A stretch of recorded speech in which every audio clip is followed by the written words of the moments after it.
I ever feel afraid? A great peace. Ornaments, ascending octave scales, broad range and strings crescendo. In an instant, the stars fell from the sky, and the musical notes sprinkled to the ground. We are going to find out who wrote the rest note.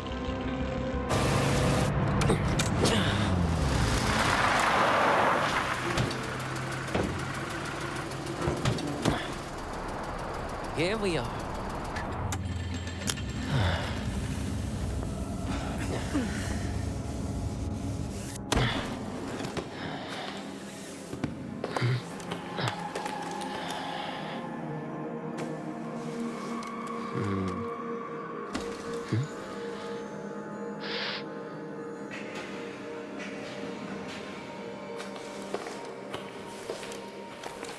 Is this mycelium?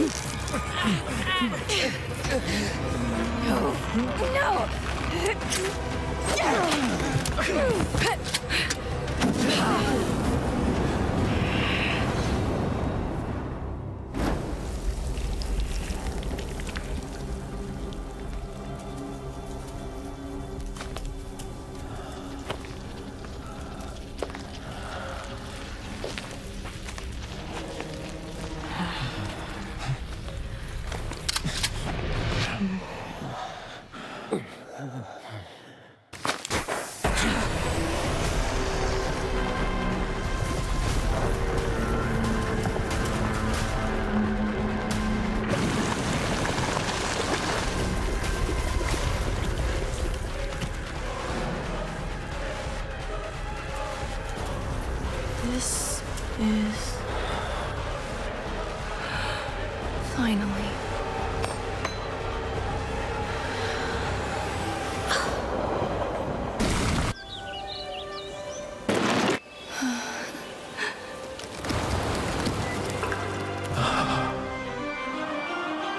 The so-called glory.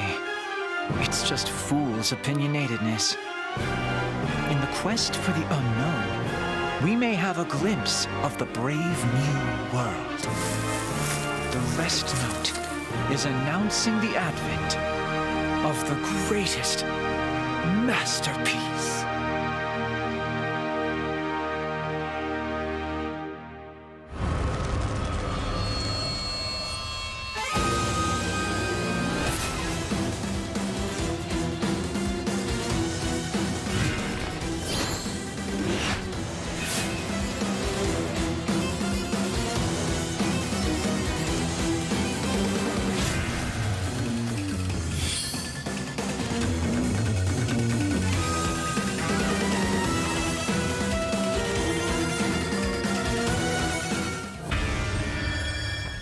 Successful collection of samples.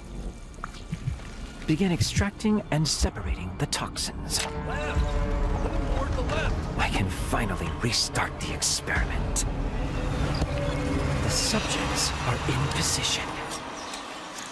Now it's time for the second toxicity test. They seem to have different visions. That leaves us with one last variable.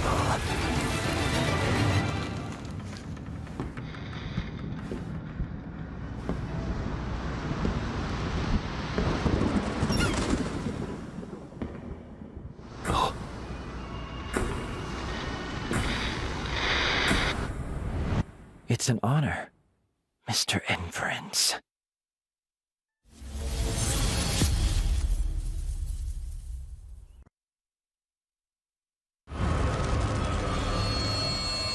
Hello everyone, I'm Eli O, an English caster from the NAEU region. Hi, I'm Chocho. This is COAVII coming at you from the NAU region. Hey folks, Sponge Spice here from the SEA region. Hello everyone, I'm Nello Mello. a commentator for the NAEU region. With the recent COAVII qualifiers in NAU finally coming to a close, we're left with two victorious teams to rule them all, those being Omni and B4U. So we all know B4U as one of the best representatives of Identity 5 in the NAEU region. The team B4U has some incredible survivor chemistry as their survivors have been playing together for many, many seasons. And they also have a very strong hunter side as well. There is no doubt that their presence will leave rumbles for their opponents on the stage.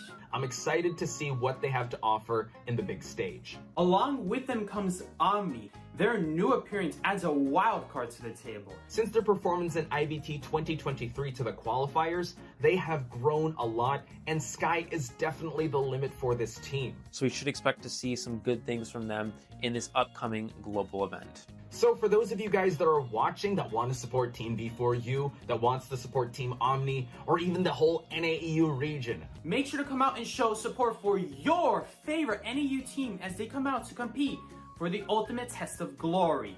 And for the people who's coming for the offline China event, do remember to book your tickets. Your support is the greatest power to make them stronger and keep moving on. So don't go anywhere. I'll see you. We shall see who shall be the reigning champion for COAVII global stages this time round. Thank you guys, and I will see you all in the manor. See you guys.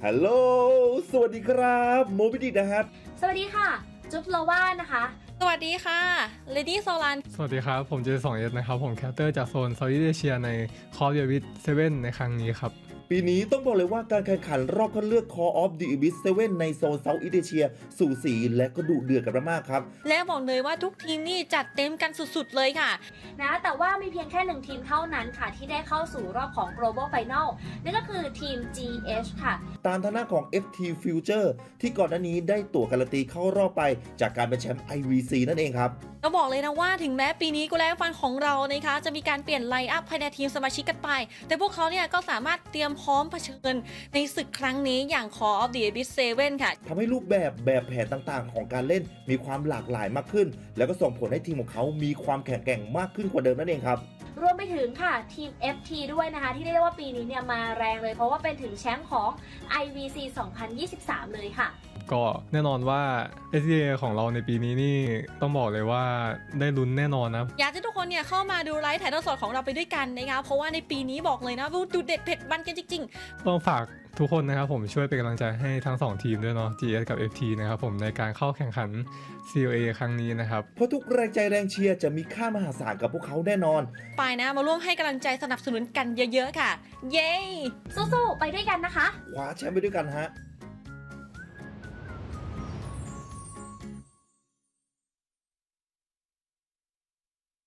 大家好，我是中国大陆朱雀战队的钟选。こんにちは、日本地区のAXIZウェーブ所属のニャンです。心情比较微妙的吧，毕竟上场作为对手的，没想到还能坐在这里。今まで見てきた中での試合の印象は、やっぱり夢の魔女の印象が強くて、夢の魔女を使ってる試合はもう結構毎回綺麗な動きしてて、すごいなと思って見てます。梦之女巫吧，因为能同时做很多事情。自分がなりたいキャラクターはリッパーです。透明になれるからです。去各地旅游吧。中国選手と遊んだことがないので遊んでみたいです。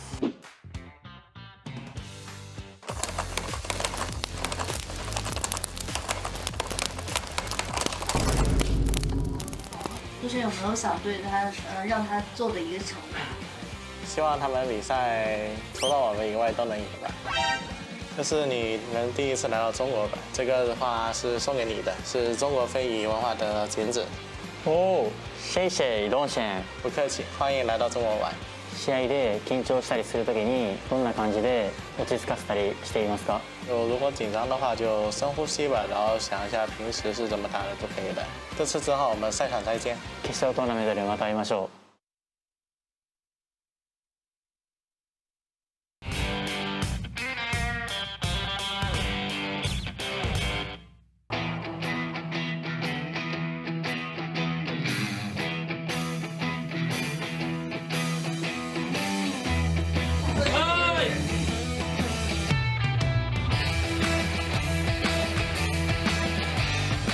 やっぱ AXIZ がの試合見ててやっぱサバイバーがやっぱ本当引っ張ってるんで、すごい自分たちも見習わないといけないなって見てて思ってました。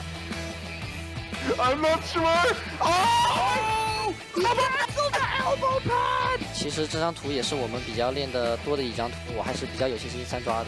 那进吗？哎呀！距离刀把人打飞，能爬吗？用飞轮爬一下，爬一下，来得及吗？直接捡起。挺欣赏那个阿 C 的那个 AKA 的。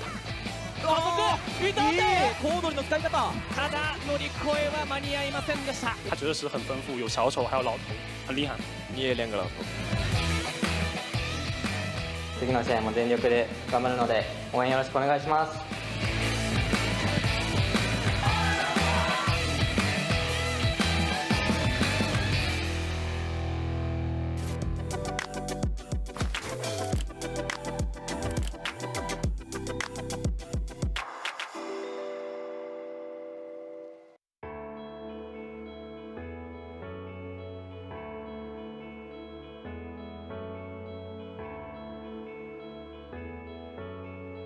Hello， 大家好，我是小小。一剪之巧夺神功，美在民间永不朽，这是郭沫若先生对传统剪纸艺术的称赞。本次深渊驿站，我们将会去探访一位从事传统剪纸艺术将近40年的剪纸手艺人。据说在他的手下呀，花草树木栩栩如生，飞禽猛兽呼之欲出。本次我们将会跟随他来体验钱塘剪纸的魅力。那现在站在我身边的就是本次深渊驿站的4位体验嘉宾，先来和我们介绍一下自己吧。我们从求生者这边开始吧。Hello， 大家好，我是斗物的白子。Hello， 大家好，我是 FT 战队的阿迪。欢迎我们2位求生者选手，那到了监管者阵营这边了。Hello， 大家好，我是 WBG 的 Alice。Hello， I am B4U Sprinter from NAEU。再次欢迎4位来到我们本次的深渊驿站，欢迎大家。那通过刚才的介绍，其实我们已经发现了，我们这一次的节目会有2位来自其他赛区的朋友做客嘛。那其实会比较好奇，因为今天应该是大家的第一次见面，想问一下大家对于各自有没有什么相互之间的初印象和现印象？对阿迪的初印象就是怎么比较文静高冷嘛，但是发现也挺好相处的。我觉得是艾丽，因为我很喜欢看她打比赛，然后很开心她回来继续参加 IVL 比赛了，希望她能发挥得很好。我觉得 B4U 的 Stranger 吧，就他的那个就通过称之他为西轩，但是现在影响也差不多，就还是很友善的。I am most familiar with Alex. He is a good hunter. There's a lot to learn from him, and he is a lot taller than I thought. 每一片土地都会有当地人民智慧和情感的结晶。接下来，就让我们在杭州这片土地上来感受剪纸文化的魅力吧。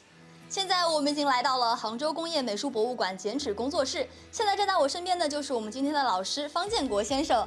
方老师是杭州市拱墅区钱塘剪纸非遗传承人，很高兴今天可以请到方老师。那接下来的话也是有请方老师您来为我们介绍一下钱塘剪纸。我们剪纸呢是艺术上面的一个平面艺术，它有一定的民间寓意在里面的。你说它复杂，它也很复杂；但是你说它简单，也是很简单。剪纸里面从民间传统里面的一个古老的一个传统艺术。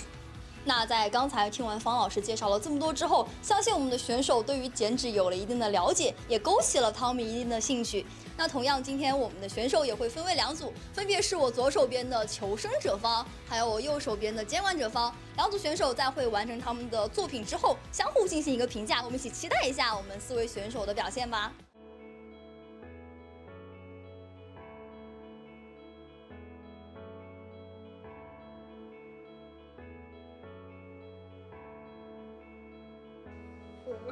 这就叫穿花。就怎么说，就比较新奇吧，因为平时很少能有这种机会来接触这种文化的，就还是比较新奇。平时我也一样，我没什么接触过这种手工艺术，就是非常敬佩他们可以用这种一把小剪刀、一片纸就能制作出这各种的非常优秀的作品。今天真的学习到了很多。还好天赋都剪到游戏上，这方面天赋还是比较少的，就只能凑合剪一下，但是体验还是不错的，非常满意。This experience has been very unique. This is my first time, I don't think I had an amazing vision, but I thought it still turned out pretty well. So if people were to do this, and if they actually had a thought out vision, this can turn into something beautiful and as a piece of art, as I've learned today. 那我们4位选手已经完成了自己最终的创作，我们先来看一下吧，在我们的窗花打开之前会是什么样子的形状？我从它剪到一半，我就觉得是以树枝为主题来围绕的手艺。其实我创作的时候没什么想法，我就是想到什么形状我就剪什么形状。I think it's like detailed artificial grass. 像一把镰刀。我们接下来也是依次大家展开自己最后的作品在白纸上。如果要起个名字的话，你会起一个什么名字？巴黎无上。巴黎无上。森林里面的一种树枝的一种冒头的这种感觉，所以说整体还是不错的。还是非常有自己想法的这个。那到阿迪这一边来展示一下吧。刚才说是比较随性的发挥，如果要给你的作品起名字，你等一下会想起什么名字？看一下。其实我没想好，因为它现在看起来像一个元宝吧，可能。没有图案的情况之下，能够剪出一张这么一个窗花的，也是很不错。大家都很期待。形状和我们其他选手不一样，我们请房老师来点评一下艾丽的作品来。虽然看上去很简单，中力道，是吧？好像很不复杂，但是它里面打开以后就感觉到，形状还是很不错的形状还是比较有的。最后来看一下 Sprinter 的 ，Be careful。好。也是非常有自己形状的。对，这一张剪纸啊，更接近于什么呢？欧洲那边的，他们那边的剪音。还是感谢我们4位选手的创作，也是谢谢方老师给我们大家的点评，收获满满，收获满满。今天的话，其实方老师也特别的用心，给我们的4位选手都准备了他自己的作品。接下来让我们有请方老师把我们的小礼物送给我们的选手吧。我呢就送给你们呢，是我们中国的国宝，小熊猫。而且每一张的图案都是不一样的，不一样的啊，是的，都是独一无二的。谢谢老师。好，给大家展示一下老师的这个作品，希望你们都喜欢，特别的好看，而且很有纪念意义。那今天的体验让我感受到了剪纸艺术是一项简单但是又非常难去精进的一项民间技艺。相信通过今天的体验，大家也能够懂得要去珍惜这其中人们所凝结的智慧还有创造力，也是希望在以后大家可以永久的把这些文化给传承下去。那以上就是我们今天的剪纸体验了，我们下次再见，拜拜。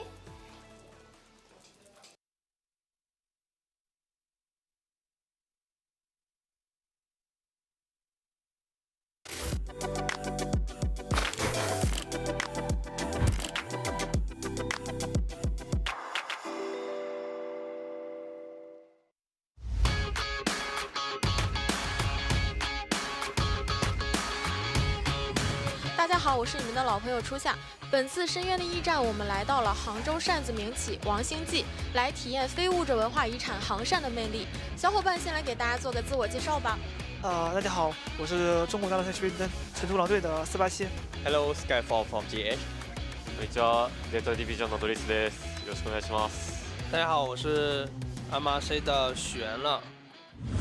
其实很多人都是第一次见面嘛，想问一下大家对彼此的一个初印象是怎么样的？我对今天来的嘉宾的初印象的话，都长得特别帅。这他的选手有多次对局过嘛，然后就会对他印象比较深刻。Some people I see him on the stage on the tournament, but now I can like meet face to face, feel really good and friendly. ここにいる選手たちはいつも大会とかで見てて、本当にもう憧れのような選手たちばっかりなので。第一次见到大家都非常的酷，在屏幕上看到的一样，非常的和善友好。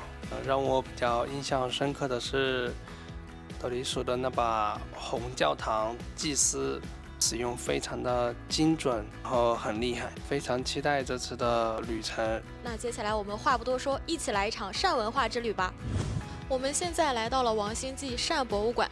王星记扇叶创始于清朝光绪元年，已经经历100多年的风雨，有着独特的制扇秘籍和丰厚的文化底蕴。精品博物馆区陈列了众多精品扇子和大师作品，让我们可以一睹杭扇的魅力。这位就是我们国家级的非遗传承人孙亚青老师。想先请问老师一下，我们杭扇它制作的一个特点是什么呢？首先是王星记啊，它就是杭扇的代表。我们有19大类，1万多个花色品种，它是纯天然材料，纯手工制作。我们接下来是马上会有一个挑战，是我们今天的4位嘉宾啊，他们2分组去体验一下这个杭扇的一个制作。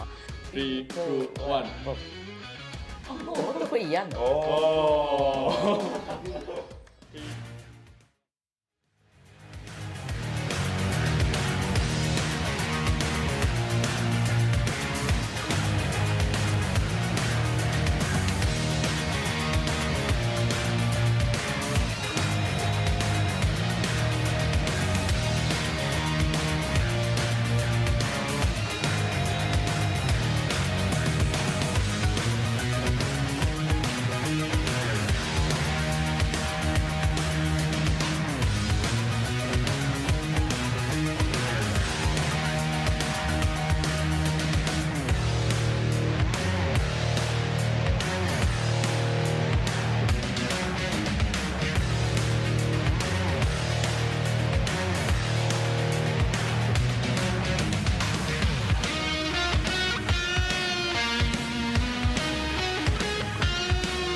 让世界看见更闪耀的自己。新的起点将由我们领航。聚光灯在此亮起，我们一同捧起冠军的奖杯。无论对手是谁，我们都能将他击败。准备好迎接下一次的盛大凯旋。同步轻易气馁，我们就是奇迹本身。無数の挑戦で俺たちはくじけず強くなっている。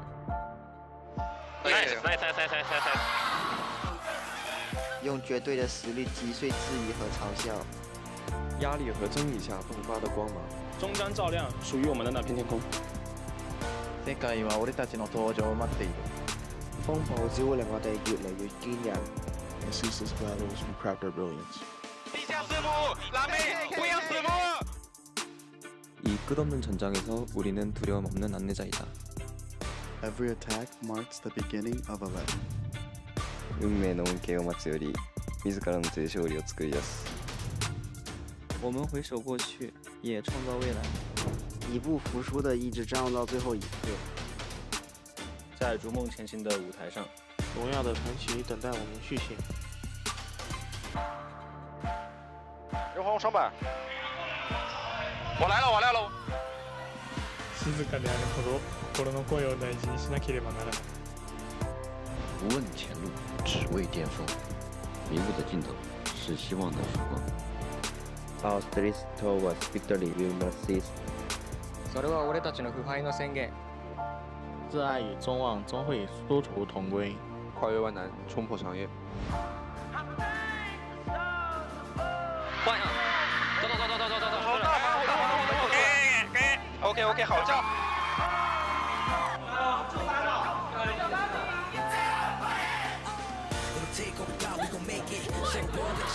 也 nice。坚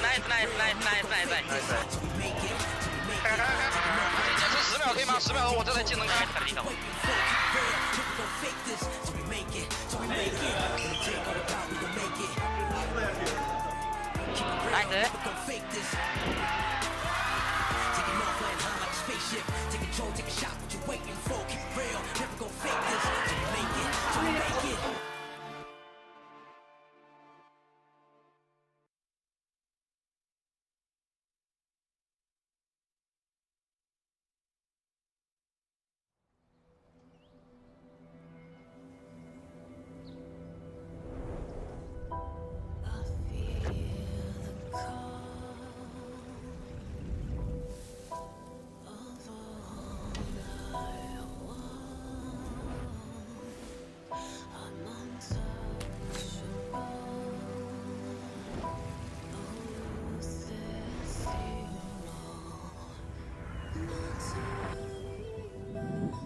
All right, ladies and gentlemen. Oh, where is my co-commentator? This is not expected. Oh, there he is. All right, ladies and gentlemen, welcome to. Well, we were talking about this before. It's like he's like, Eli, I don't have any cool intro for today, so I'll just let you do it. But I guess he came up with something at the last second. I didn't even expect that. Anyways, welcome to day number 9 of the COAVII 7 Global Finals Group Stage. My name is Eli, joined with Psyche, and we will be bringing you the last 8 matchups for today, for tomorrow, to see who will secure themselves a spot in the playoffs for this Call of Abyss. and it's really coming down to the wire here. Some of these teams must win games to get in. You know, they work all year for this, all the way up to this moment, and it all comes down to this, Psyche. Indeed, guys. It's going to be all up to this. I mean, Ellie, you said basically all I had to say. So, we're going to move on to the support works collection instead. Post your content on X with hashtag COAVII7 support. Man, I love this. This is like advertising 101. Just keep repeating the same thing over and over and over until your viewers can memorize it by heart. Remember, guys, we're on X with what? COAVII7 support. What do you use? Illustrations, crafts, memes, videos, etc. And outstanding support gets what? 10 essences. And what do you get out of essences? Skins. And imagine how much money your account could be worth if out of these 10 essences you get a limited S skin of the which hunter would it be? It might be this season's essence that hasn't even come out yet. So it looks, it's the red one. But anyway, guys, notice for order distribution, the final interpretation rights belongs to Identity 5 official events. That's a nice note to have. It probably just means you'll get it in your account and it's subject to that. By the way, guys, you can also do a viewer thing, a viewer works collection, viewer guide. During the global finals, visitors can view in real-time discussions on official X with the hashtag COAVII7 global finals. Players are invited to share their live experiences on SNS, and you guys can join the Discord and talk about it as well. The COAVII7, talk about what teams you love, what teams you want to see win, what teams you want to like look out for in the future. And last but not least, you get a super cute Eli Tiger keychain, though I'm not sure how, but man, those look really nice. But you guys want them. I know you do. I know you want the merchandise. I was hoping you'd go to the camera. No, quite. Yeah, definitely. You definitely want to do that. We're going to look into the rankings here. We do see the final the final 2 days here. Which teams will make it in? GR, MRC, Zeta Division, all fighting for a spot in their respective groups, but it looks like that one is pretty much solidified. We're looking at Group B here. RC already solidified a spot in Group number 1, FT number 2, and our HHD number 3. That should be set in stone. TE here, but Scars B4U, Wolves. Scars probably in second for sure, but B4U versus Wolves is a big one. We're going to see that tomorrow to see who will find themselves in the third place spot. Weibo Gaming, AXIZ, FPX.ZQ, AWG, GH, already set in 4th and 5th, but we're going to see AXIZ and FPX.ZQ, along with Weibo. That group is not exactly set in stone just yet, so we will see if that will change up a little bit here. But for today, we do have Cat versus Scars as the first matchup, RC versus HHDG, which I guess is an important matchup. I'm not sure if HHDG is able to win. I'm not sure if they're able to jump ahead of RC. I believe they would, but I'm not sure. We'll have to look into that eventually once we get there. That will be the first match. Cat and Scars here, ladies and gentlemen. Cat, unfortunately, has been knocked out of playoff contention, but Scars really looking to secure themselves a spot in the winners bracket of the first two, in the first 2 seeds of their group. Looks like we have Cat, Satori, CC, STNK, I'm so OVO, CU, and for Scars, Takoyaki, Budio, Judah, Shinami, Laddie, Monet, and Sword. Indeed, guys. So in Cat's case right here, they're not gonna really care as much about this match as Scars does, because Cat is already not going to move on. It would secure them possibly a little bit more money if they get a possible 4th place here. But besides that, it's a little bit over for them. But maybe for their case, it'll be good, because maybe now the nerves will subside. Now they're gonna be like, all right, we're just gonna go out here one last time. We're gonna do our best. And it's a big aspect. It's a big aspect that you don't think about. Very often, I go in tournaments, and I'm like, my goodness, I played so bad. And then I play the next match that's not in tournaments. I'm like, oh my God, why can't I have played like that? And the nerves have a lot to do here. So I'm excited to see what we see from Cat still, because that is a big factor. Ellie? Yeah, someone in the chat said Psyche and Eli commentating Ayo. yes, we're here. That was the Ayo moment. I know you love that one. Ayo. Trying to come up with ways to start the stream. I'm running out of ways, guys, and there's still 5 more times we're going to commentate. We got 1 more tomorrow, and then a week and 2 days later, there's going to be a slight break for, well, it'll actually be a week and 3 days break. Yeah. Sunday, Monday, Tuesday, I'm pretty sure is going to be off after the day 10. So we got a while until the bracket stage, but until then, we're gonna rest up. The groups are gonna rest up here. The teams, are gonna rest up, and we're gonna see what the bracket is by the end of this. I'm very excited to see who we see against what. But in the meantime, guys, we are going to jump right into the interview right now. すごくサバイバーが上手なのでランクマッチとかでもよく当たってすごく魅力的な選手だなと思います。やっぱりスカーズは連携がとても綺麗なチームだし、スカーズはもう COA が前から決まっていたので、予選に出ていないので最近の情報が少なくてどういう試合をしてくるのかなというところにすごく。スカーズの第5人格部門のしなみです。その強力な中国のブルーブズチームと TE チームがいるので、そのあたりに一勝できたらなって考えてます。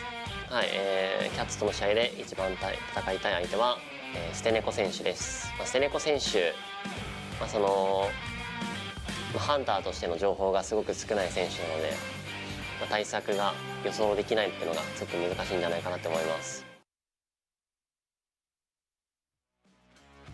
So there you guys have it. Well said right there from the side of Scars. The Hunter of Cat just doesn't have a lot of read on. Not a lot of information from prior matches. Not a lot of information in general. This is their first time, I believe, in a COAVII. So it's going to be a little bit difficult trying to find information on them in general. In the meantime, though, we're going to have Cat survivors go up first, starting with CU. Pronounced that probably really poorly. And now we have I'm So Ovo, but Ellie's saying I'm So Ovio. So I'm just going to say I'm So Ovio, playing the entomologist, playing the antiquarian. These are support characters. Nice to see. And of course, we're seeing the average containment time, 51.38. Not the greatest, but it is tieable. So there's that going for them at the very least. Definitely true. I'm So Ovio, one of the strongest kiters from the Korean division here for this team. We have Cat CC as well, 60% win rate, 41% escape rate, and 78 seconds of average containment time, which is above the typical tournament average, so definitely nice to see that. But of course, listed as a rescuer here, we have Mercenary and First Officer, 1.01 average rescue score game, which is pretty standard for a tournament setting. So we will see CC bring out the rescuer side of things for 14 Cat here. And moving on to our last player, going to be Satoru, also known as Seiyun, with unfortunately 0% win rate, 0% escape rate, which a 73 seconds of average containment time, and also Satoru, rescuer player as well. So 2 players here that can potentially play rescue characters, but I think Cat looking for the first big win from the survivor side here. Let's see this, what they're able to do here against the hunter side of SC, which is Buryo. We saw Buryo leading with the opera singer in every round thus far. 33% win rate, 33% for elimination rate. So every round that he's won, it was a 4 elimination with a 2.67 average eliminations per game. If we do math their psyche, that means he 4 limbs, I guess 1/3 of the time, right? And then what would happen in the other games? So a tie. I don't really know how ties are calculated into this, though. that's what I'm not very. Ties are, yeah. I was thinking in terms of the average eliminations, but anyways, besides the point here, you can see it on the screen, do the math yourself, if you want, you don't have to. We're gonna have Cat choosing Leo's memory, and it's gonna be the Sacred Heart Hospital Bandit, also Scars opting for the Hunter side first here, so leading the charge with the Hunter side, typically not as common, because you usually want to know how your survivor team did. You can then choose what sort of Hunter you want to play, but in round number 1, it's the opera singer no matter what. So I think at this point in time, it's pretty irrelevant here. Choose his faction and Scars, yeah, with that option to choose, I guess they're just gonna opt for the Hunter side first here. Indeed, Buryo is a strong hunter. We've seen his opera singer before. He's kind of like the dedicated opera singer on the team. You see this before, you see this with Scars. You have this opera singer player who's just there to play opera, and they move him out after the first round, which is fair. Absolutely. She's kind of difficult to play, honestly, because if you want to just pick her up, anyone can pick her up, but to really master her, a couple of these opera singers, you can really see the difference between a really good opera singer and like the one that was mastered. You see the mastered opera singer jump over dashes, jump over like shadow areas, I should say, over like these tiniest gaps, still along the same wall, but just a little bit differently, just a little bit more to the side, and they maximize the distance of their dash before they land in the shadow realm again. That way they get as much time traversing with the super fast dash. Dash is super fast, not as fast as landing back into a shadow realm. So that is what we see. Super amazing opera singers, the ones that have mastered her for a long time. This is kind of their job at this point. Those who play opera singer and just opera singer on the teams, that is kind of that role. They have to fill it up quite nicely because it's difficult to do. So in a lot of their time, a lot of their free time, they're out here just practicing opera. In the meantime, we're going to see the survivors here. Survivors have a lot more difficult time because they have to play so many survivors in the meantime. All of them have to know several survivors because money are going to be banned throughout the entire round 1, 2, and 3. But in the case of Burio, they're just going to have him play round 1, and he doesn't really have to worry about anything much more than that. Of course, more pressure is going to be on the round 2 hunter with the versatility of hunters, but man, when it comes to subbing in and out, it's definitely a lot more advantageous for hunters, I see, just because you can start out with no ban. And so for the hunter's case, they can have that one specialty hunter, whatever that may be. May it be Dream Witch, Opera Singer, or the occasional Mad Eyes, which we've seen several times this tournament, surprisingly. So yeah, just a little bit of info on subbing. I always found it interesting, like when would you want to sub? But this is like a good example of that. Yeah, absolutely. So that's what a pretty common situation for the Chinese teams or the Japanese teams. So for those of you who don't know, the Japanese region pretty much always has one hunter play the first round, and they have another hunter play the second 2 rounds. So they have their round 1 starting hunter, and then they have the late round hunter for rounds 2 and 3. And for China, they have one hunter play all 3 rounds, and their substitute hunter usually just doesn't play, but is there if necessary, I suppose. So Japan team always is utilizing both of their hunters, whereas the Chinese teams usually just has their one starting hunter play all the rounds.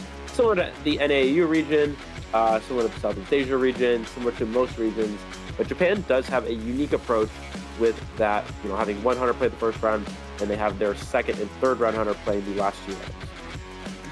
Indeed, guys. And while we're waiting here, welcome to everyone joining us early. We have only 477 watching right now. The stream just started, but very soon we're going to have a couple hundred more come in. Hello to all you guys in the chat. We got Lucio, Cherub, Enora, and plenty of others. I think some person said Waxy Fardis. Shout out to you, Melly. But anyway, we're going to be going into the first ban picks. We're already going right into it, so maybe a little bit behind, but Novelist Anti-Crane going to be the first 2 bans here. Novelist stalls time, so does Anti-Crane, but to a much worse extent. We're going to see Magician, Gardener. We don't often see the Magician, but Magician has kind of the same idea as Gardener, where you body block and use that as a hit, use that as a swing that the Opera's forced to do. But it's a lot less effective than the Gardener, admittedly. I've tried it. It's okay. It works because the thing about Opera Singer, she has to stick to the same shadow. But if there's a shadow on the other side, like let's say you're going through a narrow hallway, she could just jump to the other side of the hallway and then she could mess you up. Now your shadow, now your illusion is not going to be very helpful against Opera Singer because she just avoids it. She just goes on the side. But if there's nothing to dash to, she has to destroy it because it's literally going to be in her way. Even if it's out in the open, the thing about Opera, she sticks to the sides. Ellie, take the rest of the ban picks, please. Yeah, getting into our last pick, we do have the Mercenary rounding things off as the main rescuer here for the Survivor side of Team Cat. And of course, Burio will be picking that Opera Singer. Yeah, we see the Magician as a character that is commonly utilized against the Opera Singer, but not so much in this tournament thus far. Gardener, of course, being very effective, one of the most commonly picked characters into that Opera Singer, especially after the Antiquarian being banned. Gardener being able to start with that bubble is very effective in absorbing a first hit. So, obviously that's very good. Can farm bubble later on in the game, which can also be a good kiting option against an Opera Singer. And the Cheerleader, a pretty standard staple in a lot of these team comps, especially early rounds. Burio, as predicted, going with the Opera Singer this time around, and it's going to be a Leo's Memory round number 1, which, it's one of those maps that's usually pretty good for the Survivor side, but this time around it is of course an Opera Singer. An Opera Singer has a pretty easy time chasing in Factory, at least in comparison to most hunters, so that should be something you got to take into consideration and as we approach this matchup. Definitely. We're going to have to see the Survivors be very wary here. It is one of her strongest maps, not just because she deals with Factory nicely, but there's also so much trees, so much garbage in the way. Something that works very annoyingly against Clown, because Clown has such a difficult time traversing through all those trees and stuff, works very well for Opera Singer with all the garbage lying around the map. And when I say garbage, I mean like random walls, random obstacles, stuff that has nothing to do with kiting areas. It's just lying around the map. Even the most random poles like on Moonlit. Oh man, so you got the occasional tree that's the same size as that, but we're gonna see Satoru here spawning at factory, most likely gonna be, I wonder why they have her. It must be the person who they think is gonna get chased. Maybe she has tide turn, maybe she won't. I'm very curious. I'm so Ovo at Shed, and of course Gardner in the middle. You want to spawn your mercenary towards the sides of the map, only his memory, just because he could knock out a dangerous Cypher on either side.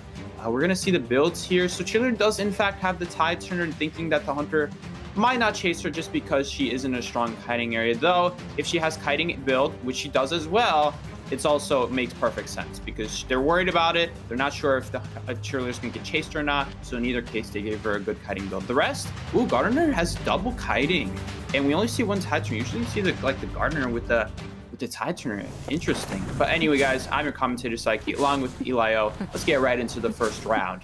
Looks like we're gonna see the Opera Singer rotating towards the front side of the map, going towards CC, the mercenary, which is not really the ideal first chase, but sometimes we will see these hunters chase the rescuer first, bait out some items, potentially go for a free hit. Able to get a pallet stun though early here for CC. This is pretty good from the survivor side. You never really want to get a free hit as a rescuer, and now utilizing that first elbow pad, perfectly done from this mercenary. Burio full commit here, does not have teleport, so he's gonna just fully kind of elbow padded in the middle of nowhere, but yeah, but he didn't see where he went, it looks like. Indeed. He went around the Christmas tree, kind of made it look like he ran in the direction of Christmas tree, but I suppose he just ran here. Oh my goodness, and another pallet stun there. So the first pallet stun was okay, like, all right, Burio can recover from this, but the second one is going to be a big loss now. So he's going to have to, I mean, I guess commit to the mercenary here because he kind of has him in a corner here. No really other survivor options here. So, wow, that was a nice elbow pad. It's just going to stall out time. It's not really going to lead anywhere. And Burio, oh my goodness, messing up the dash. Wow, you guys have any idea how much more time that wastes? Look at all these trees that he could have dashed to. All this garbage in the way that I was saying now is obsolete. Now the mercenary is going to last so much longer. I could see them potentially getting 3 ciphers done here. Even with that 47% cipher, it's doable. Except that blink is going to be a big issue now. Definitely is doable. Yeah, we see them all missing the blink here, but still going to be able to get the hit here. Yeah, chasing the rescuer first is interesting. It does eliminate the tide turner, although Cheerleader still has tide turner as well here. But yeah, one cipher machine down, another cipher shortly behind. Interestingly enough, the survivors are not able to pop 3 ciphers. You have 3 regular decoders, so in reality, you'd hope they'd all pop out around the same time, but sometimes that's not going to be the case. It looks like one cipher machine, 90%, 83. Let's see if they go for a rescue here. It looks like this is the Cheerleader, who does have wanted order, so the second rescuer option, with the exception of the mercenary having wanted order, obviously not ideal here, but able to use the speed boost, avoiding the hit and getting into that rescue. Indeed, it's really nice that they had someone else here going for the rescue. The only problem with that is that now they have less ciphers being done. The Cheerleader could have probably made that on her own right there, especially because she dodged that last hit. Gardner going to try to vault this pal here just to stall the breaking, which is really good there. That's a smart play. Definitely you guys should be doing that as a survivor who can take hits and can sacrifice it like it's expendable. But a mercenary here gonna still be in a stuck position, but Burio missing the swing. Now that's gonna set him back a lot now. This barrel is also getting in his way, but the maneuvering here seems to be a little bit awkward, but CC's controls on the powder are even better than Burio's controls as Opera Singer. It's going to result in a much longer kite, not to mention those extra 3 seconds are just from missing that hit. Every second's going to count here, guys. We're already at 20 to 1%. We have another cypher being started, so that 1% cypher is just going to get left behind, which is all right. And now in the meantime, Cheerleader still has her tide turn. This is looking pretty decent for the survivors here, Ellie. Absolutely. It looks like we're going to see, second chair here. We have 17-37 on the last ciphers here. Cheerleader with tide turner will come in for this next save. Yeah, the question is, can the Stars finish this in time? Burio, as we know, does not have trump card, but an up-down blink build, which is really interesting. We usually don't see that from Opera Singer. We usually see trump card detention with an opportunity to switch to teleport late game. It looks like Cheerleader just waiting this out as long as possible. Keep in mind, Mercenary does have an extended chair time. We're going to see the hit onto the Cheerleader, is able to make this rescue. And I guess Mercenary, they're not going to body block, just going to let Mercenary go down. Stars would rather tie here than push for the win. Yes, that is true here. It's all right here. It's highs already against Opera Singer. A little bit of shame because that was a great early game. Still, though, do not underestimate the time that's going to be wasted here. Mercer's going to use a lot of time here for the hunter to just chair him. I'm surprised he didn't wait in the corner there. Maybe he didn't want to get blinked. Like maybe that he's worried the hunter would blink through the wall and then chair him in the down the stairs. But I don't see why Buryo would do that since the Cypher's already primed. He could have, I guess, stalled a little bit more, dying in the corner. But now Buryo's gonna go right after the gates here regardless of that, and he's gonna try to get one more person would be good for him. He had a rough match so far. Gardner getting that bubble hit, Buryo mistiming it perhaps, and yeah, this is gonna result in most likely a tie situation. You're not even like a trump card or anything. There's nothing to really stop him. Beautiful flywheel, but nonetheless still gonna go down here, which is fine. That's a tie. That's all they wanted really. Yeah, we're gonna see two survivors out the exit gate here. This is going to be the final chair, or the chair for the Gardener, but Cat able, yeah, to get two out the gate. That's a very strong first start for them. Yep, I mean, putting themselves in a good position right into the Scars matchup is really a bit unexpected. I think we thought Cat would be at a very large disadvantage going against Scars here. For example, before you versus Scars was able to come out on top. Whereas, you know, B4U versus Cat, B4U came out on top. So the fact that Cat already, with the tie, is considered a good position against an opera singer, and exactly what they'd like to see here. So if anything, this is exactly where Cat wants to be at this point in time. But it's Scars survivors are still one of the strongest in this tournament from what we've seen thus far. Indeed. So we're going to still see them play up next. If they can get a 3-man or better, they are going to win this round, but tie would be fine for them as well. As long as they don't lose, as long as they don't get 4-man either, that would be great for Scar's case. But they're definitely fishing here for a win, I would say. They have the power to do it. They have the survivors to do it. They have the strength and the means to do it. Question is, will they do it? We'll just have to wait and see. In the meantime, Cat, as Ellie said, getting that really strong start against the opera singer, because of those really well-timed pallet stunts, it almost resulted in a 3 escape there. Very close, unfortunately barely not getting it, but almost this close to getting it. So very strong performance, even though the end result looked similar to other teams who are just as good as Cat, if not better. They performed very well in terms of, if you look at the actual match and you see how well the mercenary kited, how well executed the rescues were. The only issues that had that double rescue not happen, had the survivors been more confident in the cheerleader's rescue capability, they probably could have gotten that last cipher done quicker, I would say, because that was a big loss. That was a big time loss. They definitely could have just had one person rescue there, and cheerleader was definitely in the soft position there. But better safe than sorry in either case, and they went ahead and they took that safe double rescue on the mercenary. So that's going to be the first half, Ellie. We're going to see 2-2 situation here for Cats versus Scars, but now Scars is up, so we'll see what happens next. We will see what happens next, indeed. So, yeah, I think for STNK here, obviously going into this round, this is a map that Opera Singer is not fine playing on. We saw from Buryo, we saw the up-down with Blink, which is a little bit not as common. That's more of a tie build. So Buryo, interestingly enough, is kind of playing for a tie with that build rather than playing for a win. If you want to play for a win as Opera Singer, you're going to play Trump card with detention. You have Blink and switch to teleport late game. Buryo just going Blink and up down, which is not very aggressive, pretty safe. Again, we thought Scars, considering that they are the advantage teams here, would go a bit more aggressive and try to take an early win here. But no, it looks like Cat in a good position because of that. Also, SDNK will have room to work with. Every time you're Opera Singer, your stars are able to tie against Opera Singer, and you're able to go out and play Opera Singer, the pressure is a lot less because you don't have to worry about winning anymore. You just have to worry about at least not losing the game and then maybe go from there. Indeed. So a little bit unorthodox pick there from the Opera Singer, going that non-trump card build. It's a little bit strange because you can still go faster pallet breaking trump card with something else if you want. You really don't have to go confined space all the way up to confined space and then picking up the detention. He really could have just gone still the faster pallet breaking if that was his concern about getting the first chaser. But in either case, getting the safe tie worked out well for them in either case. And yeah, I see a question here. Do they get emotes in Call of Abyss? Yes, they do get emotes in Call of Abyss. You see the hunters using it to try to maybe bait a perfume, or for example, something like that, or bait out a flywheel to go for a swing in that situation. Mao, I love you, Psyche. Ellie is so cute from Alien. Dude, reading the chat is so funny. But yeah, those elbow pads were beautiful from the Mercenary. Not just the palette stun, but the elbow pads as well were super clean. There was that one like Christmas tree elbow pad where I'm like wondering, did he really do a 90-degree turn around the Christmas tree? Like maybe. I feel like it not take him as far as just directly elbow padding to it though. So in either case, it was fine because the opera singer didn't see him. I mean, what can I say? Yeah, it's like you should take notes from him. If you can learn some things about Mercenary. No, that was definitely not like an orthodox Mercenary elbow pad. That's not something I would have done there.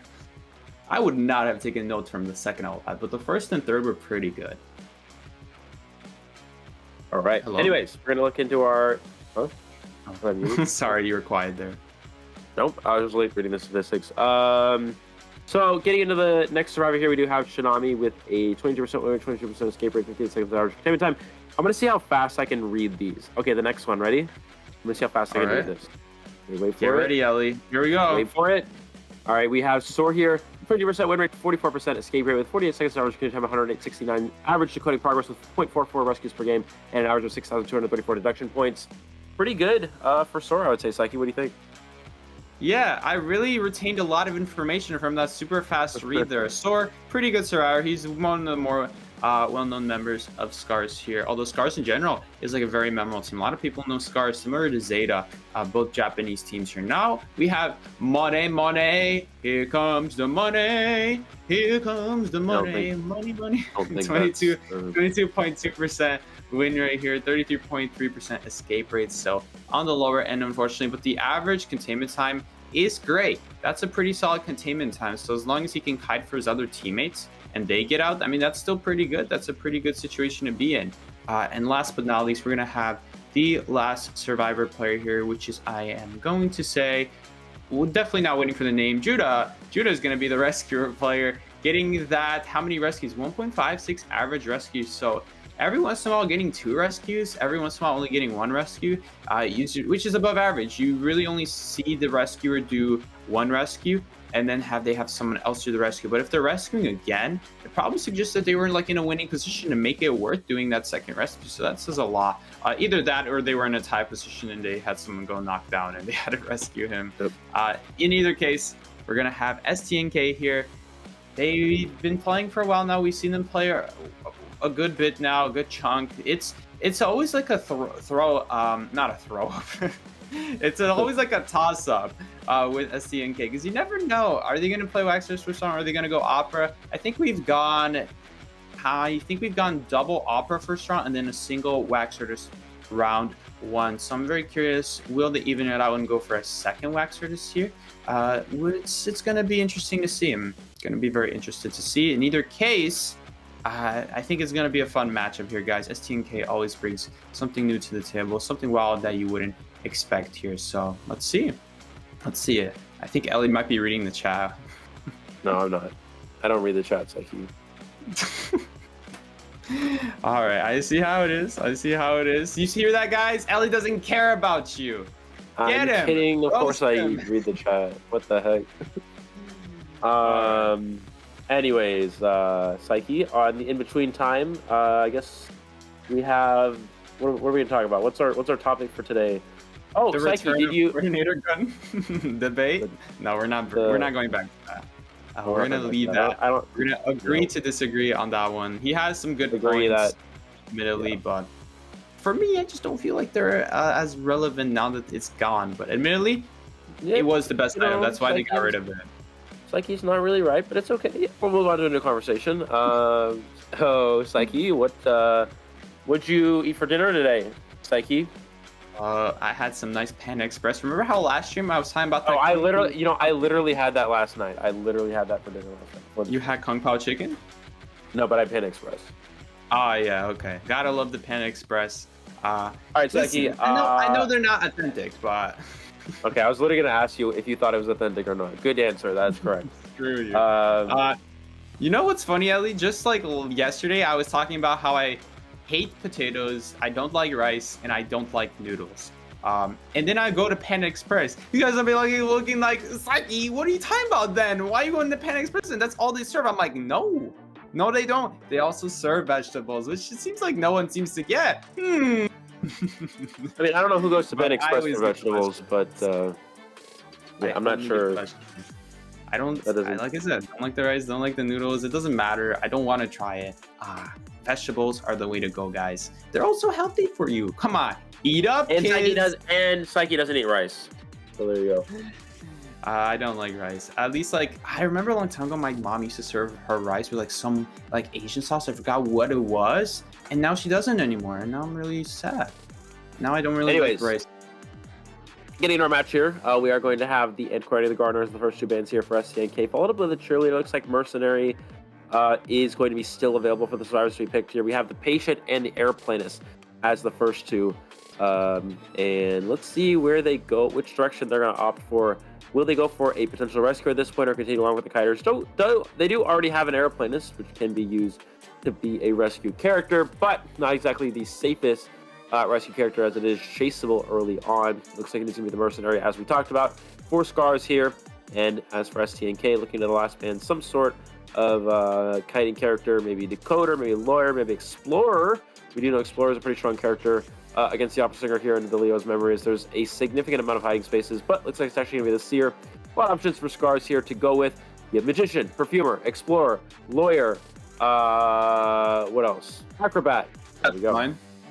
I feel like right here, Ellie, STNK, they really can't afford to go something like Waxers. These are all pretty good survivors against Waxers, besides maybe the Acrobat, but Acrobat has his good moments too. If he can jump behind a window or something like that and then roll to the side, you can get some really good value with that. But the Patient is just dominant in like near factory, around factory, any tree area. The Airplanist is even more dominant in the factory area, being able to fly, I should say, where Patient cannot hook. He can just go over the railings and fly, which is something that Patient cannot do. On the other hand, Mercenary, just an incredible rescuer. I don't think Stink has much choice here but to go Opera Singer. They kind of have to. If they go Waxers, they're taking a big risk here and a potential 3-man escape for Scars. Considering the map, considering their survivors, it's gonna be almost for sure an Opera Singer. If it's a Wax Artist, it's not gonna be in his favor, in their favor, I should say. So yeah, very interested to see here. But yeah, Ellie, as I was saying, Panda Express may not be authentic, but dang is it good. Man, I love it. It's so it is indeed. Yeah. Orange chicken, teriyaki chicken, Beijing beef. I actually never gotten that. I've never gotten and the what's the last one? The something broccoli beef. There it is. Anyways, we're gonna see the Opera Singer thing. I didn't actually eat anything before this match, so I have Chipotle upstairs, which I have to go eat as soon as this match is done. So I'm looking forward to that. But for the time being, we have Identity 5 in front of us. That's the important thing. Opera Singer here for STNK, as we talked about, and yeah, a little bit less pressure than normal. Just not gonna wanna not lose, right? That's the game plan here for the Hunter side. Indeed. Ellie, you know, while the match is going on, we could secretly make an agreement and assume you're all here. I mean, no one's going to know you're gone. You might just be waiting for me to finish commentating while you go get your Chipotle. I mean, imagine that. Imagine that. That would be a crazy possibility, right? Right. I'll just wait till the game's over. It's fine. All right. Fair enough. In the meantime here, we're going to finish up this match, and then Ellie can go eat his Chipotle. But hey, an escape rate for someone who's asking escape rate is how often that individual player escapes per game. So on average, how many times they escape per game. Or how many times they escape so basically, like, let's say you play 10 games and that individual player manages to escape 5 of those games, but is eliminated in the other 5 games. That means their escape rate is 50%, if that makes sense.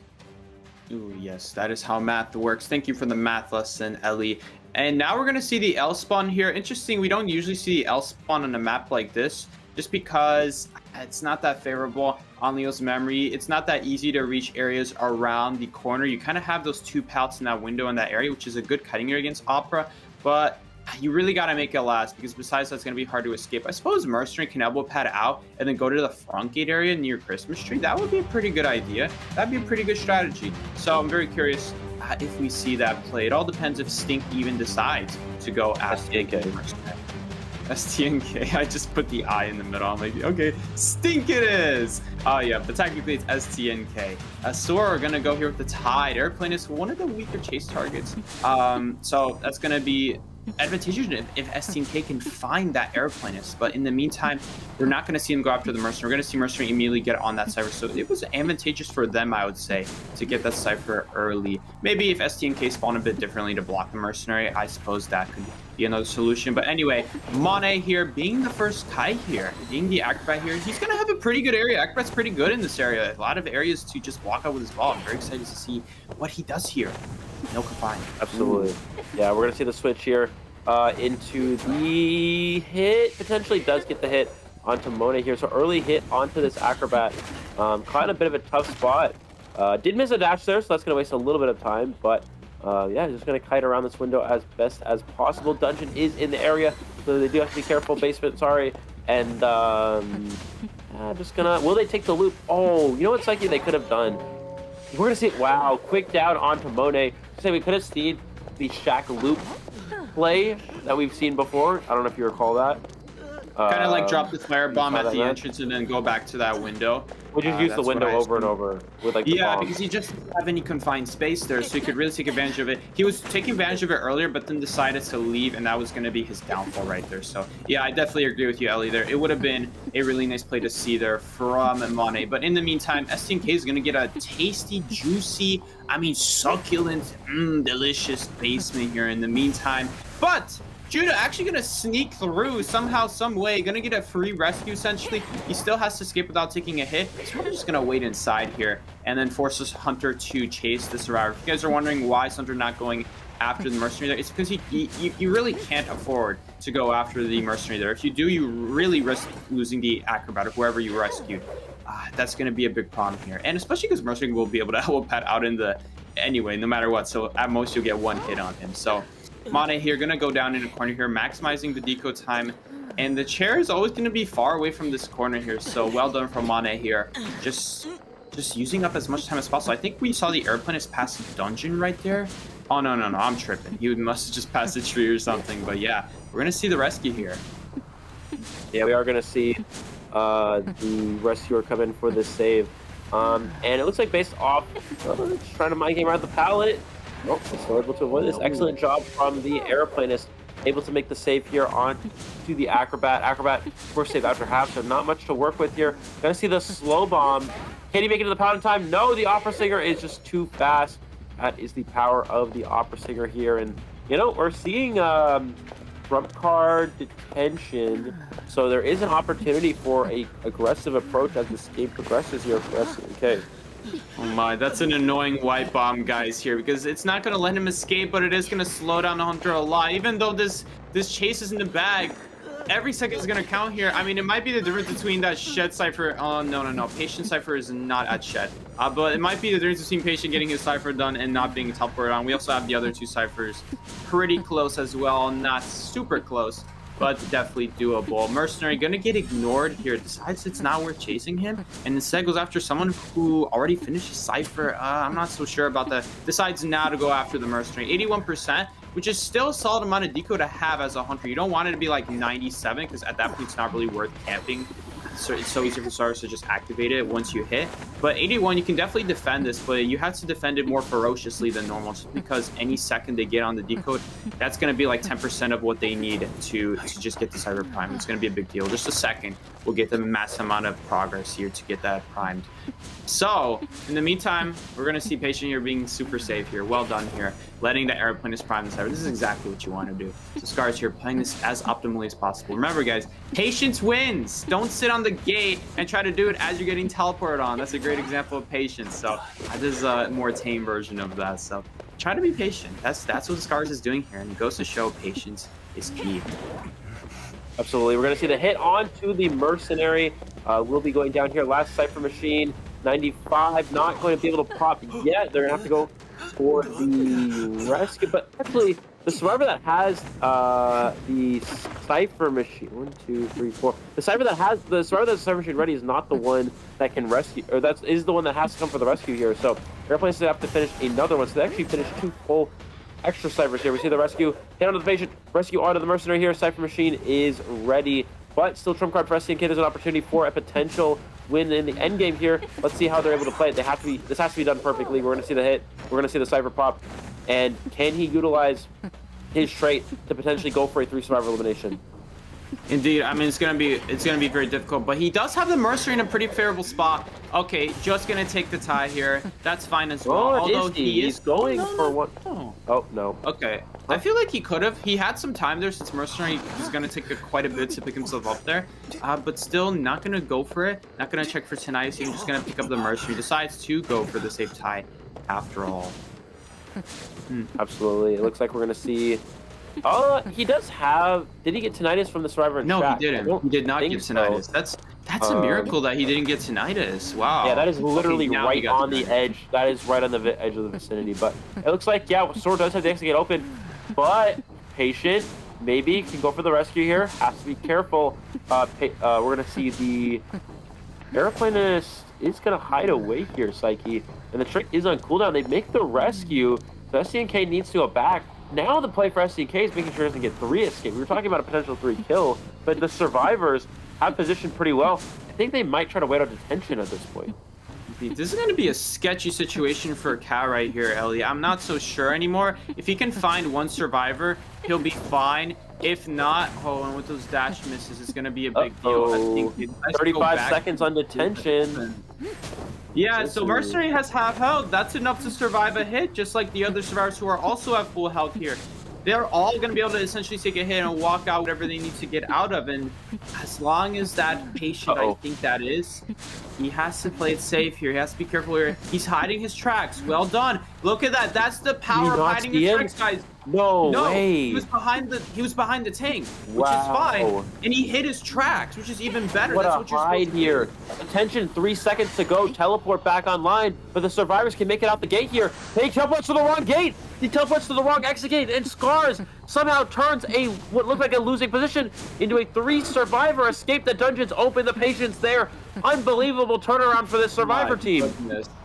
My goodness, is that an escape right there? That's going to be a big one, a huge one for Scars right here, because now they just went from tying that round and just going into a round 3 to now losing that round for Cat. Scars won the round, but Cat lost the round, unfortunately. Now that just means if Scars wins the second round, that's gonna be it. That's gonna be GG. That's gonna be game. That's gonna be Dunzo, Dubskis for Scars, and it's gonna be difficult for Cat to make a comeback here, I would say. I mean, it's only it's a 2-point difference here, so it's not the end of the world. If either side gets an extra elimination, it would be fine. But historically, we haven't seen Cat go for that. We've seen Cat get a lot of ties with their hunter. We've seen Cat on their survivor side trying to tie, and it's gonna be difficult. They're gonna have to get some sort of advantage here somehow, some way, and that's just to tie. That's not even to get the advantage. It's just to match up the points right now. Yeah, Scars is so good. Their communication, their game sense. I believe that Scars is one of the best game sense survivor teams in this entire tournament. We've seen some very impressive things from them. Just like this is a perfect example. A lot of teams, after the rescue, they might play too risky. They might try to push the other exit gate. They might try to run to factory and get around the hunter that way. But Scars just hide. They just hide until the detention is gone. And we see SCNK teleport to the wrong gate. It's just excellent job. Excellent communication and game sense. I really don't, and staying out of the tinnitus range, acknowledging this hunter is coming through. If I can hide under shack, stay away from the tinnitus long enough, the hunter can't do anything about it. On top of that, they also had the airplanes leave the exit gate to feed tinnitus to keep the hunter around the open exit gate area, so the survivors can make the free rescue, hiding till the gates open until detention expires. That game sense is incredible from Scars here. It would look like a really tough position, but if you're able to out game sense the opera singer, I guess that's one way you can win against her. Yes, absolutely. That match left me speechless. It left Ellie speechless right there. I mean, seeing that they go from a tie position to a win position like that, end game, it was all because the patient didn't give Tinnitus right there. It was a little bit scary there because the moment he got Tinnitus, he could have potentially gone and found there. And granted, he was in a good situation there to have some obstacles to block the Hunter's vision, so the Hunter would have to literally get over there to check if he was there, which is a little bit much to ask for. Also, we saw possibly STNK overextending there a bit on an exit gate that's anyway already open. Now maybe hoping that the airplanes would be out in the open and getting a knockdown on him, but I'm not sure what the plan was there, because either he's inside the gate or he's pretty far from the gate or behind some walls to make it difficult to find him at the very least. In either case, nothing comes to for free when it comes to scars, and if anything, they might take away what you have. They might be the thieves here. Maybe possible thief reference, seeing a thief from Scars next round. Okay, no, but that is the power of Scars right there, knowing that Tinnitus is precisely 36 meters wide. Hunter Terror Race, 32.17 meters wide. I don't know if the points are right, but the 32 it should be right, all right? Unless I have those two swapped around. 36 Tinnitus meters, that's always been the Tinnitus. Tinnitus has always been slightly larger, so still managing to avoid the Hunter right there. A good kind of way of telling as a survivor, did you give the Hunter Tinnitus, is if you got a Harpy. If you got a Harpy, you definitely gave them Tinnitus, because the Harpy radius is smaller than the Tinnitus radius, so just barely. So right there, Scar's playing it perfectly, getting as far away to the side of the map, getting that rescue on the Mercenary. STNK Cat tries to come back, but it was a little bit too late. They're already gone, and Patient hiding in seemingly the worst area turns out to be the best there, because it's not a predictable spawn, and that's really what hiding comes to. You don't really have to be an explorer to hide well. You just have to choose the unpredictable hiding location, which is why I'm not a big fan of explorer hiding in like the leaf piles on something like Chinatown, because there's so few and far in between. It might be one of the more obvious hiding spots, honestly. It really depends. But anyway, guys, yeah, we're moving on to the highlight. I'll stop the yapping. Ellie? 나이스 플래시 돌았어 수혈도 스포츠 가자 플래시 빠져 나이스 아 공장 누가 돌려줘 천천히 어디야 나 이속 있어 나 끝냈어 와서도 돼한 번 더 슬슬 바꿔야 돼 홀더바이 해봐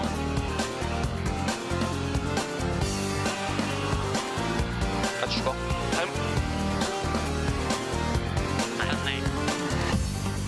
エンジニアがまずチリコンテナなジェラ小屋回しねはいいいよなんかあれねじゃあ行くかジェラ国立サーカスライダーでかい瞬間かもしんないないやなんでこれ小屋つける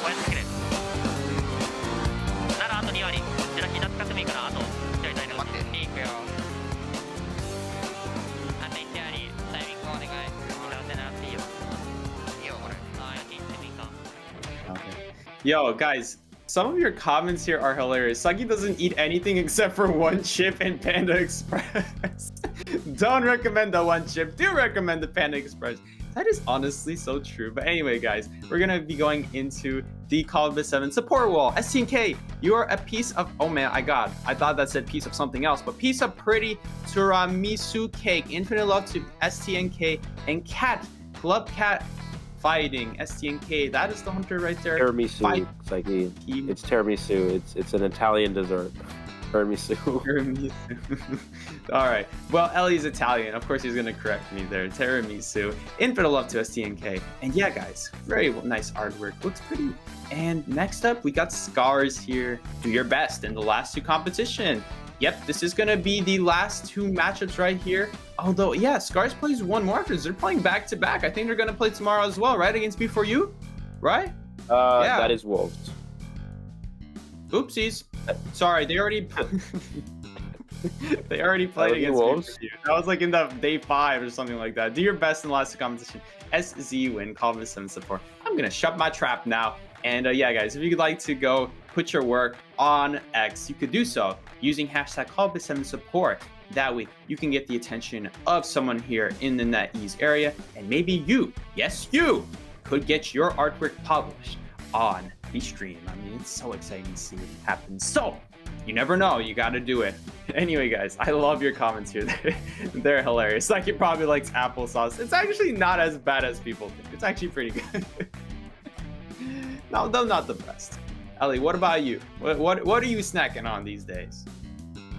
I have my Burt's Bees lip balm, which I'm not eating. I'm using it for. You snack on that? Okay. I literally said I'm not eating it. I'm just using it for lip balm. Interesting way to open up. What have I been eating? What did I eat today? What did I eat today? Oh, I used DoorDash for the first time since I've been back in the U.S., which cost me literally like, yeah. I'm almost broke after that. It's kind of crazy how in Thailand. Yeah, when you order delivery in Thailand, you're paying about, in US dollars, maybe around $4, whereas if you're paying delivery in the US, you're paying around $30. So with tax, tip, delivery, why you don't do fees, all the fees, yeah. I was feeling a bit sick though, and I didn't want to drive to go to a place to buy it, so I just got it through delivery, which yeah. You know, I had my dad tell me, because my dad, you know, he always looks at me and he's always like, man, it's like you're so tech savvy. If you had infinite money, you'd probably just order your food and have it shipped to your home straight up every single day. And then he was like, if you really think about it, you never have to go outside in today's era. You could have Amazon bring you everything you need for shipment and anything you want to use. You could have DoorDash deliver anything you want to use for food. And then after that, you got everything, all the entertainment at home. So he was like, technically, you never really have to leave your house. So I mean, that was a good thing to think about. Remember, guys, don't feel too bad. There is technically no need to leave your house. You could do school online. I mean, we've done it before to questionable effect, but still nonetheless possible. Dr. Dubs is here. What's up, Dr. Dubs? He's gonna hear this 5 minutes later. Ellie, what about you? What's your take on online school, man? Any crazy online school stories that are stream friendly? No, no one really went to school. No one actually did the class. I mean, we joined the call and then just muted and turned off the cameras and didn't do anything. Yeah. Ellie, why would you do that? That's so evil of you. I don't know a single person who would do that. I would always leave my camera on. Please. Teachers who are watching right now, are you a tryhard in school, Psyche? Definitely not. At least not as much as I used to be. I used to always be trying my hardest, but when you do it for 12 plus years, you start to really get tired of it. So maybe one day it'll come back for me. Maybe one day I'll decide, okay, maybe now I feel like doing school again. But for now, I don't know if I have the motivation anymore. It's really it's not like tough. It's just like, oh my god. Like, I don't want to be here. This college is a ripoff. It's like such a scam. Why am I paying $50,000 for a single semester? So okay, you gotta get yourself a job that doesn't require a degree. I mean, that's understandable. It's tough. It's tough out here as well. I also heard that bachelor's isn't even worth much nowadays anyway. So what's the point? That is correct. Why are you charging me so much? Exactly. You gotta get yourself a job that doesn't require a degree. Don't have to get into college debt, and you'll be fine. But anyways. Depends. You have to be pretty good at these. Or go to Europe. Or go to Thailand. And your cost of living and your cost for university is very, very affordable compared to the US. Ew! Oh my goodness! I may have left my volume on by accident. That was not intentional. We're gonna see the survivors here on Cat Go. That was literally the Supercell meme in action right there. Oh my goodness. Guys, we're going to be moving on now though. But yeah, that was a nice discussion to think about. Yeah, we're going to have the survivors here go first. We're Cat side. I wonder which hunter. I didn't catch which hunter they swapped out for. I swear it was a misclick. I didn't quite catch which hunter they swapped out for. But either way, it's not going to be an Opera Singer hunter. Not going to be what we saw before, because Opera Singer is most likely going to be banned here unless Cat is feeling bold. And they're going to ban something that's not Opera Singer. I'm very curious here. Yeah, Ellie, any ideas what we could see here? Oh, there we go. Okay, so we didn't yet see it. There we go. Laddie going to be swapped in for Buryo. Buryo. He played well there, but now we're going to see Laddie go in with the Gamekeeper and the Nightwatch. These are interesting 2 picks. Nightwatch, more expected. Gamekeeper, one of the newer picks we've been seeing recently in tournaments. He's all right. Like he's good. Don't get me wrong, but we've been seeing a lot of times where he tries to hook and it's like half a second too late. I mean, I've seen a surprising amount of times where even with his animation buff, it's still a little too slow. So, I mean, yeah. What's your take on Gamekeeper, Ellie? Is he as good as he can be, or do you think he could still honestly deserve another buff? I want to see Gamekeeper be even better because right now he's also a little bit slow, admittedly. Yeah, I think with Gamekeeper, obviously Gamekeeper's chase is very good, but Gamekeeper does lack map pressure, right? And that's something that we see be a little bit common, but Gamekeeper is very, very strong in the chase. You have the traps to work with to set up throughout the map. You have the hook, which has a very wide hitbox. And actually, we're going to see Sacred Heart Hospital from Scars. This is the least common tournament map in the entire game. So the fact that Scars is picking it here, Psyche, what do we think about that? What do I think about that? It's an interesting choice for sure. Something that we don't see a whole lot. Hospital's going to be a survivor-sided map, 100%. But here's the thing.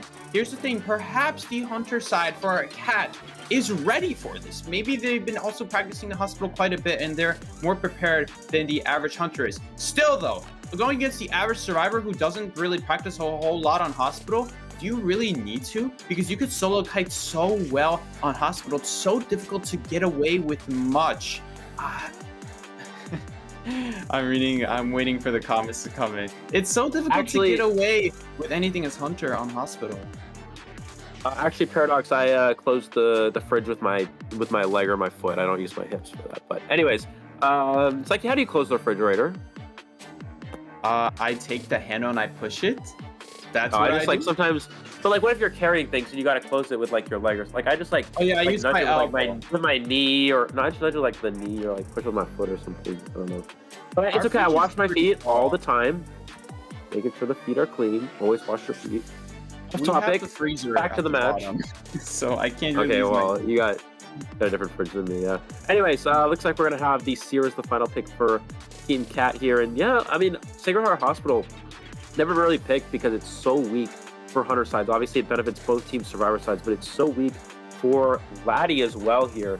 But Laddie has been very consistent, and also because Laddie is a strong Bloody Queen player, Psyche, we might see Laddie go with the BQ. They did give Priestess on Sacred Heart Hospital, which is very, very uncommon, actually. My goodness, the chat is finally catching up. Yeah, so there's so many good survivors on Hospital. You got the Patient, you got the Toy Merchant, but there's also the Priestess. There's also all the decoders are now suddenly a lot better. We're gonna see Laddie go in here with the Bonbon. We've seen before in the past Bonbon on Arms Factory with Peepers. That was kind of one of the older strats. I wonder if we might see that now. The Peepers have been nerfed since then, but are gonna be still somewhat solid on not Arms Factory, but on Hospital, just because you kind of ensure that you get longer value out of those Peepers, just making sure that you get the survivor stuck in that area as long as absolutely possible. I mean, it's still going to be tough for the Hunter regardless, though. It's like, what is it that you said that they're talking about? You said the chat. You didn't hear? You didn't hear? I was wondering, what moment exactly? What moment exactly were you talking about? Because there was a few things. Okay. So like, what the chat is talking about right now? Yeah. Okay, so I accidentally clicked one of my games on my iPad, and I didn't have the volume down, and then it was a Supercell game and did a do-do-do-do. So why were you playing Supercell during that? At like max volume. It's like when you log onto your phone at like 3 a.m. You wake everybody up watching. Everybody watching knows that Psyche is playing Supercell during the matches. There we go. No, he's actually not, but that was pretty funny. No, he's not. Don't worry. That was pretty funny, though. Anyways, looking at our spawn here, we're going to have Laddie spawn middle left side here with the Lawyer taking the Shaq Cypher. Interesting choice from Laddie to spawn here. He doesn't block Shaq with this. He's going to block the Dungeon Ruins area near Shaq if there's a Cypher there, so or potentially the T-Wall Cypher as well. So he's not going to get the block on the Lawyer Cypher, but he's going to get the easier choice of what target he wants to go to. So, yeah, kind of a unique spawn from Laddie. You don't really see that for a Bonbon here, but it looks like we're going to have the trump card and detention with Blink from Laddie here, just trying to secure a tie with his character, and then the Scar survivors can go for a 3 escape on Sacred. This is going to be the first half of the second round of Cat survivors versus the Scars Hunter. I'm Elio, joined with Psyche. We'll bring you the live commentary for this COAVII 7 group stage matchup.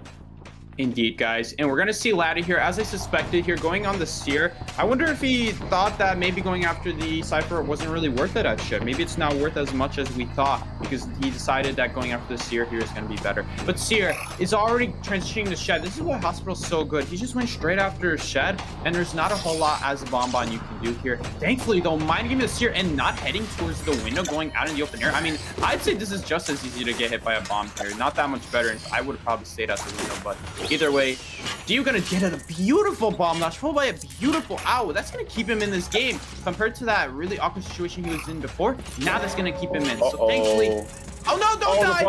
Oh, imagine that blew up on that timing. Yeah, really close there, but already a really fast set of hits here from Laddie. Kiting on another Cypher machine as well is really going to put the Stars at a big disadvantage. Do we see the Priestess portal?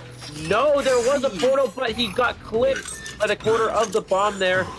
And that's going to be a really fast down for Bonbon, and this is exactly where this can be a challenge for survivors. You want to utilize that Sacred Heart Hospital to your advantage, try to kite there as long as possible, but the Seer unable to make it at all here, and Laddie with a fast down with Bonbon. This is exactly what Scars wants to see here. Indeed, and he's also going to have a really good chair time camping this chair. Bonbon, one of the best chair campers in this game, probably beating Helmber ever since Helmber was put above. Yeah, but it's going to be very difficult now to pull in a win as a survivor. They could go for it. They could because if they don't, they're going to have to go for a basement. Not a basement, a dungeon. Man, why do I get those two flipped around? I never... But I mean, here's the thing. It is Hospital. Hospital is one of the easiest maps to get dungeon on. In fact, I'd say if you had a Mercenary on the team and the Mercenary gets someone chase, I'd be surprised if you didn't get dungeon at that point, if you know where it is. So we might see here an in-game potential in regardless. Mercenary's coming a little bit late. He's gonna have to take a bomb hit here. Acceptable, understandable, and then getting away. Well done here from Satoru. Doing the absolute last second. That is what you needed there. Here, unfortunately, gonna go down here. Not much to do there, and yeah, they're gonna need to go for a dungeon escape here. This is what's gonna be the key here, Ali. Yeah, unfortunately, it was just going to be a farm in the long run. Mercer did also use 2 elbow pads, but was still able to get the rescue. Again, I don't think it ends up being worth it, though, because the key to Sacred Heart Hospital to the dungeon is in this area. The key to Sacred Heart Hospital is kiting in Hospital, then rebound kiting back into Hospital, in which the survivors were not able to do in either of these kites here from the Seer. So this is pretty suboptimal. Laddie's gonna not take down the portal, okay? Laddie's gonna not take down the portal, and you know, we also see Blink and full bombs for Laddie here, so a lot to work with. Chip onto the Mercenary, having used the last elbow pad, and still a lot of Cypher progress to go on the most survivor-sided map in the game. I'm a little bit surprised he's choosing to fall down this hole. I don't think this is the best route you could take, because now you have a chance. Yep, you give that bomb the chance to get that hit, as opposed to if you drop down the other hole that was closer below the stairs, you would have reached that pallet without getting hit there. So a little bit of a mistake there, going to result in Satoru getting in a pretty quick down here, all things considered, for Bonbon. They have ciphers, but they don't have enough people to do those ciphers anymore. That's another thing here. It's kind of hard to rebound into Hospital when Laddie did such a good job chairing in the side of the map as far as possible. So things were in favor for him here as well. Also, the Survivors team, wow, that was a really nice bomb. The Survivor team also, once you're on chair, there's really no way to get him off of that chair. Like, you could rescue, but how are they going to reach the Hospital without getting hit here? There's no real great way of doing that. You just kind of have to hope they can get there, and then Priestess will do the rest of the work. But man, Lawyer's just getting harassed here. There's absolutely almost nothing he can do here. Just always on top of his game, making sure that... I'm getting a DM from Miki, probably about Supercell. Always making sure to have the pressure on the Lawyer. It's going to mean that you don't have a person on the Cypher anymore. And I think that might be the deal breaker here, Eli.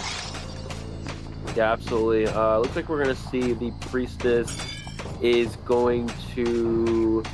yeah, I mean, what can Priestess really do here? Laddie's just going to go for the 4 elimination at this point. Nobody can make this rescue unless the Lawyer gets up and saves, but... I mean, Laddie, if you're Laddie, make sure you stand on the chair. Make sure the Lawyer cannot get up and save Mercenary. Okay, and it looks like that's going to be the case here. So, it's going to be perfectly fine. And yeah, Priestess is going to try to, I guess, evade sight of the bomb for as long as possible. Still 2 ciphers remaining. I don't know what Cat can really do. They're going to want to try to get at least 1 survivor escape, but the fact that the losing as a survivor side on Sacred is so hard for them to work with, right? You know, Sacred is such a big survivor map. We're going to see the Priestess long portal here. Nice portal to get to the hospital area, but yeah, we'll see what Priestess can do. Priestess can waste a ton of time here. And actually, it's like the last Cypher Machine's at 50%, and Lottie doesn't have a trade to teleport there, so maybe this is not too bad for Taz. They're still able to get one out here.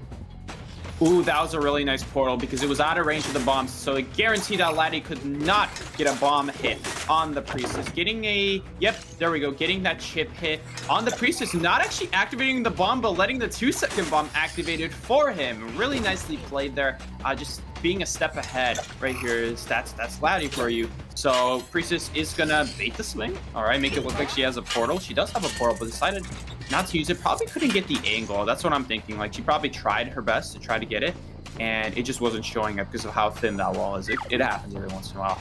And now it's just a matter of time here, Ellie. I mean, it's possible. If Laddie doesn't protect these ciphers, if he's not careful, if he doesn't check for staking ciphers, they could potentially pop that cipher. Granted, 51%, that's a big bargain. That's a big ask to not have the Hunters see the cipher shaking for that long. Yep. But I've had games happen like that where I wasn't expecting it, and survivors pop the ciphers. So, I mean, then again, I also wasn't paying attention. So, Laddie, of course, is going to do his best guarding these ciphers. He knows about it. But guys, Priestess sells herself revive. Lawyer does not. This match isn't really that far from over yet. But it's also not far from over. What? Does that make any sense? You know what I'm trying to say. It's not far from... It's not far from over, but it's also not far from over. So, there we go. Okay, yeah, that made a whole lot of sense. We're going to see the Lawyer unfortunately get found here. A good attempt for the flywheel. Almost stopped both the bomb and the basic hit, but just waited half a second for the swing, and that allowed the hit on the Lawyer there. This is going to be probably here, Ellie. Lawyer also does not have self-heal. Did have an illusion to work with, but unfortunately was not able to get it out there. Yeah, just a matter of time. Priestess. Oh, actually missing the portal here, unfortunately. Gonna go the short way instead of the long way through the building. And, you know, he kite for a little bit here in hospital, but as we talked about before, Lawyer without the option to use that self-heal at this point in time, so there's no way for him to get back up. Laddie just needs to secure this down onto the Priestess. This is going to be a 4 survivor elimination, 4 scars here on Sacred Heart Hospital. What an incredible turn of events for this team. After winning the first round with a very smart game sense comeback, be able to turn things around here, or not turn things around, but hold on to their lead and even add to it by a significant amount at 5-0. The 4 elimination is Bon on the most survivor side map in the game. Very impressive. And just like that, yeah, Scar's really looking like they're going to be able to take this one. Indeed, it pretty much guarantees that Scars is going to get at least one person out here. It's a really hard map to capture anyone on as Hunter. Just one time, just one kill is so difficult on a hospital, let alone 2. So if you can get a 4-man there as Scars, Ellie has a random fly, a rogue fly. Go get that fly, Ellie. All right, I'm going to need to close my window. I left my window open and bugs are attempting to fly in. Give me one moment. I will be right back. I got you, Ellie. Go grab your Chipotle while you're at it. He already took off his AirPods, so we're not going to be able to talk to him anymore. Ellie. Hello, Ellie. Man, Ellie is so silly. Man, I love Ellie. He's such one of the best commentators. Man, props to Ellie. Welcome back, Ellie. We were just talking only good things about you. So yeah, what's it called?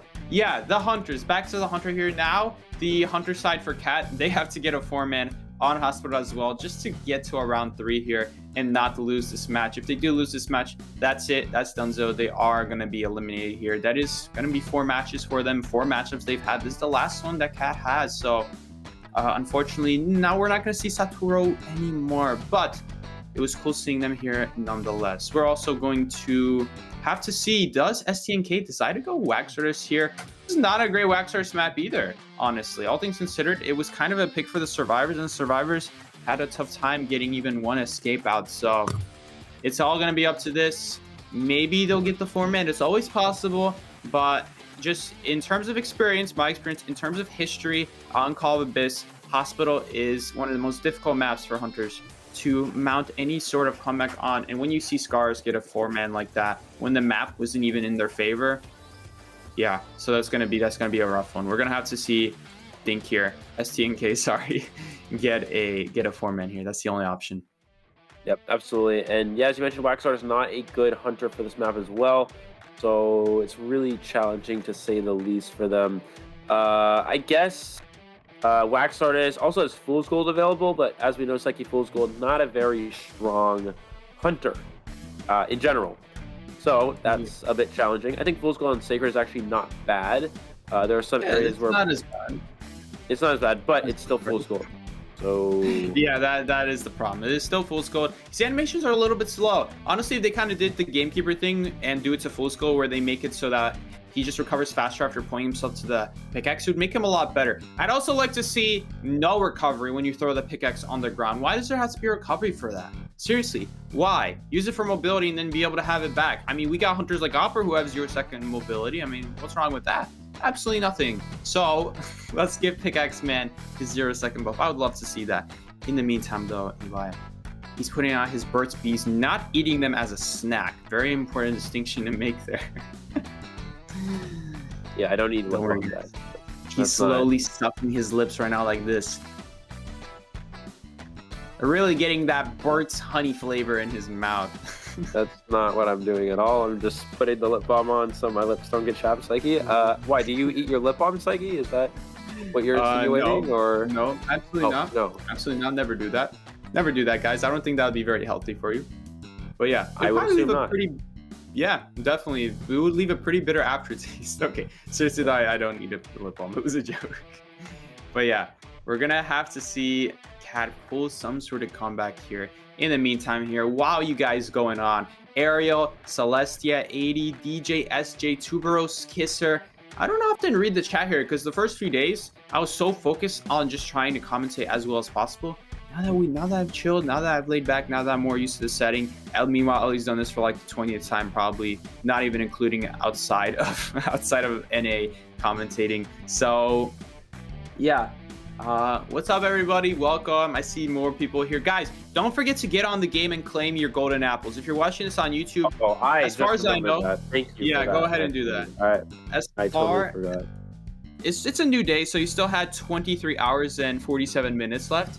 But as far as I know, just watching the stream on YouTube is not going to be enough. You have to go into the game, which we are doing right now. You have to go into the game where you're going to watch us again, watch the teams here, and me and Ellie, we're just going to watch ourselves here.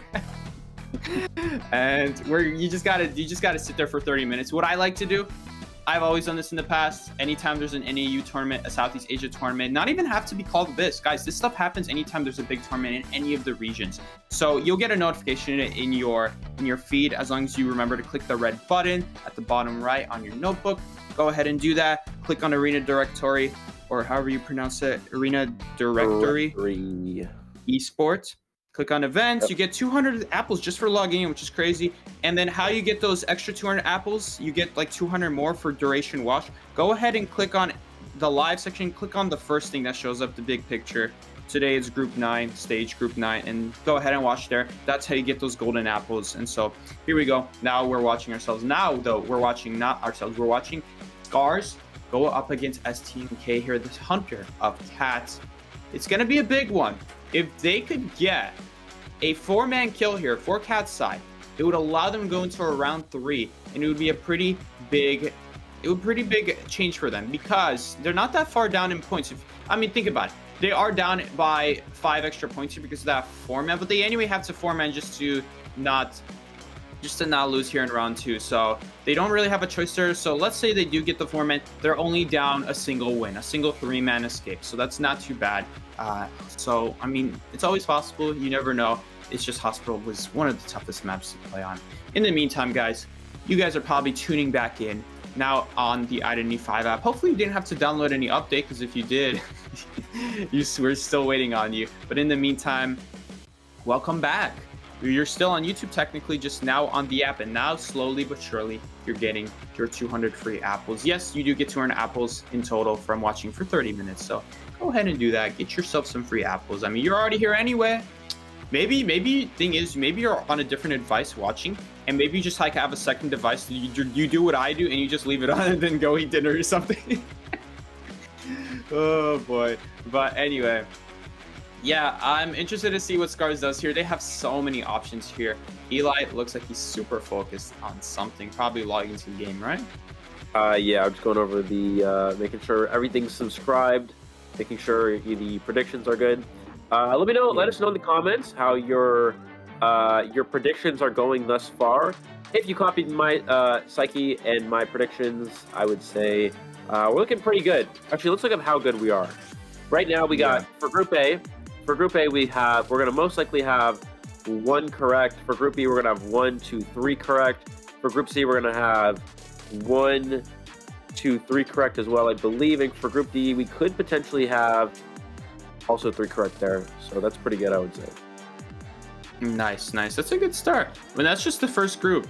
That's not even talking about the other groups there, so that's pretty good. Remember, guys, for those who don't know what we're talking about, Eli and I on my stream on my YouTube channel, we just had Eli go through what he thinks are going to be the positions here for the group stage. We're going to do that again. I'm going to do one more stream for sure. I know I haven't been streaming this last week, but we're going to stream at least one more time here for sure, so that we can get at least predictions on the next stage, which is going to be the bracket stage. That's going to be starting up very soon, so go ahead, check out the stream when that's going to happen. It's either Monday or Thursday, one of those days. And yeah, hopefully we'll get LA's predictions on that. That would be pretty cool. So far, he's looking pretty good for this first one, so he's definitely a reliable source. He's been commentating for a long time, knowing these teams very well here, at least the OG ones. So right here, we got Mercenary and Seer here as the first 2 picks bans. I mean, they're good survivors, but there's so many good survivors that Scars can counter pick with. I mean, such as Antiquarian, not even map dependent, just very good in general. Perfumer, though, a very good survivor on specifically maps where you can drop down. That way, if you took damage, it literally doesn't matter. We're actually going to see Scars here ban the Waxers instead of the Opera Singers, so they don't respect STNK's Opera Singer as much as they do their Wax Artist. That's a big thing to remember here. We were seeing a lot of like missed dashes there earlier, admittedly, so maybe they're keeping that in mind. I'm not going to sugarcoat it, guys. Like, if they saw it, that's probably the biggest reason why. They probably picked up on that. They probably identified. They're like, okay, well, let's just go ahead and ban the Wax Artist, and we're going to say that the Opera Singer is going to be weaker than their Wax Artist. And we'll see how that works out. She's still a very strong hunter, and STNK still had to get here somehow. So they are a very good hunter themselves. You never know here. Meanwhile, we're going to see Cheerleader also banned out, and it's just going to be, it's going to be so tough. We're going to see, instead of the typical like stun support of something like a forward or anything like that, we're going to see the kiting support in the form of Dancer, dropping off boxes, and as long as the survivor is alive, those Dancer boxes get seemingly infinite value. Man, I remember there used to be that one pallet at the bottom floor that they removed. I really never used it except for like a occasional pallet stun and when the hunter dropped down. And I never really liked using it. Yeah, because it seemed kind of risky, like hunter might be careful of it. But with Dancer, you'd always drop your box there, and it was it was going to be really hard to answer because they had to break the pallet first. Now that's gone. But since then, we've also seen Dancer just, it literally doesn't matter because Dancer just put the box in a different spot in a room that no one ever goes in, and it's so annoying to walk in there and break the box because it's off route of the survivor route that they're going to be traveling. So that's the key with Dancer, putting boxes on the side of where survivors are going to be kiting, not directly on their path unless it's in a pallet. But if it's not in a pallet, if you're going to do good boxes, guys, important Dancer tip, if you're going to do good boxes that are not inside of pallets, try to put those pallets in corners that are out of the way and not in the direction of the hunter, so they have to go out of their way to... Ooh, Hermit pick. Hermit pick indeed. Opera Singer was available, but they didn't go for it. They're going to go with the Hermit. So interesting choice from STNK. I think that obviously Hermit is a very good high kill hunter. You have it's a high risk, high reward hunter, and you know, STNK needs to go for a 4 kill. It makes sense to play the Hermit here. But with Opera Singer on the table, I almost felt like maybe trying to play Opera here would have been more optimal. But the Survivors did a pretty good job of countering it. They got the Perfumer there. They have the Antiquarian there. It's like, you tell us about Antiquarian, Perfumer versus Hermit. Well, guys, for starters, she's all right. She's like not the best, of course. But the thing about Perfumer is that her Perfumers last longer than when you get stunned, which is a pretty big deal there. You could also Perfume away when you don't have polarity on you. You could Perfume away that first polarity charge that gets you, and that counts as a debuff, by the way. So any debuffs on you that you perfumed and then applied afterwards, that does disappear. It is considered a debuff, even though it technically doesn't do anything. It is considered a debuff because it will stun you if the Hermit were to stop you again. As far as I know, like, right? That would make sense. It's been a while, but using Perfumer logic from my years of playing her, that should be what happens. Yeah. So we're going to see Dancer here spawn in the corner here. Gonna be, I suppose, difficult to transition out of there, honestly.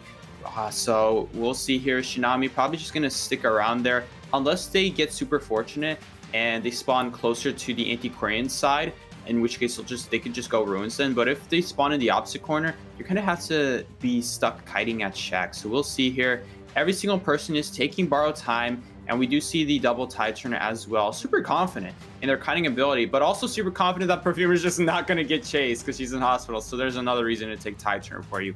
I mean, these are the advantages of hospital. You could be so free with the survivors you pick, so free with the builds you pick. It gives a lot of leverage, a lot of leeway to these survivors. So here we guys go. Second half of round 2. Remember, Cat has to get a 4-man here, 4-man elimination. Otherwise, they are done for, and it's going to be a win for Scars. Absolutely. We do see a Blink build here as well, which is not exactly too aggressive. This is a little slightly more conservative, but we're going to see the female dancer double spin here, try to get some distance, forcing the hunter to break the box. This does allow them to transition into the hospital area and wanting to commit hospital, maybe? It looks like, yeah. Interesting. They could have gone to Ruins, chasing the survivor in Ruins, because they would have had a red charge already on that survivor in Ruins. But no, it looks like going to hospital instead. Maybe shooting charge to Soar here. Let's see. Maybe Soar can like yeah, now run into the hunter. That's what STNK is hoping for there. The perfumer is not going to be very good here. This is like what I was talking about before, that if you can perfume and then it technically is longer than the stun, that's fine. Only problem here.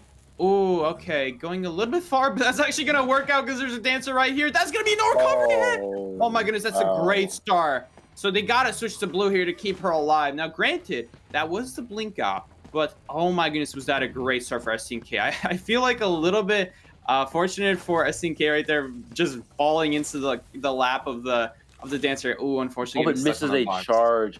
Yeah, that was one, as like you would say, high value blink. The biggest issue is that we do see the charge missing there, and that does start a long charge cooldown. This is going to Shinami a lot of distance here. Does not have the teleport ability just yet, or the shock teleport, whatever you want to call it. Shinami doesn't know where the hunter is, though, so this is going to allow the hunter to catch up. Gets the pallet drop, has to go for one more here, and this will be able to be the hit. But, oh, yeah, and Corin did have a shared charge, though, so Shinami can use this hit, get back into hospital. And again, you're going to continue to see why this hospital map is so good for survivors, especially against Hermit, because Hermit, they can just keep sharing damage and allow the survivors to make it back into hospital. And we see all the dancer boxes.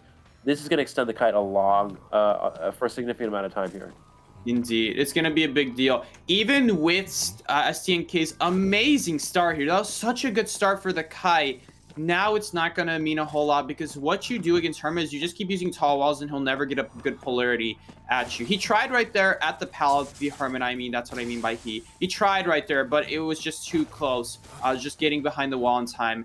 STNK here going in for a stun on the Perfumer, waiting out the Perfume. Smart. Well done. If you see the Perfumer and Perfume there too early, you could just do that, and that works out as well. But guys, now we're going to see the survivors here just start doing the ciphers that they had progress on. This is kind of the downside of Hermit, is that survivors still know what ciphers are connected to each other. So they're just going to do whatever cipher they were connected to before.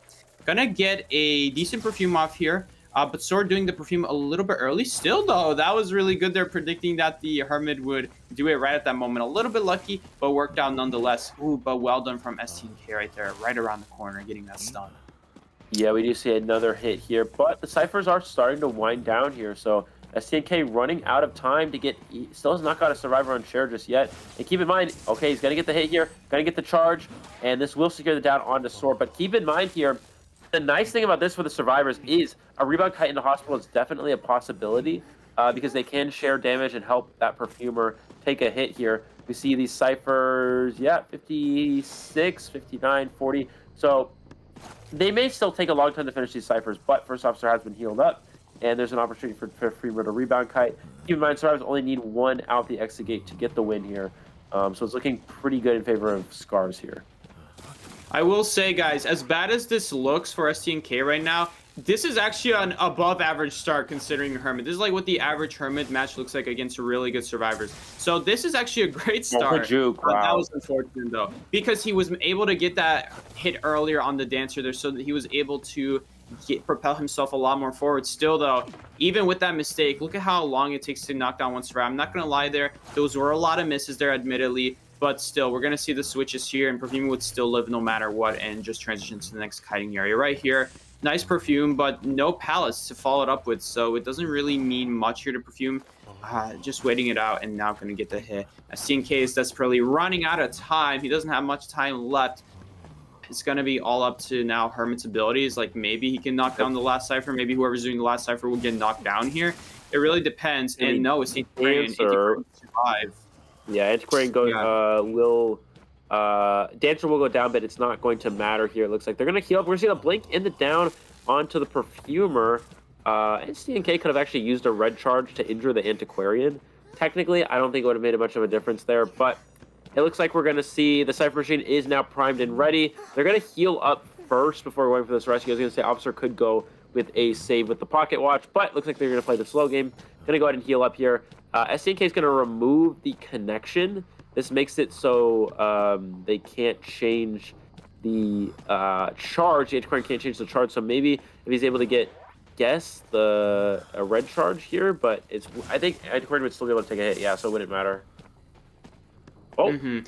He's actually going to cancel. Well, no, it's not that he cancels that. He used one of his regular Zero Presence abilities. You can shoot it out when you're in that position, by the way, and then just choose to cancel the 1000 Presence. It still uses it, though, so that's the unfortunate thing, is that if you try to do that, it still uses the 1000 Presence if you don't choose to take yourself forward. Now Sort is in a pretty ideal spot here. If they take a hit here right now, I wouldn't be surprised if they take a hit earlier than sooner, just to prevent that trade from getting up, because if that trade, the longer they stall here for, well, I wouldn't say no reason here, but admittedly Borrow Time is just going to heal up everyone anyway. That would be a good time to block. There we go. They don't want to give time for the blink to be back online, and they also already have the survivors positioned at the exit gate and ready here. STNK still gonna look for one survivor elimination, gets the dodge from the Perfumer. We're gonna see potentially or not a blink, we're gonna see potentially a second charge here right after. Yep, there's the follow-up and charge back. That's gonna get the down on the Perfumer, but 3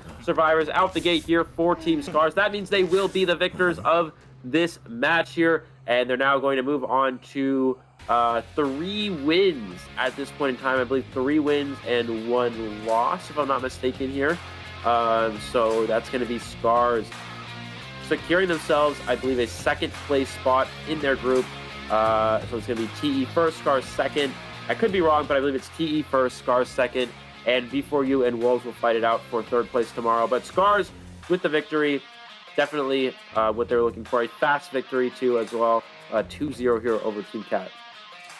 Indeed. Well done, the Scars here, showing that they are here to stay and that they are here to move on to the bracket stage. They played very well here from the Survivor side, from the Hunter side, and they're going to be very exciting to see in the bracket stage. Scars, of course, one of the more OG teams, but once again, coming on out here, proving their worth to this day still on the stage here, bowing down. Well done to all of them. So yeah, that's going to be Scars. That's also going to be Cats. That's day 9 for you guys. First matchup of the day. And we already see a couple teams already, 2 teams in particular, already finishing up their last matches. We're nearing the end here of the group stage. And though a lot of these teams were, like, their positions were already set in stone a few days ago, well, like more like yesterday, they are now actually set in stone. There are no more matches left for Scars. There are no more matches for Cat. Their placements are where they are right now. All they can do now is hope that someone else goes lower than where they are right now. So yeah, just overall, I love the opera singer there, just being on point with the opera singer as usual. It's kind of redundant to say, but opera singer, it takes some skill to play her still at the end of the day, skill to master her, I should say. And the survivors from Scars out there with their amazing communication in round 1 were able to pull out an extra escape, even though it was not looking like it in their favor. So yeah, great work there. Absolutely, that's going to be Scars moving on again to 3-1, and in this match, the point score will be was that 13-4, right? Let's see, 5-3, 8-1. That is 13-4. Is that how addition works? Did we learn that in first grade? I think we did. Well, right? Scars got 10 points in round 2, so that's an easy one. And then there was a tie. Scars got 8-1 in round 2. So yeah, so 8-1, and then it became 18 to. No, oh yeah, you're right. I forgot that tie was. Yeah, I'm sorry. Yeah, I forgot that tie was supposed to be its high, and then it ended up being really strong for the Scar survivors. So they actually ended up giving that extra escape, right? So that was really nice. Yeah, what can I say there? Man, that seer pallet, not the seer pallet, the bomb hit on the seer there, barely not reaching the portal. That was nasty. I'm rewatching that right now, Ellie. That was another good play. That could have spiraled into disaster so quick. And the fact he was able to stop that, I think that was honestly the reason. That singular bomb hit at the bird, and not at the birdcage, but the portal leading to birdcage at the double door starting there. That was the sole difference maker of the hospital match. That was huge from Laddie there. So props to Laddie there. Although we saw like a lot of good work from the survivors in that first round, the bomb on there, getting that last hit right before disaster struck, because he would have gotten Palestine after that. He would have got a portal stun. He would have had the seer in hospital. It would have been really tough after that. Yeah, we talk about how important it is to get into hospital and utilize that kiting area to your advantage. But Scars did it very beautifully this time in this round, but unfortunately Cat was unable to do that in their round. The only survivor that was able to do it was the Priestess, but at that point it was too late. We do see the Perfumer here. Sorry, with the overall containment time from the Hunter here, that is 205 seconds of containment time. Incredible job. That is the downside, of course, of the Hermit. You can take so much extra damage. The kites can be so much longer than they need to be, and that's why we see Sword not only performing very well, also a lot of dodge shocks. We saw the Hermit go for the where he jumps up and does the teleport shock, but was able to juke it multiple times there. That was really impressive. That was able to extend the kite as well to keep the survivor alive long enough for the end game. And yeah, 205 seconds from Soar. Definitely a possibility to MVP with that one. Probably going to go to either Soar here, I would imagine, or Laddie for that 4 eliminations with the Bonbon. Absolutely great work there. Just, man, but getting a 4-man elimination on Bonbon, I think that's MVP deserving right there. On Hospital, on Sacred. Too, yeah, that's a good one. That's a good one to have. So I have a feeling we might be seeing Laddie. It was really like one play that stopped the whole spiral of chaos happening there. But we also saw so many good bombs from Laddie. Like right now, I'm watching that Mercenary get hit on the stairs on a height. Laddie barely getting that bomb hit off at the last possible second, right before he got too high and avoided the bomb hit. So I'm very curious who we're going to see here right now. For now, we're going to see 4-13, loss for Cat, but a win for Scars, getting their placement just a little bit higher in terms of points. And I wonder if it might just make the difference for their placement at the end of the leaderboard. Still though, I believe TE had like a huge lead though on the leaderboard, right? I think TE went undefeated at 4-0, right? If I'm not mistaken. They had a great run in this group. Really well done. Yeah, so that's going to be TE, as we talked about, is the first seed. Scars with this victory moving to 3-1. TE being 4-0, Scars at 3-1 should put them at second place. And then Wolves and B4U currently both at 1-2. So whoever wins between those two teams will be the third place seed at 2-2. The fourth place seed will be 1-3, and then the last place seed, of course, Cat at 0-4. Best selection, as you mentioned, thank you to Laddie here with that 4 elimination on Sacred Heart Hospital with Bonbon. That is not something that you see every day, but Laddie was able to do it here, and that really shifted Scars into the winning position that they needed to take the series. A very close round 1, but Laddie really just blew the game open here with this 4 elimination. Indeed, and that is how you get it done, Ellie. Very soon, we're going to go into the interview section. But man,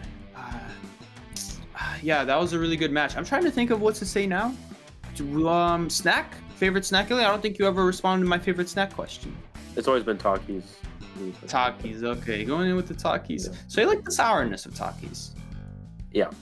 I've always like chili lime flavor. Oh, the blue ones? No, I haven't. I've always had the Fuego.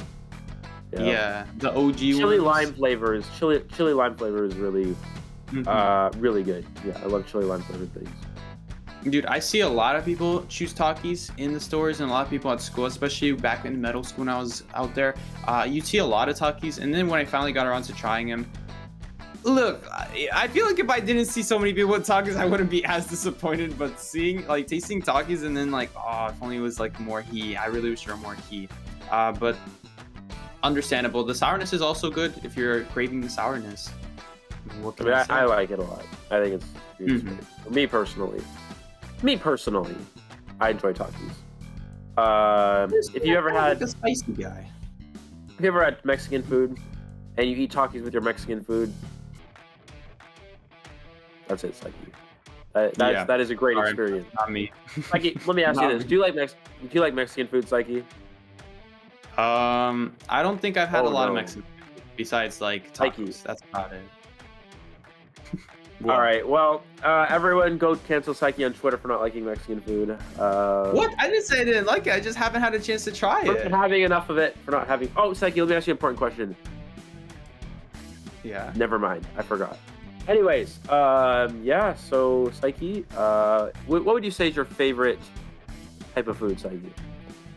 Favorite type Choose of one. food? Orange chicken. Choose one Like, right now. So good. Orange chicken's probably going to be the number one. So would you say Chinese food? Well, when I only eat orange chicken, I can't really say I like Chinese food. Okay, in terms of like your favorite like country type of food. That's another thing. I really almost never go out. A lot of my life, I just ate mom's dinner. Like we can't really eat anything. We just have to go home and eat mom's dinner when she would always make dinner. Like every day was dinner. Didn't matter. And so what It was kind dinner of food every did your mom make then? Polish food. I didn't really like it. I still don't like it. So you don't like Polish food, but okay. Well, Polish man. Breaking news: Polish man does not like Polish food. Does not like pierogi. Does not like kotlet habobe. He doesn't like any of that stuff. I don't know what any of that is. These are like but yeah, OG I'm things. Okay. Pierogi, those are like Polish dumplings, basically. Like the typical, stereotypical thing that a Polish person eats. Psyche, do you like coffee or tea? Oh, we're more? learning things. Tea all the way. Tea all the way. Tea. Coffee is fine Indeed. too, but I would like start putting so much milk in the coffee that eventually comes to a point where I'm like, why am I even drinking the coffee? I would prefer just the milk at this point. Yeah, that's me though. I also only drink milk for the most part. Like you should see how many bottles of milk my mom be buying. Like you go down there's like a 2 gallons and then like sometimes like a smaller quart. Oh man, I love milk. What can I say? I'm like Markiplier. It's like 5 nights at Markiplier. You guys seen that Meat Canyon video where he runs on milk energy? I'm like that. We running on milk energy. Didn't even know that was a thing. Milk energy. Yeah. But yeah, guys, I'd have to give it to tea. Tea is my number one. I don't like milk and tea though. I don't think that's right. Keep your tea watery. I think it's horrible to put milk in it. Like, hell no, don't put milk in your tea. Keep it like keep it as it's supposed to be. So, okay, Ellie, also a regular watery tea enjoyer. You put lemon in it, right? You go with the lemon, Ellie? I'm guessing. Sugar? Occasionally, but not really. No, not really. I just like regular just tea by itself. So, anyways, getting into our interview section here. Let's see what we have. スカーズのソーラです。はい。はい、スカーズ Here's の Sor モネです。 and Monet from Scars. 那也是恭喜 Scars 获得了今天这场比赛的胜利啊，2比0赢下。想问一下两位骑士这个心情怎么样？で本日ストレート勝ちということで今の心境いかがですか？一人ずつお願いします。はい、結果も良かったのですごい嬉しいです。 I think it's like how do they feel about 这个结果非常 the 的好，我非常的开心。 maybe I don't know. 那问一下，モネさんもお願いします。最後も勝てて良かったです。 最后一战我们有取得了胜利，真的太好了。大家非常非常的开心嘛。那今天的话，就也是我们 Yeah, they're 求生者和 obviously 接 very 棒者 happy 双 about 向 it. 奔赴的一天。先来问一下我们第一局求生者那个非常关键的3跑好了，当时那个3跑会有在大家的意料之中吗？索拉。 ではまずソーラさん、まず本日第1試合の3逃げ本当に素晴らしくて、それは3逃げっていうことは予想はしてましたか？そうですね。途中までは分けペースかなと思ったんですけど、最後の最後でこれを3逃げいけるんじゃねと思って結果3逃げできました。 他其实因为到中期还是一个平局节奏，但是到后期他们觉得这个说不定能3跑，然后尝试了一下就顺利3跑。是在开门战找到 So 了 they 一 were 波 also 机会， talking 但是其实 about 会 how 发现当时 how 在 they 场 were 上 working for 3 survivors, probably during that round 1 match. 想问一下，当时在开门战的时候，大家会有什么样子的部署交流，说成功的把挽留时间拖过，完成了一个3人3跑呢？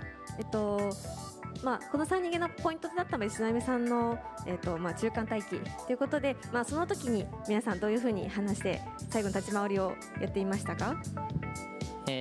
まず First said they were going to get a tie on the survivor side. ていて、but they were able to help their teammates get third. With obviously talking about the game sense from Scars, and they really showed in the first match being able to get the 3 seed. そのシナミンがそのタンクぐらいで隠密をすることによっての引き止めるの時間を切らせることを目的にやってました。他们因为当时挽留还有大概30秒就结束了，所以他们也是想去冲着这个时间去冲一下3跑，所以说就让绝大选手在工厂里大房里，然后西纳米选手在月亮门那边卡尔明，然后最后把挽留拖没了之后顺利3跑了。大家整个的配合完成度做的都非常非常好。那到了第2局的时候会发现，哎 ，BP 上面会有一个比较奇妙的，就是第1局 SCAD 这边是搬掉的医院，但是第2局他们主动选择了医院。想问一下 Monet， 大家当时做出这样的一个地图选择，是有想让求生者这边去争分吗？まあ次の試合のバンピックに関して、まあ第1試合病院版で第2試合病院ピックっていうのは、まあこの第2試合でサバイバーの方でポイントを取るつもりでピックしたんですか？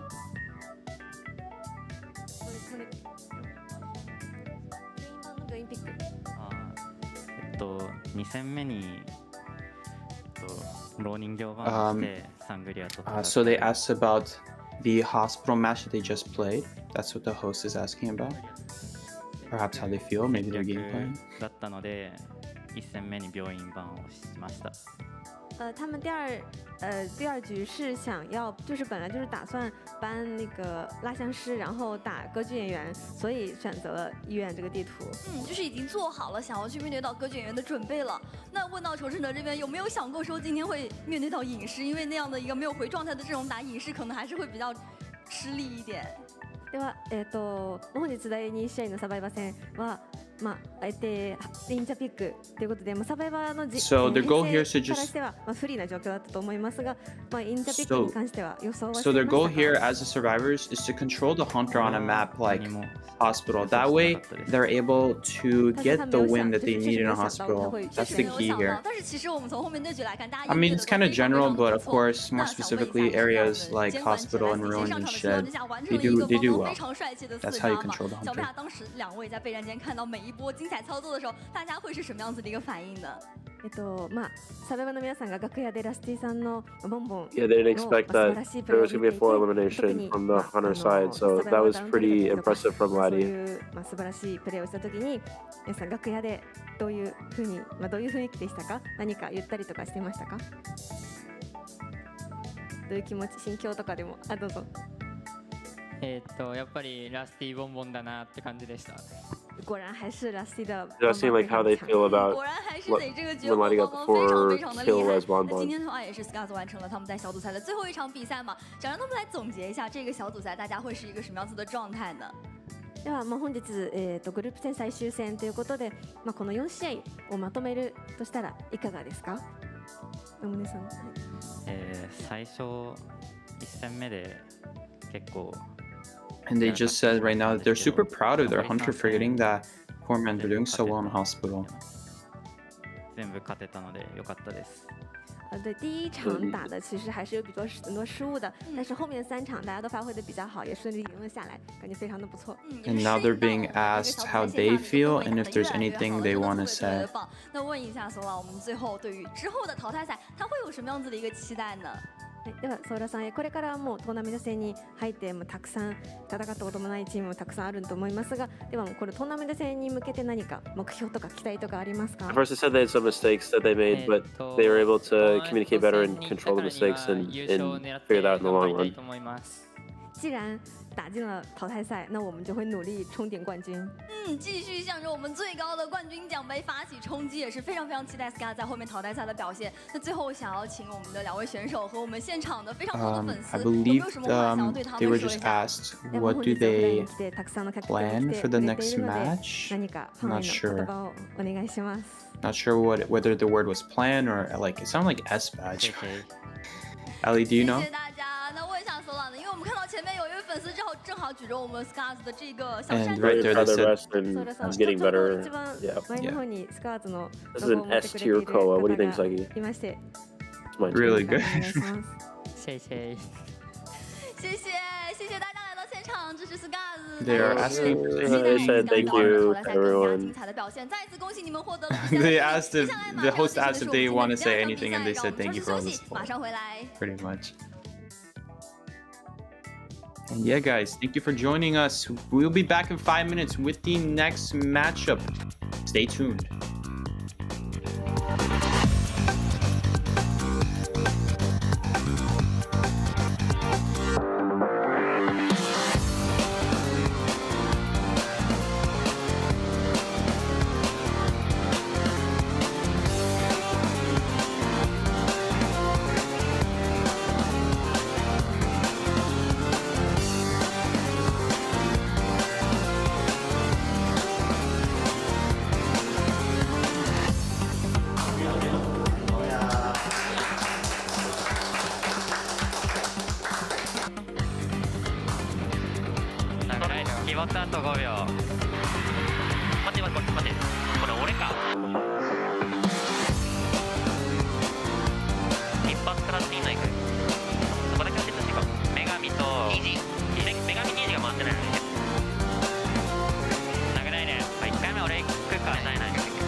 Welcome back, everyone, to day 9 of COAVII 7. I am here with myself, along with Mellow. Sorry, I'm so used to pods. It's okay. How are you feeling, though? How are you feeling about this matchup? We got like 2 really good teams here today. Yeah, a lot of good teams coming up. I'm excited to be here, and hopefully we'll be seeing more interesting matches to come. I mean, Scars versus Cat ended with a 2-0 sweep. But before all that, how about you? How are you feeling today? I'm feeling pretty good. I'm pretty excited about what we got coming next. We got RC versus HHDG for you guys. For reference, for reminder, RC is the team with the very well-known player who loves to play all the difficult hunters, including Mad Eyes. But then we also saw HHDG, which is like one of the newer teams coming out in this COAVII and doing very well. So I'm very excited to see, can they continue to win? I think there are 2 wins and 1 losses in total. I think we saw them lose just 1 time, but overall they've been playing very great. So yeah, I'm excited what we see now.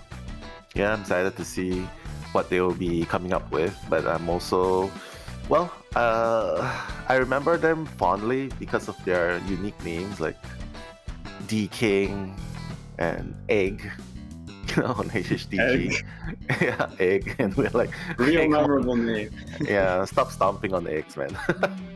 Don't waste them.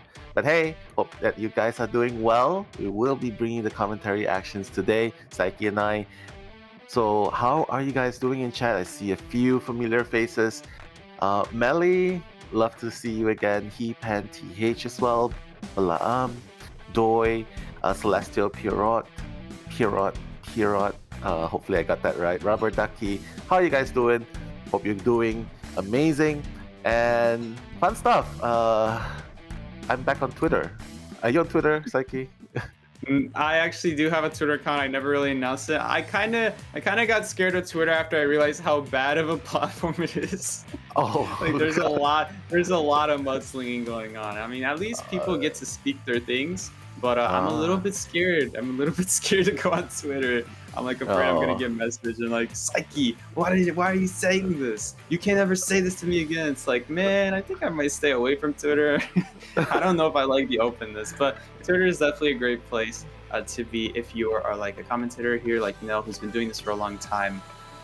You also, I think you might more easily get like job opportunities on Twitter, like get yourself out there easier, or is that not true?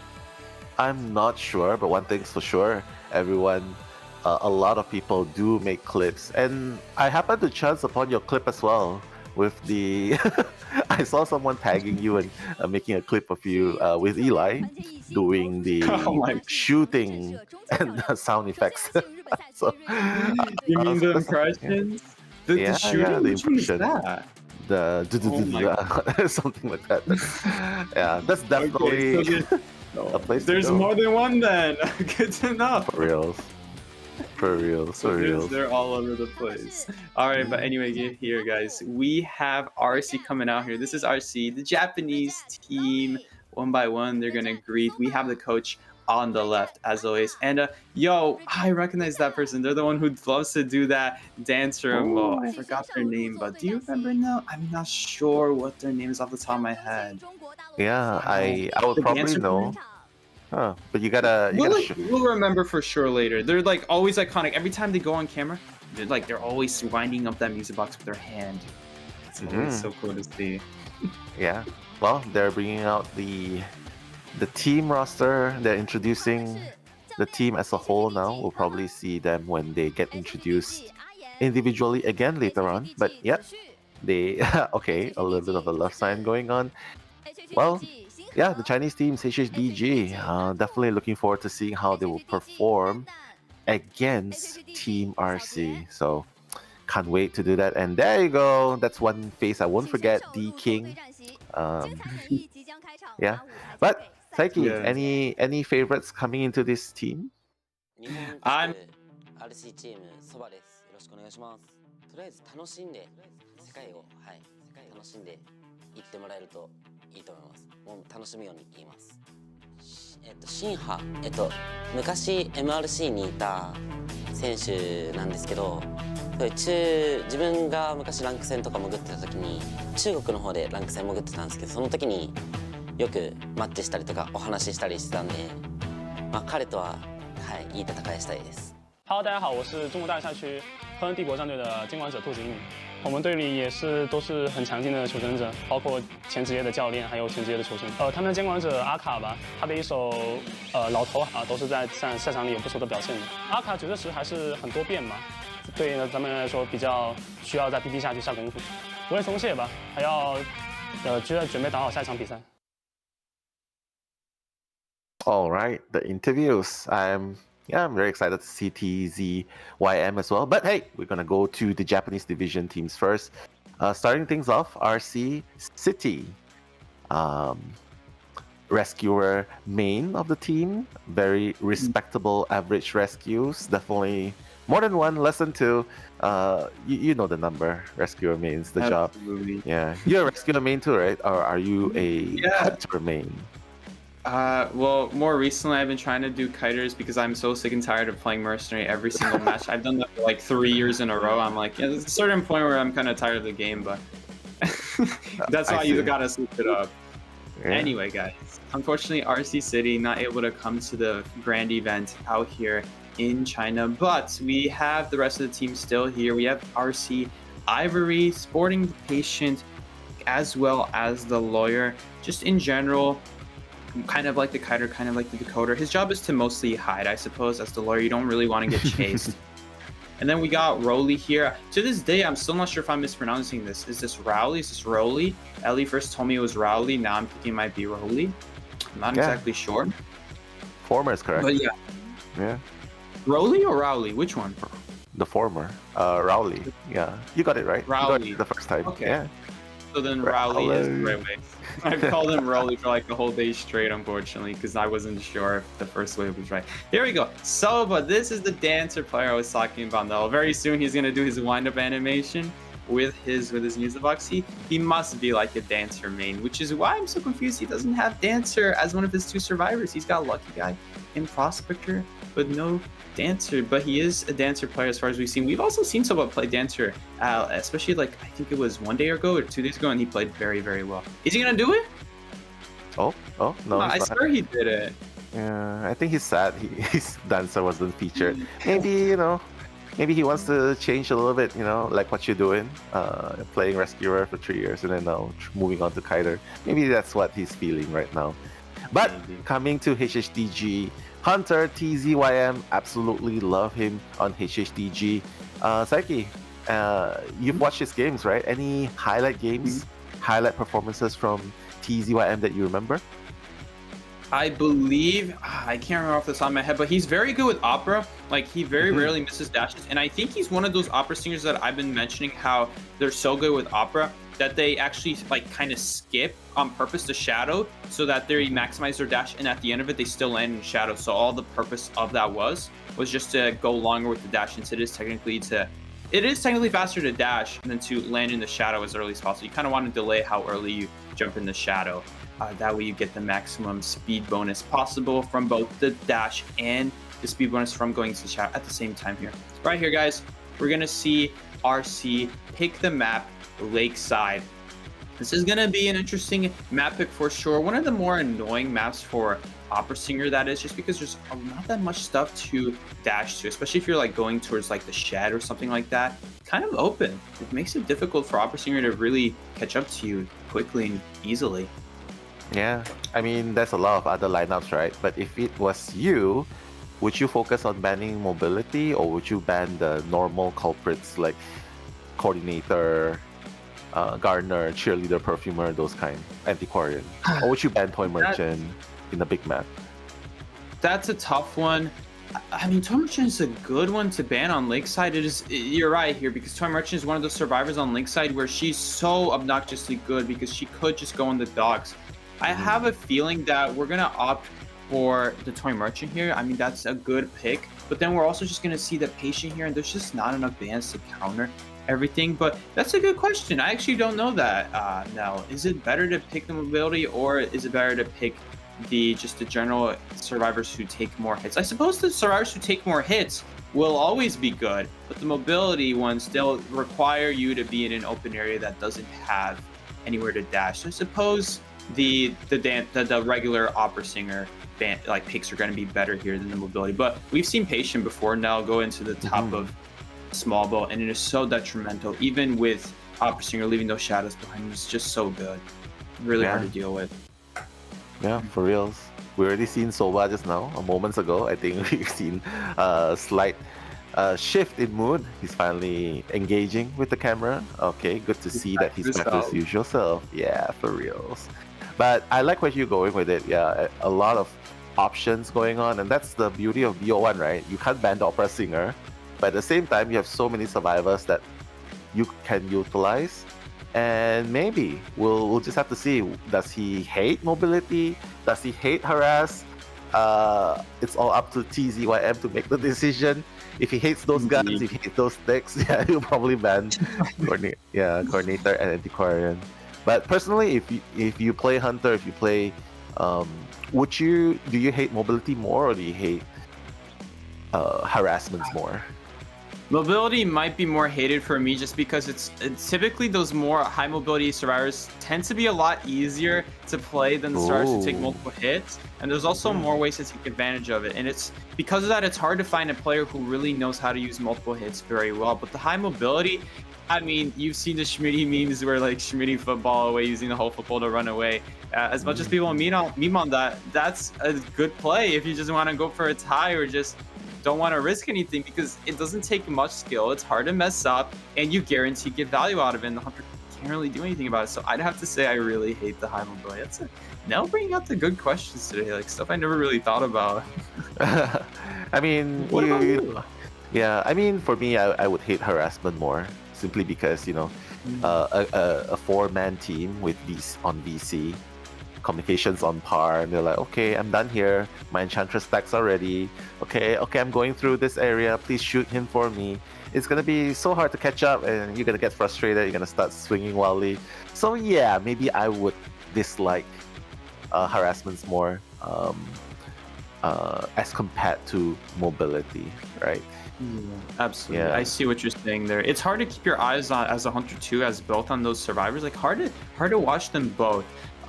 Though with the forward is like the one that's scariest by far. You always got to keep an eye on him, and sometimes I kind of lose track of the survivor that I'm chasing, just because I'm trying to see, is he trying to dash me, is he trying to hit me? Sometimes like, okay, he's dashing, I can hit him in the middle of the dash, and I do it, and I'm like, well, then now the survivor gets away. So it's still the better play, but it's so tough. It kind of forces you to make these choices. That's the problem with harassers. You're always having to sacrifice something. So I completely get where you're coming from, Nella. That makes a lot of sense.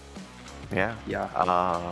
But again, we are not TZYMI, so it definitely comes down to him, which one he likes more, which odds he favors more, because we are heading into round one, first half of RC versus HHDG. The Hunters for HHDG TZYM will be taking best of the first half now, banning out the Antiquarian and Acrobat first. So a little bit of a mixture there. One is a harasser, another one's mobility. So maybe, you know, taking out a little bit of both. That works too, I guess. Yeah, Acrobat is one of those mobility survivors, but like it's what's so annoying about Acrobat is he's not just mobility, he's also like just good if you put him in the right area. If he puts a ball in a area that's super narrow, it's so difficult, almost impossible as the upper singer to avoid it. At that point, you're just gonna have to take the loss on the fire bomb. And in response, we're gonna see Ivory and we're not picking their survivors yet, but we're gonna see RC go Coordinator and Perfumer. These are gonna be two great opera singer counters. It seems like they're already in agreement that it's like this kind of unwritten agreement that like TZYM is like, yeah, I'm most likely gonna play opera singer, you're most likely gonna counter against opera singer, and it's just kind of this formal agreement between both teams. It is kind of the best thing to go, admittedly. And wow, that was a smart ban from TZYM, banning the cheerleader because she combines so well with Perfumer. Almost surprised we didn't see cheerleader and Perfumer, but I figured that they thought that Coordinator is just gonna be better value, and Perfumer doesn't necessarily need cheerleader, so fair enough. Yeah, they're taking out cheerleader and also the patient. So the one that you mentioned before the band pick started. So yeah, ultimately it is still mobility that he's focusing on, right? Because hey, Mikey, cheerleader with the cheer speed boost, the hooks from the patient, and technically it's only one antiquarian. So yeah, maybe not really afraid of that one single flare gun. But how do you like this lineup though against the opera singer? I really like it now. I think they did a really good job here. The lawyer is gonna force the opera singer to go chase him in an area that's not favorable for him. This is why you see lawyer, by the way. Not to mention she's got the veteran bonus. The perfumer, if she can combine with heights of the small bow, it's gonna be so obnoxious every time you go out the small bow window. You just have to wait there, or at worst, like you'll shut up a shadow and then leap. But that still took time going there. The coordinator just stalling the time and potentially helping other teammates out. Wow, that's such a cute geisha plushie. Oh my goodness. Nell, you see that? Yeah, I do. Aww. I mean, dude, that reminds it's so furry. I need that in my life. The wowling is so good as well, just a solid time. Go ahead. Part of the IDV fandom, you know? Like they have their costumes, they have their plushies. Definitely a great time to get into IDV. Probably from the shop. NetEase Live store, probably. You think they sell that? I don't think I've ever seen an official plush from the East sell that before. I've seen geisha plushies before, but I don't think I've seen it quite like that. I wonder. Probably from a physical store. Yeah, that's what I'm thinking. They have so much cool merchandise there. I've never gone there, but my goodness, no, it's like a player's dream come true going there. Yeah. That's true. Especially if you're a fan of that, you probably want to buy a lot. So gotta save up a lot, buy a lot. But yeah, coming back into this game, TZYM, after wiping the sweat off his palms, the game hasn't even started, but you can feel the tension. Even Soba is like, man, are we really doing this right now? How can we make this happen? But apparently RC's way of responding is by, allowing a small location in between Walling and Perfumer, but TZYM is gonna say, nah, I'm not gonna stay there and make a wall with you guys. I'm gonna play by my own rules. I'm gonna put myself in between coordinator and lawyer, and this is dangerous, right? Are you gonna, if you're TZYM, you're gonna go after the coordinator first to make him waste his gun, or go after the lawyer who's decoding master? Pretty much. And they'll put it in a really fun way. I'll put it in a really boring way now since I'm the analyzer. They just did this so they have like easy split up. So I love that. I love the way you describe that now. Like, oh, makes it difficult. Who would you choose though? Yeah, who would you choose that's though? A tough one. I'm gonna say lawyer here is gonna be probably the better option here. Though it might be a little bit difficult getting to him because you got a lot of walls in the way in his path compared to the coordinator. Coordinator would probably take less time to get to, but lawyer, you never know. What if lawyer's packing that double like flywheel kiting build with the broken windows, which he's not. But we'll see if he goes for it, if TZYM still goes for it anyway. But yeah, commentator Psyche along with Nello. Let's get right into the first round. Yeah, going after the lawyer. Yeah, going after the lawyer. Obviously, doesn't want to deal with the decoding later on. But lawyer, that's the thing about lawyer, right? The longer he kites, the stronger he becomes. The slight movement speed, especially when he's using the map. And you can see that Raul is already using the map, trying to rotate away. He knows the location of Opera Singer. And mind you guys, he has a top-down build with a teleport. So there's no blink here. I'm not sure if the chase is going to be super fast. But Raul, oh my god, hiding really well, Sticky. This is exactly how you... Yeah, exactly. Wow, wait, it's going to result in just absolutely not going after him in general. TZYM deciding it's not worth the time investment. It's just going to go right after the corner instead, get the guaranteed chase on her at least. But that was a huge time loss. He saw him, he had him in his sights, and then lawyer, and that's going to be a nice flare gun for the coordinator. They're keeping the hunter in place. But yeah, he's now gonna go after him. I wonder if he had pushing thirst there. Curious, but probably just picked up on it anyway, that the lawyer is probably still in that area by that cipher. It's the teleport coming into effect here.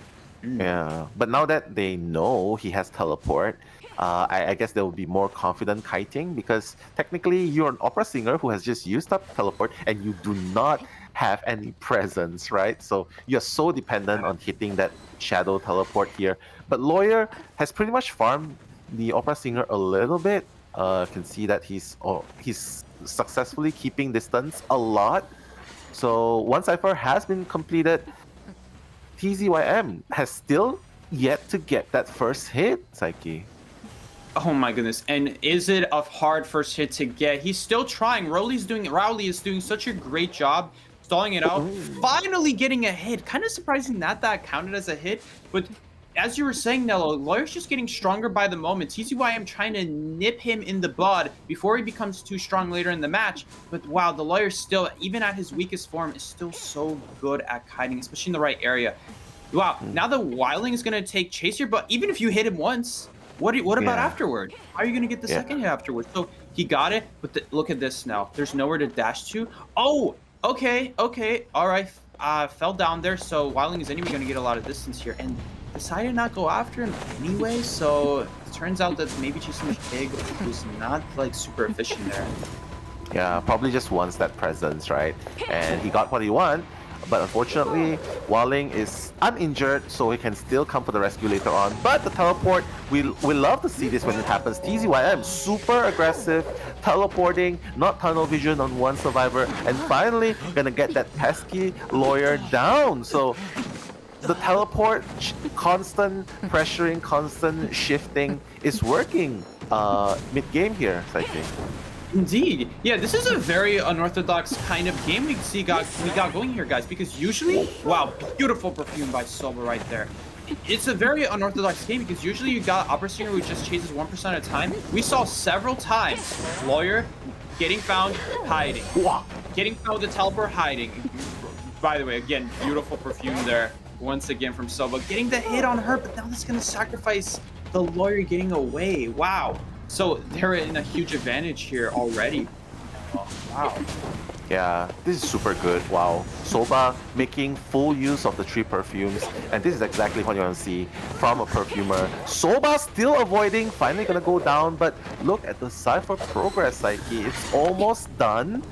The 4 Cyphers must be completed, and the last Cypher is already at 75%. Not to mention, the Lawyer has escaped the Opera Singer.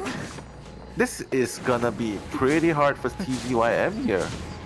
Indeed. His only benefit here is that, luckily for him, the Perfumer has no borrowed time, but he's opting to not go after the Perfumer. This is the annoying part as Hunter, guys. You don't know which survivor has borrowed time and which one doesn't, so you might be shooting yourself in the foot by not chasing the right survivor. I mean, he can't know. He can't possibly know. And that's kind of the downside here. So now, Rowley's going to take the chase here. Rowley is going to take the chase, but he has borrowed time. So as long as they get the Cypher enough, it's going to be kind of difficult because that Cypher that he was touching was going to be the last Cypher, but they already got another Cypher being worked on. That is amazing here, Noah. I mean, what can you do as the Hunter right now? You just kind of have to camp and see what happens. And Rescuer's at full health. There's not much to do here except just wait it out and see maybe you can get a fortunate early down after the pop happens. Oh yeah, if he plays this right, he can probably still get a draw here, but he's gonna decide to teleport instantly to where the Perfumer is, but he's gonna teleport back as well. Oh my god!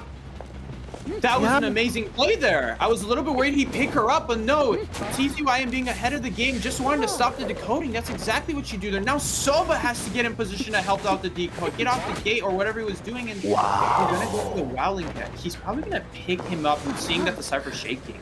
Yep. Yeah. So good play from TZYM. Now only half health people remaining. Better than before, because before Wildling was at full health. They're gonna pop anyway. A bold decision, honestly, from RC right here, but I guess they figured that they don't have much to use anyway. Wildling did have his pig though, but wouldn't last long anyway, honestly, if we're being honest here. Probably get knocked right off, and now it's all up to TZYM to try to stop the rescue and try to kill someone at the same time. Can you do it? I'm not too sure, honestly, though. Yeah, not too sure here as well, but one thing, it's just gearing up towards a draw, like I mentioned before, right? Because Wildling's on the chair, Rowley's in this position, the teleport's on cooldown. If he manages to get Rowley in the next 30 seconds, I guess he could still teleport to the back gate, but the gates are almost done.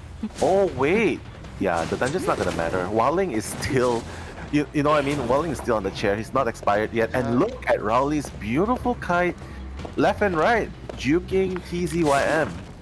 Indeed. It's such a shame because he was so close, but the Wildling Church Timer is actually holding him back. He tried to walk to the but the body block from the Hunter that's a real trick you do, by the way. So you walk through the pal while it's being broken. It actually has no collision, but the hunter's body blocking him, so he couldn't even walk through. There was a chance there. It was so close, but the wowling anyway had like 7 seconds before dying, because even after you die, there's like 7 seconds before the dungeon opens. So good attempt there, so close, and honestly, they deserved it. But at TZYM, being on top of their game, just choosing to pressure the Cypher at the right time and also still protecting that chair, that's how you do it. Wow, very unusual game there, Nello. Yeah, I mean, RC Survivors definitely breathed a sigh of relief. You can see Soba high-fiving, and under that situation, you can understand, because it seemed like TZYM was slowly pulling the game back into his favor. But fortunately, they were playing for a draw, and they got it in the end, so no regrets there. And yeah, I mean, this is RC's map selection. This is their map selection, so getting a draw here against Opera Singer, not too bad. Not too bad at all. So hopefully, hopefully in the next half, RC will be able to get that back in points. Yes, so trying to tie here would be a good idea, but if they can get a win here, if RC can get a win here, or if the opposing team can get a win here with their Survivor side, that would also be great. Maybe we'll see a win from HHDG, maybe we'll see a win from RC. Who really knows? In the meantime, though, let's talk about that match. Let's dive a little bit into that match. Nello, that was insane. Like you said, slowly pulling the game into TZYM's favor there. It was slow. It was a very slow and grueling process. And honestly, a lot of times I was worried for him, because there were a couple times he tried to find that lawyer. He couldn't. He teleported on the lawyer. He chased him. It was just going too well. He decided to switch and then figures, okay, well, let's bait the lawyer to do the Cypher again. Perhaps a little bit of an oversight from the survivors. You know, a teleport already happened. It's at that point, it's like, well, why wouldn't the hunter go after the lawyer who's at half health and she knows which Cypher he's doing? So a little bit of perhaps an oversight there. That's kind of where things started slowly falling into TZYM's grasp. But still, the pressure was on, and he did not have an easy time getting that tie. And my goodness, was it a close tie? The survivors decided, why not risk it? Just go for the tie, you know, make it easy on ourselves, guarantee ourselves what we know, what we can get. So safe decision there from HHDG, going to result in a tie on both sides. And RC, honestly, I think they'll take it with how awkward of a start that was, Nello. Yeah, I mean, he's playing the right way, especially since he has a teleport, right? He's pressuring Cyphers, because if you commit to one survivor the entire game, you get tunnel vision on just one survivor. Rest assured, I think it might have ended in more escapes. So good job in pressuring in the end, making full use. That's a Sangria playing like a Wu Chang, I think. You know, the constant. Except way better. You can go back better. And forth. For reals. But yeah, getting a draw again. This is RC's map selection, so getting a draw, not too bad. Not too bad, honestly. You know, getting a draw here, and hopefully the hunter will come in and rake in some more points, and TZYM back to square one, I would say. Yeah. Exactly. But any highlights from that game just now that you think, out of the constant teleporting, were there any highlights or moments that brought to TZYM? What helped him pull the game back to his favor? I feel like the first teleport was a good surprise, but the second teleport, because the first one, like, yeah, you got the attention back on the lawyer, now you know where he is, so you can actually start cutting now. But it was still so difficult to chase him. I mean, just Rowley doing such an amazing doing such an amazing job there, hiding in an area that's in general not in his favor. But Opera Singer, that's what makes Opera Singer so strong. Still, nonetheless, he persevered, and that's what made it work. I feel like where it really jumped away from their favor is, like, they had Rowley do the same exact Cypher, and the same exact thing happened. He just ended up getting teleported on. This time he was at a half ult, so this time he's not going to be able to have a hit here to survive. Plus, he already used the pallets nearby. I feel like once again, that was a little bit of a mistake. But the other thing is TZYM stopping that Cypher there. I think it made a difference there, because if that Cypher got primed right there, Nello, they would be okay just popping right after the knockdown. They would have all 4 people up and running, as opposed to right there, they decided, well, if we're gonna have 2 people at half health and then another person on chair, it's not gonna be good. It's not gonna be easy. It's gonna be very risky. Hunter's just gonna see you from far away. That was a big sacrifice they had to take, and an understandable sacrifice, but it's really unfortunate they had to do it in the first place, because Opera Singer, man, against any other hunter, no, I feel like it would be a lot worse because the survivors could like easily see, are you going after another survivor, are you camping the chair? Opera can do both, so it's very scary and made it very difficult to still win in that case. It is. That's very true. Nice analysis going on there. Yeah, leading to this. D King, I took note. Well, if the cheerleader isn't going to be banned in this map, I think D King's probably going to play that. But going up next is Egg, Patient, Aeroplanist. Well, we saw Patient getting banned just now as well by TZYM. Hopefully, he gets to play his Patient, especially in a big map like this. And up next, Suzuzi, has also a cheerleader and acrobat. So, what do you think of the rise of the cheerleader here, Psyche? Honestly, I was surprised. I knew a lot of people were saying she was broken to start. I was never really a big believer because I felt it was really hard to get the 27 points required to pick a person up. Because guys, that's 22 seconds of kiting consecutively. You get the first 5 for free when you start a cheer, but after that you only get 1 per second. Sometimes you get 2, but it takes 2 seconds to get those two cheers. So it's still 1 cheer per second. Rather, we are seeing cheerleader used for something that is much more easily predictable, something that's more controllable, point is, and that is the reset of the ability cooldown. That's what I really like to see now. The cheerleader cheering people, it's nice, it works every once in a while, it really depends on the hunter. Something like Opera Singer, not really a realistic against to do, because to kite 27 seconds against Opera, you really have to help them out, and usually if you're going to help them out, you're not going to be able to get your pom-poms going for 27 seconds straight, because you're going to go down. And still though, really surprised we see the cheerleader all in all, and I'm glad it's not for the reason like I was against, because like as I suspected, it's a little bit unrealistic, rather than going for kind of like a Sierra Owl strategy. Yeah. Strong addition to have, right, in the team especially. But I agree with you. Picking up a survivor would be awesome, and quite honestly, throughout the commentatings that I've did, out of all the matches with cheerleaders, I probably only saw once or twice where the cheerleader successfully picked someone up after cheering, but that's definitely not against an opera singer because she's just too quick. But RC versus HHDG survivors, Hunter versus Survivor here in the second half. Yeah. We saw Peter, by the way. This is Peter, by the way, who is an amazing opera singer. People in the chat, every time I commentate RC, people in the chat are always like, even in my DMs, it's like, Psyche, witness the strength of Peter and how great he is at opera singer and how great at opera singer he is. He only plays opera singer for RC right now, but my goodness, is he so good at it. Just like we were talking before with just being so accurate with the dash, we're going to see a lot more of that, even more so with Peter than with TZYM, which is the super accurate dashes, going as far as possible without going into the shadow too early either. Just really extending the dash, like risk reward. If you do it, if you're too risky and you kind of mistime it, your dash is going to end before you reach the shadow. But also if you go the maximum distance, you're getting the maximum speed, maximum chances at reaching the survivor. So yeah, I'm really excited to see what he bans here. It's always really interesting on a map like Lakeside now. What are you gonna ban here? There's so many good survivors, like Toy Merchant, Patient, Cheerleader, Perfumer, Coordinator. I mean, there's a lot of great options here. So we'll see here. We'll see here, indeed. Depends on how Peter likes his odds, but interesting choice this time. It's gonna be an Explorer ban, okay, in a big map. Yeah, we see Explorers in Lakeside Village as well, because it's a big map and there's a lot of hiding spots as well. So that helps with decoding as well. Probably that's not one that surprise factor where the ciphers get popped instantly, right? So absolutely. Yeah. So coming here, actually looking at the picks and bans, just a little bit of variations going on. And Bomber's going to be picked up by HHDG, so they're going to sacrifice Embalmer right off the bat here.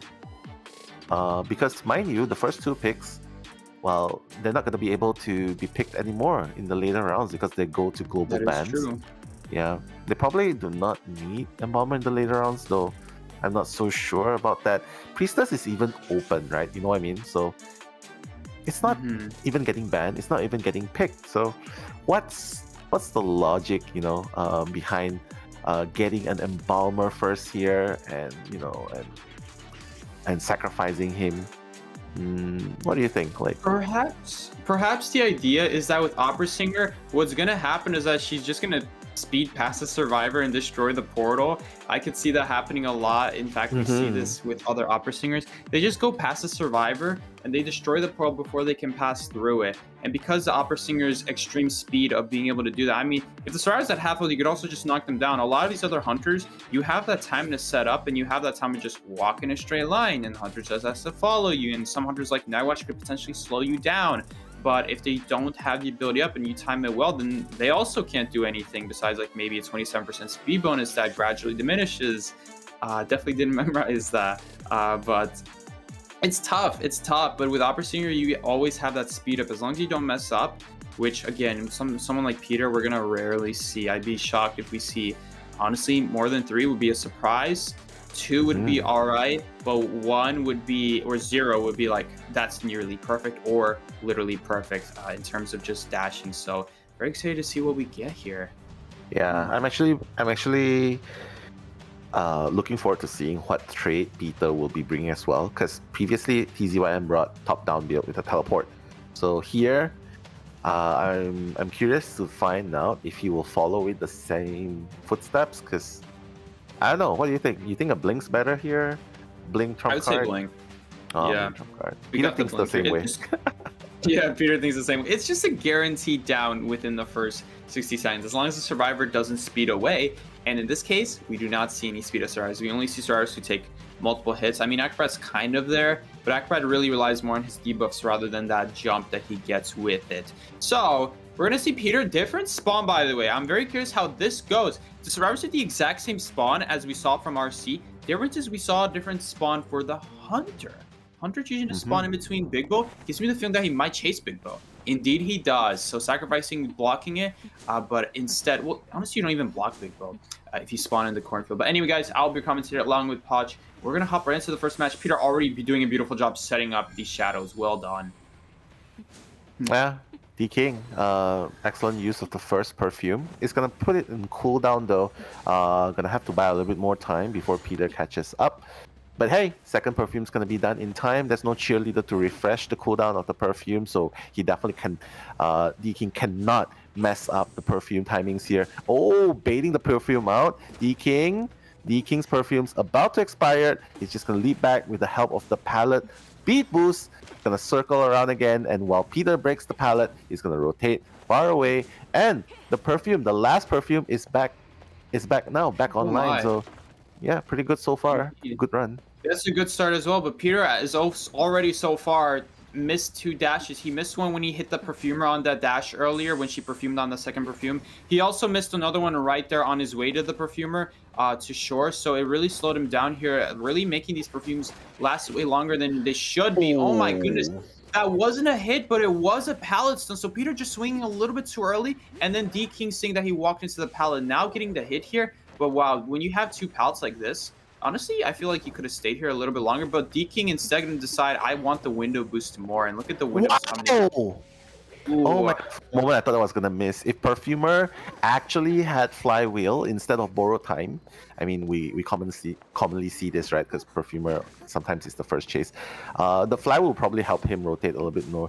Not sure I like the decision of Perfumer waiting for the Peter to reach that just allowed the blink to happen. Yeah, if she just went as soon as possible, she would be delaying the blink. So I'm not sure what she was expecting here. A patroller? Like, that would be the only other thing here. But look at that, Peter dodging the watch, and that's now using the second watch here. That's how you want to push the saucer, so that way you're still invisible after you rescue.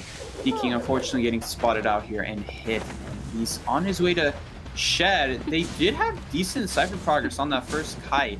Not as good as you were hoping for. Oh no, Peter missing a 3rd dash here. If we see more than 3 dashes here, like I said, I'll be surprised. But that's the 3rd one today now. Granted, I think the first one didn't really matter as much, but still, it's like every second really counts. Yeah, HHDG really working to push that cipher. I doubt that anyone's coming to rescue anymore. Probably a little bit of tinnitus going on. But Peter changing targets to Susuzu now. The Acrobat, I'm not sure if he really wants to commit. Yeah, he's not going to commit. Yeah. But it's opened up opportunity for Sing H to rescue with half health. So that's pretty good. Oh, and he's gonna body block even. Is he? Yeah, also getting the body block. I don't think that's in the pallet. It is. My goodness. Nice. He's gonna die after putting it down though. I was so worried because, you know, 5 seconds of cooldown, right? 5 seconds of tight right?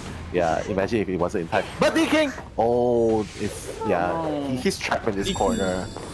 DK not only is trapped in his corner, but also died with the first officer not getting out of here. Again, that was kind of the downside. It's a little bit skeptical to rescue twice here. If you get a second rescue without a hit, that's great. Like, that's really good. But now Peter's just going to get 2 easy chairs. On, like, even more unfortunately here, Nello, is that both chairs here spawn. This chair that Perfumer's getting chaired, that one doesn't even always spawn.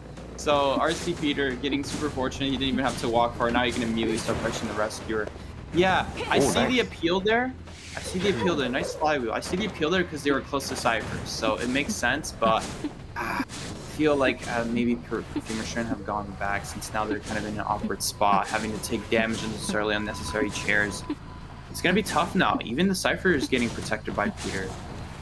Yeah, I mean, he realizes that the last cipher, the location of the last cipher is gonna damage the acrobat. Fortunately, this is sort of like a really strong hiding area. But again, waiting, and he's gonna teleport down Susuzi. Okay, he's gonna use that bomb. That's a huge dash. That's a huge dash that she just missed. That's so far missing a lot of dashes. There was that one dash on the acrobat that was just to push him away from the cipher, so that's perfectly fine. But like right here, you like these are huge dash misses, because now it's allowing people to heal up, and Peter doesn't really get anything out of it. The acrobat's still getting pressured here. He's doing his best, but gonna go down here, unfortunately. Yeah, it's okay. I mean, acrobat, this is only his first chair, right? But you definitely do not want to die near the last cipher. But I guess they have no choice. Oh god, yeah, this is really hard. Egg is being targeted here, and again the same strategy, right? Just keep the pressure on, constantly changing targets, injuring everyone, depleting the resources, and that's exactly what Peter is doing here. And mind you, he's doing all of this without teleport. He's just right? That's the strength of opportunity really right here.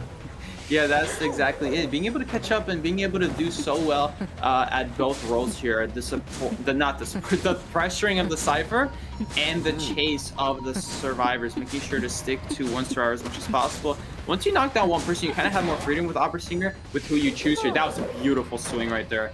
Getting the absolute perfect dashes there. And he's going to choose to slug him. I say that's a good choice because he needs to still guard the cipher. He knows there's still survivors nearby. Yeah, this is a scary situation to be in because, yeah, while they're opening up a 6 cipher, right? They're opening up a 6 cipher, but at the same time, you have an embalmer on the floor that can still self-heal. You've got an embalmer who can use the coffin after getting hit if you chase him the second time. And now, choosing the abnormal means that you lose the ability to teleport in late game. You know what I mean? So while abnormal may be able to solve the problem, in the short term, I'm not really sure if this is gonna work in the long term. But hey, acrobat's gonna go down while all of that is in progress. But embalmer's up, pushing ciphers. RC Peter slugging. Okay, so he's going for the slugging strategy. He wants to, because he knows. Yeah, he knows, because he knows if he ever picks up, look at that. If they pick up, then they're just gonna keep decoding, and that's what the survivors are doing. If he ignores the person, oh, I don't know about this though. Why not go into big boat though? Since there's a cipher there to be done, they want to be doing both ciphers at the same time. At least he elbow padded away, so that was a pretty big elbow pad there. Pretty good stuff from the first officer. So still though, once again, getting chaired now, and this is why that first officer needed to be on that cipher. Because look at this now. Now the opera singer knows, hey, he's right here. Why don't I just chair right next to the... Maybe he'll revive himself with the guaranteed tie turner. Ooh, yes, that is exactly what he does. Pretty smart. Again, though, go ahead now. It's not gonna buy enough time though, because the cipher's not even prime yet. So while he will be able to rescue, he'll just farm acrobat. You know what I mean? He just farm acrobat here. Oh, wait, what's going on? Oh, he thinks that the cipher's prime. Peter thinks the cipher's prime. No, Embalmer has tie turner here, Nello. So like he's invincible. He also has tie. It's over, right? Oh, but I thought it's over. Well, he has invincibility for 7 seconds and then tied for 15, so that's when he can get hit. He'll just still stay alive is the difference. Okay. But, well, he's gonna eliminate Acrobat straight. He didn't even get to use the Bomber's gonna flywheel. follow. Yeah, unfortunately. And no more self-heal, so Peter is looking to solidify this with a 4-man kill. He's just checking to see if there's anyone at the gate. He knows there's no one. Going to the big boat, Sing H is in risk here. RC Peter, will he be able to find Sing H? Yes, he will. There's no. This is so aggressive by Peter, and it paid off because 4K by RC Peter. So that's Peter, man. I really liked the Embalmer play at the end there, but here's the problem. The Opera Singer seeing that First Officer's trying to heal the Acrobat instead of going to do a pressure another Cypher. Now the Opera Singer knows, hey, it's pretty safe if I just chair at that Cypher, and it's not like while I'm chairing, another Cypher is going to get done. So having that in mind, decided to go chair when he knew that there weren't 2 Cyphers being pressured at the same time. Because if there's 2 Cyphers being pressured, it doesn't really matter if you chair at one of them, which is kind of his goal there. And Peter identifying that at the right time, identifying that that is his goal, but he needs to do it at the right time, manages to get the win in for his team. If only that First Officer was on the Cypher sooner, that might have been the difference maker, no? Yeah, might have been the difference maker, the ifs, the coulds, the should-haves. But whatever it is, RC Peter committing wholly to the abnormal, and we thought that, yeah, I thought that it might be risky that he loses the ability to teleport in the late game. But hey, it paid off. He used it twice, not once, but twice. So it paid off, slowed down the Cypher so much. And again, the slugging strategy, depleting the resources, that's definitely hindered HHDG survivors from doing more and popping the Cypher in time. So well played on the side of Peter, and I believe RC with their map selection here, winning BO1, that's exactly their plan, and they got it there. Exactly there, Nello. So typically the way we see this works is that if one team is able to pull through and get a win with their Opera Singer Hunter, then very often we see that team do very well in the next round. Even if they tie round 2 and they move on to round 3, their chances of winning are so much higher as a result. And now HHDG has to come back from this massive disadvantage of being down 5 points, securing that tie on their Hunter side, but unfortunately not going to be able to secure that same tie on the Survivor. And that's going to mean that we are now going to have HHDG at a huge disadvantage here, meaning that they have to pull either a tie in round 2 or like something in round 3. Maybe in round 2 they'll pull a comeback, but it's going to be up to this now. I'm not sure how they're going to do it. It's always so hard. It's going to take like a 3 or 4 person escape or like a 4 person kill from the Hunter, which we could see happen. Both Hunters are very strong here, and both Hunters are very good. Yeah, but based on statistics, right? Usually the team that dominates with an Opera Singer, like what you mentioned earlier on, dominates in BO1 in an Opera Singer. Usually that's the team that's going to have that advantage coming in, and usually that's the team, based on statistics, that's the team that's going to win, right? Simply because points difference is too much to make up for in the later rounds, coming in with the Hunter bans, the global bans of the survivors. So that's definitely going to be a factor. But hey, seeing a lot of people in the chat congratulating RC. I see Esme, I see Yakult. That's sort of my favorite drink as a child. Do you have Yakult there in America? No. Yakult, yeah, I remember. I've had it so rarely, so it's like off the top of my head. It's like in these clear plastic bottles. Yeah. It is. Those are so good. Those are really good. I like them. They're really tasty, but I rarely have them. I think you can get them in like those big those bulk grocery stores, like something like Costco, for example. But I mean, they're so good. They're really tasty. Love them. It is. And speaking about lovely, hey you lovelies in the chat, a little bit more shout outs going on because you guys have been awesome. Esme, seeing you there. Mika as well. Venus and Erica, the egg seller. Violinist, a good job. Peta. I like the way he pronounced Peter. Peta. How do you pronounce that though? Peta Parker. Peter Parker. Peter. I'm pretty sure it's Peter. I love how someone in chat says, Psyche, your tie is still crooked. That's not even what I was adjusting. Trying to figure out what this blue thing is. Is it because? Oh, it's because it's not all the way up. I mean, I have to look in the mirror. It's gonna be so difficult to do this in the middle of stream. It's sharp. You can do it later. It's fine. Someone, I'll tell you what. No, because someone in the chat said your tie is still crooked, Psyche, and I can't fix it.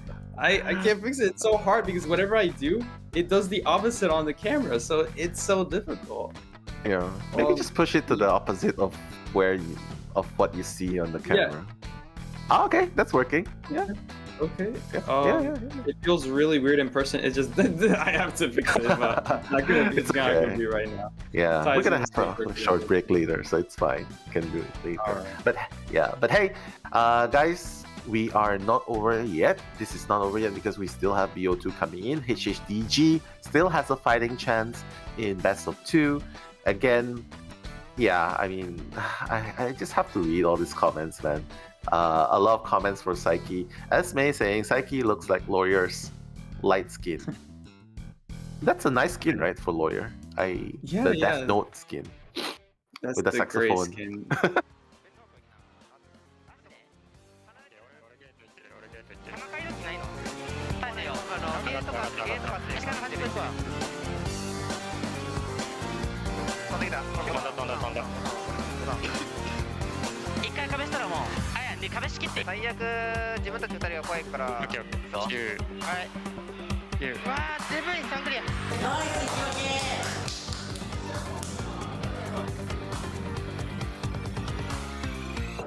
小蝶，我吃2刀进去有机会够。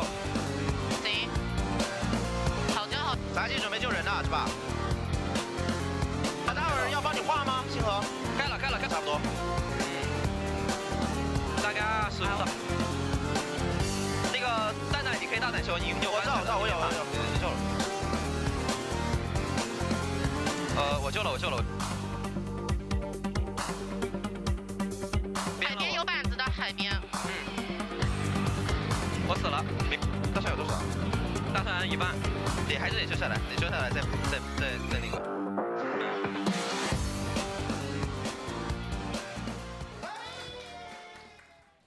Alright, we have another beautiful fan art coming in from the fans.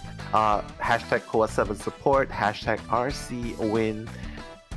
Let the whole world see the happy and mighty RC. This art, I cannot. This is definitely digital art, right? I cannot do this. Yeah, very detailed, very beautiful. Yeah, colorful. And yeah, why don't you take us through the next one, Psyche? That last one looked like it was about to be a video game.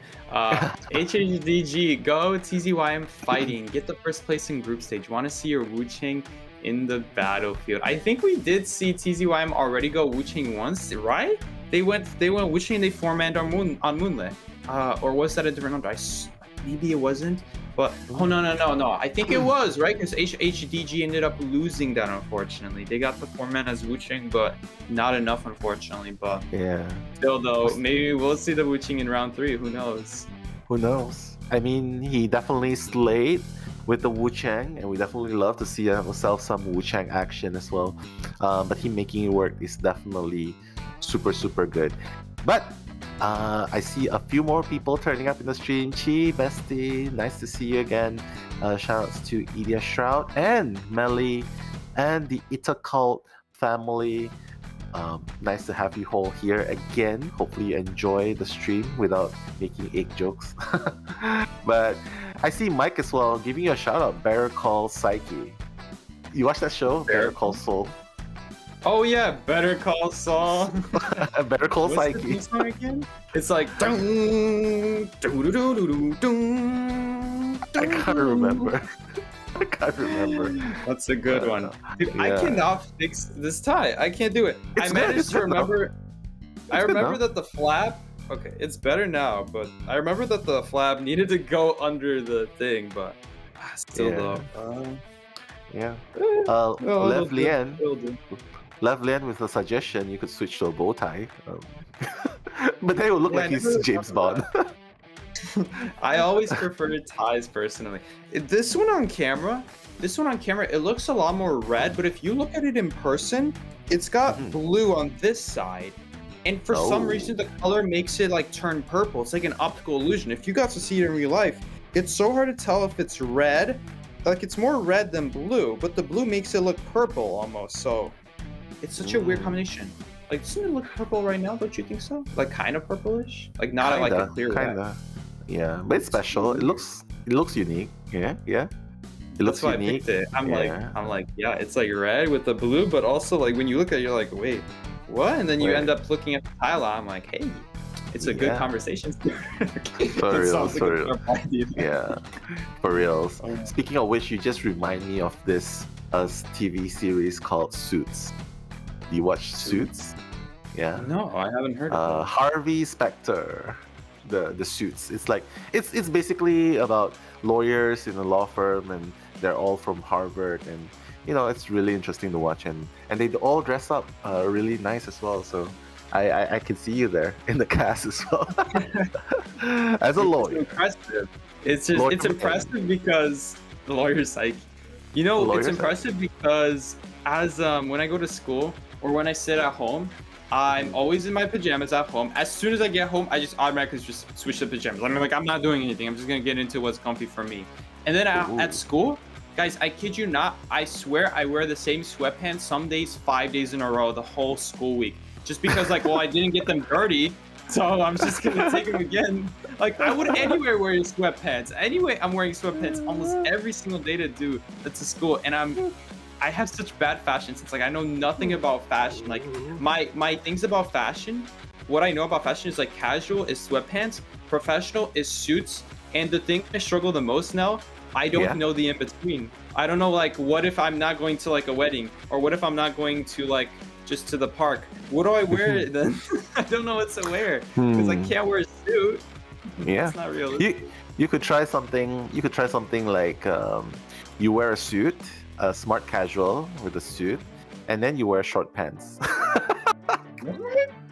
No, I've seen that. I got bad fashion sense, but I'm not doing that.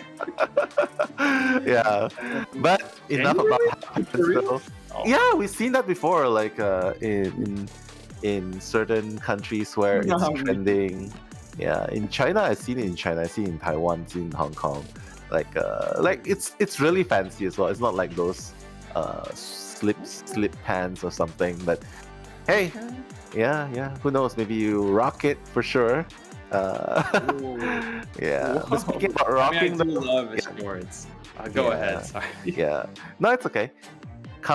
What else is rocking here is the Sacred Heart Hospital. So they're bringing the action back to the hospital, and they're bringing the veteran characters, RC, with the gardener, with the lawyer.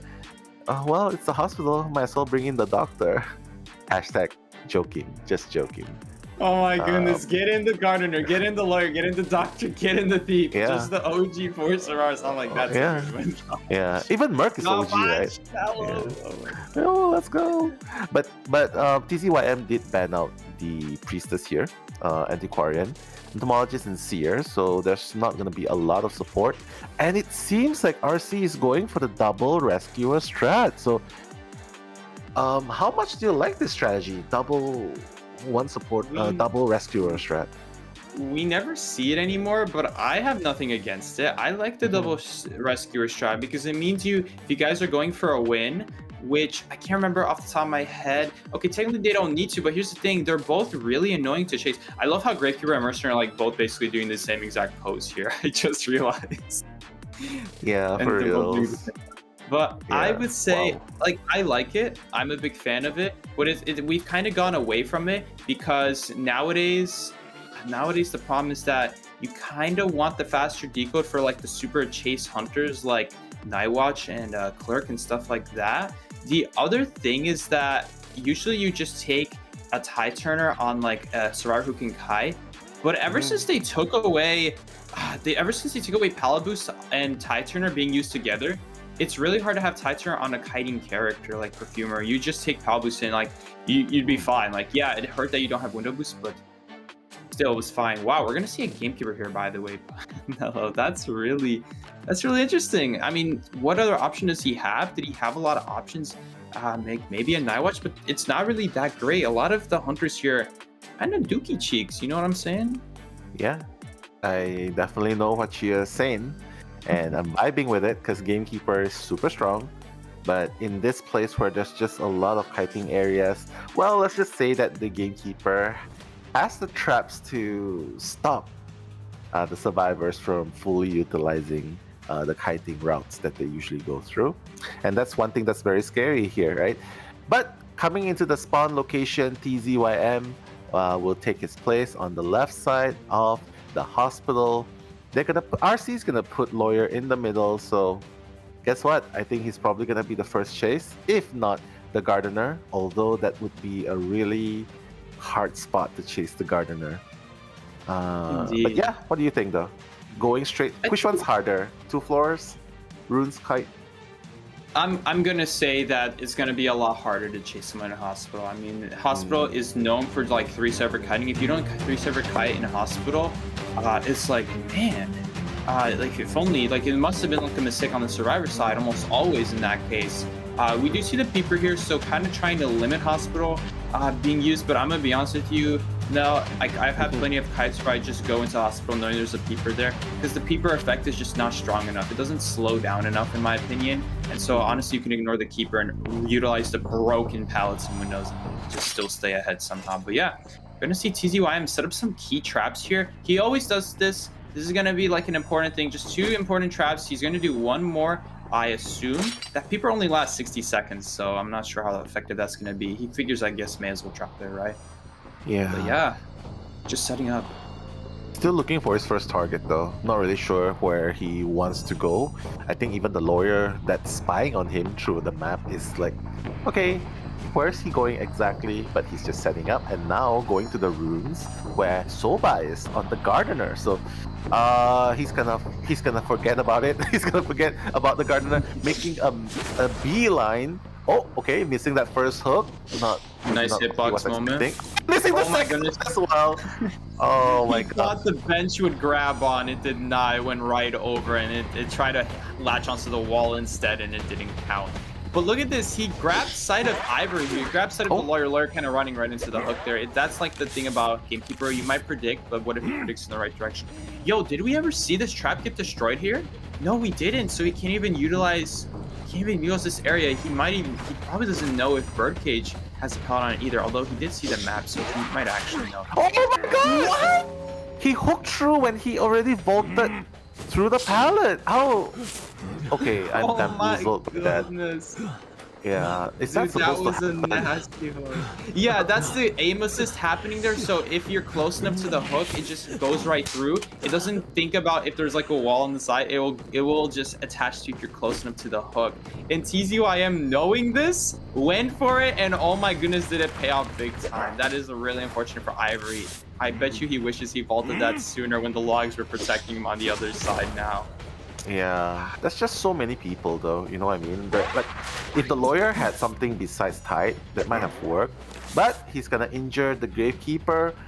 Good job on Rowley making that rescue without getting injured, but tanking that 1 hit after rescue. It's gonna allow Ivory to put some distance in. But we are talking about the Gamekeeper here, Psyche. He can keep up with you with the hooks. Indeed he can. I mean, this is the thing with every hunter, honestly. You can afford it. That's so good. The chair is so good now. I mean, also, I think he just chaired on the person's Cypher. Yeah, it's 93, so I'm sure they're going to try to get us in after the rescue, but that's still a pretty big slowdown. Mercenary now just has to sit here and wait for about 20 seconds if he even wants to rescue. I'm not even sure if they do, because that's a big...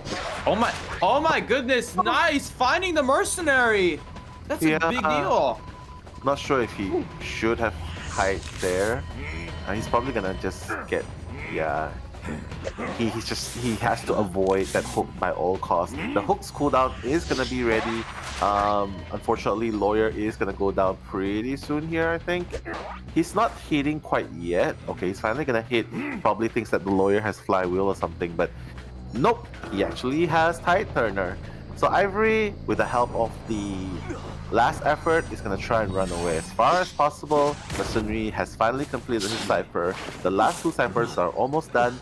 And mind you though, RC survivors definitely do not mind getting at least 1 or 2 survivors out here, even if they can't win. A draw or a one-man escape is definitely good because it's the gamekeeper we're talking about here, right? So maybe, yeah, the aim to get a draw, still very possible here. I mean, 2 ciphers have a lot of progress on it. But TZYM already on to the next target, and Rowley seems to be the target. The shovel is going to be committed straight away. This is Rowley's last shovel. It won't be affected by the slow, but it will be affected by the hook. Yeah. Indeed. Oh, no! Okay, that just went right through anyway. Okay, that one though, that one, it seemed pretty obvious that the tree was in the way, and it just kind of snuck through anyway, so I don't know, man. Like, the hook is its own beast sometimes, but yeah. He didn't really have anywhere to kite. Guys, remember Birdpeach? Oh my goodness, the same exact chair, same exact situation, also on top of the cipher. Maybe not a great idea to do that cipher in the corner, since it could lead to that kind of position where if you get chased, you're just kind of dead now. Yeah, now Silva getting seen from far. He's just gonna wait out the bubble. Oh, okay, Silva running into the hook on purpose. Nice. That's nice. good. Yeah, canceling it out.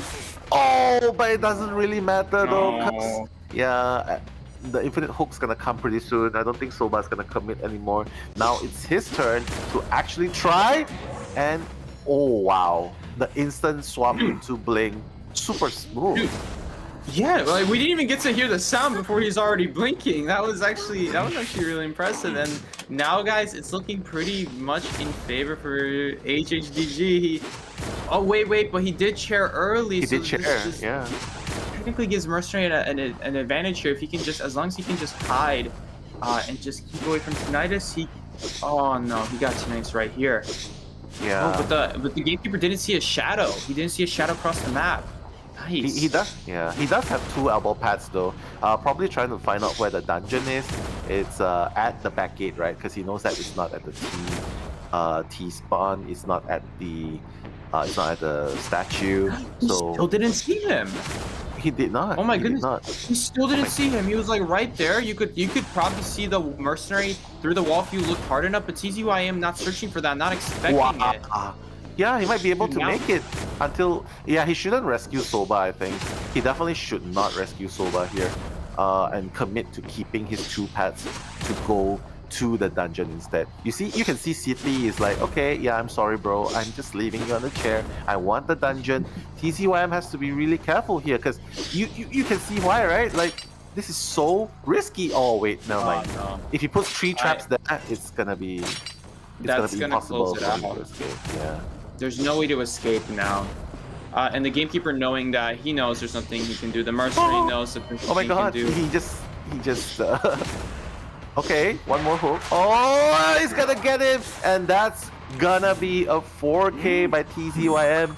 That's a comeback kill going on, Psyche. That is a comeback kill. So here's the thing. They not only just made up all the point loss that they lost out on in round 1, but they also guarantee themselves a round 3 here. So right now, RC really wants to 4-man them back, which is going to be so hard on Hospital. We've been seeing 4-mans on Hospital today, Nello. Yeah. Very impressive for the Hunter side.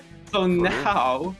Yes, so now the Hunter side on the opposing team, RC, they need to get a 4-man just to even it out and still be 5 points ahead. If he gets a 4-man here, then they'll be 5-5. All right, they tie it up, but they still keep that 5-point lead that they got in round 1. Only difference is that they go back into a round 3 now. So round 3 is guaranteed now, guys. I'm kind of shocked that they were Hunter able to pull that off. That was really clutch there. Just the first kite wasn't in their favor. Laura getting caught in the open. That was the game closer there. Well, not game closer, but really good start for Gamekeeper. Yeah. You would think that the mercenary will at least try and search for an item from the chest, considering how much time he had. Search for a syringe maybe. Maybe that would have increased his chance, because even if he gets hooked once and hit, he will still be able to have a sliver of health to reach the dungeon. You know what I mean? If he gets to the dungeon, he gets trapped, it's fine. Get hooked, get 1 hit, you're still able to move a little bit, right? But unfortunately, yeah, that's just a little bit too risky. And TZYM just pulling through with the 4K. But just going back to the game just now, like you can see that everyone's the progress of the cipher is definitely going really good. But what made the tide change in favor of TZYM, Psyche? I would say it was the lawyer getting caught out in the open. Like the very start, when you have your lawyer, your decoder getting caught out in the open like that, it really gives already a huge advantage to the hunter. The other thing is Nello, the really annoying chair. That was a really tough chair to get chaired on because now Gravekeeper Cypher nearby, it kind of gets stopped. The Gravekeeper will be able to take a hit, but the Gamekeeper, oh my goodness, the Gamekeeper is okay with taking down the Gravekeeper because he knows that the lawyer cannot get away. Again, every hunter knows that they could just get away with swinging at the rescuer there because there's no way for the survivor to reach anything in time, especially when he chaired that birdcage. This is not something that we saw, Nello, but also I feel like another downfall that we see, like beating Gamekeeper on Hospital, we didn't have anyone ever go back to Hospital to disarm those traps. They were just permanently there, and you just had half the Hospital that you couldn't access from. So I feel like they really should have taken those down sooner. We see other teammates, like they keep at least one person to go back in Hospital to disarm that stuff. If I was the lawyer there, Nell, early game, if I was the lawyer in the early game, because it was really just an early game combined with the chair spot, combined with then getting chair on the mercenary and then mercenary getting fine, like a lot of stuff combined. If I was the lawyer, what I would have done is instead of being out in an open area where if he ever like stays on that side of the map, he just sees you, which means it literally doesn't matter if you're far from Hospital. I would have, knowing that knowledge, that it doesn't matter if you're far from Hospital or not, if he sees your shadow from across the map, I would have stayed near Hospital and walked around Hospital. And since I have the map, I know which side he's on, so I just go on the opposite side of Hospital. And that's what I would have done. We saw the Gamekeeper after he set up, he just walked out of Hospital and was passive with his hook, and he just walked from one area to another, looking on the outskirts, but not inside the Hospital. I feel like a part of that was because of lack of tinnitus, admittedly. But the other thing was the peeper. So I feel like Lawyer is also afraid of that peeper. Still, though, should have been like more careful when it came to walking out in the open. Like maybe staying in ruins isn't that bad of an idea because you have a survivor that gets chased there. You just tell that survivor, hey, next time you take a hit, go ahead and leave, and then I'll be able to take over the cipher. That's kind of the idea there with the lawyer. Otherwise, he kind of gets spotted out. He won't be able to be in a good area to Kai. That's kind of where it fell apart. It was really just the early game. Yeah. And I'm kind of surprised with the decision of RC letting the lawyer bring Kai Turner, because the kiting power reduced by a lot. Like, you don't have a flywheel, you don't have broken windows, you don't have that speed boost, so it's definitely not gonna help. Not gonna help, and you have to play super cautious. I like what you're saying, that he should definitely stay near the Hospital, and he shouldn't be rushing to do any cipher in the open, and probably take his time to dismantle the traps, dismantle the peepers if it's still there, and dismantle the traps. And if Bane comes closer, open the map, you know where he's coming from, leave the area. You force the Bane to keep, play chicken with him, you know what I mean? Play chicken with him. You see him coming, you leave. You see him going, you go back. You disarm, force him to come back to you. If he doesn't go back to you, then you're safe in the Hospital. You can decode the cipher in the Hospital. You can decode nearby the birdcage, and you don't have to worry about walking into a trap each time you go into the Hospital. You know what I mean? Yeah. Yeah. That is a pretty big loss there. It meant that no one else could really kite there either. There were a lot of times where like a lawyer was just passing by and couldn't really get into it. I feel like Nello, like a little bit of what's it called? An oversight by me. He had peepers, so you can't really stay too close to Hospital, but I still think that the idea of trying to keep tall walls between you and the Gamekeeper is important, which is really what you're trying to do with Hospital anyway. You're anyway trying to keep tall walls, that's the point. The difference is you also have a guaranteed great area to kite at, blah. But the peeper, it is a lot more dangerous. It's a lot riskier. So I just feel like he should have been in a different spot, a place where it's harder to see him. Really would have made a difference there. But yeah, absolutely agree with what you said right there. Yeah. Yeah. I mean, it's still far from over. RC still has the best of one in hand. So Aka's gonna take over from Peter, and Aka's gonna be the one to make things happen here in the second half. And technically, if he doesn't lose more than, if he wins, he gets a 4K, that would still make this round a draw. And HHDG will still be going into BO3 with a disadvantage. But one thing Aka absolutely should not do here is give more than a draw. Gives more than a draw. If 3 survivors escape, then that's it. HHDG reverses it. But if it's a draw, it's back to square one. Yeah. Pretty much. It is. Which is going to be tough because it's Hospital. It's going to be Hospital, so unless he does like another gamekeeper trick with the traps and hopefully the survivors just don't disarm it, and then you'll be looking good for the rest of the match. If you don't get some sort of outplay potential in the early game or something like that, it's going to be tough. Also, they need to be careful who they put Tide Turner in Hospital, because you brought up a really good point there earlier. Putting the Tide Turner on the lawyer causes them to have weak kiting. And normally that's okay because the hunter never chases out Hospital knowing that they'll get 3 Cypher kited. So then they carry Tide no matter what their survivors. But the lawyer having to leave Hospital, a little bit of an oversight on the survivor team's part to give him Tide, even though it's a gamekeeper. Of course he's going to go inside Hospital and set up traps, and like he's already there, then he's going to go after you, and he's actually in the advantage now. So yeah, like you said, a bit of a oversight picking the Tide Turner. They have to be careful here. Survivors have to be careful here. Like, if I go Tide, am I still really not going to get chased? Like some hunters, you got to leave Hospital. They're very few and far in between, but there are hunters like that. So it's a little bit scary. And Aka's got some of those scary hunters. Yeah. Maybe RC maybe RC just, got caught off guard before. They weren't expecting a gamekeeper in Hospital, maybe because the composition itself was not really that strong. Like Gardener, like Lawyer, what do you expect in face of the gamekeeper, right? But if you play something like a Barmaid, you play something like an Antiquarian, hey, you have a fighting chance. You can fight back, right? You can fight back, you can disarm the Bane. Even if he hooks you, or he hooks your teammate, you can still disarm him, right? And the Barmaid as well, the heal. So I feel like veteran characters if he hooks great. If he hooks you, you don't have time to swing. He actually hits you before you hit him. Yeah.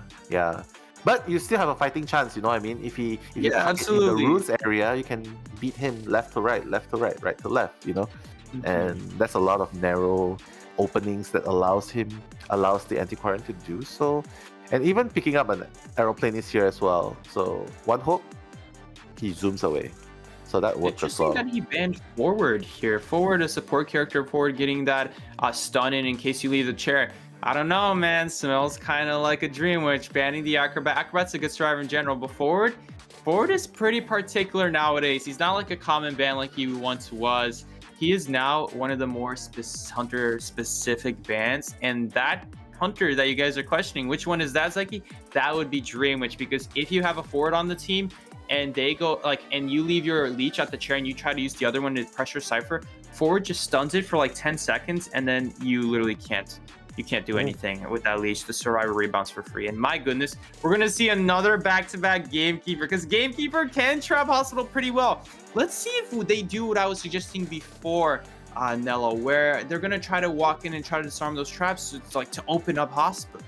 That's the goal here. If they can open up Hospital, that's where they can get the 3 Cypher kites going in again. Yeah. I mean, this lineup by the survivors, right, is definitely stronger than the previous ones, where it's a little bit more passive here. They have a lot of utilities they can use. So Aka is definitely going to have a harder time here, simply because of the many utility skills that the survivors have compared to, the RC survivors, right? Yeah, here... I feel like I have to... Sorry, go ahead. Maybe Flywheel... And we have to see the skills as well. The survivors might be bringing a lot more broken windows, knee jerk reflex, Flywheel, to counter the traps as well, to counter the hooks, the traps. So that's something that can make a difference between the two survivors lineup and trades. So Aka is definitely gonna have a harder time than Peter in the last one. Than TZYM in the last one. Yeah. So right here, while I definitely do agree that they have more versatility. Yeah, and we do see the flywheels here. 3 flywheels. So maybe they won't have to destroy the blinks, the traps in this case. Yeah. No, it is technically time wasted. Not decoding. It takes 8 seconds each one, and I mean, you could do it mid-kite, and the flywheel's not really going to be that great against anything else after the Gamekeeper buff for the hook, not really applying the survivors, just kind of bounces right off them. Yeah, we're going to see right here. Do I feel that this team comp has more versatility? I feel like there's something to be said about the Gardener. You know, if you set up a bubble, you can't get hooked. It's just you have to stay around. It doesn't really help your teammates, so definitely see where you're coming from. We're going to be going into the first chase right away. Barmeat is going to get caught a little bit in an unfortunate situation. Hunter's looking at the ground, by the way, to keep his hunting ground before having to finally lose it. Hunting ground, hunter's instinct, sorry. Hunter's instinct, yeah. And Barmeat, I like this chase. If he can reach the Barmeat in time without the hooks, that might be good.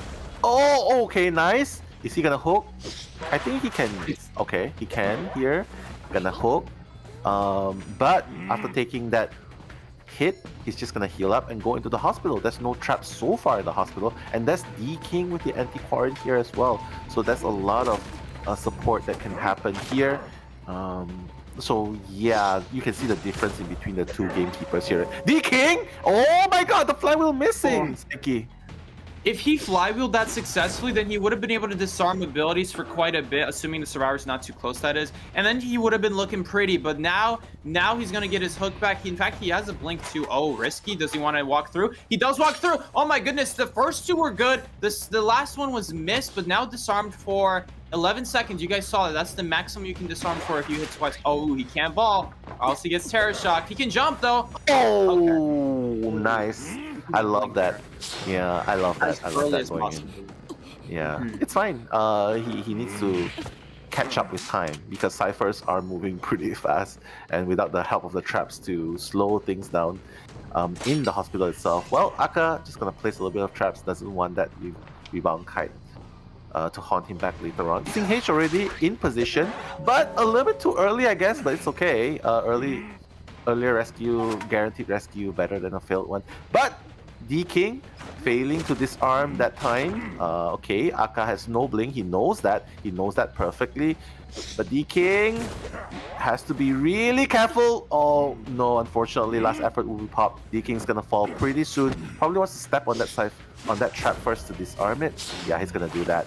And yeah, second time on the chair, but 3 ciphers have been close to completion. Almost 3 ciphers there. Seki. Yeah, so far the survivors have been doing much better, and I feel a big part of this has to do with the way they spawned, Nello, which I didn't really analyze much at the beginning, but now that I'm looking at it, oh man, do I have something to say about it later on when we analyze this match. But I wish I said something sooner, but I'm realizing now the advantages they've had, because look at how far ahead they are. Now Aeroplanus and the Mercenary have been able to do solid rescues here and just wasting the Hunter's time, and even when this anti-quarant goes down here, Nello, they're still gonna have, I feel like that trap is just to block off the window from being used from that side. There's still like this side as well that's blocked off, but the anti-quarant using Walser advantage to stall as long as possible. Every second really counts. You're trying to fly with the trap, but it's gonna get hit by the hook instead. So at least she's disarming traps for her teammates in the future, so that's something to think about. She's gonna go down, she may as well go down helping her team before she gets down on That's true. Yeah, good idea. Good idea, nice execution, but that is going to be it for D King. Gonna be sent back to the manor. But HHDG seems to have the slight upper hand here because they have 2 survivors at full health that they can easily come in for rescue if they miss. But Egg, okay, trying to pallet stun that time, but Aka has spider sense when it comes to this kind of things. Gonna down him through the when he drops the pallet, and unfortunately HHDG has to start a 6th cipher, a new cipher. I'm kind of surprised the airplanes didn't leave the cipher sooner, knowing that the anti-quarant is going to be dying, but nonetheless, Aka getting a pretty quick second kill. I mean, guys, this is how you win as Hunter. Even if you struggle on the first chase, if you can somehow get a quick kill on the second one, it's such a big difference. Right there, that trap is for the drop down, although I think if you drop to the side, I think you can still avoid it. Like, there's a lot of room to drop down to the side from that height, so I wonder if it's possible to avoid it still. It might still be possible to avoid. But anyway, we're going to see the Hunter choose not to camp anymore, because otherwise Cyber's going to be primed if they do. Yeah, he does have the unlimited hooks to work with. Oh, he's going to teleport straight away. I like that. And he has the hook to work with. Oh my god! The hook one, and this is why you see that the recent buff is so good. The time frame's gonna help him to hook even after all that time being used. Oh, and he's trying to farm the aeroplanist, but instant elevation into a zoom away. But Egg is just one hit away. Can the mercenary block? Oh, he can. Ooh, he can definitely block. Nice. Nice. Mercenary body blocking there. I think that might be just enough to get the Cypher done, because that hook is on a pretty decent cooldown. Oh no, if only Mercenary could like... Yes! Yes, that is exactly what he did, but I don't know if it's enough. It's a little bit risky to pop. They're still gonna do it anyway, and he survived! He's so... Yeah. And he's gonna slow Sing H as well. Okay, that one hit. He's gonna chair. One person's probably gonna stay closer to the middle, just in case Aka teleports. But then again, he's already used his teleport earlier on. It's on cooldown. And it looks like HHDG might be able to get a draw here. Oh my god. It's gonna be close here. No, because this hook is super fast, but I think the gate is even faster. But keep in mind, the hook has a pretty big range. No, there's not enough obstacles to go fast. He was literally about just 3 seconds off, and that would have been a hook onto someone attached there. But now, HHDG able to keep up. They're able to secure themselves a tie, so they're not falling behind. They're not really gaining anything either. But wow, that was a really clean match overall from all sides. Yeah, I have to say it's the ban picks that helped HHDG win this. Because if you want to compare directly, you can see that RC survivors, a lawyer versus an aeroplanist or an antiquarian, what can he do? He can just kite. He can just do raw kiting. But you see, like in the case of HHDG going with more versatile survivors, aeroplanist rebound kite. He didn't go down straight away. He has a potential to rebound kite, whereas the lawyer, you just go down after you get rescued. So it's not exactly buying a lot of time, right? And the antiquarian able to fight back. Antiquarian buying a lot of time. Aeroplane is buying a lot of time. The mercenary with the pad.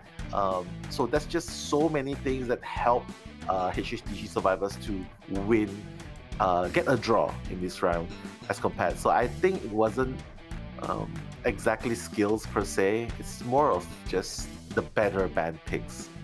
But what do you think about that?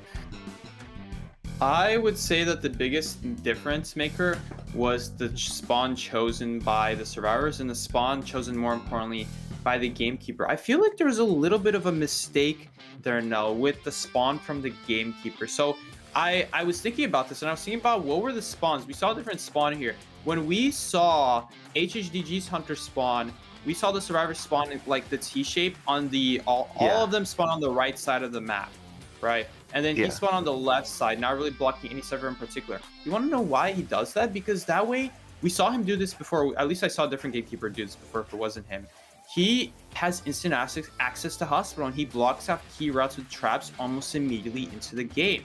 The difference with Aka here is he chose to spawn in the corner. What that means is that he does not have easy access to hospital. In fact, it's going to take a lot of time to get there first. So the difference between the HHDG's hunter and the hunter we just see went from RC is that RC didn't spend time setting up those traps, didn't spend time kicking people out of hospital, which meant now the anti-queen can stick around, help out if needed. Of course, she ended up being the chase target in the end because she chose to use the hallway instead of like the window, or just leave sooner. But because of the lack of traps, it meant that people could decode more, people could use the good hiding areas. We saw the survivor go into birdcage where otherwise that would not have been possible when we saw like TZYM play, because he set up those traps ahead of time. But Aka did not do that. If anything, I feel like Aka should have spawned front gate so that he has immediate access to that birdcage pallet and do the same exact thing that TZYM do. If anything, just copy his strategy, see what he did. I'm like, okay, well, if I'm gonna go gamekeeper, I may as well see like his early game strats and what kind of prevented the survivors from ever using hospital. And I feel like that was a really big part. Even if it spends a little bit of time, it ends up saving a lot more later down the line for the survivors having to anyway remove them. Think about it. It takes a lot of time to remove those traps, probably more than it took you to just walk across the map anyway to set them up. Like, you're anyway gonna pass the map, just set them up while you're there, right? Yeah, that's true. Yeah, not to mention that the survivors have added benefits. 3 of them have flywheel. So even if there's traps there, they can negate it by flywheeling through it, dropping down the pallets as well. So that's, yeah, I would say that they are very prepared for what Aka was going to throw at them. Yeah, as compared to their survivor counterparts. So it's very unfortunate for RC that, but they're not over yet. It's just back to square one. But Psyche. We're going to be going into highlights very soon, right about now. Yeah. But yeah. いいよ、ナイス。りょうちゃん、女神さんは女神。あれ、水時間に入れて、ブリさん。ラストできるだけ耐えといて。いや、もうすぐ。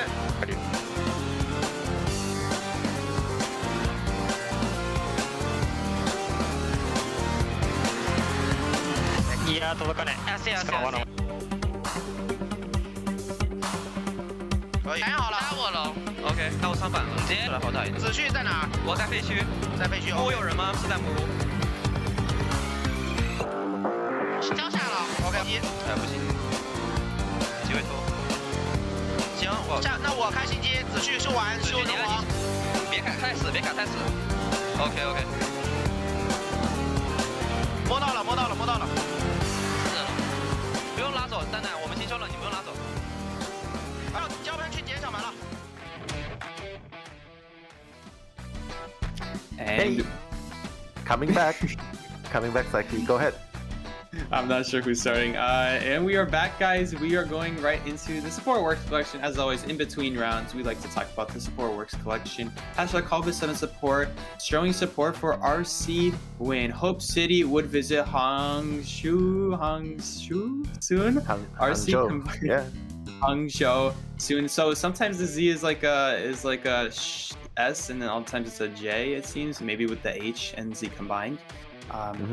Would visit Hangzhou soon. RC, combine your efforts. Go. So really nice to see the artwork here. Kind of looks like what do they call it? The astrological thing. You know, you guys know that circle thing. It looks like that's what's behind him, but maybe I'm just going crazy. But yeah, looking at another fan art as well, HHDG. Go win the competition. We love you. We love Ian, Susuzi, TZYM, Egg, and D King. Even God cannot stop you. You are invincible. HHDG. So nice message here by a fan for showing support to Team HHDG. Indeed. And we also saw like some hunters that he plays behind, and we saw the Wu Ching, for example, there. So I have a feeling it was him that I was remembering from before, the Moonlit Wu Ching that managed to get the 4-man. Really exciting when that happens. We're going into round 3, Nello, which means we might actually see that Wu Ching from TZYM here, which will be really exciting. Always nice to see like an off-meta hunter. Yeah, that's true. I mean, if we see a Lakeside Village or a Chinatown, that would probably be it. We might have an opportunity to see Wu Chang. But yeah, I mean, definitely looking forward to seeing it if it's gonna be coming out. And just a little bit of shout outs to the people in the chat again. Hopefully you guys are doing well. And for those people commenting on my looks, I'm really sorry. I am actually feeling under the weather. Yeah, I'm actually feeling under the weather. I have no idea. I vomited last night. Last night. Yeah, during my sleep. Yeah, so. During your sleep? So like you woke up and in the middle of my sleep, and then I felt like I was gonna vomit, and it woke me up, and I went. So it happened continuously a few times throughout the night. So please pardon me if I look zombified. Yeah. My goodness. Coming here still. Yeah, just a little bit of background story in case there's a few more comments coming in asking. Yeah. That reminds me of like a story I had where, right? Okay, I don't want to go into too much of this specific detail, but like I had a day where, you know, I had diarrhea one day, and I just had stomach issues.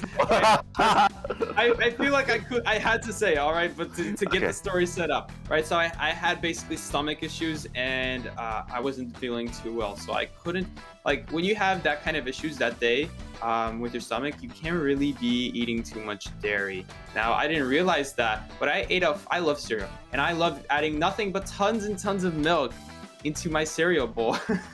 So I had cereal, I had tons and tons of milk along with it, and in the middle of the night, I wake up with the world's worst bellyache. Like, I feel like I was gonna die. I was like writhing in pain on the floor, fetal position, that kind of thing. My mom was of course worried because she was worried that my appendix, I think it was called, my appendix got inflamed, which, like, if you don't remove that, I think you could die. And it just randomly could trigger for no reason. It's not useful to the body. I'm pretty sure I'm getting the name right, appendix, I'm pretty sure. But anyway, it's like this useless part of your body that could just kill you if it ever gets inflamed for no reason. It's not even useful. So she was worried I was having that. We go to the hospital emergency room. Like, we're there for a couple hours. We're finally there. I missed out my Polish school yeah, it was 8th grade. I missed out my Polish school graduation that day, I'm pretty sure, because I couldn't come to school. And what do we find out? It was not the appendix. You just had stomach issues. Diarrhea, specifically. Yeah, I'm like, what do you mean? It's like, yeah, so you're not supposed to eat dairy and stuff like that. I'm like, oh my goodness, I forgot I had a bowl of cereal. I just decided, like, yeah, I'm gonna eat a bowl of cereal, and then, like, it ended up going into the emergency room. Yeah. Oh man. It's How good a to be bowl young. of cereal took me to the emergency room story. That was a good clickbait right there. Yeah. But it's good to be young. You recover fairly quickly, and you know, you won't die. You know what I mean? We will live forever. I don't You'll think live anyone forever. would have died from it. They just would have been in severe pain. Oh my goodness. Severe pain. Yeah, I understand. But yeah, I definitely think that I should put that out there. Commentators are normal humans after all, and after 6, 8, 10 hours of commentating, not just one day, but every single day, it gets tough. It gets tough unless if you eat supplements a lot. I don't know. Does that work? Do you get? Yeah, we don't take steroids, so we don't. Oh know. my goodness! Don't even mention that. No. But it's an idea that I don't really want to try out. Anyway, we're going to see something new here. We're going to see the forward from D King. Maybe not new to forward per se, but something new in terms of survivors we don't often see. That's a forward player. Akka, of course, banning Seer Priestess. Goes to show that Seer Priestess, even after the nerfs, oh my goodness, like, they were banned years ago. They're still the two combined most common bans together. Maybe Anti-Crane Priestess is slightly more, but wow, it's like these survivors are still here wrecking just the bans. It's like Akka being forced to these. Okay, do you know that cartoon? You know that cartoon? Yeah, it's Dora the Explorer, but I don't know what she's saying. I don't know what she's saying too, but yeah. But I like this lineup though. Coming back to the band picks, right? Having the cheerleader available, having the professor as well. Very, very underrated character, right? Very underrated character, especially in dealing with hunters with single hit skills, single hit targets, right? Single hit target hunters. Indeed. Yeah, super good, very underrated. So I like this. I like that HHDG survivors are more versatile. They have more flexibility in their picks. You can see very diverse picks for every single game. So I like that to begin with. Akka definitely needs to put in a lot of work here in round number 3 first half, because that draw last game in the hospital, not too bad, but this is where they have to take a stand, you know what I mean? It's a draw now, thanks to that game in BO1, BO2. It's a draw situation, but here you cannot mess up anymore. And Akka wants to go for the redemption gamekeeper. How do you like this, Saiki? We're gonna see the Gamekeeper again. All right, fair enough. Gamekeeper is extremely good on a map like Ever Sleeping, because guys, he can hook over basically everything. There's very few things that Gamekeeper actually can't hook over. It's harder to find a spot that he can't hook over than a wall he can't hook over. I hope I said that the correct way. I might have not. I feel like I'm tripping up now, but Gamekeeper I think is a good pick here. Interesting. I'm always a bit skeptical about Professor Nella. Like, yeah, every once in a while he's good, but maybe he's, I don't know. For me, underrated might be a strong word, because if it's a fast swinging hunter like Gamekeeper, it's really hard to time those scales. He just swings extremely fast. Maybe I should like try out putting on high frame rate instead of low, and then maybe I'll actually get more frames to be able to visibly see, but the time remains the same to react. But maybe you just need that faster identification. Maybe that's what's screwing me up. And maybe this Gamekeeper's swing is not the fastest, but it is still pretty fast. So I'm not sure about that.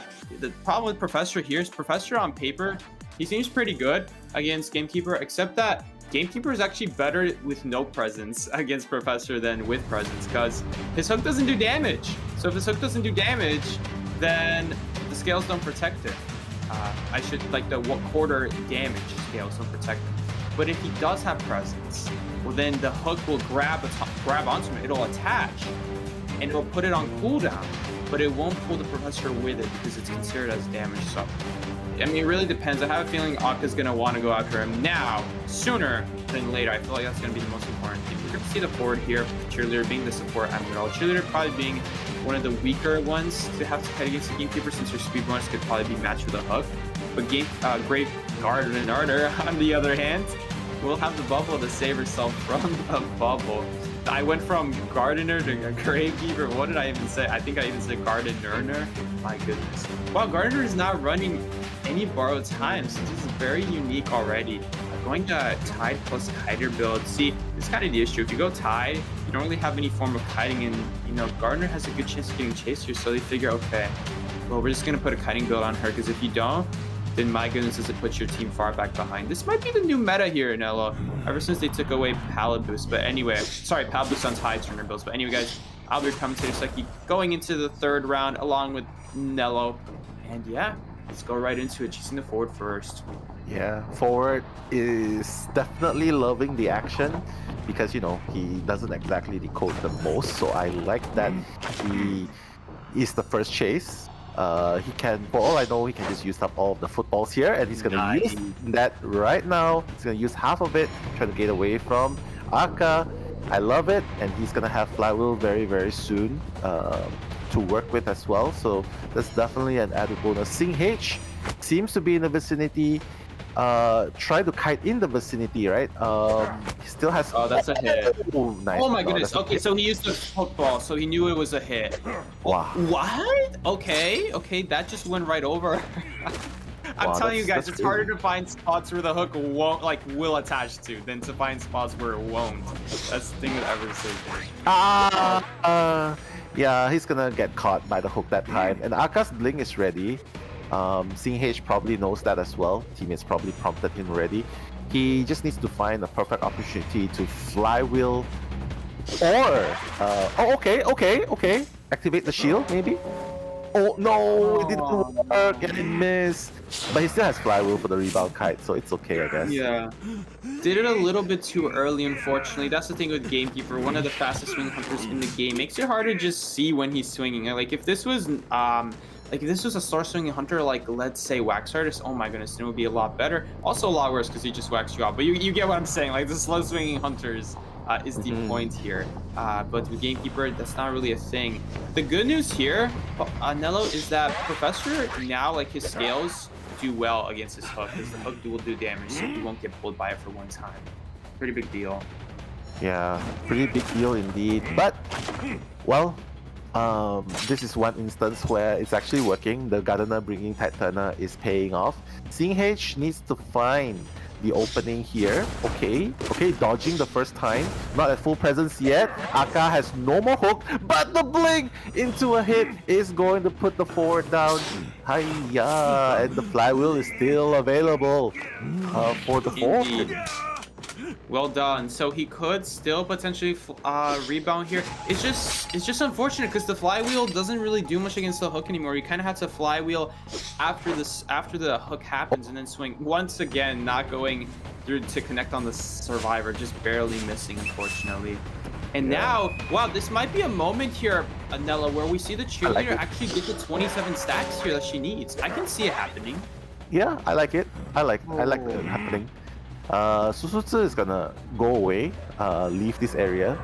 Probably knows that the last cipher is not done yet, so yeah, forward, unfortunately, you're on your own, but that's not what he's pinging. He's pinging, help me! So, I'm not sure if it was the idea to leave him. Yeah, the cheerleader's finally coming back to give the cheer, but this is so weird. You know what I mean? If How is he still alive is the better question. Oh, but take a look at the ciphers. No, I completely forgot to check them. We actually have enough. While Forward was causing all that chaos with Cheerleader, they have been continuously doing the ciphers here. So now, they were so close. If only they did help. I see where he was coming from now, unfortunate. Yeah.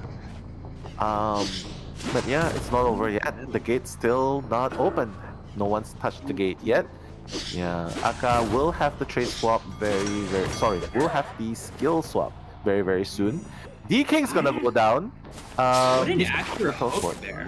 It is. Going as far as possible and then hitting the Gardener at the end of the hook animation. That was really well done from Aka, saving every bit of second. I mean, it really matters when the gates are done in literally a matter of seconds. So it makes a big difference here. Maybe he can find this last survivor.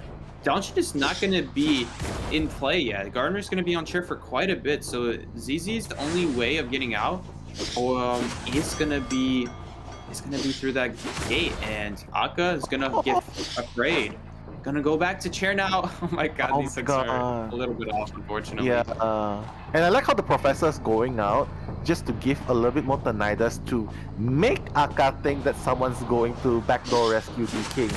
But little does he know, that was all just a ruse by HHD survivors. They are gonna get 2 survivors out, not once, but twice against Aka. Oh my god, you have to feel it if you're on Aka's side, right? Yeah, that was a little bit painful right there. Getting that really fast down, but now finding the last survivor. The last survivor is literally on the other side of the map, so not much to be done there, unfortunately. Still though, overall, I think he played really well in the early game, but the forward played even better, especially like that football, barely dodging the hook. That was really good. And then the forward on top of that, very nice thing that he did there, where he went into the geisha house, he dropped down, he went up the stairs. Why would he do that when there's no pallets or windows to use? I'll tell you why. It's because if he were to use anything else, he would just get hooked the moment he stopped. So knowing that, he kept doing it and understanding the risk he's taking by taking a basic hit by falling down, he uses the football just to be safe. And my goodness, was that a good call out by him? Otherwise, he would have gotten hit right there. So good move by him. Still though, falling a little bit short, and the flywheel never really got full value.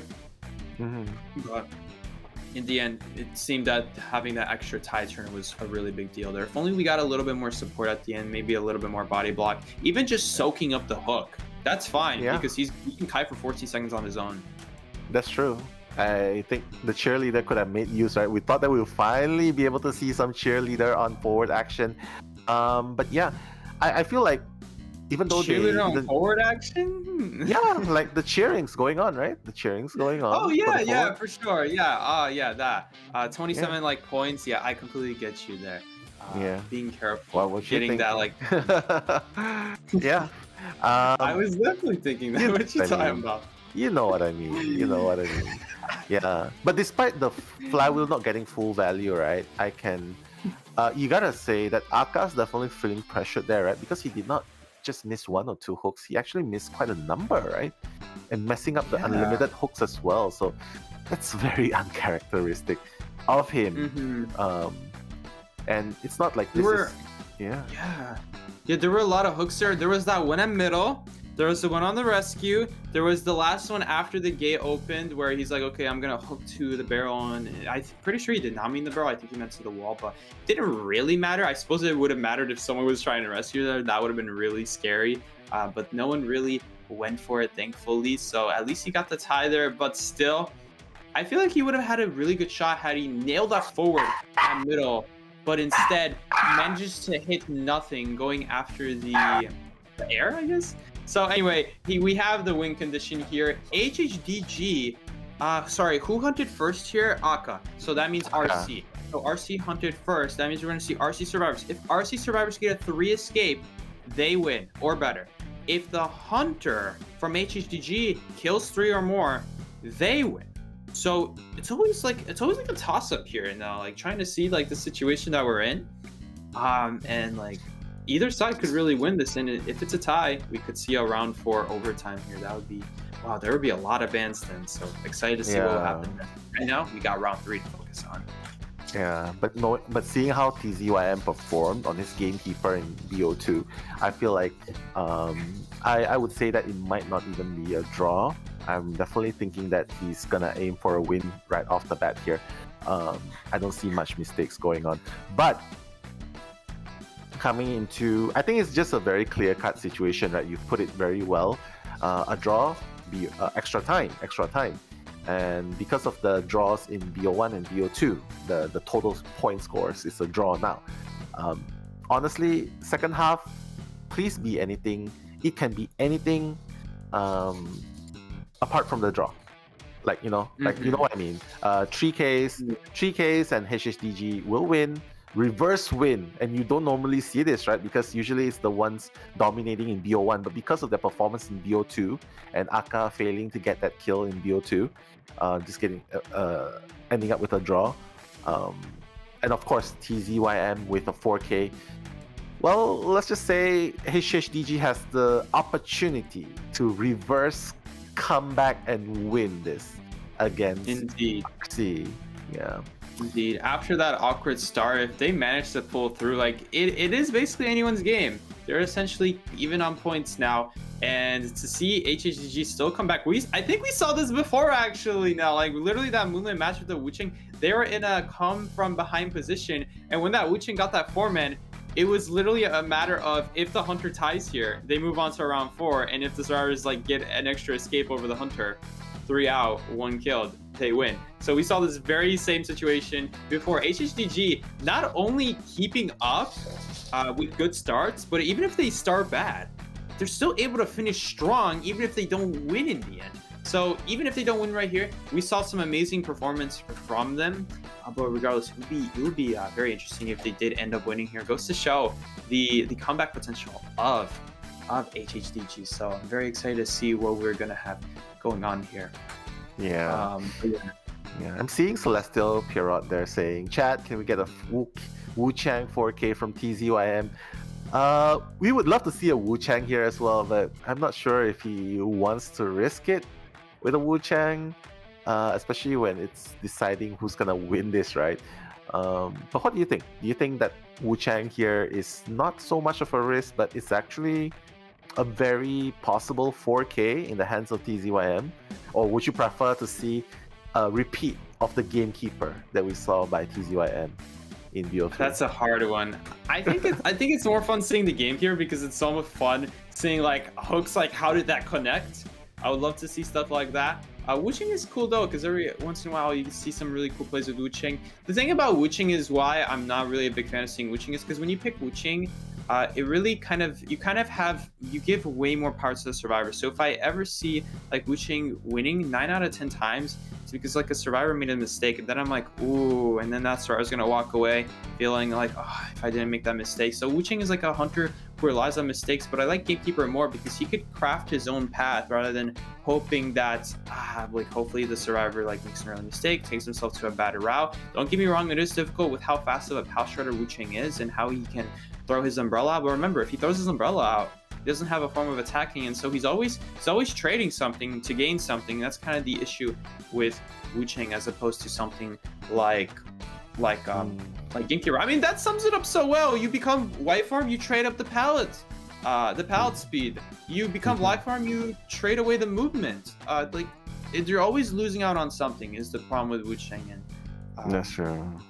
I almost wonder, what if they do an ability with Wuching where if you switch, you can actually switch back to your old form just in the old position you were in, kind of like with Opera Singer. Or with like the shadow. I get you. Yeah, that'd be nice, right? Just to have a little bit of more control, right? Yeah. But yeah, I guess they don't want. Wait. They're similar, right? Yeah. Yeah, they're very similar. I wish they could do that buff. Yo, I gotta address this real quick. No, I'm not lactose intolerant. The milk story. I drink milk every single day, and No, I don't have issues with drinking milk. It was just because I had stomach issues that one day and I forgot to not drink milk that one day. But other than that, I never have stomach issues. It was just like this one day situation, like I got a sickness from school and elementary school, you know, common thing. And then that happened. I vomited Nello 2024. I had diarrhea, Psyche 2024, top tier costers. That's us. That's the boys right here.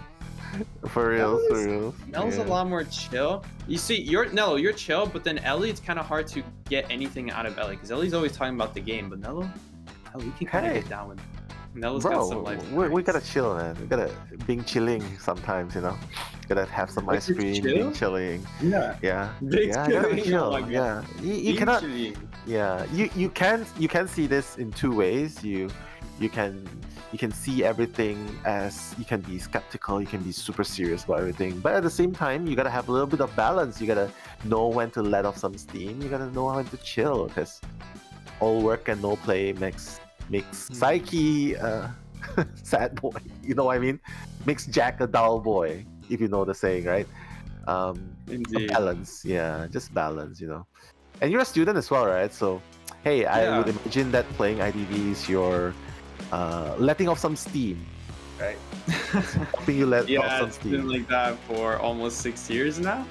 It's weird because I think IDV lets off more steam than relieves. Really? That's how it is. With the rank, right? Yeah. Oh my god. Yeah. I think a lot of people will be like, hey, what do you mean IDV is like helping you let off steam? I get so stressful playing. But then you're talking about rank, right? You're talking about rank. And what I mean was 82. 82. Yeah, Casual. I think a lot of people have that problem. For me, it's not playing rank. It's when I mess up. And it's not really like me getting nervous. It's me like getting more like upset, like, oh my goodness, I just made the worst mistake in history. And I'm like, I shouldn't have done that. Like, I'm the kind of player where I'm like, I have no business doing that mistake. I should play better. And then that gets me mad. And then that makes me play worse. And then it starts to cycle. So yeah, I think I understand. Yeah, everyone's did that before for sure. And that's why I find it very hard to play Hunter, especially if you play Survivor, it's still okay, right? But if you're a Hunter, you get mad and you get pissed, you can't focus. And when you can't focus, you just play tilted and you just miss the swings, you just get so tunnel vision. Yeah, right? Yeah, someone's actually asking a good question here. Why didn't Gamekeeper hook Egg out of the gate? Oh, someone is asking a question in chat. They're asking, why didn't Gamekeeper hook the Professor out of gate? He couldn't, because if he hooked the Professor, he had scales on him. This 1/4 damage scales protects you from the hook. And you might be wondering, oh, Psyche, that doesn't make any sense. I saw Professor one time get hooked by Gamekeeper, and he got pulled to him, even though he had the scale up, even though he had the 1/4 damage protection. And yes, that can still happen, but if the Gamekeeper hook does damage, Professor doesn't actually get pulled. It wastes the hook goes on cooldown. That's why the Gamekeeper didn't do that. That's why Egg also knew he could run out of gate and trigger that tinnitus, because he knew he was safe. He knows that if he gets hooked, Gamekeeper's got nothing. He's stuck on a cooldown, he can just go back to gate if that happens. So that's why the Gamekeeper didn't do it, and that's why Egg was so aggressive, because he knew that. So just to answer like William's question in chat, because I know this can be a little bit confusing sometimes. Aka probably didn't expect the Professor. Probably expected the Professor to have flywheel as well. So, but maybe he didn't catch the moment when he used the flywheel for no reason, right? In the middle of a battle when chasing the forward. But just a lot of speculations going on. And I mean, one could even argue, right? Hey, why play Gamekeeper again, Aka? You might as well go for Mad Eyes in Ever Sleeping Town. That's what you're really good at too, right? But indeed. Yeah, but it's been settled first half, so I guess we really have to focus on the second half this time, because RC, if they get more than 3 survivors out, they are going to be able to win, ultimately with a 1-round win. Same thing goes for HHDG. If they get 3, if TZYM gets 3 survivors out, eliminates 3 survivors, then HHDG is going to have the 1-round win instead. So stakes are super high. You can see that RC is finally starting to pick very, I would say, utilitarian survivors. Yeah, like kind of like support characters. Like the batter is there to just knock the Hunter back, give some support. He's also not that bad on kiting. He's got the range, which I like about him. Something different about him to other harassers, he can support out of range. My only complaint with him is, man, does that ball travel slow from a range. That's the only issue. Like, there's no way that ball would go that slow in real life. But that's true. We're gonna see TZYM here banning out the really good survivors. Unfortunately, guys, the global bans, none of them are really that great for TZYM here. They're all like okay, Gardener, Lawyer, like okay. But by far the anti-crane by the Priestess, like, it really hurts because now later on, TZYM is going to be really trying to grab onto bans here, and there's just going to be too many survivors that are going to be too good here to deal with. They already picked one good survivor, Patient, so at least if this goes into round 4, he'll have globally banned Patient, which is a very good ban to have. But besides that, Mercenary, Acrobat, and these are just going to come back next round. So he's in a tough spot for sure. Very curious what Hunter he's going to pick now. This is just good all-around map. I suppose Nightwatch wouldn't be bad here, but even Nightwatch, like, Patient hooks away, Acrobat bombs away, Batter can cancel the wind if he's using it, Acrobat, like, Mercenary can elbow pad away. It's rough. It's rough out here. We might see an insolence to catch up with the dashes here if that's the case. Yeah, I mean, I'm just liking this composition based off that it has more function now compared to just running a veterans lineup, right? So I'm already just liking these odds for RC, even if they are up against a Nightwatch here. TZYM definitely has an idea of what he's up for. He could have went for the Gamekeeper again, but I think like he's comfortable with Itakwa. So guys, Itakwa Nation, make some noise in the chat because TZYM is going to use the Nightwatch as his determiner, okay, as his condition for getting this win, trying to get this win. So once again, it is going to determine which team's gonna win this, and of course, going to the spawn locations, Rowley undoubtedly is gonna take that middle spot, wants to get more action, like how the forward got the action from Aka just now, right? So probably wants that action early game. But ideally, no one is an easy chase here, right? First chase here, right? I think. It's all rough. It's all rough all around the edges. We got Batter here. He might be the best one, but all these survivors, they have a way to have, like, to ignore the wind. Their abilities will essentially ignore the wind. They'll still get pulled, but not if the ability is helping them out. So TZYM is going to be in a tough spot, choosing to not take the instance. I suppose he figures that that the dash isn't going to be that helpful. I might have taken Insolence here if I was him, just because I feel like the 1000 Presence win might be pretty effective against something like an Acrobat, since the 0 Presence win, on the other hand, won't be. But regardless, we're going to see the Trump card in detention here. We have to remember that he also wants to go for a win, so Trump card, like, or Insolence, like, it's hard to argue for either one. You can make an argument for either one, obviously. But anyway, we're going to see round 3, second half. I'm your commentator, Seki, along with Nello. Let's get right into the next match. Yeah, TZYM already activating the Hunter's instinct, the Hunt's instinct. Going to chase the Acrobat first. Okay, Acrobat. Hard to tell. Yeah, Acrobat's buying a little bit of distance. You can see on the lower left screen, right? TZYM making the pursuit without relying on vision, right? Yeah, relying on faith alone. But I mean, he's got the track. Yeah, he does. He does have the tracks to work with. So there you guys go right there. Acrobat doing a beautiful bomb and then going out of sight of the wind, followed by a red bomb. He has these winds, which is actually pretty solid here. It's actually pretty solid here, especially because he's going to be able to jump over the pallets. But now can Soba get behind the pallet? He does. Can he do it again? If he ever drops a pallet here, he kind of gets jumped over here. So we got to be careful here. He's going to use a bomb instead, and that bomb is unfortunately going to get ignored. Batter's going to try to support. Batter needs the ball on the other side. Oh, Batter was not on the right side, or Acrobat just should have went towards the Batter's direction. Oh, that was super push. Yeah, there was a lot of push, and Soba will have a white bomb to work with again. And now you can see Batter, wow, another stun onto TZYM, saying good night, Nightwatch, sending you to sleep. And look at the distance that the Acrobat covered. He's already in the graveyard. Well, we see this a lot, where if the harasser overextends, kind of like we saw a little bit there, like I'm not sure if the second ball... Ooh! Nice. Okay, but he didn't stand by the other pallet. If he stood by the other pallet, at least he would be able to vault it and then force him to break one of those. Now he's gonna allow the Hunter to just blink right through and hit him, unfortunately. Yeah. We see this a lot, by the way, with harassers. If you overextend, Hunter will go after you, and he wasn't even at least like waiting by the hole or anything. He was too close to the Hunter, and that made it quite easy for TZYN to just follow up. Yeah. He had no more resources to work with also. He's already used up all the 3 cricket balls, right? So that's also something very, very unfortunate, right?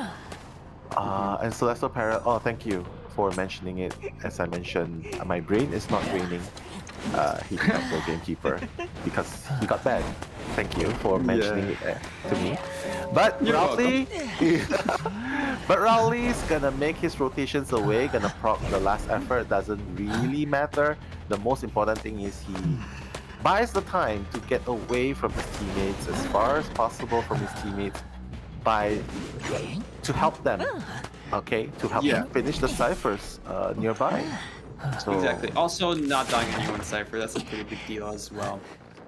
So yeah, Patient doing a new cipher here. It seems like they're planning to not go for the rest here. Technically Mercenary might be able to finish it, and then maybe if he rushes for it, he might be able to get it in time. Mercenary does get the cipher, and he does have plans to go for it, exactly as I thought. Wow, he uses the wind here. I might have saved that just to pull him away.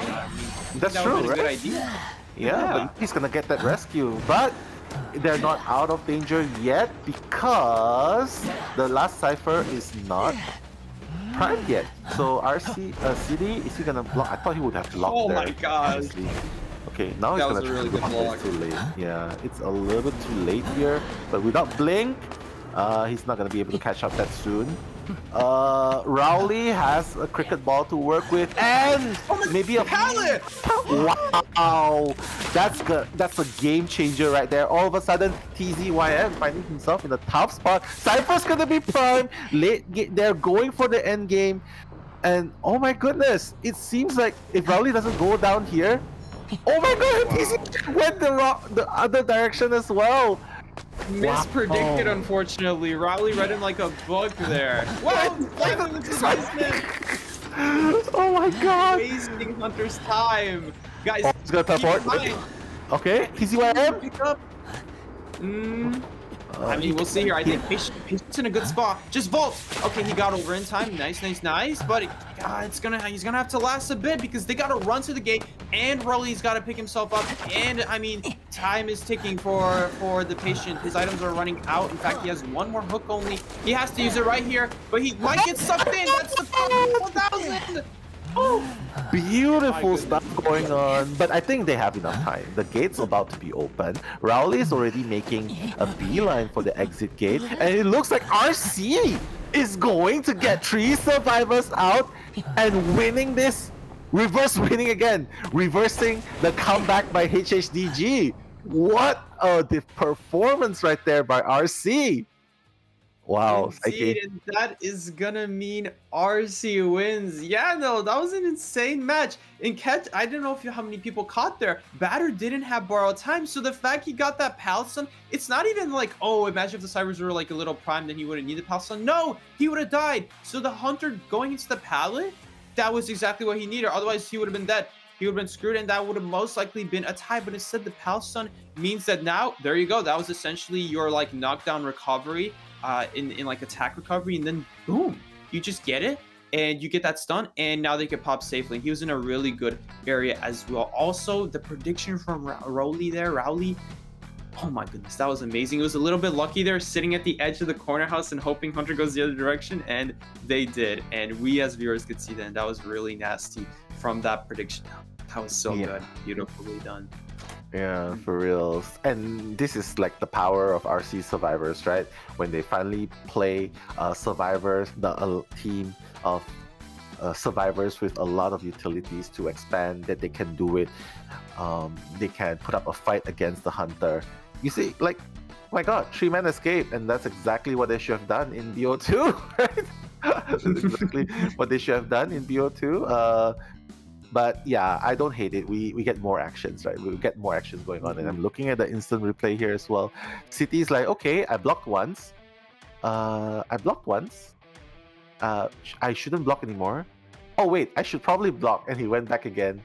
But just Rowley buying so much time here. The late game coming in, and the cricket ball. Oh my goodness! And the flywheel, and the pallet slam, and then the flywheel into the basement. Definitely highlight plays for me. Right there. But Psyche, any highlight plays for you in the last game? I feel like that flywheel down the basement was a pretty big move there, scaring the Hunter into thinking, oh no, now the chair's pretty far away. The other thing was like Rowley there getting around the side of the building and hoping the Hunter goes the other direction. Otherwise, he would have gone down way sooner there. And if Rowley actually used the walls better instead of like going up the stairs, he wouldn't have gotten sucked down back to the Hunter. So that was a pretty good move.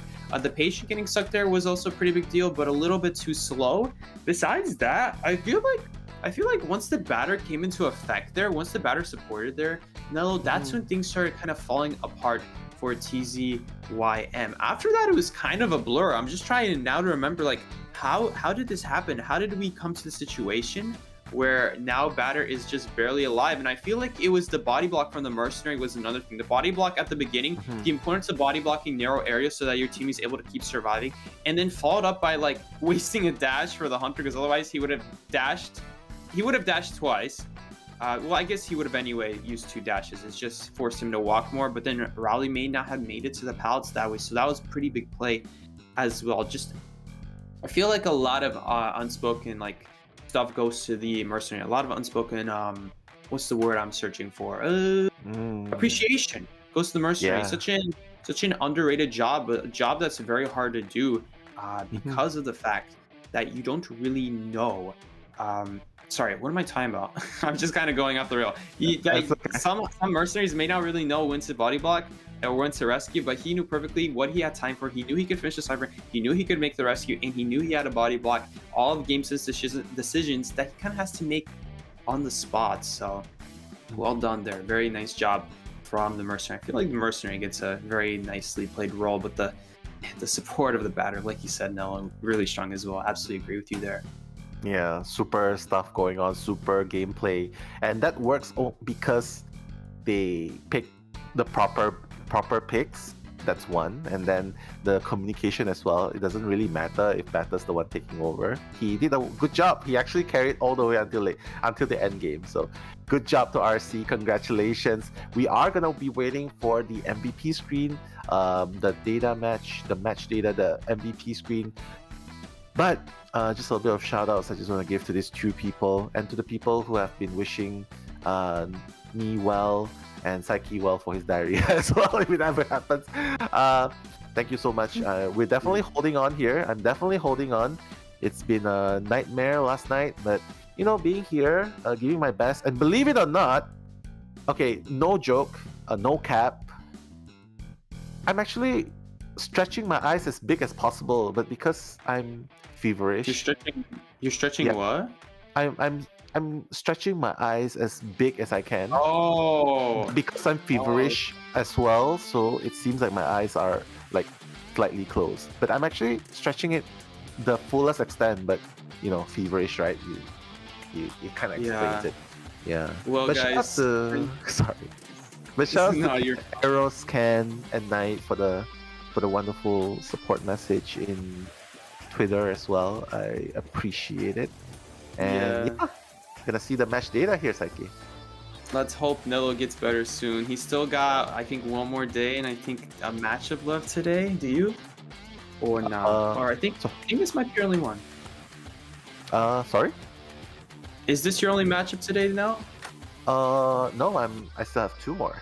You have 2 more? My goodness. Yeah. I hope the best for you. Send your best wishes to Nello. He's hanging in there. But anyway, guys, he's literally hanging in there by a thread, opening his eyes as hard as possible. Guys, RC here, close. It was a close match, though, very close match, but RC barely managing to squeeze in the win in round 3. Almost went into a tie situation there. Had RC not gotten that really good endgame stun from Rowley there on the pallet and just nailing everything after that was really clean. The survivors also getting off the gate early, being aware of a teleport in case Rowley goes down, knowing that the Hunter's probably scared that they'll be able to make it out. They decided to leave, not knowing for sure what he's going to do, and it was a good play. It was a safe play, and as a result, they were able to get in those 3 survivors out, have Rowley pick himself back up, and the patient distract for just the amount of time they needed for everyone to escape. That's how you do it. And yeah, what can I say? Great job from the survivor side. Yeah. And speaking of MVP, moments ago, we have Peter, because he's the one who got the 4K. So very well deserving. Congratulations, Peter. The 4K on the opera singer in VO1. Maximum deduction points, and that's how they chose their MVPs. So yeah, RC, congratulations once again. And as for HHDG as well, in the words of Eli, GG, bruh. GG, bruh. Simple as that. GG, bruh. Yeah, for real, for real. If only we had Eli here. yeah, well, he's around for sure. And he'll be back. Hasta la vista. He'll be back, things like that. But I'm glad that the matches was super intense and interesting until the very end. Definitely love it. And of course, for those of you sending in your cheers and supports for the team, and also to the commentators, we really appreciate you. I see you, Melly. We love you so much, Nello, plus Psyche. We love you too. And Psyche, any shout-outs you want to give to your besties, your friends? I've seen them call you out a lot to read their chats. I think Taiwu, is that a person I've seen on my stream? Maybe Taiwu. That kind of sounds familiar. Oh yeah, we got Chihaya. We got Chihaya, the Roland Simp, in chat as well. Like, people who watch my streams, always nice to see you guys here also watching the Call of Abyss, seeing these amazing plays. Oh, Lazy is here! Who cares about a fictional game character age interview? Okay, maybe not the best comment to read. I should have read that first before I said that out loud. That's in reference to the cheerleader thing. Which, by the way, we're not certain about that. Yeah, if it is below 18, then that joke was not in good taste, and I'm very sorry about that. But either way, I'm gonna be moving on, trying to break the air a little bit, because sometimes these matches can be super intense. So in either case, I mean, jokes be jokes, I guess, but I'm not trying to joke that far. So my mistake there, guys. Nello, anything else you want to close out today before we end the stream? Wait, here? I can't hear you. Your favorite...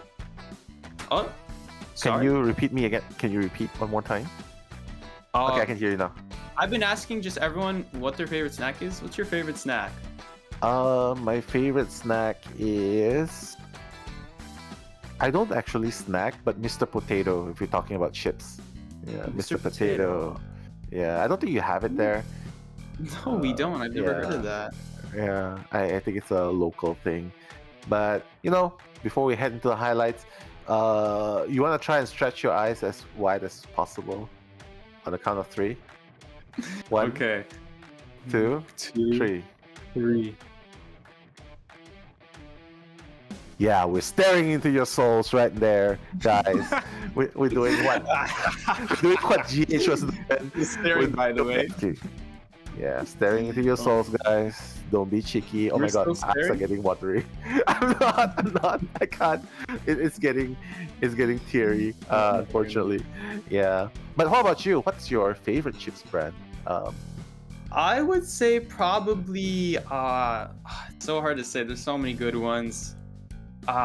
It's hard to say because I'm not like a chip enjoyer of like, oh, I love this brand, I love all their flavors. It's usually just like 1 or 2, and then I go to the next brand, I'm like, yep, I'm gonna pick this one out. I go to the next brand, okay, I'm gonna pick this one out. I think overall, if I had to say who had the best selection of chips, if I had to just grab out a random bag and I'd be okay with whatever, what is the highest chance that I'd be okay with whatever that is?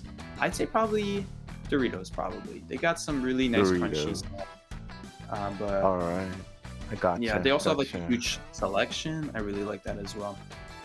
But yeah, Doritos, I've heard of it. I think we have it here as well. Yeah, Doritos. I think that's the more popular one. I'd be surprised you guys didn't have Doritos. Doritos is yeah, it's a pretty big chip thing, but yeah, anyway. Doritos, the chips. Yeah, but hey, do let us know in the chat what's your favorite snacks. who knows? Maybe we might have came across it. We might have taken it before. But yeah, one thing's for sure. Do keep hydrated always. We definitely try to do that. And it's just the second game. It's still the second game. We still have more games to come. We still have 2 more games. For those of you wondering, we are gonna head into AXIZ versus FPX.ZQ next. And the last game for today will be DOU versus GG. So if you're here for any of those teams, you gotta stick around because that's gonna be an intense game. Very strong game altogether. Yeah. 2 matchups there. AXIZ versus FPX.ZQ, DOU versus GG. Which one's your favorite? Or both? What are the options again? Shoot. AXIZ versus FPX.ZQ or DOU versus GG? DOU versus GG. I'm gonna say I'm more interested in the AXIZ versus FPX.ZQ. It's always so interesting seeing Japan go head-to-head with China and staying in the game, staying up really well. Like right now, we just saw RC beat out HHDG, and they are a Chinese mainland team. Granted, they are newer, but still a Chinese mainland team. And my goodness, it's always nice to see another team just doing really well from another region. I think we've had yet to see Japan win call this. Maybe not, but we're going to be going right into the interview here, guys. Yeah.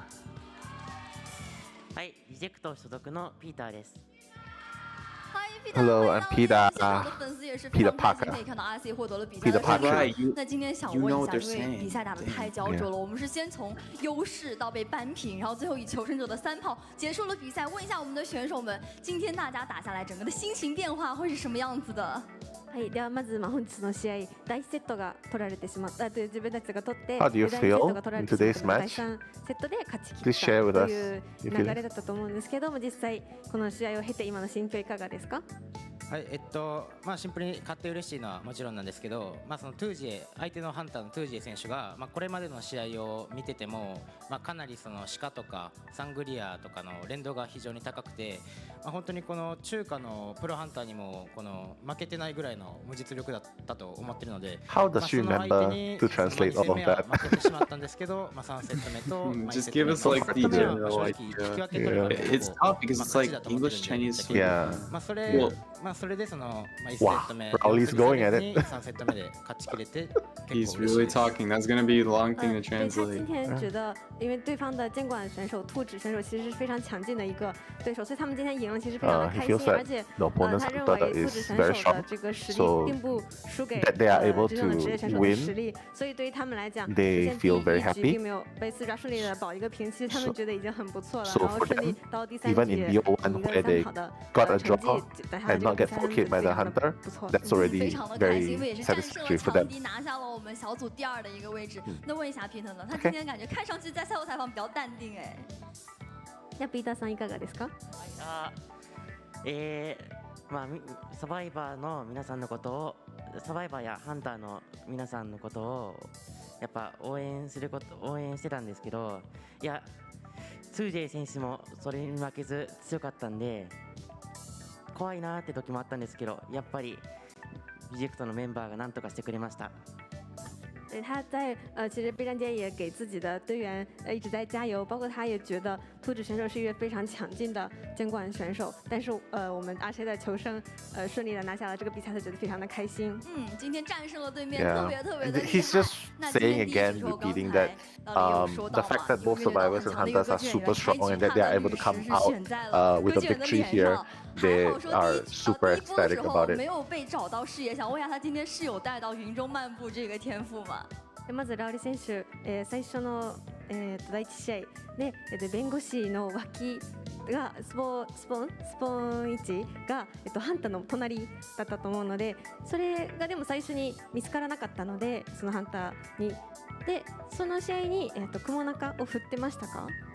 はい、雲中で足跡を早く消すことで、あそこのポジションって結構サングリア目線が影移動結構しづらいので、そもそもその、早い接敵があんまりないポジションなんで、その雲中で、見失わせることができれば、試合を有利に運べるかなと思ったので雲中を採用しました。是的，他就是有点这个云州漫步，因为他觉得那个地方其实作为歌剧演员，他并不是一个非常容易就是移动的一个地方，对，所以他觉得反而可以用这个去迷惑监管，不让他找到自己，然后顺利的也达成了这个结果。你是有意料到自己可能会被手追的一个状态吗？但其实到后面会发现，他们监管 He's just saying that his rotation was really good in that first game, and not being cornered by the hunter is also an added bonus. He was constantly able to rotate, so able to getting a draw there is good. サバイバー側からしてどういうふうに立ち回りを考えて分けを取れましたか？そうですね、その固形村って結構サバイバー同士で連携、このマップが広いので取りづらいので、もうその各々のキャラクターのポジションでもうこの対マン練習して、もう一人一人がこの追われた時にしっかり稼いで、解読、弁護士もいるので結構解読が早いので、しっかり解読しきってそれで引き分け以上取ろうっていう作戦で戦っていました。就是湖景村，他们其实是一个比较大的地图，所以对于求胜者来讲，配合起来并不是很容易。所以他们其实在私下做了很多的单练，确保每一个人被追的情况下都能进行一定的牵制。所以A win is definitely not easy in that map. Getting a more escape is not easy. But because they've already practiced for a long time to prepare for such situations, they are comfortable going into the games. 机会完成了4抓，当时对于场上的局势，他会有什么样自己的判断呢？ではピーター選手への質問で、サングリア戦で、中間までは、分けベースだったと思うんですが、でも最後4釣りまで持ち込んで、その4釣りベースとなった、大事なポイントっていうのはどこですか？自分の中ではどういうふうに立ち回りとか考えていましたか？一人を飛ばす前に暗号機が固まってるのが見えたんですよ。そこでサバイバーを全体を動かす立ち回りをしてましたね。そこから直感で極芸下とか脳幹下とかに全体圧とかをかけて勝ってましたね。難しいんですけど説明がちょっとただ全体圧がやっぱ大事だと思います。就是他在挂飞第一个人的时候，其实就看到密码机的位置其实都 After 比 hanging 较 the first person, 偏向某一部分地方，所以他们 sending 可 the 能 first 后 person 面 back to 更 the 多的就 manor, 是去逼求生 he 的 noticed 走 that 位，让他 he 们 was 很难的 taking 去 note 进 of 行 the 这个比 last 较 few 好的 ciphers 破 are. 译，然后最后还是一个 Do they actually say, like, 好的 when 去 you 控场， get 虽然这 sent 个 back 其 to 实 the 也比较 manor? 难打，但是顺利 They 还是 actually 控 No, 场 they 然 just 后拿 said 下了这个比挂赛。飞 难打，但 means 是 send 做 back to the 到 manor. 了，就更加凸显出 Yeah. 皮特今天的表现 Take 特别 note of 特 the 别 last 棒。 main 那到了我们 ciphers, 球是刚刚打完的 keep 那一 pressuring 局 them, 3跑， depleting 就 their 问一下老 resources, 李， and 今天这个 finally, 击球手的表现感觉怎么样？自己 getting a 4K in the end. のラウリさんのバッツマン。 Last question. 自分で試合して今いかがですか？自分のバッツマンに対して。このリーグ戦でも何回か出したんですけど、正直そのまだ自分の 100% を出し切れてないなって思ってたんで、今回トゥージエ選手にしっかり自分のバッツのできる 100% を出して、そのチェイスで稼いで勝利をもぎ取れたのがすごい嬉しいです。他其实到目前为止也拿出过几次这个击球手，但是其实一直以来都没有很好的发挥出来。但是今天面对突指选手，他今天的这个牵制真的 Saying 是 he 觉得他 used 只 this 能把自己的实 character 力发挥 better 出来 a 了，也 few 顺利拿 times, 下 a 这 lot 场 of 比赛，他 times, 真的非常的 but 开心。 wasn't 是的， really 今天的牵制 satisfactory. 太关键了，包括 But 于前期去 today 帮 is 忙 OP 那2波打得特别特别好。那还有一个 that's 小 a 问题 better 想问到老李， performance. 因为当时那一局3跑结束之后，他自己是好像很激动的先下场了。 So it 当 worked 时 out 他 in 是 the 一 end. 个什么样子的情况，什么样的心情呢？ラウリさん、先ほど試合が終わった後に結構もう急いで降りようとしていたシーンがあったと思うんですが、自分はその時どういう心境でしたか？自分の活躍で勝ててもう気持ちよすぎて真ん中で挨拶するの忘れていました。就是他赢了，包括是通过自己的实力拿下了这场的比赛，非常非常的开心，所以就忘记了最后的这个还有握手下去了。是，今天表现特别特别棒。 So 那最后想要请2位来跟我们分享一下，因为小组赛已经打完了嘛，想问一下2位，就是此次这一段小组赛之旅有没有做一些比较有意义的事情，可以和我们大家分享一下的？では、本日の試合で、グループ戦が終わったということで、中国に来てもう2週間ぐらい経ちましたが、この期間中に何か、エピソードとか有意義なこと、記憶深いこととかありましたか？そうですね、ホテルで食べているお弁当にこう鶏の手みたいな料理があって、日本ではなかなかこの見られない料理だったので、すごくちょっと驚きがありました。他说他吃的便当里有鸡爪，对，这个在日本第一次尝试，对，没有见到过，所以很惊讶。那可以问一下，这口味怎么样？还习惯吗？味はいかがですか？味は食べられはするんですけど、ちょっとお肉の部分が少なすぎて物足りないなという印象がありました。就是味道其实还可以，但是觉得肉太少了，觉得不太够。太少了，下次推荐给大家尝试一下无骨的。那问一下 Peter， 他会有一些比较有意义的事情想跟我们大家分享一下吗？ではピーターさんいかがでしたか？中国への感想ですか？ですね。やっぱラオリーさんの言う通り、ご飯がお弁当がやっぱ日本とやっぱ見た目が違ってインパクトがやっぱ強かったですね。味とかも特に美味しかったんですけど、やっぱ甘い米とかはちょっとびっくりしましたね。インパクトが強かったです。觉得就是也是便当，就觉得其实中国的便当和日本的便当还是有很多不同的地方，但是味道也是有很不错的，对，但是还是对于这个差异会有一些惊讶。尝试到了一些比较之前没有体验过的食物，那也是感谢两位的分享，再一次恭喜 Reject 获得了本场比赛的胜利。接下来马上要进行的是我们今天的第3场比赛，让我们稍事休息，马上回来。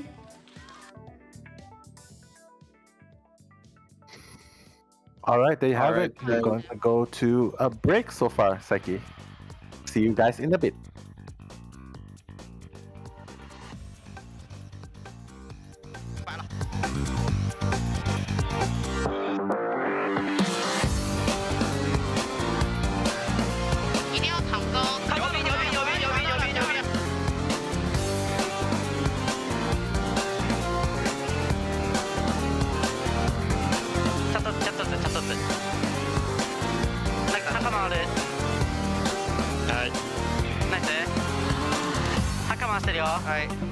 S がいけたら一番ありがたい。 S が次ラスト真ん中するわ。ど真ん中入るわ。恐怖でもいいからこれ椅子伸ばしてほしい。ソフト狙うんやったら40。これぶっちゃけ1回かぶしたらええよ。70。流れやねこれパスない。70。あと2割。 OK。80。OK。ナイス。でねもう。はい。近い近い近い近い近い近い近い近い。 OK。はい、勝った勝った。3割。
Welcome back, ladies and gentlemen, to Call of the Abyss, day number 9. The days have been numbered already, and we are into the thick of it, and it's day number 9 because we're halfway through the matches. Potch Spice and the one and only Psyche going to be your commentators for this next match.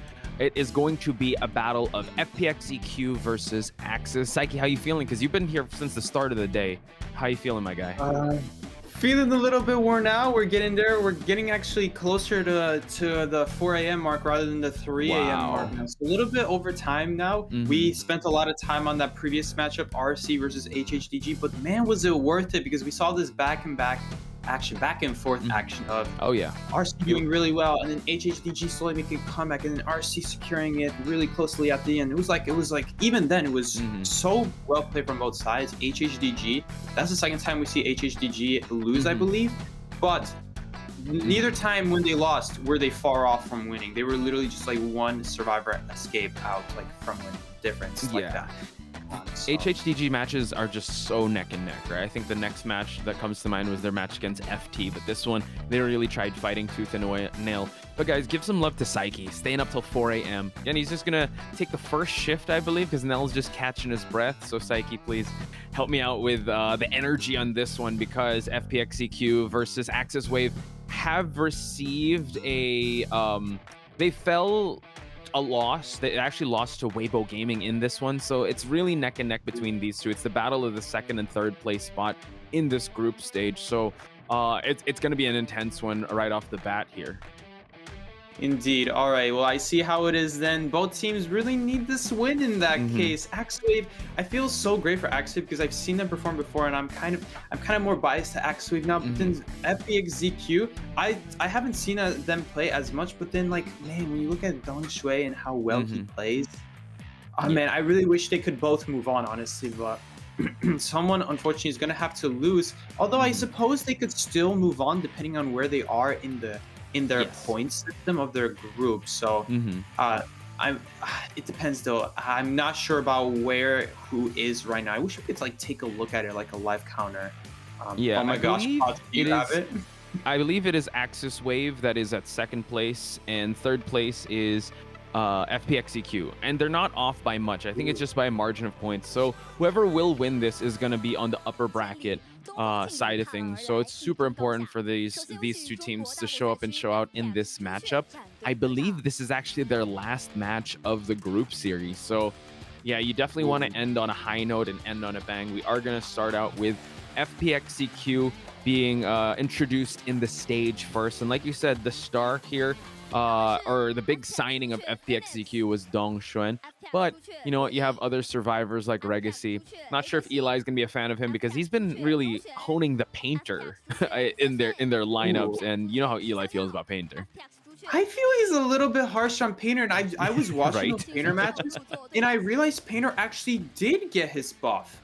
So it seems that the buff did apply. It's just I don't know why Insolence didn't apply, but Painter buff is applying, and you could drop the painting early if necessary. I played around with Painter. I played with Painter before his like of course after his nerfs, but also just in general. And I wrote in my stream, I think he's an underrated survivor because there's a lot of times where if you can get a good start and just get yourself a nice cutting here, Painter actually becomes so strong. It's basically double flare gun value, and I love that about Painter. So especially now that Eli, man, like he's just so biased. Ellie's gonna have his own reasons, of course. He's gonna go against like one of my like cons here, like. But before anything else, I want to talk to you about that. But we will head towards the interview portion before the matches. 就想对队友们说，正常发挥就好，保持状态水平就 OK， 状态越来越好，然后所以拿分的话，就希望我们能继续保持，然后接招接招。每个人都想切磋一下，因为毕竟有不同的打法。比较难的点的话，就应该是对于打法的不熟悉吧。就毕竟是国外的队伍，祝你们在打我们之外的队伍能打得越来越好。こんにちは、日本地区のアクシズウェブ所属のリムです。私もサバイバーなので、ニャンさんと同じくドンシン選手と一番戦いたいです。昔から上手くて結構楽しみにしてます。ドンシン選手は結構いろんなキャラ使えてて、でそのキャラが全部連動が高くて、それに対して練習してますけど、やっぱトンシェンさんのキャラ範囲が広いせいで、その何を埋め立て練習した方がいいかがちょっと難しかったです。So Lim right there making a valid point about trying to prepare against Dong Xuan. It's very difficult because whatever you pick, he's always going to have a counter pick for that. So you really got to pick a well-balanced survivor team. The simplest accidental pick of just picking a survivor team too heavily sided towards countering one hunter will result in him countering with another one. So really got to be careful there. But anyway, Poch, discussing that painter point from earlier, I find that now that he's able to finally place his paintings down earlier, I end up finding that there's plenty of times where being able to place your first painting allows you to actually get to your second painting fully, even if you had to drop the first one a little bit early. So that was like the biggest problem with painters, that you didn't just start with an item, but also took time to get it. So that sometimes you just needed like the painting just 1 second sooner. Like you didn't need a super long, so you just need a little bit to get that momentum going. And I feel like they really did it with this Painter buff. So I really am excited to see Painter. I love Painter as a character. I think he's underrated. And of course, I'm heavily biased towards Painter because I played him back when he had 3 paintings in Infinite Range. So I love the OG Painter. That was a crazy time to be a Painter main. And I know a lot of people in chat also are looking forward to seeing Regacy's Painter, so hopefully we'll be able to see that. I know one of the highlights we did see with him was the hide and seek that he was able to do, so he was really able to hide well, make the painting, drop it down, get the stun, and continue on here. So these are the survivors of FPX.ZQ, ladies and gentlemen. That was ZB, SXY, Regacy, and now it seems like they, again, do or die time for them. They're in the 3rd place spot. I think they're still, if I remember correctly, yeah, so AWG still has a match tomorrow, but I believe they're going up against Weibo Gaming. So that's like the 1st place spot, but versus the 5th place spot. So now this is a very telling game that will kind of shift the tides of Group D. So gonna move on over to the Hunter of AXIZ Wave, KKK being the best of 1 hunter, and he is obviously an opera singer, but he also brought out the Soul Weaver one time in IJL. So that's something that they have to be careful of if he's going to be in round number 2. Indeed, Soul Weaver is an interesting pick. I had a feeling he was on Chinatown or Red Church. I wish I could go back and see which map he picked it on, because those are the 2 biggest Spider, Soul Weaver maps we see. Spider really falling off ever since you got survivors who are just able to transition. And it might seem counterintuitive, like wouldn't Spider just be able to catch up with those areas, with those survivors who just choose to run away?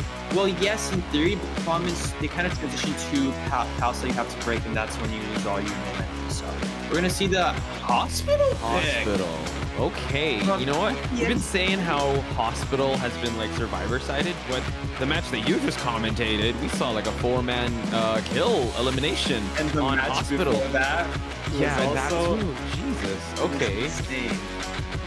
So why do you think that is, Psyche? Like, we'll break it down for us. Like, it's supposed to be a terrible map for survivors, but the hunters have just been showing us that it's possible.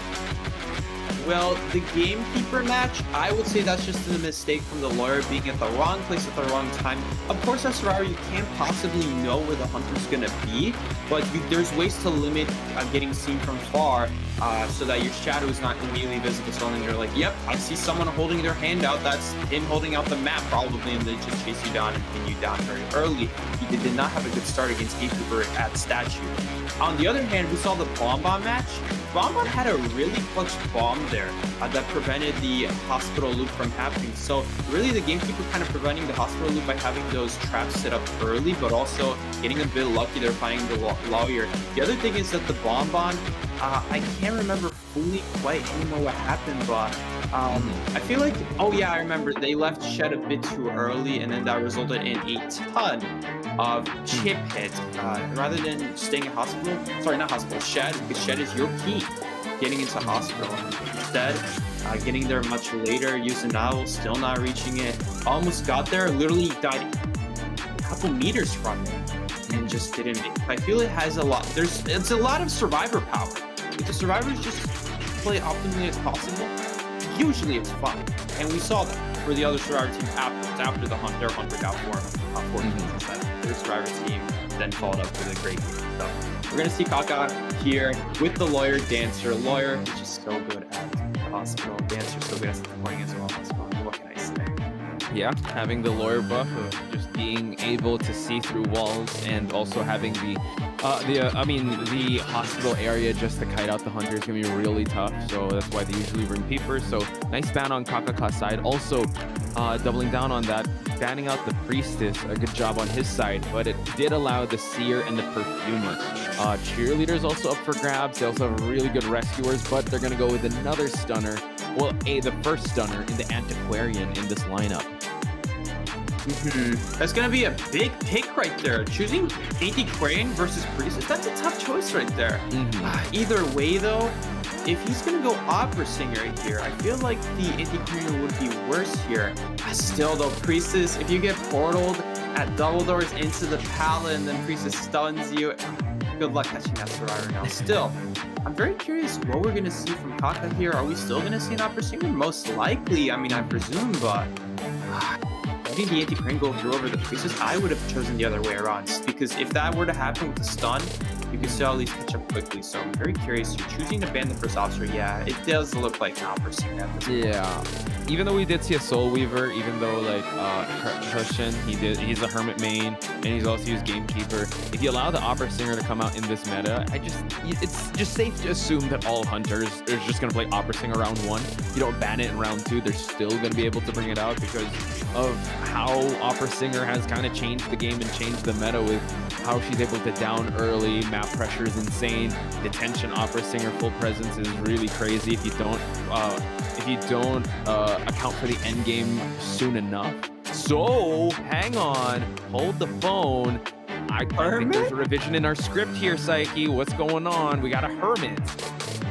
I mean, it does make sense letting the Anti-Crane go through here. It really didn't make sense to let her go through and still play Opera. So I suppose that was the hint there that I myself said and didn't pick up on.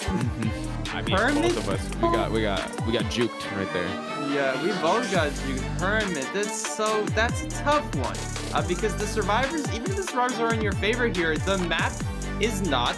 The hunter in general tends to get Cypher Rush. As ironic as that is, it's because survivors just end up doing the ciphers that they were first connected to on their first cipher. They just follow that transmission to the cipher they were connected. So unless you're constantly changing the transmissions to different ciphers, there's always going to be a cipher that they're just going to be able to do later on and catch up with all their so-called lost progress. In reality, only 8% is actually lost. The other 42% goes to another cipher. All right, guys, but here we go. We got the spawns. Yeah, so they're giving Seer the hospital, and we have the Perfumer above him and SXY below. Regacy is going to be over at the runes area here. So, yeah, I guess now that in hindsight, they don't have a healer, they don't have a decoder. It's going to be a long matchup for sure. So the early kite will really have to last a while. So we're going to see the coaches shake hands, and we're going to head on over to the Persona build. Let's take a look at these builds. It's always a little bit worrisome because if you see flywheels as Hermit, they hurt, but it's hard to say what hurts more, the broken windows or the flywheel, because flywheel is like a one-time thing, but broken windows is constantly going to be affecting you throughout the game. We're going to see all borrowed time, so I mean, in that case, that made it pretty obvious to FPX.ZQ here, team, the whole squad, had a feeling that he's not going to go Opera, so they're like, let's not even worry about not taking Brawl. Let's just all take it because he's probably not going. Only connected one cipher there? Did he only connect one cipher there? Yeah, he did. I was gonna ask you why. Like, I'm no Hermit expert here. And on top of that, I think he might have connected the block cipher on top of that. He did. Oh my. So there must be a plan here. He's choosing to go after the Perfumer on purpose, purposely triggering only one polarity. I see. With the insolence as well, so he can get a big zap on her, just so they'll be able to get it.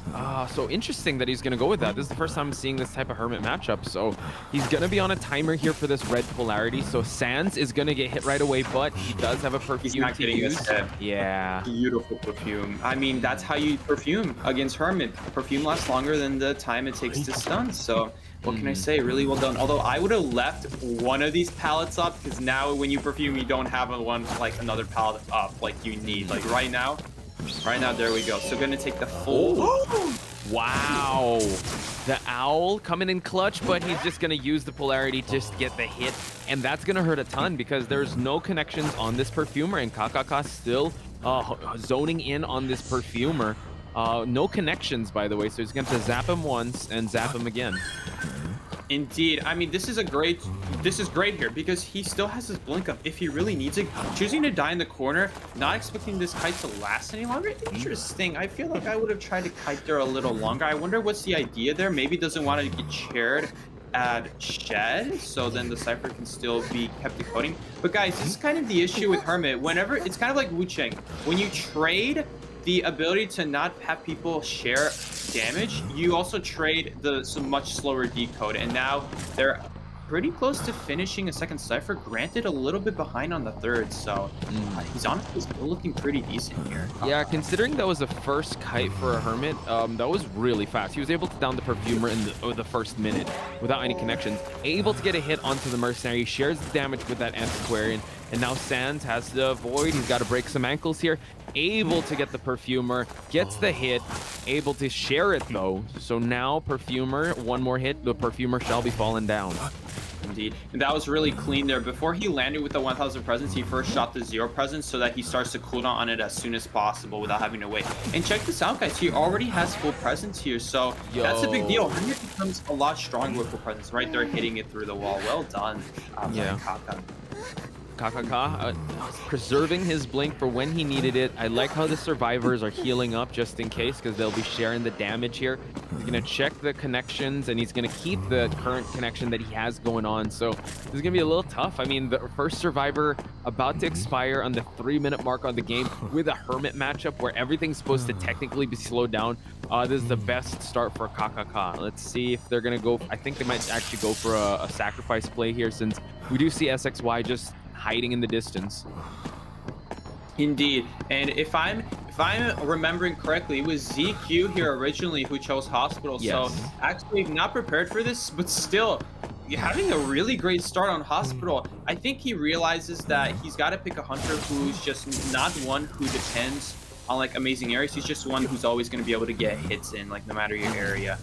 The only issue still is these walls, and this Seer is using them really well. The only issue is that Kaka is also being very careful where he's showing his red light. I think the Seer might have seen it through the wall right there, so he had a feeling where to go now.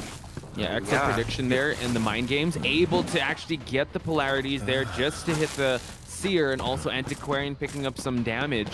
So really just bolstering and just stacking up the damage. They can't take too much of this Psyche, but objectives are moving on quite well. They're actually at one more Cypher left, because 2 are about to pop, and the closest to the last Cypher is actually 50%. Indeed, so we might not... Oh no, that's a really big deal. When you miss a single polarity as Hermit, that's the difference between like now an extra 12 seconds and now that Cypher is probably going to get done right there. I like how we disconnected the Cypher that was almost done, because they were relying on the connection to actually finish it. No one was actually on that 95% Cypher, so I like the thinking, but Kaka already one step ahead, starting it off, and now they have to go walk to it, which is really obnoxious for the survivors. Yeah, so an excellent kite on the Seer side. Bought enough time for them to kind of push for objectives. Regacy will take the next kite. He's going to shoot for damage here. That's what I'm talking about. Stun. Oh my. Look at that. Already shooting the 0 presence just to already secure the stun, and then actually just, you know, just in case he misses with the 1000 presence. I like the idea. Kind of commits a lot into it, but see, he's got another one. He's going to do the same thing. Yo. Look at that. Look at that. Look at those plays. Really well done. Excellent snipe out from that ability, just from the I forgot what it was called, but me and Nell call it the Eye of Sauron, or just like something like the huge dunk that he goes for, that he's able to he's orbing. So now SXY is on the 2nd floor, gonna drop down, but I mean KKK is already here just in case that will happen. He already sees there's blood trails on the floor, so he can stuff this rescue. One Cypher still remaining, but he's still controlling the Cyphers. So right here, we're going to see the Mercenary go in for the rescue. Is he going to get double hit here, though? Because he did get a blue polarity. Oh my goodness, but no. Sharing the polarity, because now he knows they will both die. It looks like he's okay, though, with the Antiquarian surviving here. He has a feeling, he's betting, that Cypher is not going to be done in time, especially when a blink is in his hand here. In fact, he can literally see the Cypher progress. What am I talking about? But the basement blocks the polarity. That is unfortunate. Now he's on cooldown, so it seems like he's going to focus his attention on possibly going away from the Antiquarian and focusing his attention on this Seer. Mercenary's down, so they're probably healing him up. ZB now will have to take this next kite over here at this palleted area, but once you break this pallet, he can actually have an easier time, but now ZB doing a great job. Shooting up again, able to get a hit, unable to have an owl just yet, Psyche. Indeed, shooting at the wall there, even though he technically couldn't hit the Seer directly, if you hit at the wall above the Survivor, that will also count because the polarity just falls to the ground. Right there, hitting the Seer around the corner, really utilizing the area of effect of the Hermit's polarity, something that we don't see a lot of people do because a lot of people just try to hit directly. You can use the area of effect to get cheeky hits like that, similar to what we saw with the Seer getting hit on a tree. Even though he shot at a tree, it still stunned him. Okay, he's looking at the right direction, finds the Antiquarian, but he's already healed up. But he also knows there's another Survivor here, spots out the Mercenary. He's actually going to be going back and walking back to the Cypher. So he's going to try and close as much distance as he can to possibly go for that Seer, but Seer is not in this area. SXY wants to take this next chase since he does have an elbow pad to work with, and they're really slowing down the pace of this game just so that they can account for this last Cypher. And right here, oh my goodness, is ZQ SXY dodging literally both polarities. He's down to 0, guys. So he just used 3 polarities and got 0 out of it on the Survivor. That's a big time loss, especially because the 1000 presence or Eye of Sauron or whatever it's called takes 40 seconds to come back. That's a big time loss. So now he's just waiting, and he's going to be waiting a while. That Cypher is literally 99%. I wonder which Cypher it is, though, because it looks like Antiquarian is just standing there. It must be that Cypher, right, Botch? Yeah, over at the back, Eggs? Yeah, it's that Cypher that they're just going to straight up pop. So now SXY able to snipe out the Mercenary, but no, able to get the elbow pads. So Mercenary able to make this rescue to the second floor, but gets caught with the polarity. That is what we're talking about here. Shooting at the walls to block off areas ahead of time. You may not see this Mercenary, but you can sure as heck see the wall there and just shoot the wall instead, and that'll also count as stunning the Mercenary. He had no room to squeeze through that hole anymore. He just needed to, I suppose, go a different route, but where could he have gone? Hunter was right behind him. He kind of needed to drop down there. Look at if that. If they can get out here, though, oh my goodness. Did he actually connect? What, 95%? Yes. Oh no! The Seer. But they're gonna share. The terror shock! Oh my, but the silence. Okay.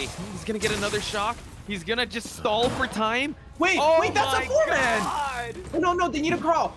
Okay, one of them can get out. I'm pretty sure here, Botch. What just happened? They got terror shock. They got terror shock on the gate, and that caused Seer to go down. Otherwise, they would have both left. Holy smokes, the chair is gonna be there for the Antiquarian. Oh yeah, he's just gonna continue on. I don't know if they have, yeah, they're crawling kind of slow, and yeah, wow, what an ending. Oh, I'm trying to put into words what we just saw. Gosh, did the Antiquarian not try to leave there? Because she could have. I mean, I thought she could have. Did she choose to stand there? She tried. She disarmed first, then she tried to leave. But now let's see if she can actually make it towards the exit gate. She still has some stick to work with, but he's gonna try to go for. Oh yeah, this is gonna be GG's.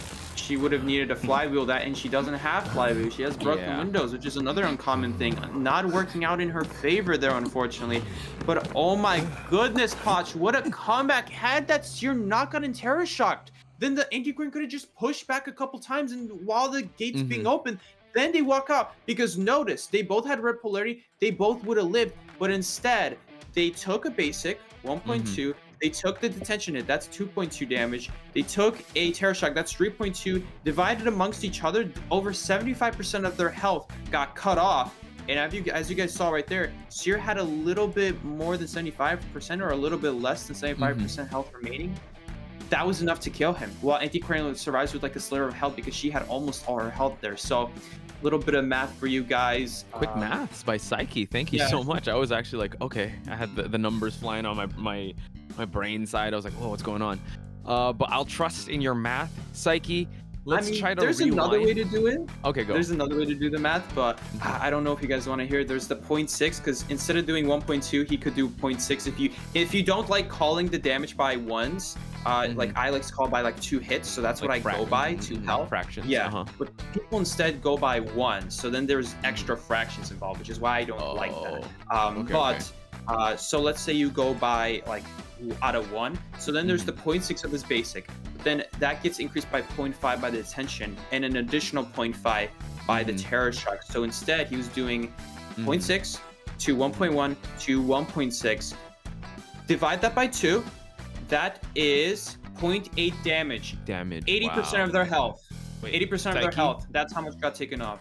Let's look at the... Are you watching the stream right now? Because we're going to actually see the final seconds of that match. So got to pay attention here. He's able to get a charge, I believe. So the Seer's stun. Antiquarian is going to start to go.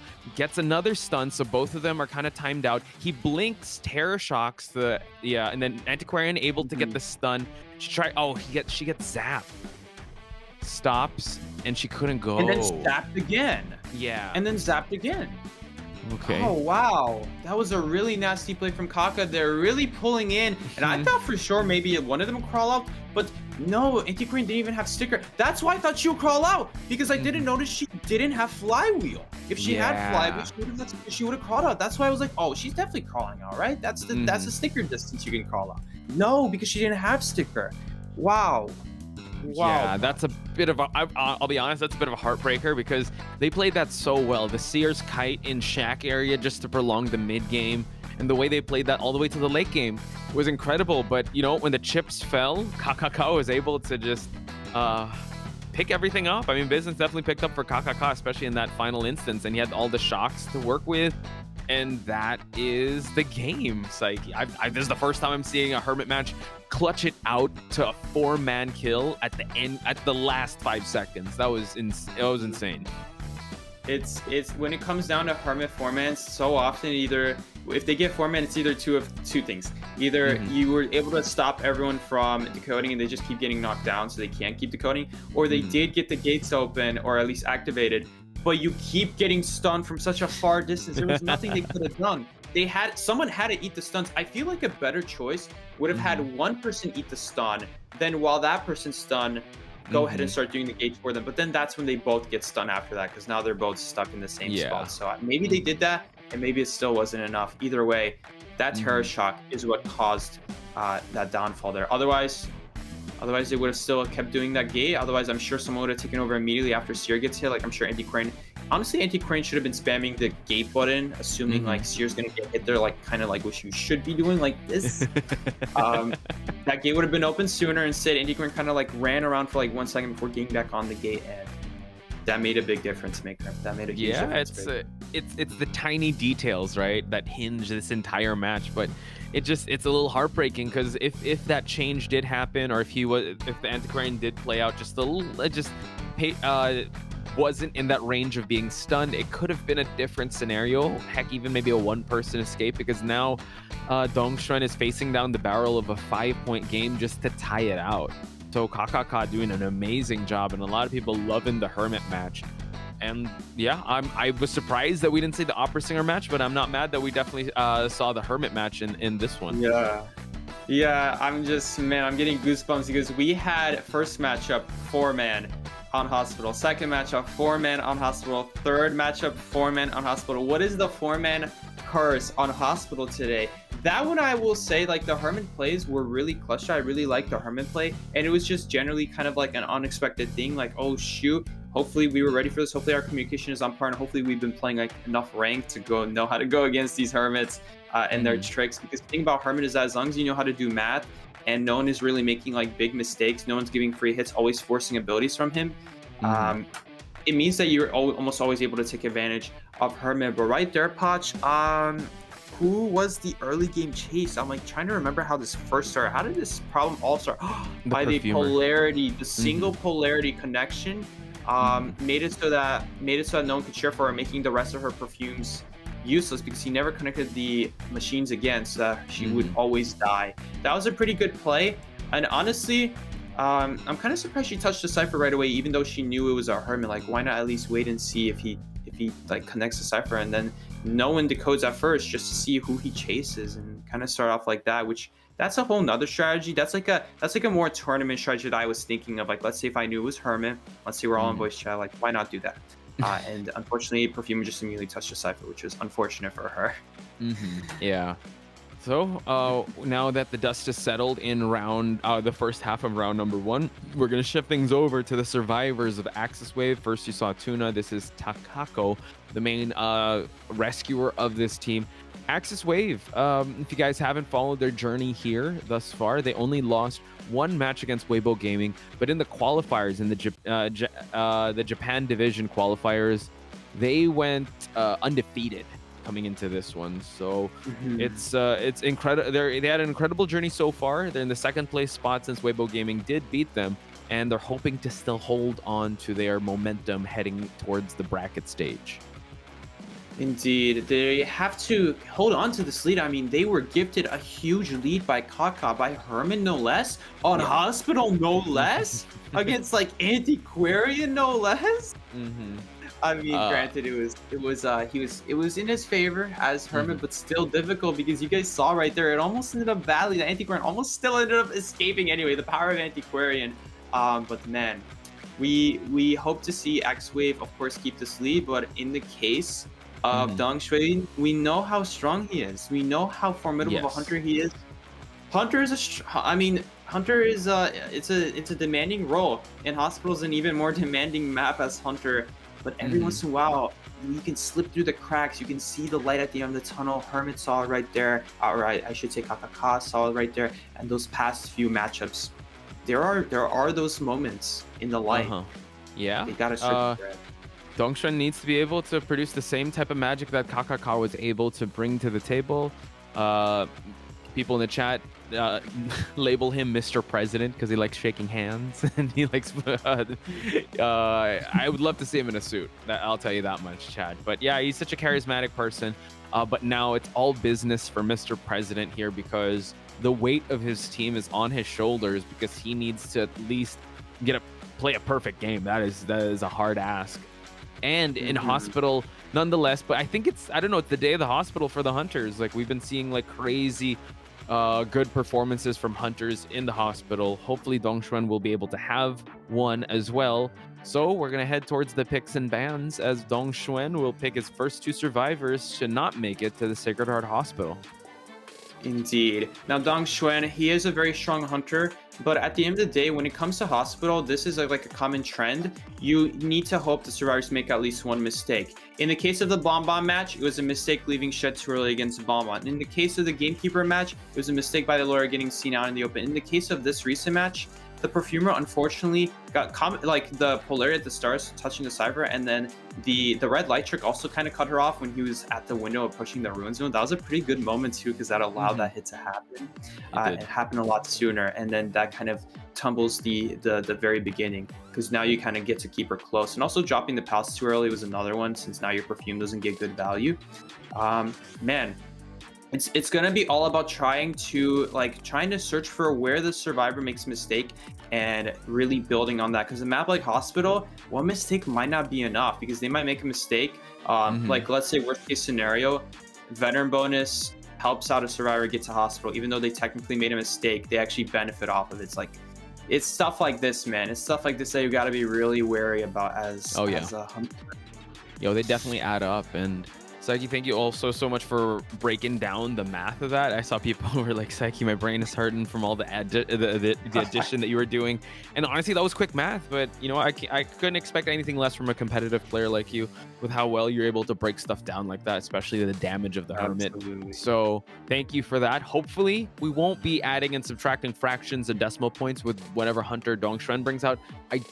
He's not known for a Hermit for sure. He's known for that opera singer. And based on these picks, do you think the opera singer is going to come out? Bans, I mean. I would say, yeah, I would say almost for sure. We got the coordinator ban, we got the anti-Korean ban, and I mean, Telltale sign from before, not going to miss it this time. He banned the anti-Korean, which is good against a lot of hunters, but in particular, opera singer, one of the strongest one. Let's take also a look at the other bans here. Seer and Priestess. You definitely don't want to be gaining extra 8 seconds of free kiting. Even if he doesn't hit the owl, it's still so much time wasted for opera singer standards. Maybe for the average hunter, 8 seconds isn't that much. Like, it's way better to not hit the owl. You're like, yes, we didn't hit the owl. For Opera, it's like, no, they have an owl at all. Because the average chase is so short for Opera. It's crazy. Smarter than your average chase. If you fan of Yogi Bear. Did he pick or Opera like Singer. why did it disappear? Oh, okay. Yeah, he locked in with Opera Singer. So you were correct to see the writings on the wall that this Opera Singer will be coming out. I mean, Dongxuan has been heralded as one of the best hunters in IVL. And I would say, you know what? Coming from yesterday's performance of Pepe, you can make a claim that there is another big dog in town. So Dongxuan, with his Opera Singer performance in this map, needs to make people remember his name and remember why they call him the IVL Demon. Now, an inverted L spawn here, Psyche. How you liking this? Definitely trying to keep away from the hunter. You don't want to have a survivor spawn at like the normal T position, because then what if Lawyer has to like kind of transition over to that area with the 2 pallets outside Birdcage, or let's say the other 2 pallets next to double doors. It could get pretty nasty if a survivor's in that area. We're gonna see the peeper on Dongxuan here. I'm very interested to see how this works out. You know what I'm even more interested in, Poch?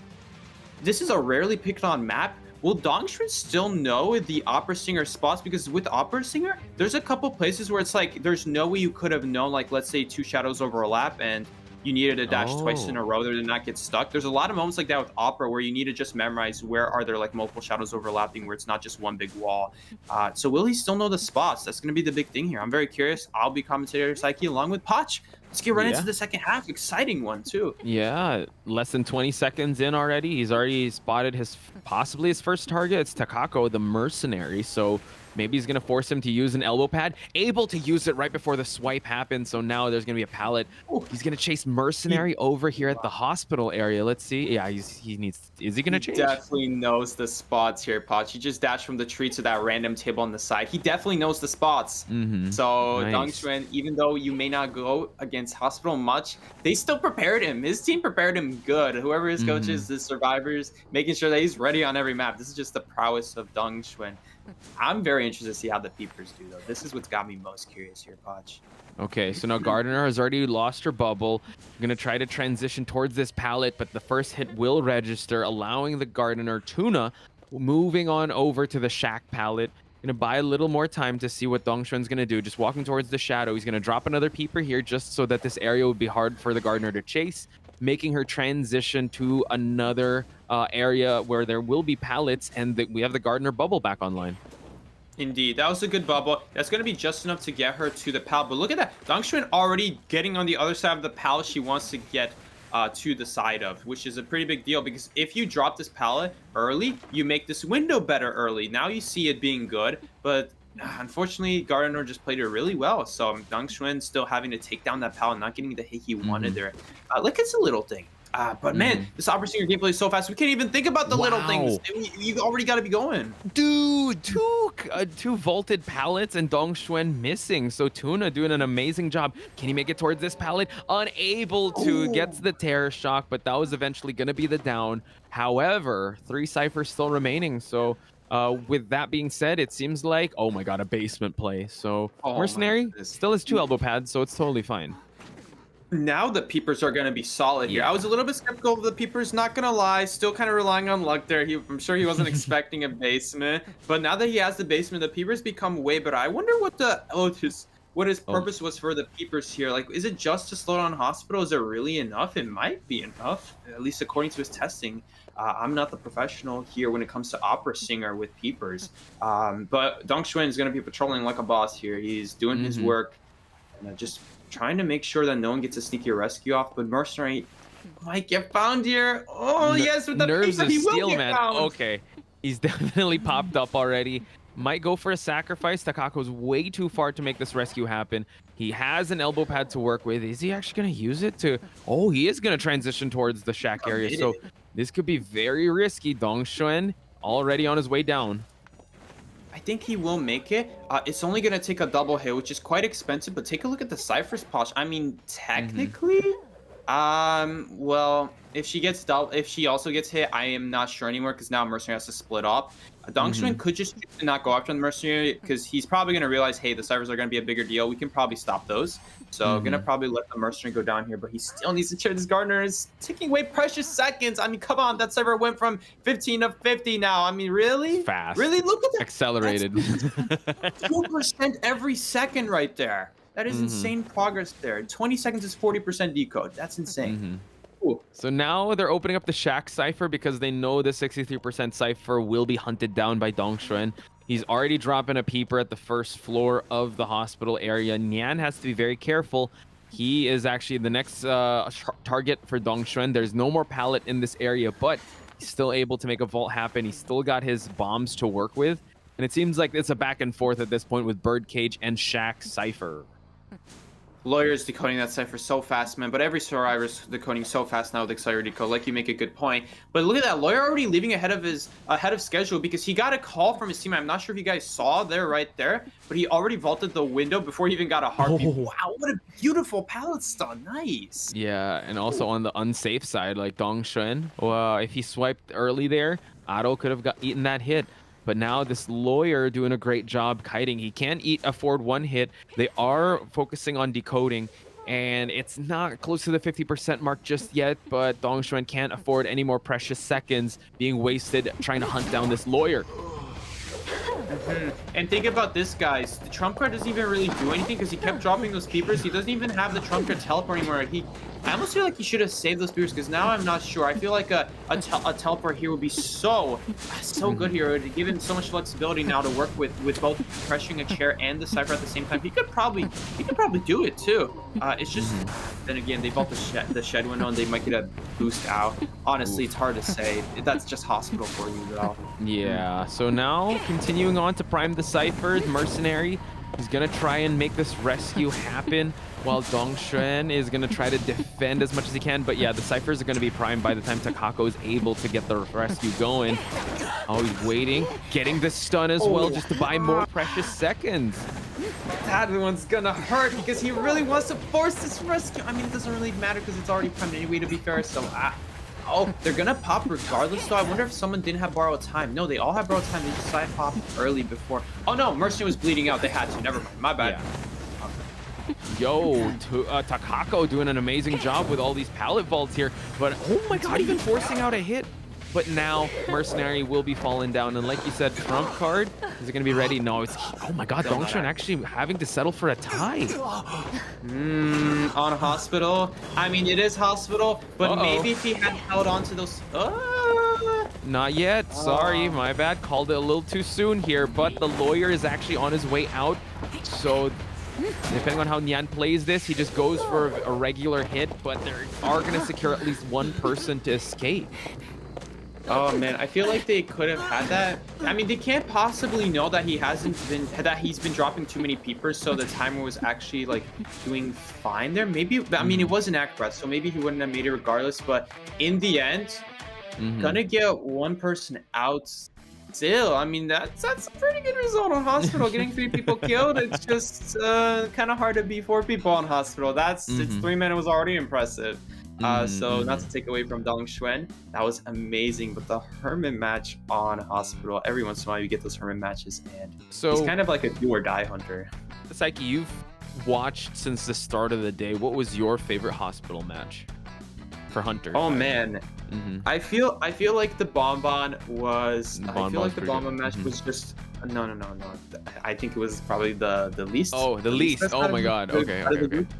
The Game Gear one is pretty cool, but again, it's kind of sad to see that a couple annoying chairs to rescue from, and then just seeing the survivor from far. I mean, really, like that's really a salty way to go down as survivor as well. Like, didn't even have a chance. I think this one, seeing the survivors have a chance, like they did minimal mistakes and they still get taken down by one of the best, of course, is just really cool to see. They played really well for the most part. I'm trying to like think of like, were there any mistakes during the Dongxuan match? Like maybe Dongxuan, if anything, maybe like missed a dash, but I don't think he missed a single dash. If correct me if I'm wrong, I don't think he missed a single dash. So he was always putting pressure on the survivors and the Gardener, knowing which pallet to use, the other survivors as well. They all like left early as well. The only issue is like I almost wonder if like maybe Acrobat should have like prepared to leave the gate sooner than realizing that he's not gonna, like, he's an acrobat with a mercenary against like Opera with no elbow pads. What he did was an amazing Kai. So if he was like expecting like worst case or like average case, he would already should have known that it wouldn't have gotten 70%, like let alone 50. So I feel like he probably could have left sooner. In the end though, Dongstruan gonna take 3 kills here. Still though, not enough to break free from the 4-kill round 1. Moral victory is that Dongstruan is still put up there with the Hunters that were still able to win in their half in this map. So congratulations to him, but we have to give our flowers to AXIZ Wave. They needed one person out just to uphold the points that were gained by KKK. And you saw at the stage area, they were kind of relieved that they were still able to at least get one person to escape. So congratulations to them securing that first round. However, you know what, Dongstruan can come back with a vengeance come round number 2, so we can't count all our eggs yet unless they hatch. We might go the full BO3, but yeah, Psyche, that was insane. I know that you and Nell are gonna kind of swap out, because thank you so much for like staying up. What time is it right now for you? 4:15. It's not too bad. I'll probably fall asleep on the couch very soon. Oh my. But that was a really cool match to see. I'm really happy to have commentated this match. In a second, though, Nello will be taking over for me. It was nice to have you guys here and commentate one more day. We're still going to have day 10, but Tomorrow. in the meantime, Nello, I'm sure Nello Mello is going to have a blast with these upcoming games. It's just feeling under the weather. It can be a little bit tough. But you know what? regardless, Eli has been getting. I got a cough from Eli because we commentated sharing a mic. Oh no, Eli, dang. Yeah, Ellie out here starting out with the sickness. All right, he's like, okay, sorry guys, I'm a little bit sick. I've been tapping my mic like this, like that, like that. I got the exact Can same you do mic an as Eli him. impression? I gotta ask. You're doing impressions, right? Oh, nice mic, by the way. What is your best Eli impression? Hey guys, what's up? I don't really know what we're doing today. We're just gonna play some Survivor Rank. All right. With yeah. that being said, go for it, Psyche. What is this random Enchantress? Really, Okay. Enchantress. We're still playing Enchantress to this day? All right, ladies and gentlemen, I'll put a pause on Psyche's impression there. We're gonna head to the highlights, and when we come back, it's gonna be round number 2.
Yo, coming in with the fan arts.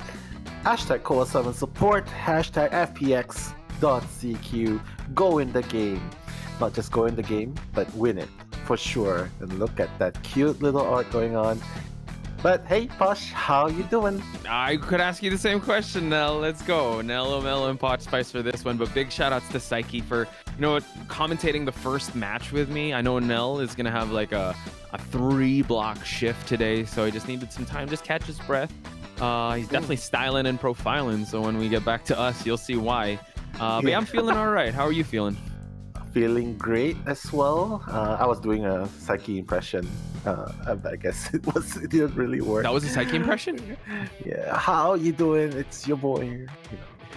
Something like that. It's your boy. I did that flew over my head. My bad for not getting that. But all good. In front of our screen now is another fan cheer here for hashtag AXIZ win, hashtag AXIZ. Oh yeah, both AXIZ win. Okay, so COAVII support. There is no wave that cannot be broken by AXIZ. So AXIZ wave number 1. Nice. No wave that can't be broken. No love that can't be shattered. I mean, it's a haiku. I'm trying to do a haiku. It's a haiku. Here. Wait, Yeah. I was like, huh? Was that? Okay. I don't know. No grass that can be touched. Touch grass, everyone. Yeah, but grass hey, and touch, guys.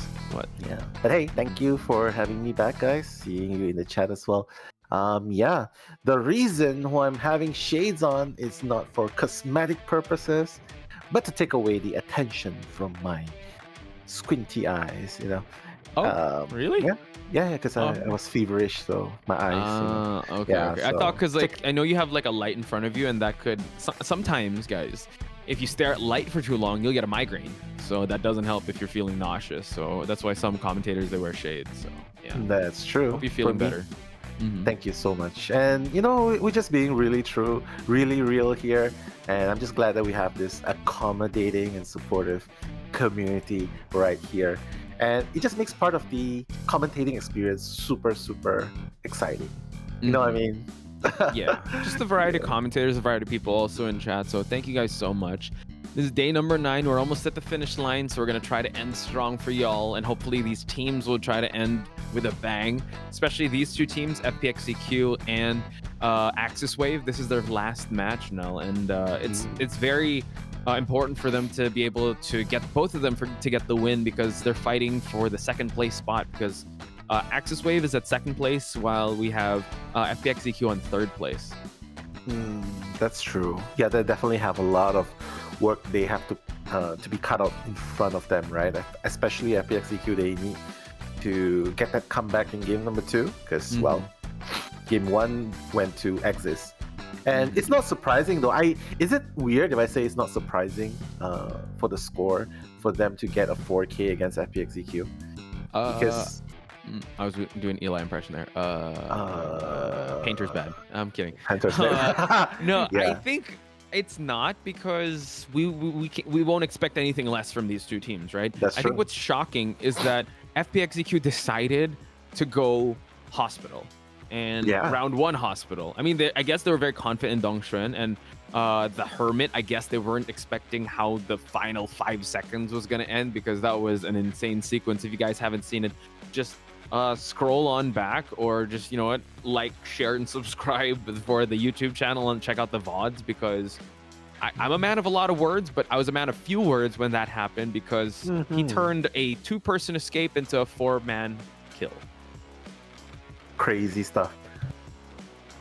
Yeah, crazy stuff indeed, Nell. So we are preparing the stage. You saw that AXIZ Wave has chosen Leo's memory. Hashtag bless, Nell. Bless you. Thank you very much. And you know, just adding a little bit more, I'm just saying that it's not surprising as well, simply for the fact that, you know, Lim has sort of mentioned in the interview, they're gunning for Dongxuan. You know what I mean? Like, they want to counter, and it's hard when you have a target behind your back, like Mr. Worldwide, Mr. previous COA champion. Yeah, Mr. President, man. He's got a target behind his back, and it's hard playing under these circumstances, because everyone's been like, okay, we're up against FPX.ZQ. Okay, we want to break through Dongxuan. And that's exactly what happened. They got a draw against him and opera singer, right? So yeah. But FPX.ZQ, as mentioned by Mr. President himself, just play your best, just do your best, just do like what you always do. You know, like just ease off the misfortunes. One of my Identity 5 bucket list is to shake hands with Mr. President himself. That would be a huge honor as an English broadcaster. So hopefully, you know, we'll make that happen. I know Nell wants to shake his hand too. I wish I could shake all your hands, guys, but we can only give you guys shout outs. Ishi is in the chat. What's going on? Psyche's also in the chat. I think he's about to go to bed, so give him some love. Celestial's in the chat. Icy, Melly, Teddy, T-Bear, Ken's, Small Ghost. What's going on, you guys? Thank you so much for tuning in and sending your positive vibes and also just hanging out with us as we head towards the picks and bans now. Any shout outs you want to give out? I want to give shout outs to my bestie, Cheese. Chihaya. I call Chi because, you know, besties forever. Yeah, and Psyche as well. And I'm glad that you guys pay super attention to the details on my glasses reflection. But I have nothing to hide. Yeah. You have a pair of pocket aces, I see. Pocket aces. Oh my god. I'm folding. Yeah, definitely don't wear these shades when you go for poker night, right? For reals. But yeah, Psyche evolved like a Pokemon into Mellow Mellow. Hey, I guess in Psyche's words, I'm the Psyche of Southeast Asia. So you're a rescuer main, are you now? Rescuer main. But the 3 elbow pads finish in the first minute. That's of course, I'm a rescue main. Of course, elbow pads don't reach the mid game. Yeah, I'm a rescuer main. Of course, self-preservation. I escaped through the dungeon while everyone else gets sent back. But hey, I love that trend. I hope that today we get to see it coming again. So let's look at the lineups, and I'll start with one, and maybe you can follow up. Okay. Okay. Okay, go. I'm Mr. President. Of course, I take away Novelist. I don't want to deal with his switcheroo. You know. I'm Mr. President. Of course, I miss my back rubs by I forgot the name of Billy. Billy. Yeah, Billy. Billy. I remember Billy. The magic massage hands, man. The secret weapon of Dongxuan. Whenever he's feeling stressed out, you got the patented massages from Coach Billy. Yeah, Yan's enjoying it now. So I guess, yeah. We'll see Yan later today. Okay. Yeah, so, Dou. Yeah. That's the perks of being a Dou hunter. You get massage, you know. Authentic, therapeutic, aromatic. Yeah. Probably acupuncture also. If you're not on stage. Please no. For those of you who think acupuncture doesn't hurt, it actually kind of does. You can't even move around a lot if you. I've recently. I was interested. Do you go TCM? No. I don't. Unfortunately. You don't. Like, so you've never tried traditional Chinese medicine, like where they do acupuncture on you? Oh, I do. Oh, sorry, I did not know that was the term because it's mentioned in Chinese. Yeah. Oh, okay. Oh, I wish I could say it in Chinese. But so, what's the acupuncture like? How does it feel? It feels like they stick some needles into your bones, and you can't. Bones? Bones? It reaches the bones. Your bones? Oh my god. Yeah, I don't know if they're qualified or not. Now that I think about it. Oh my god. Probably no license. I don't know. Where did you have, like, why did you go acupuncture? Like, what was the? Because I injured my right part of my body. You know. Oh, was this last year? Yeah. Oh. Yeah. Okay. Yeah. Right. I remember that. Yeah. But speaking about needles. I guess we shouldn't associate hooks with needles, but hey, traps, I guess. I'm not sure. Traps, we're just trying to find a funny segue to this. So L-shaped spawn here, Nell. Barmaid having the factory. We have Takako right in front of the hunter, but not so much because Yan is actually right in front of him. But yeah, seems like L-shaped spawn on the side of AXIZ wave, and they just need to coast here. They just need to try and tie this game out and still hold on to their lead for them to get this performance. Peepers. Peepers. Hi. Hello. Peepers. Sorry, I'm just not a fan of Peepers. But you know, because like, okay, you don't have confined space, that's one. Peepers might slow the interaction a little bit, but hey, guys. Who was the hunter that we thought was gonna bring Peepers again? Was it Alf? I think it was Alf, yeah. Yeah, we're like, Peepers. Oh, but it's Dongxuan now, Mr. President himself, taking the Peepers to Leo's memory, folks. Once again, Hot Spice and Nello Mello, your commentators for this one. Dongxuan having a lot of pressure on this, this next match because he needs to be able to get a win here for his team. Yeah, he needs a W. Well, he has the correct targets, you know. First two hooks always important to just catch up to where the survivors' location are. Nyan. Okay, one pallet slam onto Dongxuan. No respect for Mr. President. What's going on? Oh! That's what you...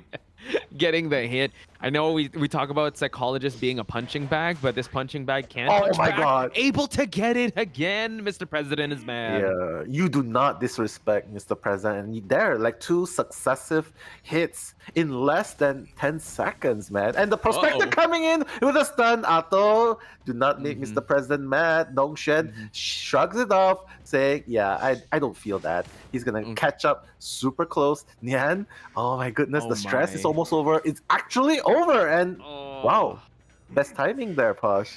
Yeah, still 3 hits, able to down the psychologist here. 1 minute and 20 seconds in the game. A psychologist is about to hit the rocket chair. So with that being said, it seems like they still have the resources. However, it's really scary for the psychologist to rebound Kite. She's very scary early game when it comes to kiting, but once she's about to rebound from the chair, she really needs items or some support to work with. Now Dongshuan just being a territory hunter, putting a trap down, putting a peeper down to see if anyone's going to come in. Seems like they might focus on decoding while the mercenary is making his way or positioning his way for a rescue. Yeah, I'm a psychologist main. I'm a psychologist main. Of course, the hunters would chase after me first. I'm so helpless. But missing that hook right there. So he's like, okay, I missed that hook. Oh, dude! What? Oh my God! Prospector giving away a free hit. That was a little unfortunate.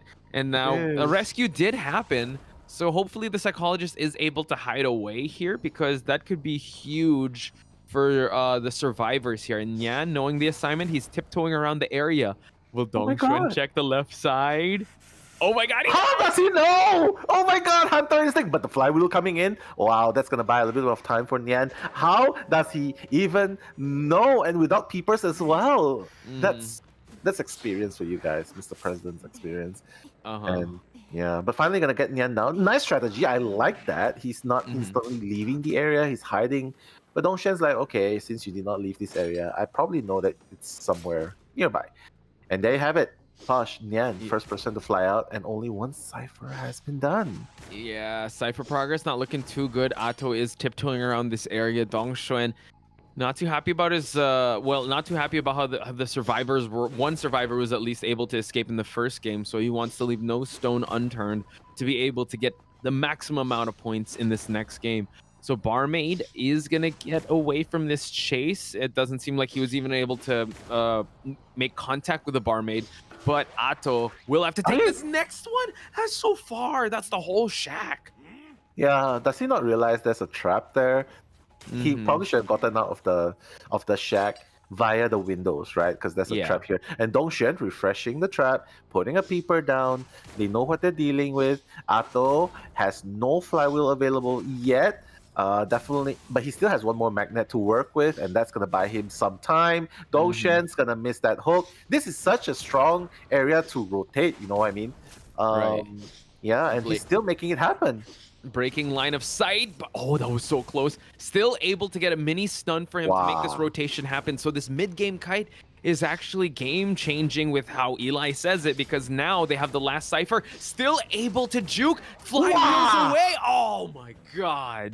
Wow, that was super, super good. Ato actually managed to buy so much time just rotating in one area. And the sequence of event, unfortunately, Dongshuan on the side of FPX.ZQ will be able to get that down onto Ato. Last cipher, it did help Team AXIZ to get that left cipher moving a little, but it's no longer moving. It's come to a complete halt, and they even have a 6th cipher in progress and a 7th cipher in progress. And apparently they're focusing on the 7th one. Mercenary is here to pressure the rescue, so hopefully that cipher will be ready in time. Mercenary having to eat the hook and the hit. So let's see the routes that they're gonna run. We see Ato actually running back into the shack area. Hopefully he doesn't run into the trap. He actually was decoding for a bit, but Takako now might be forced to spend his last elbow pad here to transition away. He's gonna move on away, and now Dongshuan is pressuring down the cipher. Prospector, is he working on the shack cipher? It doesn't seem like he's there. He is like 10%. It's already moving to 20%. I'm not sure where he's working at, but he's definitely doing it right now. Yeah, it's the shack cipher. Is it? No, is it? Yeah, it's not the shack cipher. Yeah, it's the back gate cipher, the moon gate cipher. Yeah. So now he's trapping. He's actually hunkering down this cipher here just so that no one can go, and peepers as well. So this cipher is undecodable. Well, Atto might have to be very careful. He's already in half health, and Dongxuan's gonna keep hooking back and forth between these two ciphers that are in the area. Atto though having an amazing kite. Let's see how he will continue this. Nice stun for the pallet drop as well.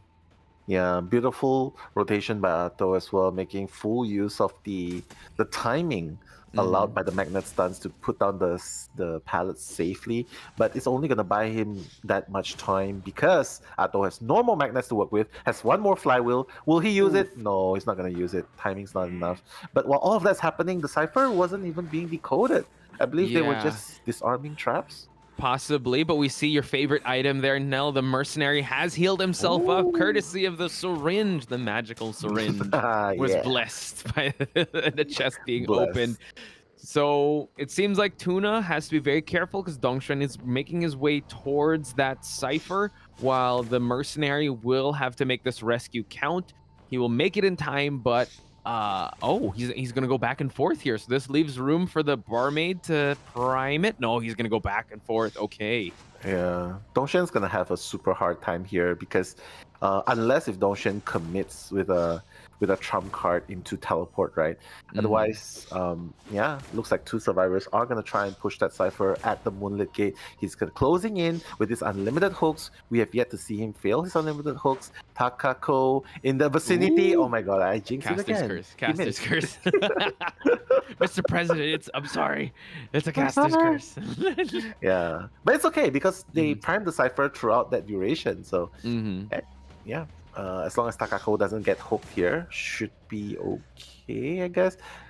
Just get hit, just don't get hooked, you know what I mean? He got hooked. He's gonna wait for him to drop down. He's gonna use the elbow pad for the pop. Wow, what a sequence by the survivors. Yeah, and endgame's being popped. Dongxuan all of a sudden, Mr. President's like, okay, one person at the back gate, one person at the front gate, one person, the mercenary without items is in the middle. Who do I go for? And it's safe to say, I feel like this is looking like a draw because Atto still has, he can still kite. So Caster's curse on the other side, so that's fine. So you're able to even it out. Atto unfortunately felt a detention hit there. It looked like it was gonna be a long kite. I feel like that's the prospector's last chair, and now the mercenary is gonna get dungeon, so it's gonna be a tied game. Wow, AXIZ Wave is still holding on to their lead here now. Yeah, super strong, and you gotta love it. Takako was like in the middle of running towards the dungeon. He was already waving there, like, "Hey, yes, I got it through. I got through. I got through." He's Mr. President. You don't wave at him. He waves at you. He waves at you. Yeah, you better know your role. Know your role. And guys, Nell is secretly Secret Service for Mr. President himself. That's why he has the shades on. He has the earpiece as well. Like, okay, President is moving out off stage. Okay. Mr. President wants Mr. Potato. Okay, gotcha. Okay, I'll get 3. What flavor? Is there only one flavor of Mr. Potato? There's barbecue, there's tomato sauce, there's So what's your favorite flavor? I would say sour cream, but actually I would love tomato more. I love tomato more. Oh, you know what? One thing when we were hanging out in Thailand, one thing I remembered that you don't like? Yes. Bean sprouts. You do not like I hate that. I hate bean sprouts. I don't know why. Okay, there are 2 things I don't like. From corns, bean sprouts. As in corn, like corn. Corn. Yeah, corn. Like corn. Interesting. I don't like corn. It's weird. People say it's sweet, but I just don't like corns. And if you have that ABC, that the ice drink dessert thing. Yeah, with the red beans. Yeah.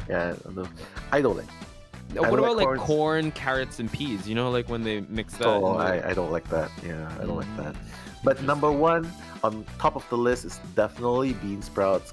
It doesn't matter if it's raw, cooked, chopped into pieces, the whole thing. I don't like it. Yeah, and I would say I dislike it like I dislike lizards. Wow, that much? Oh, you're putting bean sprouts on the same category as lizards. Yeah. Dang, what did bean sprouts ever do to you? No? Oh my gosh. I know a lizard was invading your house, so bean sprouts as well. Invading your food. Okay, I almost choked. I ordered like dry fried noodles, and they put so much. Okay, they put so much bean sprouts to compensate to make the dish look more a lot more. And I ended up choking on it, and I'm like, okay. Well, that's what associated with. Okay. Because I'll be honest, raw bean sprouts do not. I don't like raw bean sprouts, but everything else, it's okay. Yeah, I mean, cooked is okay, but I know you hate bean sprouts with a burning passion. So I remember if we go out and there's bean sprouts, we gotta bounce. Like this is not the place for no. Yeah. You can't even pick it out of the food, you know. It's too especially if it's in like rice or pad thai, like when we were in Thailand. It's so hard to pick it out. Yeah, you can have mine. You can have mine. That's the only thing I can say. Just buy me a drink. Gotcha. I'll get you another one without bean sprouts. So it's fine. All right, nice. Hey, while all of that's going on, that aside, the requirements for AXIZ to win against FPX.ZQ is looking closer and closer, closer to sight, right? Because they just need a 3-man escape here. I say just need, but it's hard. 3-man kill, I say just, but it's hard, actually. So what's interesting here is that it's actually AXIZ Wave's map. So they might have something planned out here for their hunter. I believe their hunter.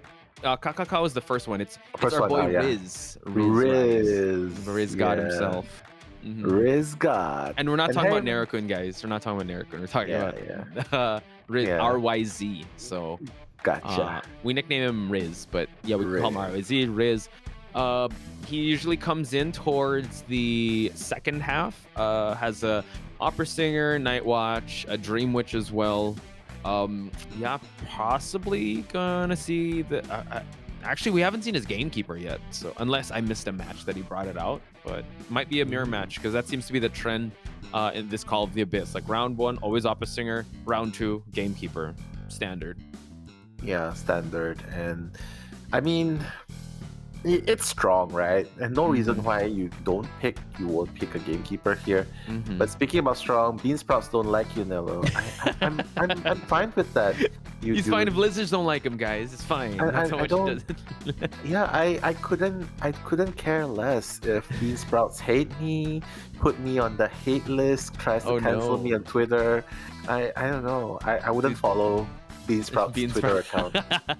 You guys are beefing that much? You won't even follow each other? Oh no. No. That's how much bad blood is between Nello and Bean Sprouts. Chi, my bestie. Yeah, Bean Sprouts sucks. You're right. Oh, okay. Yay. But it's okay. It's just a personal preference, right? Like, you like chicken. Some people don't. Some people like fish more. Some people like salad more. For me, I like salad. I like cabbage. I like lettuce. I just don't like bean sprouts. And Thai Wu, pho, Vietnamese pho. Have you taken that before? They have a lot of bean sprouts in there. There's a lot of bean sprouts there. Yeah, I just say no, please. Guys, give us your controversial food takes also, because Nell gave one. He doesn't like bean sprouts, and people are like, oh, actually, I think they were more shocked about the corn one. Yeah. I know some people that don't like corn as well, so that doesn't surprise me as much as bean sprouts. Because, for me, what's my controversial take? I don't like fish as much because I choked on a bone of a fish. Bone. Yeah, fish bone. And whenever they say, hey, there's no bones in this fish, I'm like, okay, great, I eat it. Then I always find one. I don't know. I think I was cursed to find bones in fish. But I do like fish. Like fish fillet is great, but I just don't look for fish. I don't think that's controversial enough. Let me think. Okay, here's one. Okay. I'm okay eating cold pizza. No. Yeah. No way. No way. But I did find a way how you can heat up a pizza for it to be able to be like it's fresh. Like you put it in a frying pan, no oil, and then you drop drops of water, and then you just cook it for a little bit. Then it's gonna be brand new. But yeah, I'm okay with frozen pizza. I'm that lazy. I'm that guy now. I'm sorry. I hope we're still friends. No. Well, we're still friends. At least you don't hate putting pineapples on pizzas. I'm okay with that. I mean, I don't look for it, but I know how offensive that could be. But I'm okay with that as well. I think maybe that's a more controversial take. I'm okay with pineapples on That's pizza. True. Yeah, I'm okay with that too. which is why we have pineapple pizza here Oh, no. in Malaysia. we might divide the chat with that one. Do you guys want Oh, pineapples no. on pizzas? Let us know your controversial food takes as we get ready for the match. While RYZ, he's probably thinking, yeah, I don't like pineapple on pizza. How dare you guys? How dare you guys? I like bean sprouts in my pho. But yeah, I hope that you guys can, enjoy the match. Join us in our little chat, our mini discussion as we discuss what is the food that we absolutely despise. So, I despise, because like I said the food that I'm gonna think of one that I absolutely despise, because when I tell my friends that I'm okay with frozen pizza, they get like, oh my god, you're savage. What are you? Oh, Poch. oh my god, that's like eating raw chicken. No. It's not, oh god, raw chicken's worse, man. I know. That's so controversial. I feel like, yeah, that's controversial. I just feel like mine spawns from laziness. I'm just like, I just want to wait for the microwave, or I just want to wait for the oven to finish the pizza. But I'm getting better, guys. We'll see. I was able to find a method to heat up the pizza like it's brand new again. I'll put it controversial. What else? I'll think of that, because I'm pretty okay to eat whatever. I'm not good with spicy food. That's one thing. Even though I'm Poch Spice, I'm terrible with spicy food. I love that. When we had boat noodles. I know. Yeah. Speaking of boat noodles, we definitely need to try it again when we go. Super worth it. Super variety. But yeah, speaking about varieties, we're gonna see that Riz is going to ban out the Rescuers first. Wow. So yeah. Forward and Mercenary. Forward, I think Psyche brought it up. It's very targeted ban. So I wonder if he's kind of aiming for a Dream Witch here. But look at that. They just anti-Dream Witch comp him with a Psychologist and the Barmaid. Priestess getting out of the way here doesn't leave. It's not a targeted ban here. So that's I would say actually. Priestess in a map like this on a FPX.ZQ, I don't think they run Priestess on their comp, so I guess more of a preference here, allowing the Gravekeeper to open up. No. Yeah. And the Prospector as well. So Priestess, Prospector, yeah, you gotta wonder what he has in mind. But I guess it doesn't really matter, because in the end, even with the absence of Forward and the absence of Prospector, FPX.ZQ is going to be able to pick up Badder. Yeah. So I guess he just wants to get rid of the harassers and the the top-notch support, the Priestess support portals, right? Super annoying to deal with in Leo's memory. But Small Ghost here says that I like pineapples on pizza. You don't have to apologize, Small Ghost. Says, I'm sorry, I like it. It's okay. We like it too. It's okay. We like it too. Yeah. For real. Oh, Small Ghost now says cold pizza's insane. Use the microwave to reheat, please. I'm sorry. I eat my pineapple pizza cold. Oh no. No. Please don't unfollow me. Frozen pizza's gonna love you, but the fresh pizzas are gonna cancel you. Barbecue chicken pizza is peak. I've had it like twice. Actually, that's pretty good. Have you tried barbecue chicken pizza? It's really good. Yeah, it's pretty good. Barbecue chicken, Hawaiian chicken. Marvelous. Thank you, Cold Pizza. You know, he's Marvelous is also agreeing with the cold pizza. Again, I think it's laziness, and it actually tastes okay, guys. It tastes okay. Don't knock it until you try it. Yeah, for real. So BT22, if you put pineapple on pizza, you're an enemy. Oh no. Well, you're gonna have to well. face me, Nell, and Small Ghost, BT22. Yeah. You'll be the hunter. 3v1. You'll be all the batter. Oh, Riz with the hand, sorry. Oh my god, all the balls flying left and right. Yeah, but it seems like Riz is going to go for the Disciple. I love this decision because, you know, Badder, it's sort of like anti-harasser. It's anti-harasser hunter. And I guess you do not really want to... We heard the hunter's thought process so far. Work it up from a draw. So maybe that's what Riz wants. Work it up from a draw. Set your targets in the draw first and work your way up from there. So maybe that's the plan there. Yeah. We've seen Meow do this. Like Meow in a big map was able to make the Ann work out. And we've also seen previous Ann performances, I believe with Alf's side. Alf, you know what, just gunning for that draw. I think maybe AXIZ just wants to be able to kind of take this to the whole be a 3, but still hold on to their lead because they don't necessarily have to risk that much. And Riz, gonna do a quick pause and deduction here because he wasn't moving, and you want the best possible conditions. But no, this actually allows us to talk about the different food. Okay, for reals. Fun fact: they paused. They paused because they were reading our chats. They want to join in. I know they want to jump in. Yeah. BT22 says, wait, we didn't say that. Is that they're saying pizza is gross and greasy? No, pizza's all right. Yeah, it's all right. It's cool. It only costs $2 here for like a 10-inch pizza. Ooh, $2 or $3. That's pretty good. Oh, it's 8 inches. Yeah. What's your take on mayonnaise? Cause hey there, Mister does not like mayo.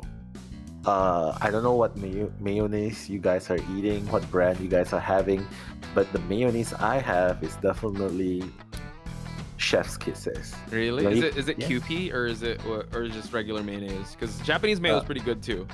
Yeah, mine is regular. I think it's what brand is it? I can't remember. It's like a lady with a bucket on the head. Oh, I don't know that one. Yeah, Kraft's one of them. It's pretty good. Yeah, you love it, especially if you're doing burger, you're cooking patty, and then you put a layer of mayonnaise or salad, you put a little bit of mayonnaise, sprinkle with lemon. Look at that. Juice, Ooh, lemon. Nice. Sliced, We're getting hungry. up. Maybe this is a terrible topic. We have to. Oh my God! It's Call of the Abyss, not Call of the Kitchen. No, Cook of the Abyss. Cook of the Abyss. Cooks from Abyss. Yeah, but FPX.ZQ probably thinking about what they're having for dinner. I would definitely love to. If we could talk food with a certain like player, I definitely want to get Schmitty's take on food because he loves cooking too. So I'm pretty sure he's got some interesting takes on food. But yeah, mayonnaise and with some lemon juice. That's tastes good. Chef's Kisses. Let's put a pause in the action. Pause on the food talk, ladies and gentlemen, because it's business as usual for Riz to be able to get a tie for his team. Tie for his team. Riz working his way up. You know, every great Riz comes from a humble beginning, and that's where he's working it up. Zibi, the psychologist. Let's see if he shares the same fate, being the first target and all. You know, oh my God, the wrong leap. He's like, okay, I did not see you. Wrong turning there. Okay, sorry, you gotta take a U-turn here because Zibi is all the way at Christmas tree. Yeah, that was a good left turn, like a 90-degree turn that he was able to make, but unfortunately it was not in the area he wanted it. So SXY will take this next kite. SXY being the Gravekeeper, he might want to shovel early before. Okay, yeah, he's going to do that before anything else. This is what's tough. He does have a blink, but no insolence here, just so he can get his cross. So he's going to have to rely on just chasing on foot. The Gravekeeper did not pre-drop some pallets here, so he's going to be able to hit him out of the shovel form and get some presents here. Yeah, and the cat is going to be ready. It's going to latch on onto SXY here. Okay, oh wow, walking back into the pallet. Okay, nice. It's okay, it's okay. He still has the blink to work with now. Riz has the blink to work with. And the barmaid giving Dublin as well, Posh. So, wow! Oh my God! No, he misses!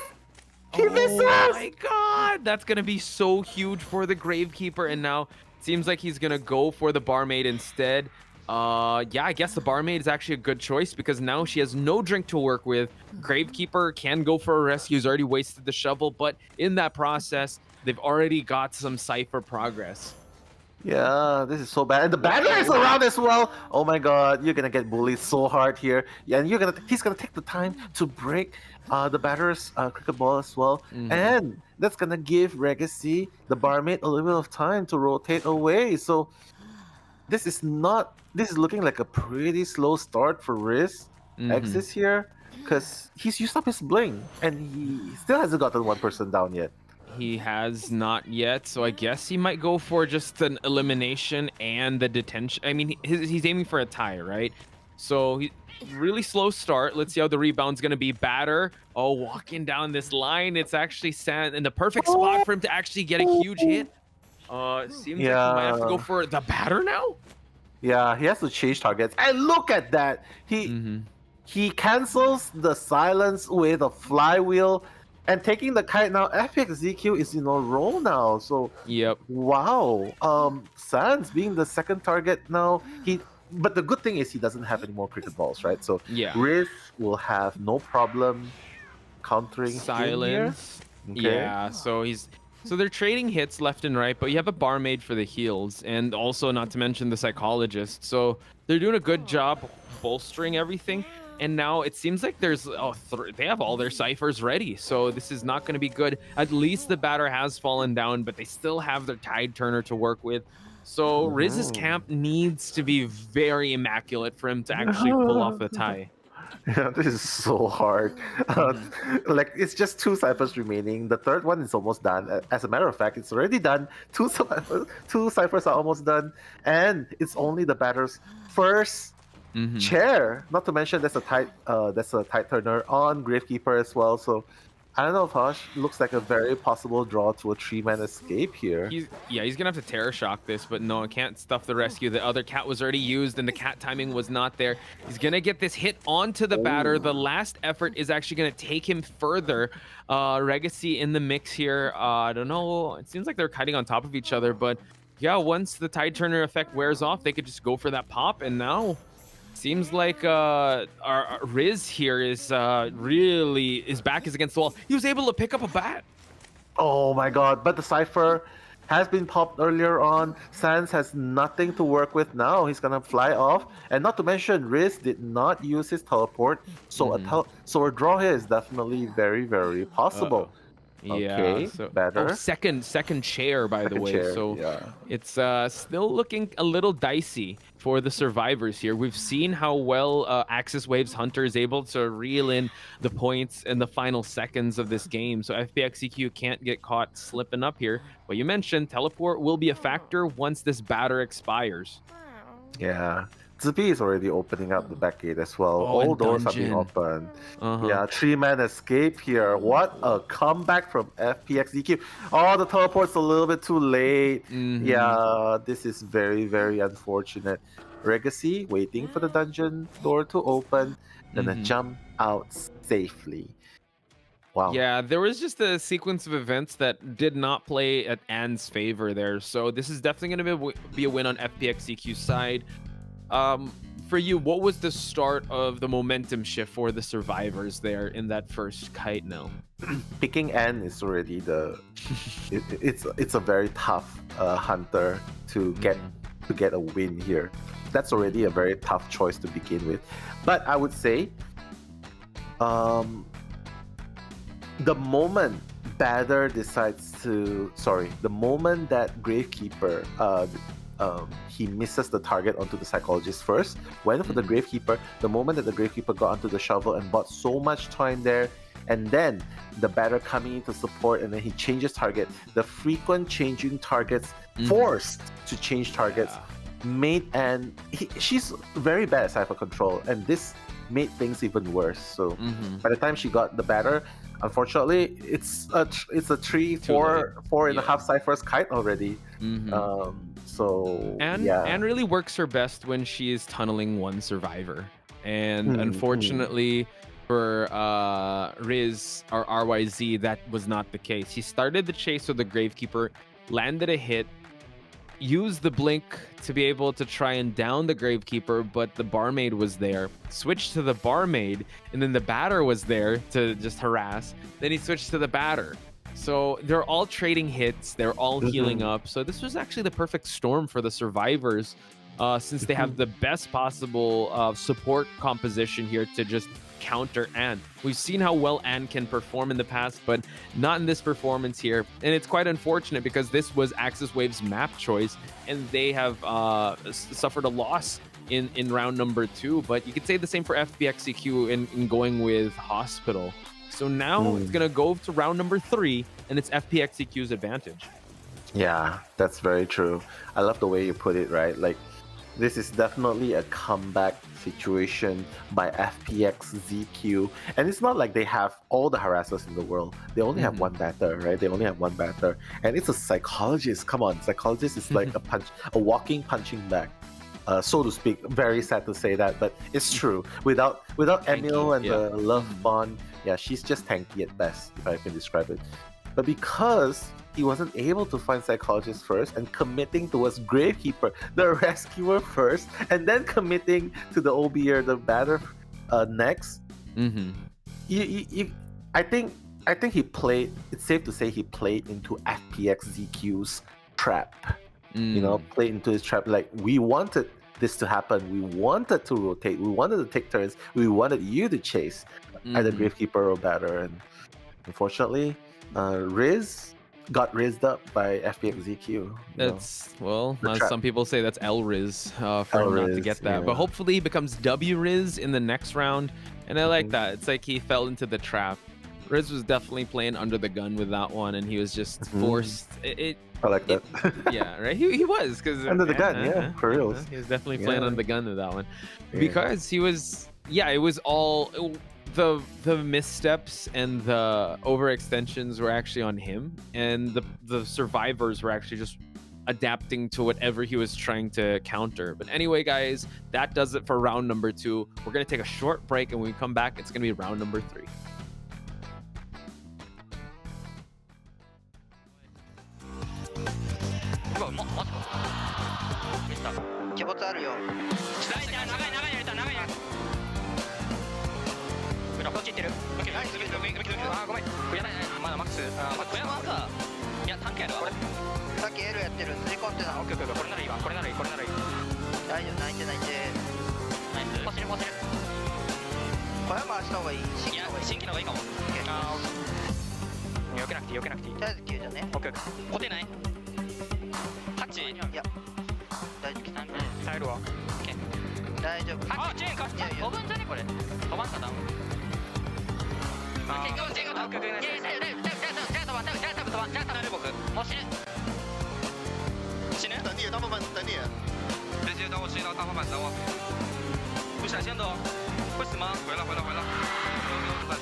Swing your feathers vigorously and shock the world. The non-woven doll was made by me, myself, and I. Looking forward to seeing Dongx fight fiercely in the competition. And hey, love your handcraft. Beautiful doll. Woven by me, myself, and I. Myself, but yo, we were talking about haikus, and that was kind of deep. Swing your feathers, flap your wings, and fly higher. Ride the wave and go forward like this. AXIZ win. Hashtag AXIZ win. Riz, RYZ. Hashtag COAVII. Beautiful artwork. Look at that. That looks like a trading card, like at the back, like of like a playing card. It looks so cool. It is very cool. As a matter of fact, I would love to have a trading card of this Southeast Asia NAEU commentators. You know what I mean? Like, I think they have. What would you if you'd be a trading card? What would your stats be? My stats would be super tanker. Weak to bean sprouts, I think. Okay. Strength. Strength. What? Strength. Dad jokes. Okay. All right. That's one. Weakness. Weakness, bean sprouts and corns and lizards. Okay. Yeah. How about you? What would your stats be? My stats probably would be well, I talk a lot, so that's a strength. I think I was able to do like how many 3-block commentaries. Weakness would be warm pizza. I'm kidding, not warm pizza. Maybe fish, I guess. Cold pizza. That's cold pizza too. Cold pizza's my strength. Once I get it delivered, I put it in the freezer. I'm kidding. No, that's a savage thing to do. I'm not gonna do that. Speaking about strengths and weaknesses, I just remembered one super funny scene from Jumanji. Where it's like they have all the stats coming out. Oh, the stats. This is the new Jumanji, right? This is the one in the video game. The first one. Oh, the Jumanji first by one. The Rock, Kevin Hart. Oh, that's not the first one. The first one is with Robin Williams. Oh yeah, the new one. The new one. The remake. Yeah. Yeah, the remake. And it's so funny when The Rock has all the strengths and then just no weakness. And then Kevin Hart's like allergic to ice cream or whatever. I'm like, what? Weakness? Ice cream? Like, okay. I've only caught a little bit of the movie. Like, I didn't completely watch it, but I know they shifted over to it's a video game. And I mean, The Rock, when you look like him, it's hard to find a weakness. I'm not sure what it is. That's true. That's true. Leg day? No, his legs are massive. So it's For like, real, yeah, for man goes real. to the gym. For reals. And his superpower, Oh. smoldering. Look at that. Kakaka making his way back into the mix. Unfortunately, RYZ got benched. You know what? Probably just reeling from the effects of the previous match. Shout out to Toki, one of their coaches. Toki was actually a rescuer main for AXIZ Wave last year. So now he's a coach. So he's definitely moving on up with the team. But yeah, so Kakaka answering the call to action here, the call of the abyss here. Not just going best of 1, but best of 3. And we're going to go to Moonlit River Park. Yeah, you gotta be scared. You gotta be scared when you go to Moonlit River Park, right? Because this is where so many hunters come to mind. Lizard, Evil Reptilian, Gamekeeper. Oh god. Gamekeeper, Breaking Wheel, so many hunters that put you to risk. Viable. Yeah, and I know, but I do like that they decided to bring Kakaka in, and it's a good thing. They want to remedy it straight away. Yeah. They want to get that result straight away in the first half of BO3. So yeah, and nothing against Riz. Sometimes you wake up and you're not feeling your best, or like you don't perform your best, and I think they want him to get ready for playoffs because they're in a good position that I think either second place or third place, they're still gonna make it. So they're just possibly reserving Riz for that. And you know, we always have one of those days, right? You can't perform at your 100%, and these teams have to be able to perform at their 100% in the group stage for like 10 days. So yeah, it's a big ask. So now Kakaka is gonna, you know, like, I got you, man. Don't worry. We'll be able to remedy this, and I'll be able to turn the tides in our favor. Yeah, hopefully AXIZ Wave will be able to, so to speak, turn the tides with Kakaka. Already starting with a ban. Priestess, definitely a must ban in Moonlit River Park. Antiquarian as well. So I guess that leaves open a lot of other characters. Toy Merchant is viable, Patient is viable, Acrobat, even the Embalmer, if FPX.ZQ just wants to, you know, get a draw. You know, like, okay, we're playing defense, we're playing the defense, let Kakaka come strong. Oh my god, and instantly, Patient and Toy Merchant. Lol. So a lot of mobility. So yeah. Seems that that's the game plan for FPX.ZQ. Play chicken. Yeah, hit and run, play chicken. Yeah, that's definitely something that they have to worry about. I'm trying to look at Kakaka's hunter pool here. He has a hermit, that's why they banned it. Clown, which is gonna be scary if you bring it out. Spider, Bon Wax Artist. So these are my stats with AXIZ Waves when they qualified, right? And I think I have a little bit of their IJL playoffs. We've always seen Moonlit River Park as a map that, okay, you have to bring out Gamekeeper. So I wonder if Kakaka has been hiding a Gamekeeper from us. I think that's one hunter that every hunter mains need to pick up nowadays. So I feel like Kakaka might have it, you know what I'm saying? It's a disadvantage if you don't have this. And the appearance of Gamekeeper with the recent buff is definitely an added bonus for all the hunter mains out there, because now it's very reliable. Like once you get to full presence, man, you cannot stop that unlimited hoax. Unless they miss, for sure. Right? But hard to imagine. It's hard to imagine. And we were talking about, I think I was talking about this with Psyche. It's like, it's just safe to assume that everyone has an opera singer, and everyone, even though like round 2 hunters come in, you just still have to ban out opera singer just in case. But we are going to see the Geisha from Kakaka, another hunter that we've always been speculating that will be brought into this group stage. This is the first one I'm seeing as I commentate. I don't know anyone else can remind us in chat if there has been a geisha. But geisha in Moonlit River Park, you know, able to at least close the distance early on with her throwing the butterfly across the bridge area. Certain jump spots she can go from the elevation. So it's looking good. But we just have to see how it's gonna go, because even Alf hasn't brought out the geisha. So there's a reason for that. That's a very good reason for that, and one of them is exactly the game that we're gonna play now, which is it's time to guess how many pallets Geisha's gonna eat. Oh no! Let's put a prediction. Let's put a prediction here. Let's reveal it by the end. Okay, all right, we got a whiteboard. Yeah, guys, join in.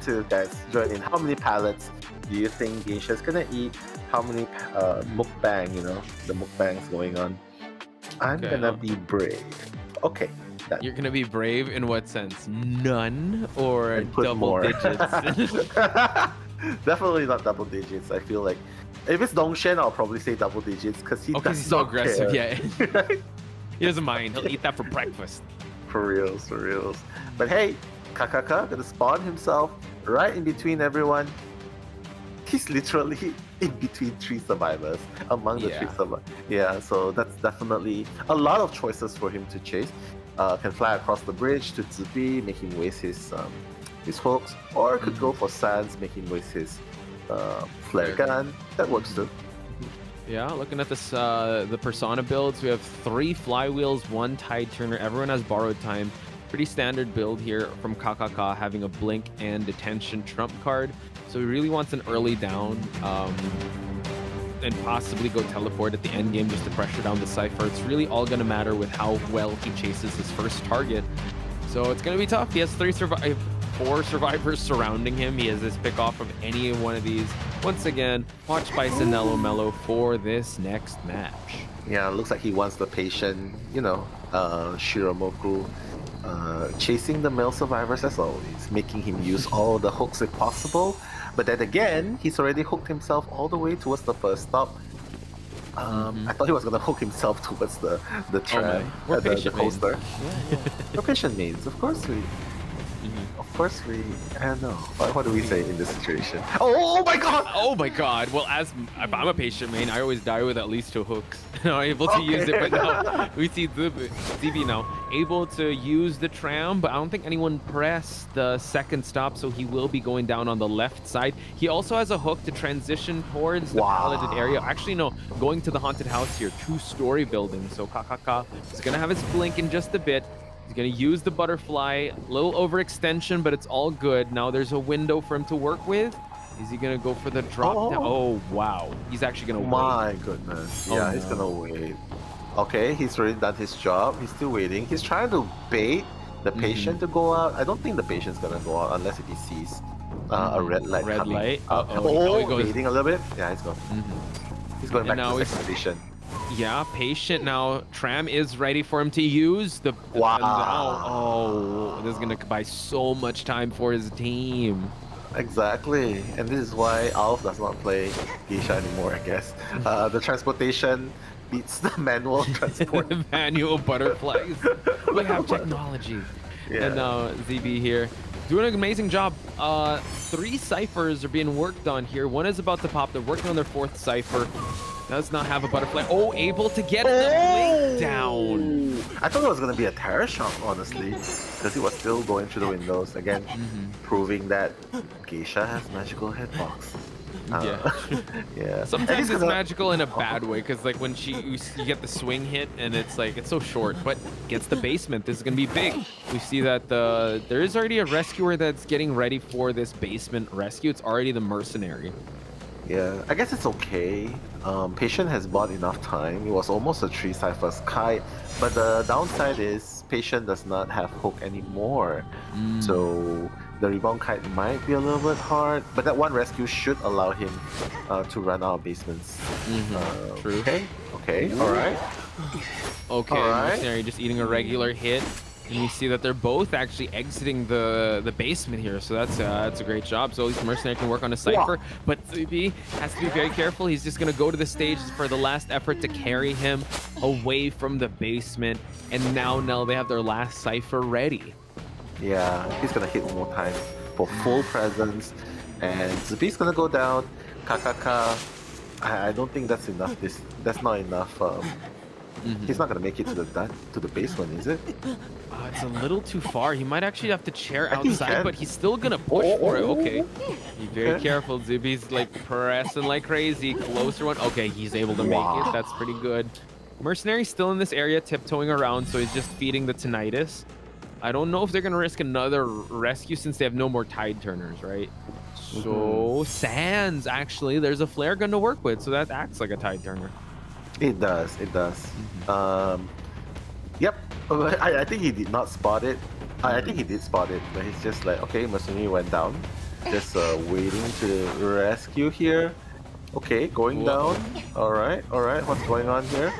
I think they can. Oh, he's trying to do that double down. Yeah. That was huge. Mercenary eating the hit, and now the flare gun is able to actually carry him away. They don't even need to get for the flare gun anymore. He goes to throw for a butterfly. There are 3 men escaping. Mercenary's gonna fall down. And now it seems like he's gonna try to hide behind these walls here. He wants to down the patient since he's dead on chair. Yeah, but Cypher's already primed, right? So the Cypher's gonna pop here. He's gonna start running as soon as the Cypher pops. Borrowed Time's gonna give him a little bit of speed boost there, but he's just gonna be hiding in this area. Oh my god, the wall dash, but the flywheel. Wow, but the patient as well, buying a little bit more time. Again, the Cypher, the back gate has not been opened yet, so they have to be really careful. Probably hurt the trump card. Oh my god, but the chair is so far. They're gonna be able to open it in time, but they also have a flare gun, so they have to be very careful gun, right? here. Yeah, flare gun's gonna happen. Here we go. Boom! Boom, right away. Able to open it. Oh my god, and Regacy's gonna get dungeon. Right. Wow, just jumping out to safety. FPX.ZQ. They're not just doing it to Kakaka, they're doing it. Oh, I know, they're not doing it for Riz, they're doing it to Kakaka as well. So I think they probably ate bean sprouts in BO1. And They're very violent because of bean sprouts. yeah, and then Like, after, like why? Okay, stomach ache. Oh my god, 4K, it's okay, we have stomach ache. But BO2, they're playing like, they're not FPX.ZQ, it's like they're playing like 2.0, you know, like upgraded version. BO3 as well, not a fluke anymore because back to back. So I guess it's all of a sudden it's AXIZ that finds themselves in hot soup. Anyway, but before we talk about that hot soup, I want to ask you, Nell, what was your prediction with the pallet slams? Because this is actually kind of a passive thing. Are you ready? 3 and 2. I just went 2. Oh my god, that was 0. You know, I was actually thinking none, but I'm like, Kakaka's gonna want violence. He's gonna want to go for something, but yeah, overshot it by that much. But you have to give it up to ZB. How do you pronounce the patient's name? ZB doing an amazing job. The rotations, all the hooks really counted. He was able to utilize the roller coaster just to transition, and yeah, everything was just on point. Coordinator also saving the flare gun towards the end. Mercenary getting the clutch rescue. Toy Merchant, we barely saw her, so she was just basically the main decoder. Just decoding, and that's exactly what they want to do. But of course, I feel like the reason. Look at that. Yeah, perfect. Indeed.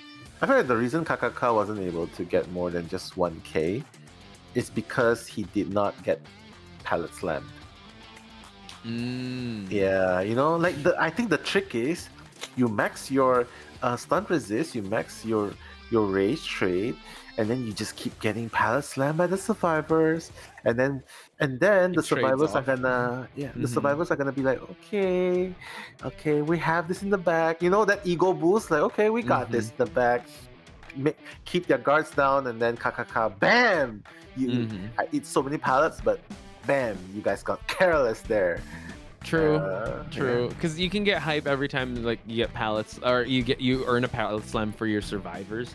Yeah. So could be that. Again, it was really a FPX.ZQ survivor showing. I know that you like to point this out. Like, it's not just the hunter or one faction that is earning the points, but it's also the survivors, because FPX.ZQ, known for Dongxuan's hunting prowess, that was their biggest acquisition, but it also shows that their survivors can also garner points for their team. That's back-to-back three-person escape, so it's looking real good for FPX.ZQ here. Yeah, crazy performance. Getting that kind of score against AXIZ, AXIZ, not just one hunter, but two separate hunters, KKK and Riz. So yeah, just looking back at the comments, I wonder if anyone got their predictions correct. Did anyone predicted 0? I don't think there is. I think a lot of people are just more like saddened that Michiko, oh no, like one person. Like I think this was the first geisha match that we've been seeing in a long time, and this kind of proves why that a lot of people haven't been using geisha, because of how well the okay, so first of all, like it's just everyone has adopted to everyone's in player comms, they know their kiting routes. It's like the survivors are better. Not only that, it's like survivors now are really good at just countering. You saw how the patient hooks, just waiting for the butterfly, and just transitioning away using the coaster, it was just real tough for Michiko to get in this match. So it was a little unfortunate, but it was FPX.ZQ's survivors win, so we have to congratulate them in this first half. So now it's gonna be Dongxuan that will be hunting. I don't know if we're gonna see the stats of what the win condition is here, because they could try to go for round wins. Yeah. I think it was there moments ago. But one thing's for sure, if they get a draw here, FPX.ZQ is going to win. It's going to win this round, and they're gonna win in total round wins as well. Yeah, because this is BO3 now, second half, so they already won BO2. So round wins before point wins. So I feel like it's hard to imagine Dongxuan. I don't say anything much about Mr. President. You know what I mean? Yeah, Caster's curse. But I feel like a draw is very achievable here. And that's exactly what Dongxuan needs. A draw, and they'll win by rounds, and AXIZ will be the loser of this matchup. Meaning that they'll be on third place spot. So yeah, that's going to be a little tough, but that's going to be a big W on FPX.ZQ's side. So I see a lot of people also like chiming in the chat, yo, let's go Mr. President, but also AXIZ Wave, keep fighting. So this is potentially the last match we're going to see between these two. Like you said, round wins is going to be more important than points for now. So if FPX.ZQ could just tie this, like you said, just get tie, then they win. Yeah, get tie, and they win. That's exactly the win condition set up. Man, Dongxuan's probably wondering, I used to get massages back when I was in Dou. Why is this dude hovering over me? Why is this dude hovering over my right side? Hey, when I'm playing, do not stand at my right side. And I know some players are like that, right? Do you have that kind of people like, hey, when I'm here, hey, don't stand at my side here. It's annoying. Yeah, there's a lot of people that like helicopter around you, just that hover and they look at your screen. So, but hopefully he's giving some words of wisdom, because the picks and bans are about to start, and Mr. President needs to come in with the best bans for him to be able to get that tie. Again, FPX.ZQ is an advantage here. AXIZ needs to. I looked at the stats also. If they 3-man escape, they win. 3-man escape, they win. That's exactly the stats that we are going for. Yeah, I guess it's just very close. The difference is going to be just one survivor out, right? One survivor out, one survivor escape, or one. Dongxuan has. Yeah, sorry. No, I was gonna say, Dongxuan, again, like you said, just needs to tie this. That's the bare minimum for him to get it. There's not gonna be any overtime, folks, because AXIZ scored a huge win at the start, getting a 4-person elimination. So that's 5-0. That's why if they get at least 3 survivors out, that's the bare minimum. They win this entire thing. So there we go. Yeah, I was about to say Erica's strength and weakness are both eggs. just to start with. Are both eggs. And Hinasaur as well is not okay. Yeah, my eyes, maybe I should put my shades back on. My eyes are squinty because of a slight fever, but thank you for asking. Hopefully you guys I blame Eli. He's been passing the cold along to everyone through the mic. He is, yeah. And that's why you do not share water. I mean, you do not share mics. Mic, yeah. Do not share mics, yeah. It But hey, transfers online. it Yeah. transfers. It does. It's contagious, highly contagious. But hey, we're gonna see the two survivors that we seldom see. One of them, of course, I'm talking about you, Enchantress. Okay, nice. I like that pick. And that's also Posh's main. Yeah, I'm loyal to the Enchantress army here. But one thing I did notice, they're actually allowing Dongxuan to go Gamekeeper. And that's why the Novelist was allowed to come on, not get banned. Because we've seen how well Novelist can counter that Gamekeeper. But Gamekeeper, Enchantress, I mean, she just needs to build the stack. So hopefully whoever's using this Enchantress will be ready for that. I wonder if Dongxuan's going to bite and go with Gamekeeper. He has to, right? He has to. He's got to bite. I don't care if he gets a patroller to land it properly. Imagine, imagine a patroller and then a trap at the same time. Yeah, overkill, you know? Your ankles are busted at that point. Yeah, that's true. That's true. But I think it's very standard. Like, yeah, he's gone for the Gamekeeper. I feel like it's just going to be a standard 3-6 bling. And hey, but they do have an Enchantress and a Novelist, and I love this pick because they cancel out the Gamekeepers. One cancels out the skill, one other cancels out the attack. So that's good, right? Yeah. Yes. So hopefully they're not like, I'm an Enchantress main. Of course I cancel attack recovery with one stack. Yeah. I'm a Novelist. Of course. Oh wait, I cannot say anything bad about Novelist. I'm not sure. I don't really use Novelist so much, so I'm not sure. Okay. I'm a Novelist. Of course I swap when I'm in the palette. I swap the Hunter when I'm in the palette. That's good, right? That's a good thing, I think. Yeah. Like, so the Hunter will be next to get the palette mukbang. But it seems like we're going to see a conventional spawn. Nyan taking the first stop, while Tuna taking the last stop.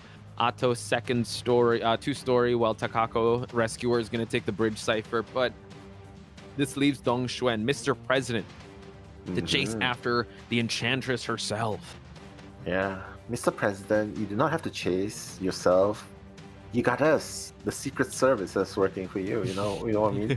Send out the patrollers. Patroller 1, Patroller 2. Would be weird if they make adjustments, right? Two patrollers.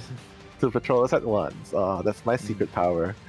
But but jokes aside, everyone has borrowed time. Check. Everyone has no flag. One flag. Novelist has flyable. Check. Okay, Dongxuan has a bling. Check. Good. Not keepers. Very good.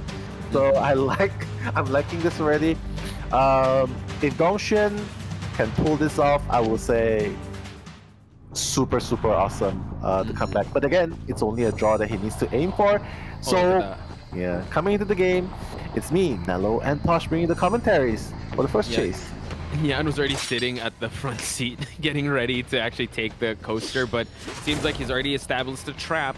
So this coaster kite is going to be a little tough for Nyan. And now Nyan actually gonna get hit at the first 30 seconds. This is not ideal to start out. She has one stack. Exactly. But, I mean, Dongxuan could definitely just hunker down here. Huh. Okay, continuing on the chase here. Able to get the cancel. Wasn't enough now. Yeah, he was blocked between. He wanted to get through to the pallet. Unfortunately, he was blocked, and the 0.5 second to 1 second stun did not buy enough time for him to rotate. So Dongxuan, very fast start. AXIZ might find themselves in a little bit of trouble here. Okay, the trap as well at the window. The mercenary super quick, but nothing. He's not afraid of your pads because he has the hook. Okay, gets the hook and the hit. Nyan, unfortunately, still doesn't have enough for a 3-stack. So he's gonna try and just go in and out of range here. Hook is about to be done off cooldown. So he's actually trying to kite towards the God kiting area to open up ciphers, and now he will transition there. Yeah, just one more hook away. Oh, to full presence, and he got it. But hey, that happened for a good cause for AXIZ as well, because now the Enchantress has 3 stacks. And in this area here, there are some pallets to work with. There are walls as well. So Atto is going to have to use his Novelist book to try and kite out for as long as he can to save at the last minute. Cypher Progress, with 2 minutes in, they at least pop 2 ciphers. They're going to switch it up and go for a pallet slam. So Atto can continue to get the rescue. Yeah, he's going to go for it. Yeah, that's what I'm talking about. Now give him the 3 stacks. Give him the 3 stacks. Oh, there it is. Yeah. He asked for it. And yeah, oh my god, that was fast. Wow, that was so fast. Stun resist. Oh no! Oh, Mr. President on a warpath to get a tie.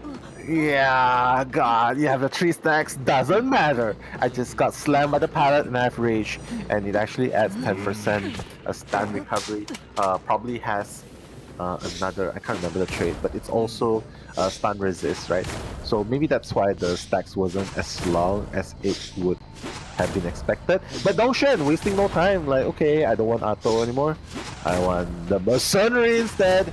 Takako has 2 pads to work with. Let's see if that's enough for him to run away from this area, but so far so good. Yeah, he's doing a really good job. He pads away at the last second. Excellent stuff. And now Hook is on cooldown, but not for long. He has full presence, so unlimited hooks is available for him. T-wall area is going to be a little tough. So Takako is going to continue on. Nice jukes by the mercenaries thus far. Yeah, super good juke so far. Let's see if he can buy enough time. Oh, he's gonna hit him. Doesn't even matter. Doesn't even want to wait for him to go down. Hits him straight away. And Takako's down for the count. Still has 1 more elbow pad though. And ciphers, I wonder if ciphers are enough at this point. Because the decoding is going to be super hard. Yeah, 2 survivors. They kind of have to rotate around. Use his jetpack to just avoid the hooks. But this is unlimited hooks! And he was able to catch him once he landed. Tuna's too far for this rescue. I don't know if he's going to be able... Actually, yeah, he can definitely make it. But he's going to teleport! Oh my god! Wow, this is super bad. They thought they could make the rescue, but now, nada. Oh, and the hope to add insult to injury. Atto's gonna come, has a full health coming in, but has to be really careful though. Last cipher, not even prime. This might even end up with a 3-man on the floor kind of situation. Yeah. Atto, okay, Atto going through, probably buying time for the aeroplane is to stand up, but the hook's gonna happen. Let's see if he's gonna try and aim for the terror shock. Is he? He's not. Is he gonna farm? Okay. Nice Still rescue. very, very good. Atto now, he can try to support, but oh my god, Dongshen with the 180 hit. He's going to go after Atto now. He's able to flywheel away, so this is actually a great opening for the survivors because he seems to be focusing his attention on this novelist who hasn't seen the rocket chair yet. Yeah, he's going to go back. Oh. Yeah, you cannot commit to this cipher anymore. Yeah. You can use the last... Okay, airplane is. Where's your jet? 1 more jet? Oh no, the jet! Not in time! You're gonna fall! Novelist has not gone up. Mercenary. This is the win criteria we're talking about. He just needs a draw, but he's already put the survivors on a 3 to 4k potential elimination. So it seems like he wanted, I mean, all he needed was a draw, but this looks like a 4-man elimination. So he's really leveling things up, just showing to his team also that I can also get the points, guys, when it needs be. And that'll play a lot, but now Takako gets the hook. A 3-person down, 1 on the rocket chair, 2 are crawling here. So, Dongshen just doing some cleanup, but congratulations to FPX.ZQ winning this one after facing adversity at the start of the round. That is so true, and thanks to the double stun resistance. Shout out to Suni, desperate fight. Desperate fight, yeah, that's yeah. He's able to recover quickly and got the 4K. Congratulations to FPX.ZQ, Mr. President. There we go. He's gonna shake hands, guys. There we go. He's gonna put this. We Mr. don't want President. Mr. President. Thank you. Yeah. Look at him. He's like, okay, I'm sorry you guys got fired. Okay. I'm His sorry. facial expression. Budget cuts. I had to let you guys go. Yeah, You know how sorry. it is. Yeah. And to make things worse, no severance pay. Yeah. Wait for the bow. Wait for the bow. Look at his kicks. They look so cool. All right. Just simple. All right. Yeah, Business it's like as he's- usual. It has to be done. It has to be done. Mr. President himself. Yeah, Dong yeah. Xuan, ladies and gentlemen. What a Wow. crazy outcome. And you know what? Eli and Psyche have been saying, whoever control round number 1, Opera Singer is going to take round 2 and round 3. That hasn't been the case today. We've seen, like, especially your match with Psyche with HHDG, and I believe that was Scars. Like, they were able to turn that around. And Came same back. with FPX.ZQ. For reals. That goes to show that you cannot predict the outcome until the very end. Never say never.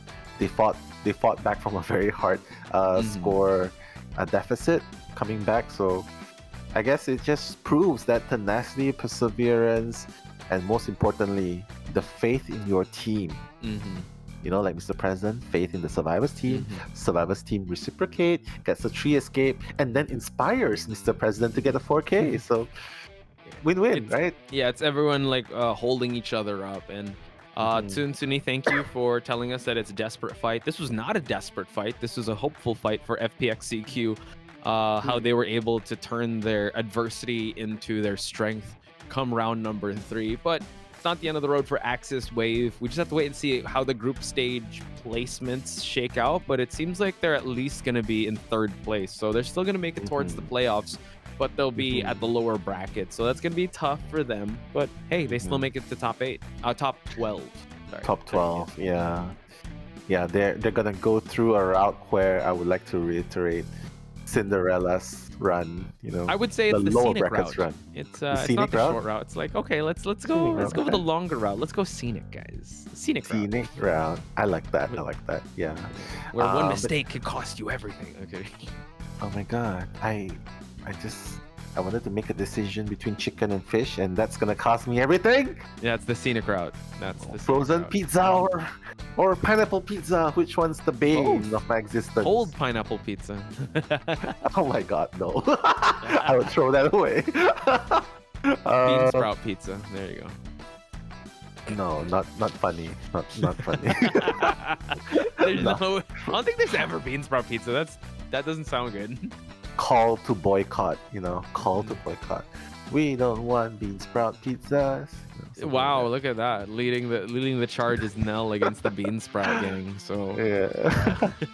Nell, talk us through the match data here. Yeah, maximum deduction points for FPX.ZQ Dongshen. Hard to say, didn't see it coming with the 20 survivor hits and 8 knockdowns. Everyone kited pretty well. Unfortunately, he pressured the survivors into a corner where their last cipher was as well. And we keep seeing the same thing going on over and over, right? In these kind of situations where he does not share, he slugs, he changes targets, he injures everyone, he diminishes resources, and then that's where the survivors team starts to crumble. So classic gamekeeper game meta right there. Yeah, I would say the Nian unfortunately couldn't kite as long as he wanted to because he was able to cut off the coaster route, and the down was actually in before the first minute mark hit. So that was just proficiency, crazy good proficiency on the side of Dongshen. Here we have the match results, folks. AXIZ WAVE getting the first round with a 6-3 scoreline, but it was Leo's memory that kind of turned the tides. The Survivor team actually getting the win in round number 2, and ultimately both Survivor and Hunter side of FPX.ZQ scoring the victory at Moonlit River Park in round number 3. Yeah, the most decisive victory in the last game, right? But, well, after all has been said and done, FPX.ZQ making it to the top 12. It's confirmed, right? I mean, this is their last game, right? Yeah. This is their last game. So they're at least in 2nd place because I think Weibo Gaming is at number 1. But coming to the best deduction screen, we have to give our MVPs to Dongshen. Average deduction points, almost max right there. Coming in with a draw 4K. I mean, I would say that's really good. stable, right? Against AXIZ Wave, because AXIZ Wave survivors super strong. Yeah, I think this is just a reminder to everyone that yeah, there's the Peipes, there's the Alexes, there's the Xiaomas, but you gotta put respect on Mr. President's name there. Dongxuan getting the best deduction at his last match of the group stage says a lot. So congratulations. A lot of people are saying, "My king, I kneel, Mr. Dongxuan, Mr. President, your Majesty, your highest grace." Yeah, he's definitely a legend of the Call of the Abyss scene. Yeah, you gotta be specific though. Are you kneeling on a knee, one knee, or two knees? You know what I mean? You have to bend the knee, so just the one knee. Yeah, if one knee, you're proposing. You know, you're proposing. Or you know what? You're acknowledging the king of I forgot what was the Lord of the Rings reference. My king, my hobbit, you bow to no man, you kneel to no man. Then the hobbits and the Shire, like everyone was kneeling for them. Yeah. So wait, if it's one, so if it's both knees, you're praying? No, if it's both knees, you did something wrong. Oh, you're apologizing. Okay. Yeah, you know, like one knee, good thing. One knee, proposing. Two knees, you begging for forgiveness from your wife. One knee, you giving flowers, right? Okay, two knees. Two knees, you're begging for your life. Yeah, you're begging for your life. You forgot to do the laundry and your wife wants you to sleep on the couch. Something like that. So one knee, good thing. Both knees, bad thing. So never get on both knees, guys. Never get down on both knees. you've seriously had a big mistake. Yeah. If you have to pray, please. Forgive me. I know Jesus. I know I'm not supposed to do that, but please. I'm not supposed to put pineapples on pizza. Please. Yeah, I know, but I'm just too lazy to put it in the microwave. I'm the one that's eating it, so yeah, there you go. Okay. But yeah, definitely a nail biter of a game. Definitely a roller coaster kind of situation where it seemed like AXIZ got the best of FPX.ZQ in the beginning, and then slowly, pulling it back, pulling the wave back, and then finally coming back in game number 3 with an 8-1. And that's exactly the kind of story line I like, you know, because Tosh, I mean, okay, maybe a bit of sidetrack here. What kind of stories do you like? Do you like stories where it's like constantly climax? Or do you like I like stories that, I'm pretty sure everyone can agree that they relate with an underdog story, right? So you definitely want to see these teams battle their way outside of the adversity, and for those that see teams like they're they're ending it on a loss, or they weren't able to get the points that they want, they're still facing that adversity, and then down the line, once you're able to support them, hopefully they'll be able to get that comeback, you know, the Rocky finish, or other sports, Spider-Man or whatever, like those really big hero moments. So that's for me. So we're gonna see the hero moment. Hopefully Dongxuan will be interviewed in that match, but that's for me. How about you, Nel? I definitely like the kind of story, like a Cinderella story, the rising tides, you know, from adversity into success. But hey, we're gonna listen to the interview now. Sans and SXY, both survivors. 欢迎3岁，欢迎耀将，也是恭喜朱雀获得了今天这场比赛的胜利啊！今天感觉大家整体状态调整的还是比较快的，可能在第一局失利的情况之下，后面2局我们连扳2局获得了比赛的一个胜利。先来分享一下吧，我们今天整体的一个心情怎么样？3岁，开心。开心，看得出来你 How do you feel? 开心。 Happy. I can see that you're very happy. Yeah, I'm also very happy. 那想问一下。 Are they happy? 还是求生者这边就狠狠的发 One 了 word 那个主 happy. 要的回忆，3岁就真的证明了这个 through the 2万 roof. 分击球手的一个实力真的上 Over the moon. 麻了。开局的时候其实是跟队友会有什么样子的沟通吗？因为对面使徒是有在换节奏的。 How's the communication of the team? 他要先追调酒的话，就击球手直接上班；他先追我，就调酒师先上班，然后再击球手上班。我们就不说好了。不停的上班，就不停的。 Yeah, we have an idea. If he chases him, we do this. If he chases me, the rest of the team will do their own thing. still okay. Feel about the game, still okay. Man, a few words. 防一下。防一下。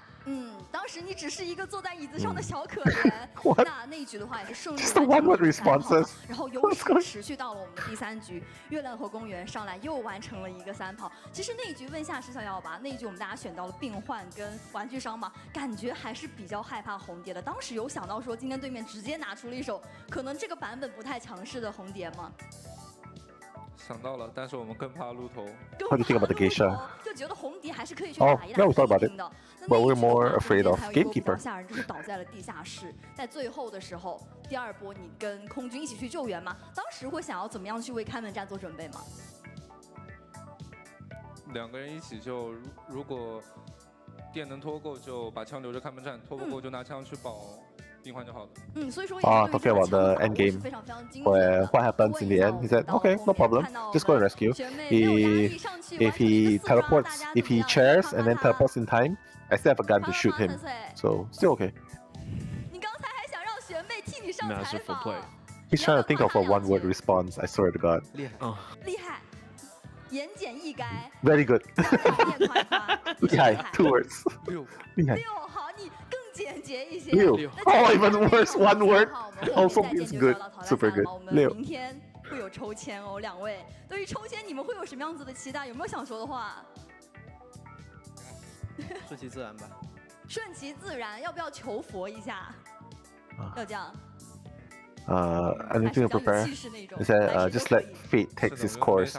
You need to pray to God. 都是还要打的，想拿冠军的话。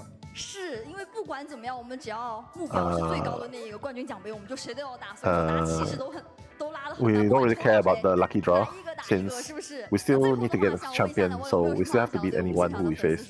还有屏幕前的粉丝说的。Anything to say to your fans? See you in the next stage. 大家天天开心。不要紧张，大家天天开心。我们淘汰赛再跟朱雀相见吧。那也是在。Seriously, they're trying to go for the 1-word response. Wow, very efficient interview. Shout outs to Sans and SXY, our host, and also the MVP for the broadcast, Nell for the translations. We're gonna take a quick break, ladies and gentlemen. When we come back, it's gonna be a match number 4.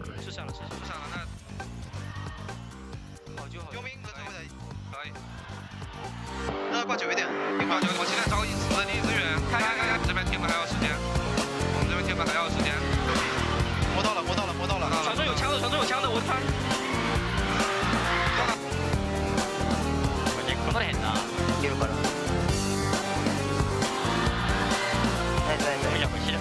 次俺が行く。オッケー。見えきますわ。前興奮撃つわナイスこれしかないやっぱり気持ち上がれるノートベータだ気持ちやば小手何個1個吸ってるから分かってる大丈夫絶対大丈夫おわやっばいくいや大丈夫チェーンで死ぬうわうまいなでも死ぬ8ちょびっと回すわ新規終わる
Welcome back, folks. You're watching Call of the Abyss Group Stage Day number 9, and it's main event time with Nello Mello and Potch Spice. Nell, we got Do-Woo and GG for our main event. Any thoughts on this matchup? My thoughts is it's going to be a BO3. Are you ready? Are you ready for that?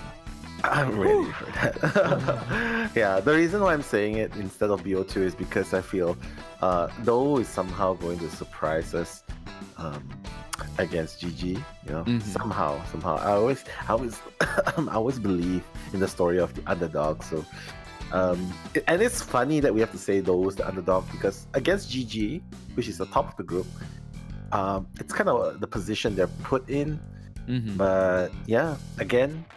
If those of you who have just tuned in or for this year's event, you gotta remember, this year, Do, the champions of the last COA, does not have Dongxuan and is replaced by Yan. So again, a bit of shufflings going here and there. And unfortunately, Do now is actually stuck between a rock and a hard place, right? Yeah, not only don't they have Dongxuan, but half of their survivors are actually new. Only Nan and Silver Chi were actually the part of the winning formula that got them Call of the Abyss 6 glory. So that's something that we'll take into account. Meanwhile, GG, you still have the core members here. You have 18, Xiaoma, Pipixia, Kuchao, Fulan, and XMX are the ones that kind of sub in and out, but they're a pretty, I would say, solid unit of a survivor and hunter team. And note that Yan and Xiaoma will go head to head with each other when it comes to hunting. We're not gonna have a BO1 hunter. They're the sole hunters of this team. So let's introduce our first team coming on stage. It's Do-Woo. Do-Woo. Fun fact, the name originated from TikTok. Yeah. Do-Ing. This is this is their, I think this is the TikTok team. Do-Fi, Do. Yeah, Do. Do-Yen. So fun. It's fun, especially when the team comes out from a social media platform, which is really popular. So coming in, I'm definitely looking forward to seeing, especially Yan's performances, because he was from Reborn coming here. It's definitely not easy for him against all these power hitters. But hey, at least you got Billy massaging for you. Exactly, you got the magic hands, the healing hands. You know, like he actually knows like the survivors healing. Yeah, it's Billy healing you. Yeah, you want shiatsu or you want twist? He knows how to relax his players and get them ready for everything. But he's gonna have to work his magic hands real well here because they're going up against GG. We talked about how well they are in both survivor and hunter side. So let's head on over to the interview portion with GG and Do-Woo before we start round number 1. 我是来自中国大陆赛区Do-Woo战队的白子，先把问题解决掉，然后调整一下心态，放平心态去打好后面的每一场比赛。我最想 PK 的是 GG 的仙屋梦，正月6的时候打破人被3杀了，我想再次打回来。 他们最难打的点在于，他们有一方失利了，另一方会拼命的去得分，而且很多次情况下都是力挽狂澜。大家好，我是来自中国大陆赛区成都机战队的胡草，放松打就行，然后拿出自己该有的实力发挥出来，我觉得就好了。这Do-Woo战队最想 PK 的选手肯定是启言啊，因为私下跟启言关系也挺不错的，然后特别想见证他到底成长的，然后我们也知根知底。 所以我们也会制定出相对的战术来应对。启言等着吧，没有好果子吃。Wow, declarations of war coming from both sides. You know, Do-Woo coming in saying they want to seek revenge, they want to go up against Xiaomong. And then GG Kuchao responding like, hey, we devised specific plans against you, Yan, so watch out. So they story they will. In a nutshell. Yeah, so it seems like Yan will be on stage because we are introducing GG survivors. We have Fulan to start things out. We see Fulan, we see XMX. They usually trade places in round 2 and round 3. But Fulan, known for his psychologist, known for also his barmaid. So usually the support characters, possibly because they're gearing up for a opera singer round 1. Yeah, opera singer round 1. Well, I think I'm just repeating what I'm saying before. MRC's found the formula. A few other teams do as well. GG seems to have their own strategy against Opera Singer here as well. And undoubtedly, I would say Kuchao, one of the best captains out there, definitely has a strategy already devised, right? Already devised. And they usually play to all their strength. I was moving on with Kuchao here. You see that he does have Patient, he does have Acrobat. He also uses the Aeroplanist, uses the Embalmer if they have to. So yeah, so that was Kuchao in 18. But now the X Factor, as we like to call him now, PP Sha. PP Sha. Hunter, ex-Hunter turned into Survivor main, and he's loving it, you can tell. I like him. He's goofy. Sometimes he gives a perfect call.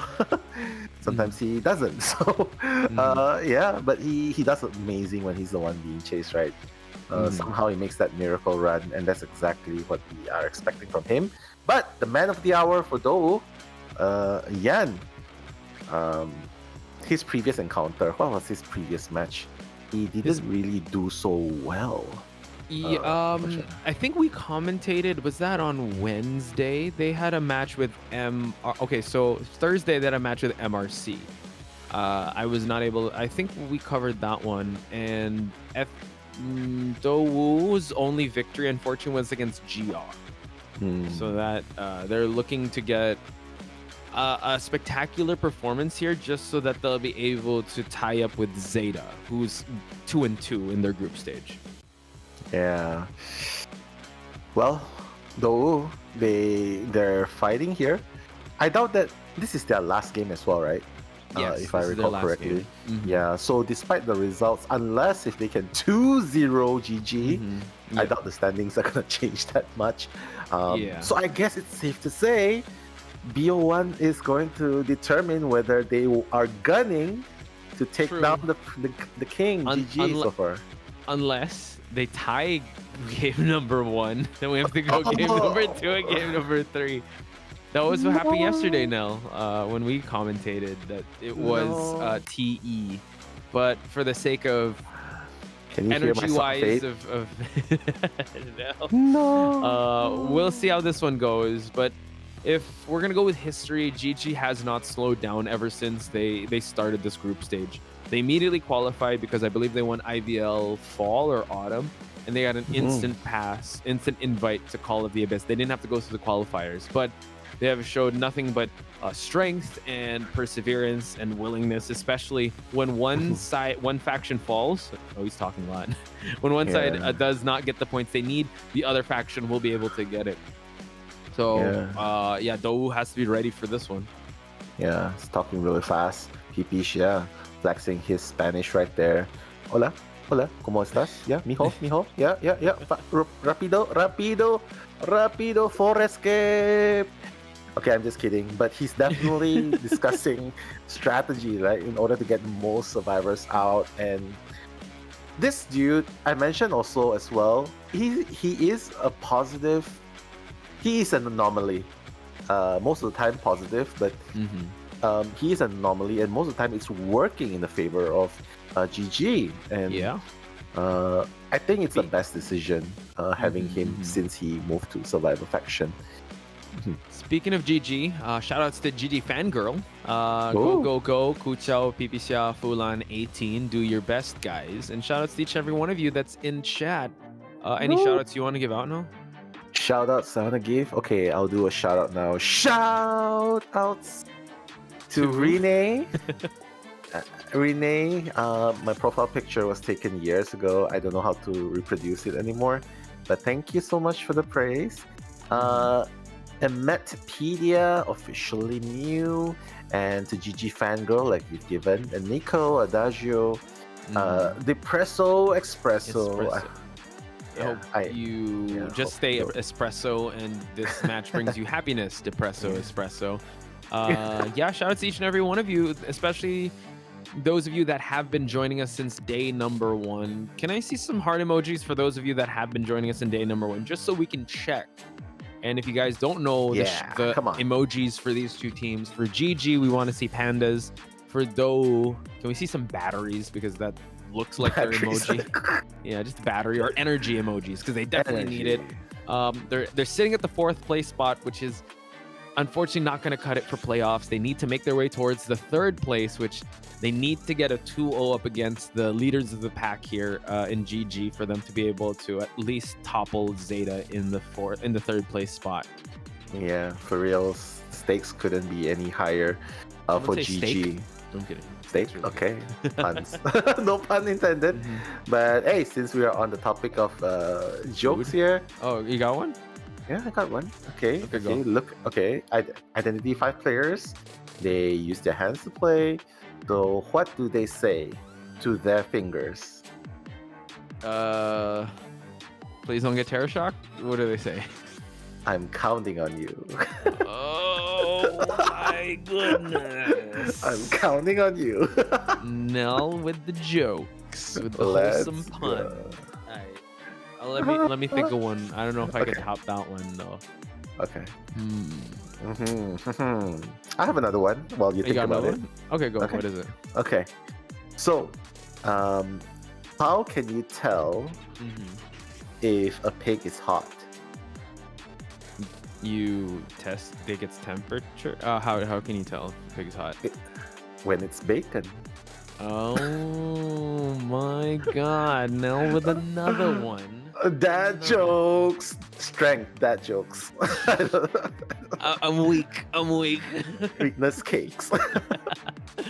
But while I think of one, because I definitely want to topple that one, we do see some the Survivor picks already. So most likely Yan's gonna pick that opera singer, because we do see Antiquarian, Coordinator, Novelist, and Wildling banned out. So they did pick up the Perfumer and also a Cheerleader. So I'm excited to see some resets on the perfumes, if there will be those, and also the First Officer and the Patient. So excellent picks on GG side. Hopefully, oh wait, no, I was gonna say where's PPXia? PPXia doesn't have an owl, so it's fine. Yeah, Yan's not even gonna ban it as well. He's like, okay, we know that you're I rather ban something else, not the Seer. And I guess it's a very standard composition against Opera Singer, the Perfumer Cheerleader combo, and then you have the Patient, and of course, Patient and Wildling can both run Rescuer duty simply because of their utility items, right? But yeah, I think it's a strong lineup, and it's just up to them to execute it perfectly. Yeah, for sure. We do see a middle line spawn here of Kuchao, PPXia, and Fulan, and 18 getting the shack area. So it seems like he might opt to go for 18 first. So at least Fulan would be all right over there, not having to worry about perfumes just yet, and worry about it towards the mid to late chase. But you know what? It's still up to Yan how he's going to decide on how he's going to play this out, because he could definitely try to make his way towards the Perfumer, or even I wouldn't recommend Cheerleader chase first, but since she has strong windows in the church area. So yeah, we'll have to wait and see who Yan will pick off first. Yeah. Ooh, a lot of hearts in the chat because they have joined us since day number 1. Shout outs to Erica, Emery C, Yai Miko. We also have Splotchy, Anna. I think that's Anna. Yeah, Rose. Who else has hearts in the chat? No. A lot. Sploshy, Yeah, a lot. like you mentioned, Yei Miko as well. Emery C, we mentioned Kia as well. But hey, coming into the game, the hearts on the move, because Yan on the Opera Singer trying to look for his first target, and apparently Kuchao is gonna be it. No, baiting the watch. So excellent job. No more first watch. Kuchao's gonna be like, yeah, it had to be done. Better safe than sorry. And Yan's gonna move and rotate away, finding his next target. Not too sure who he's going for yet, but seems like PPXia is the next target. Okay, he's going to be able to get the window boost here, and he actually still has some cheers to work with. He's used the first one up just to transition towards the graveyard side of the map. So there are some windows here to work with. There's also a really good pallet, so he's already dropped down that one pallet. He's waiting for him to actually make the rotation, so he's already used the window vault. So now it's a mind game at this window. If he's able to cut him off, that's going to be great for Yan. Yeah, great rotation so far though. He's avoiding the places where Yan left the shadow. And look, okay, does he have speed boost here? No, he doesn't. Okay, he's gonna take that one hit. It's fine. Flywheel's gonna be up pretty soon in the next. I think he didn't bring Flywheel. Wait, that's not Flywheel. Oh yeah, sorry, Yeah, that's his cheer skill. Yeah. The cheer is going to be up soon, so at least he has some pallets to work with, but the blink attack able to land. So, again, it was a good rotation. He was able to preserve some of these pallets, but it seems like some ciphers will be popping, so that will be the trade-off of PPXia sitting on this rocket chair. Yeah, it's a pretty good start so far, actually, for the survivors, I mean, because it's almost a 3 ciphers kite. And once cheerleader is being rescued, he will almost have 2 cheers to work with to run away further, right? So it doesn't matter if he camps him near the cipher, because once the rescue happens, he's just gonna rotate away. Has to be really careful though. It's almost the halfway mark. Tulan with the perfume, will be able to make the rescue before saving. Oh, nice! Waiting for his perfume. An incredible patience displayed there by Yan, waiting for the perfume to finish the effect, and now it goes for the hit on the perfumer. So now the perfumer needs to heal up for the other 2 perfumes to be able to be worth something, but now PPXia gonna go for just a... Oh, I thought he was actually gonna try to vault the window there, but now he just falls down. So Yan has this second time on the rocket chair. It goes the cheerleader. Probably doesn't want to give the terror shock, right? Because that would make him full presence. But true. I thought self-preservation would be more important than giving presence.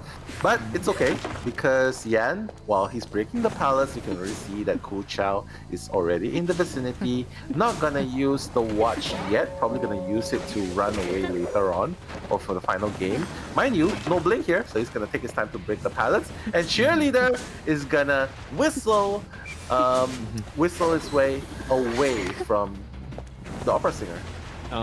So able to use a whistle. He's gonna teleport. Oh my god, it wasn't fast enough. Yan was able to hit the cheerleader as she was able to whistle, but now PPXia's job is to kind of die and bleed away at a corner for them to actually prime the last cipher. But the last cipher now is sitting at 70. We do see the first officer over at graveyard area trying to look for an item. Let's see what he gets. It seems like he's got a mechanics robot. So he's going to be dragging this, he's going to be juggling these 2 items towards a better part in the map. He has to be very careful to who he can pass this item off from. It's only the actually perfumer or patient can pick it up. Yeah. Yeah, both of them have item slots, so they can definitely do that. But he's gonna find 18 right there. Shuba gonna get that first hit onto 18. Doesn't really matter. Still has 2 hooks to work with. Not to mention the cipher is already at 70%. Has stopped though. Stopped.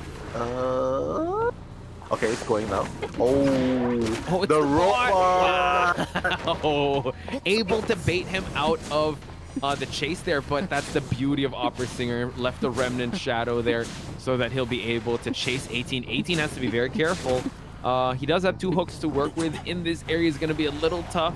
He has some pallets also, so the mind games have to be very strong on the patient side. Yeah, he still has another hook to work with. Probably goes through the window. Oh, terror shock. It's okay though, because the cipher is almost prime at this time. It's 89%. You can see that the perfumer's running towards the cipher. Yeah. Doesn't have anything to worry because the teleport's on cooldown. So I guess first officer is gonna make that last rescue. Yeah. He also has pocket watch to just secure it. Hopefully he doesn't get caught out in the open. But Yan knows the last cipher is about to move. If he looks towards the right, he knows that the Ku Chao is already here. He might preemptively use the watch. No, he's gonna force the pops to keep the watch for endgame. We also have a hook for patient to work with, able to transition towards this palleted area. So endgame is nigh. They want to tie this one out. Yeah, they want to tie it out. And I think they cannot. Wait, they can maybe. Yan's gonna try and chase the survivors off the front gate, so the gates are not open yet, but that does leave the opportunity for the patient to heal up and open the back gate possibly. But Yan's doing a really great decision here, making a really great decision, because once he gets one more person down, the teleport will be ready as well. So Perfumer needs to make sure he doesn't fall here. Otherwise, the patient's gonna be teleported onto. True. There's gonna be an elbow pad usage by the perfumer. He has pallet also, but unfortunately turned the corner a little too soon. Is he gonna teleport? He's gonna go for the chair now. So this looks like a tied game. First officer's opening up the gate. I'm pretty sure the patient is already there in the exit. So Yan trying to go for a little more, but still has to be happy with his performance, getting that tie. Yeah, unfortunately, he cannot go for the teleport there straight away. He has to chair perfumer because the dungeon was right where the perfumer fell. So that was pretty risky to do it. But getting a draw, pretty good. Yeah. Can I just acknowledge chat? They put PP shrimp in the chat. That's why there's shrimp emojis. Yeah. Xia means shrimp in I didn't know that. Chinese Mandarin. Yeah. Okay, so it's PP shrimp? Oh. PP shrimp. Yeah. PP Interesting. shrimp. I just thought that was so that's his IGN. Interesting. Okay, so now that I see shrimp, I will think of one of the best identified players in the world. It is PP Shah. PP shrimp. Yeah. Best seafood ever. Crabs are nice too. Lobsters too. But I don't know, man. I have mixed feelings about lobsters. But I definitely love myself prawns. I think it's a lot of work to get for a lot. I mean, for crabs and shrimp's really good. I think that's. I just feel for people that are allergic to shellfish. That's rough. Oh yeah, and sometimes I don't know. I also have friends. I don't know if you have this kind of friends. They're like, oh, I'm sorry, I don't eat shelled food. Wow. So they want someone to open it up for them. Yeah, because they, like, for example, crabs, they're like, oh my god, I don't want to use my fingernails, oh my hands, my delicate fingers, oh no, what should I do? You know? Are they pro Identity 5 players? That they have their hands are insured because or they don't want their manicure ruined? Well, they're mammoths, so they're high tier. Okay, save them. All right, you have to crack it open for them. But well, I don't know. I've never bumped into friends. Well, the friends that I eat seafood with, they eat it, so it's totally fine. I don't run into that. So I don't know about you guys. How you feel about it? Yeah, I mean they have the bib and everything. What's that? We have like crawfish. Yeah. Oh. Like the crock pot and all that they put on the table. Then you just eat. Really good. I'm getting hungry now. This topic is not safe for us. It's not safe. You know that feeling when you're hungry but you can't eat? Yeah. It's really not good. But hopefully Nelly will be able to recover. But next time, if we all manage to go out together and we're going for seafood, hey, I love removing the shells of shrimps and prawns, so I will do it for you. Oh, thank you. Wow, thanks, Nell. I mean, I could do it myself, but I really appreciate that you offer that. So very fast as well. Very fast. It's like remove the head. Yeah. I could never get it at one go. You know how some people are just so good at like just boom, right? You remove the legs, then you're able to. You're a surgeon at that. Okay. Yeah. That. Certified pro. Certified shell remover. Licensed shell remover. He has tools and everything, folks. He got the forceps and everything. But yeah, be careful. I think you were about to give a shout out to someone. Was it with the whiteboard? I was going to give you a shout out to everyone that's still tuning in, and a shout out also to both GG Survivor side and also Yan on those Hunter side for just an amazing match. I think that's a classic opera singer match of how that was played out. PP Shah having the cheerleader. If he had flywheel, that could have been different. I think they just wanted to cover all bases and just give him that borrowed time just in case he wasn't going to chase. Because admittedly, we thought the patient was going to get chased first. So he just wasted the first pocket watch of the first officer. They immediately went for the cheerleader afterwards. And it paid off at the end because I think he downed him at the 1 minute 30-second mark of the game. That was pretty fast as well. I feel like this performance is definitely very standard. Of course, I think he would love to have more survivors out, but you can't hate this performance. It is against GG survivors after all, and you saw how well they kited without support. Without support, that's the key word. Without support. So, yeah, I feel like next game.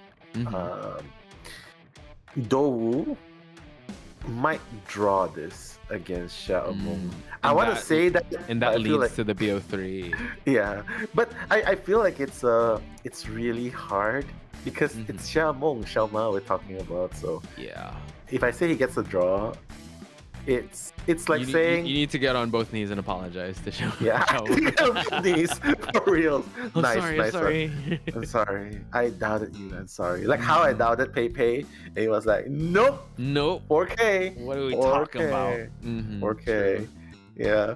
But yeah, Dou definitely needs to have a miracle happen here. Again, guys, the focus here is on Dou because if they get a 2-0, they'll be able to increase their standings. Whereas GG, well, they're already at the top of the list. They're safe, so to speak, right? True. Now we're going to introduce the survivors of this team that will hopefully tie this out for that BO3 to happen, starting with YU. Is the main rescuer of this team. We've saw some clutch rescues from him in the previous performances. He's going to have to hope to keep that on point if he's going up against what's his whole name? Xiaomeng. Okay. Gotcha. Yeah. But yeah. Let me see. Okay, now Dou Silver Chi coming in as well. And I believe he's also the OG for this team. So definitely plays a very vital role, providing the directions, becoming a pillar and whatnot. As I've mentioned before, they've went through restructuring in order to further strengthen their team. And this is the lineup, the formula they came up with. And hopefully we'll see them make a difference because Yan has done his best, got a draw. Yes. If they can pull an upset against Xiaomeng, oh my god, golden apples are gonna fly. Oh no, it's gonna be so much so much upsets. Like, oh no, golden apples are gone. So yeah, dude, I'm looking at the chat right now, and everyone's like talking about shrimp, and they're saying I get the princess treatment from you, Nell, because you're gonna peel my shrimp for me. But I saw someone, he was saying that, or she was saying, they were saying that they only eat shrimp that's already been pre-peeled or like unshelled fish. That's not good. You gotta cook. Okay, here's a pro tip. If you want to eat shrimp, you want to eat fresh shrimp, you cannot order the ones that are already peeled because it's different. It hits different. The flavor's different. Apparently, it's better to have the shells, everything on. Once it's cooked, then you peel it off. If you have someone else peel it off for you, it's like that moment when you peel it, you instantly eat it. It's different than when you have it pre-peeled. You know. Look at that, Nell taking us to Flavor Town. Thank you for that, Nell. I didn't know license. License shrimp peeler. Shrimp peeler, dude. I swear, a shrimp peeler that is a green flag, guys. If your significant other is a licensed shrimp peeler, boom. You know what material this is? You know what material this is? Yeah. Boyfriend material. You should know that when the camera's on you. Okay. But yeah, coming in, here's another material, a hunter material. I'm talking about Xiaomeng.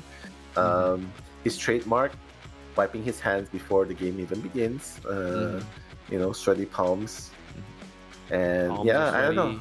Mom spaghetti. You know, it's the 8 Mile moment. For this team. Well, not really for Xiaomeng. Xiaomeng. Nice. Nice. Okay. I will try to say that. You were saying? Oh, there's a celebrity in the chat. Oh, who's in the chat?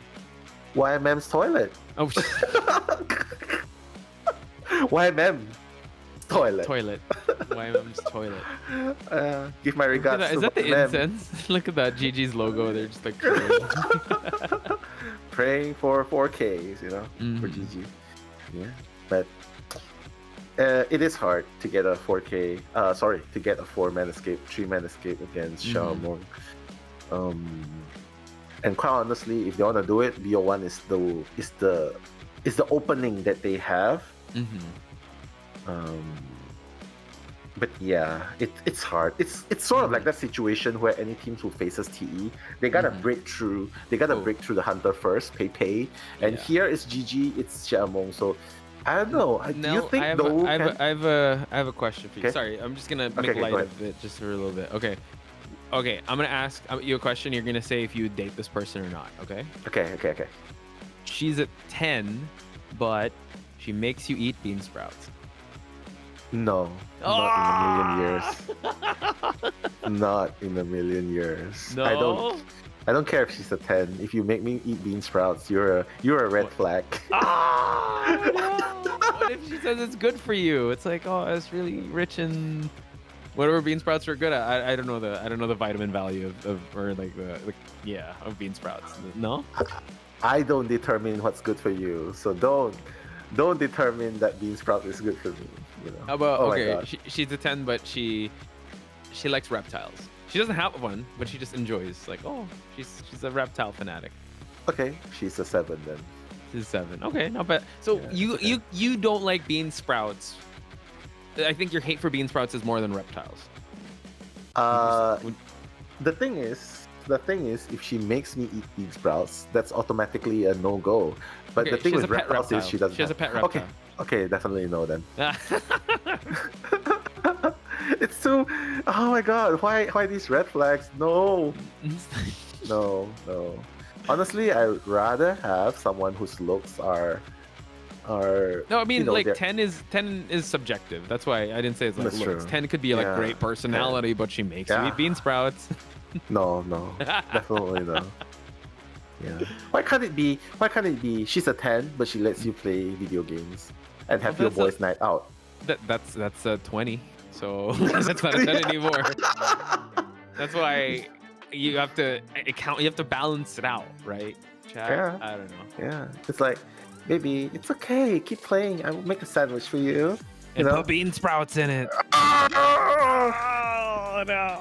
Oh my God! It reminds me of that viral story that went on. Remember, someone with a 2K account worth 40,000, allegedly worth 40 or $400,000, and the girlfriend deleted that NBA 2K account. Yeah, that was heartbreaking. Yeah, That's crazy, man. I don't know, guys. Find a partner that supports your interests and understands you. I mean, they don't have to play Identity 5, right? You just understand, because I mean, this is Identity 5 is life for us, and if they don't understand that, I don't know. That's a sayonara for me, man. That's a red flag. If you don't understand this game, if you don't even like appreciate, well, I would. You don't have to like watch the game, but just like it enough to like, okay, I respect that. So. Yeah. Respect is very important, especially in picks and bans. The respect banning, the gardener and antiquarian, and the patient.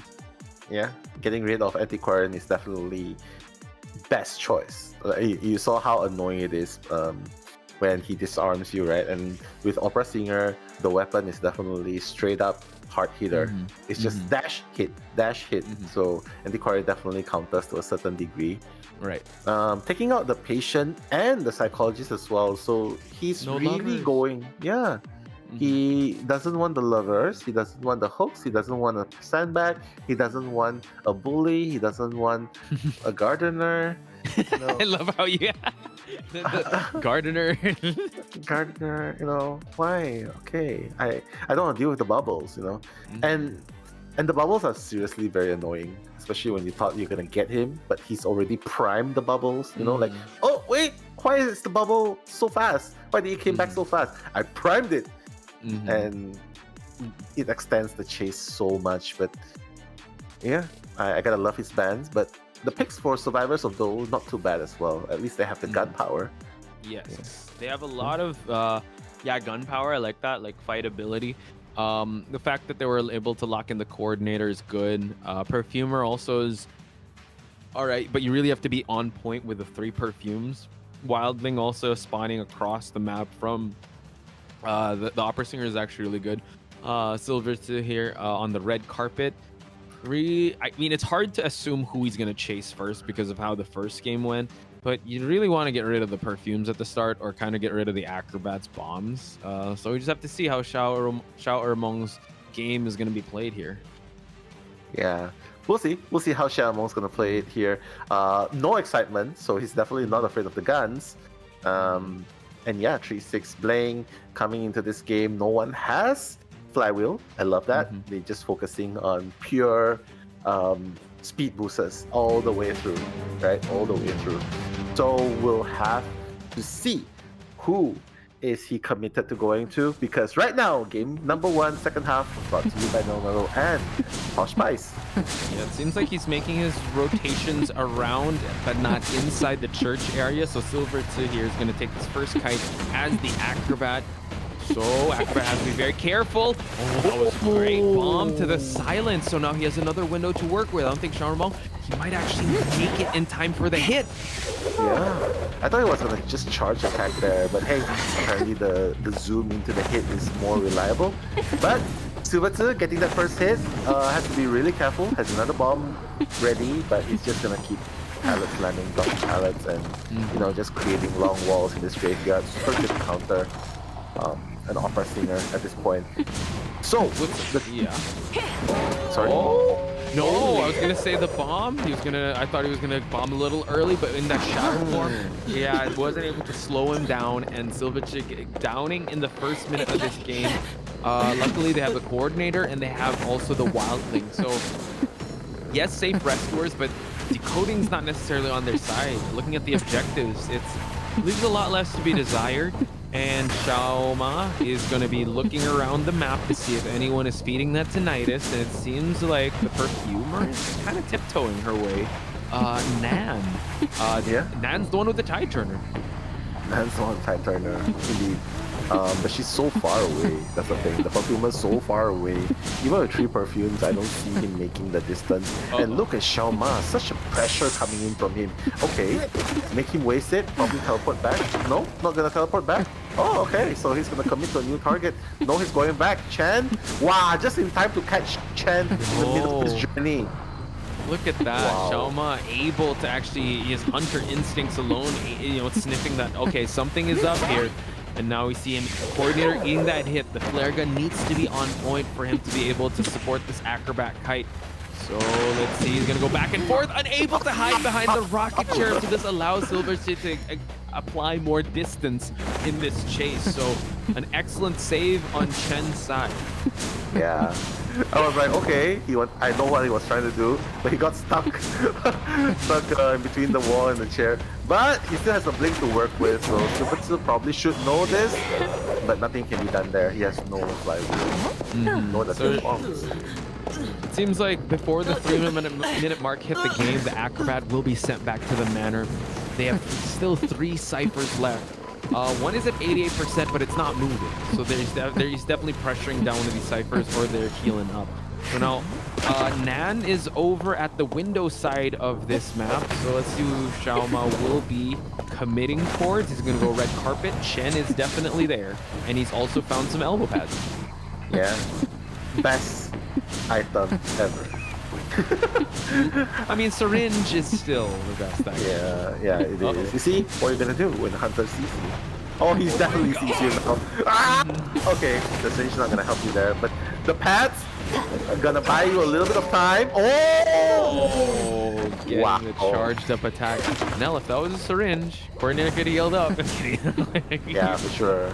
If that was a syringe, he could have injected the opera singer and put her to sleep. That would be crazy if that was the case.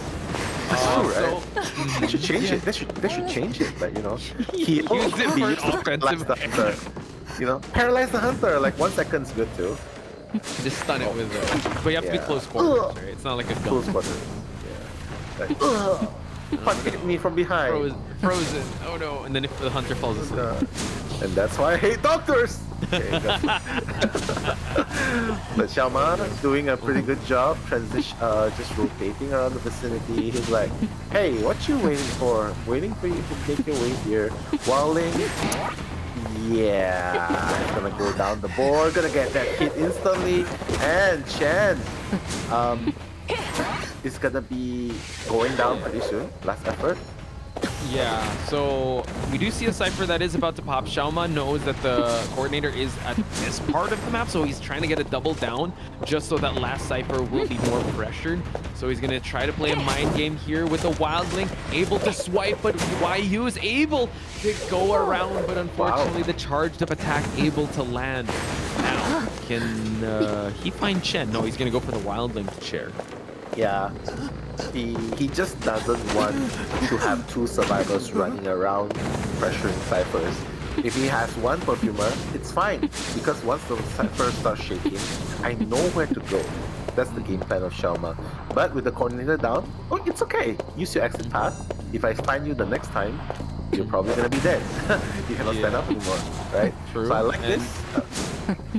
As you pointed out, Nell, the exit path was already expended and Shen is up and about, so they can't pop the Cypher just yet. That is sitting at 70%.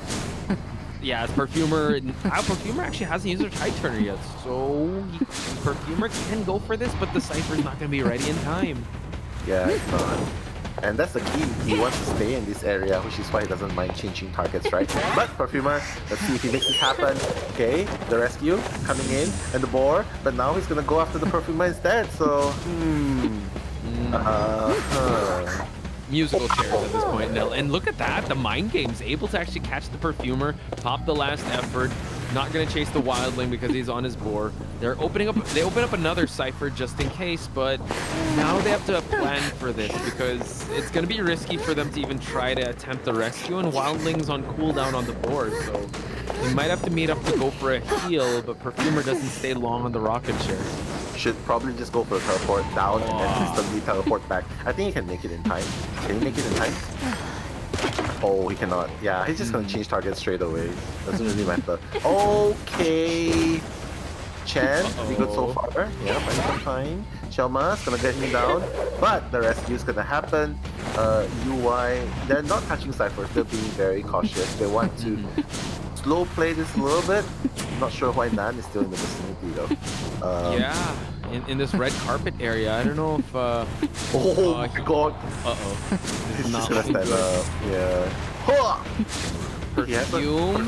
Go back. Backstep. Nice. But then, oh my god, there's a remnant here. And now gets it through the pallet. Chen is down for the count. Wildling had to help him up because he used the exit path, and now this is the second time the Perfumer will see this rocket chair. And in this time now, there is a Cypher that is working, so I think the Wildling's going to save his board for the last possible second here. Yeah. But he's going to change. Yeah, he's going to change for sure. The plan again is to keep attacking their resources, attack their exit path, and of course pressure Cyphers. So that's exactly what he's doing now. Chen goes down here. Oh my god, through the wall! That was a jump scare if I saw one, folks. That's true. IDV jump scare is real, you know. Yeah. But Xiaoma still has another task. That is to find the direction in which the survivors are going. But why is UI here? Okay, nice slam, nice slam. And the boar, oh my god, adding insult to injury. Yeah, But- so that was actually a great stalling tactic by UI, but Coordinator is still down. He's gonna check if anyone's here to pick up the Coordinator, but yeah, Tinnitus has not popped, so he's gonna go back here to see if he can catch none. These last Cypher, one at 70, one at 80. It's so close yet so far, Nell. These survivors are really trying to find openings in Xiaoma's arsenal here. But oh my god, UI, he might get caught out here in the open here. Xiaoma's gonna notice that the Wildling is here, and the Wildling's still off his board. Yeah, unfortunately. Oh, he's gonna buy a little bit more time. Oh, he's gonna put him down, and no one can pick the Coordinator up anymore. Chair the Wildling, and Teleport's gonna be back up. Yeah, so now we see the Perfumer opening up a toolbox here. What is he gonna get now? Elbow pads? Syringe. Oh, I wish. I wish. As well, Right? that it's a syringe. That's the story of the game, right? When you need a syringe, you get an elbow pad. Yeah.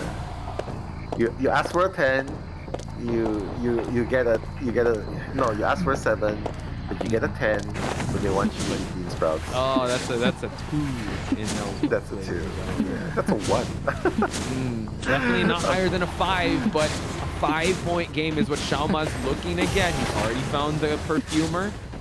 Perfumer was able to actually make it towards the red carpet area, so we don't want another situation there where Dungeon is going to be available. Coordinator is actually about to expire, but how long can the Perfumer last, though? He's going to have to kite all the way to the other side of the map. He's going to try to go for a hit. Able to get the charged up hit. Excellent performance by Xiaoma. Wow. And throughout that duration, the Coordinator was just enjoying the floor. You know, no one could pick him up. And that's exactly what Xiaoma's doing. Slugging, attacking the resources, removing the exit paths, sharing the welling. Perfect strategy. He didn't even hesitate. It's like, okay, I know this scene. I've went through this scene 100 times, 1,000 times in my head in replicate the situation. I know exactly what to do. And it's just experience memory. It's just muscle memory at this point, what to do. So he's cooking. Yeah, slaying. definitely cooking. Hopefully some shrimp. I'm not sure. I don't know. I'll peel it for him. Gigi's personal shrimp peeler, Nello Mello, flying all the way to Hangzhou. Yeah, Dou has massager. Gigi, you can have the peeler. The peeler. Ooh, look at that. New IDV survivor, folks. Yeah. While he's running around the map, he's like, oh, okay. Yeah. You done? Oh, sorry. Okay. Can I get one bite first? No? Okay. No, you keep going. You keep going. Man, that's a hard worker there, Nell. All work and no play. All work and no shrimp eating. That's insane. But yeah. Let's talk about that match, because Xiaoma, I believe he was able to down the first survivor, which was the Acrobat, in the first minute of the game. So it Super really fast. started. It was really fast, right? And oh, sorry, go for it. No, I didn't say anything. Oh, okay, my bad. I thought I heard something. But and then the Perfumer was actually tasked to go for the rescue, but she was really far. And then it forced, when he got caught out in the open, it forced the Coordinator to come in using the flare gun. So yeah, like you pointed out, he was just attacking the resources at that point, like slowly whittling it down for the end game to be super perfect for him. Perfumer was injured, didn't have any items to work with. Everyone had their rounds on the rocket chair to lead towards this 5-point game. Yeah. I mean, that's why I say it's so hard to put Xiaoma on a hand like 2-2. You know, you're expecting him to go the full 5 points, the 4K, and when you think, okay, I want to give the underdogs of this matchup Dou a little bit of hope, we're putting him on a draw, but then you think, yeah, it's hard. It's hard to put him on a situation like this. You saw how smooth his transitions were. You saw how fast the Acrobat goes down, and that's an Acrobat we're talking about, right? He has bombs to work with. Has the pallets in the graveyard to work with, and he still went down in under 1 minute. That says a lot.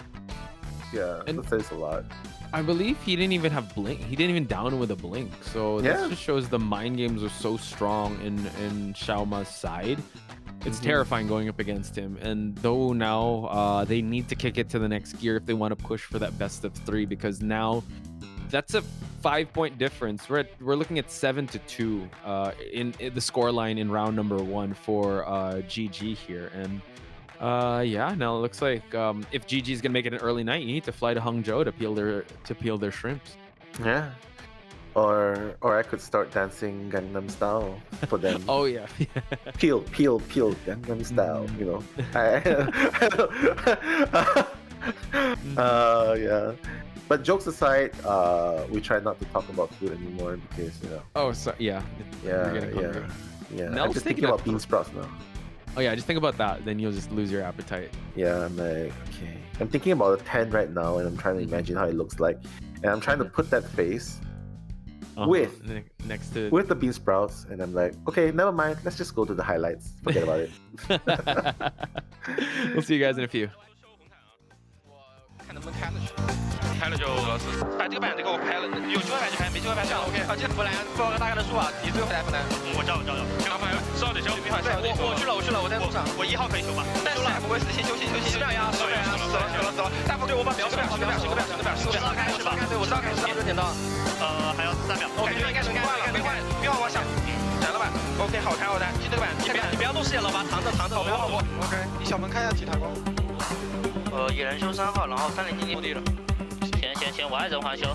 3号行。咱这还有10秒。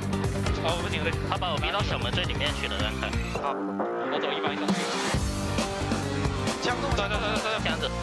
他是。我小门里面6。OK。应该是3个传送。3了。我可以修墓地。修，直接修。行，我去。你自己搞。山里，我就不大推了。一大堆小心，可以。哎，我倒，没事，先交自己。还要快了，对，你要把交互留给隐喻。对，我下出了，不要，那我直接死了。我顶过去。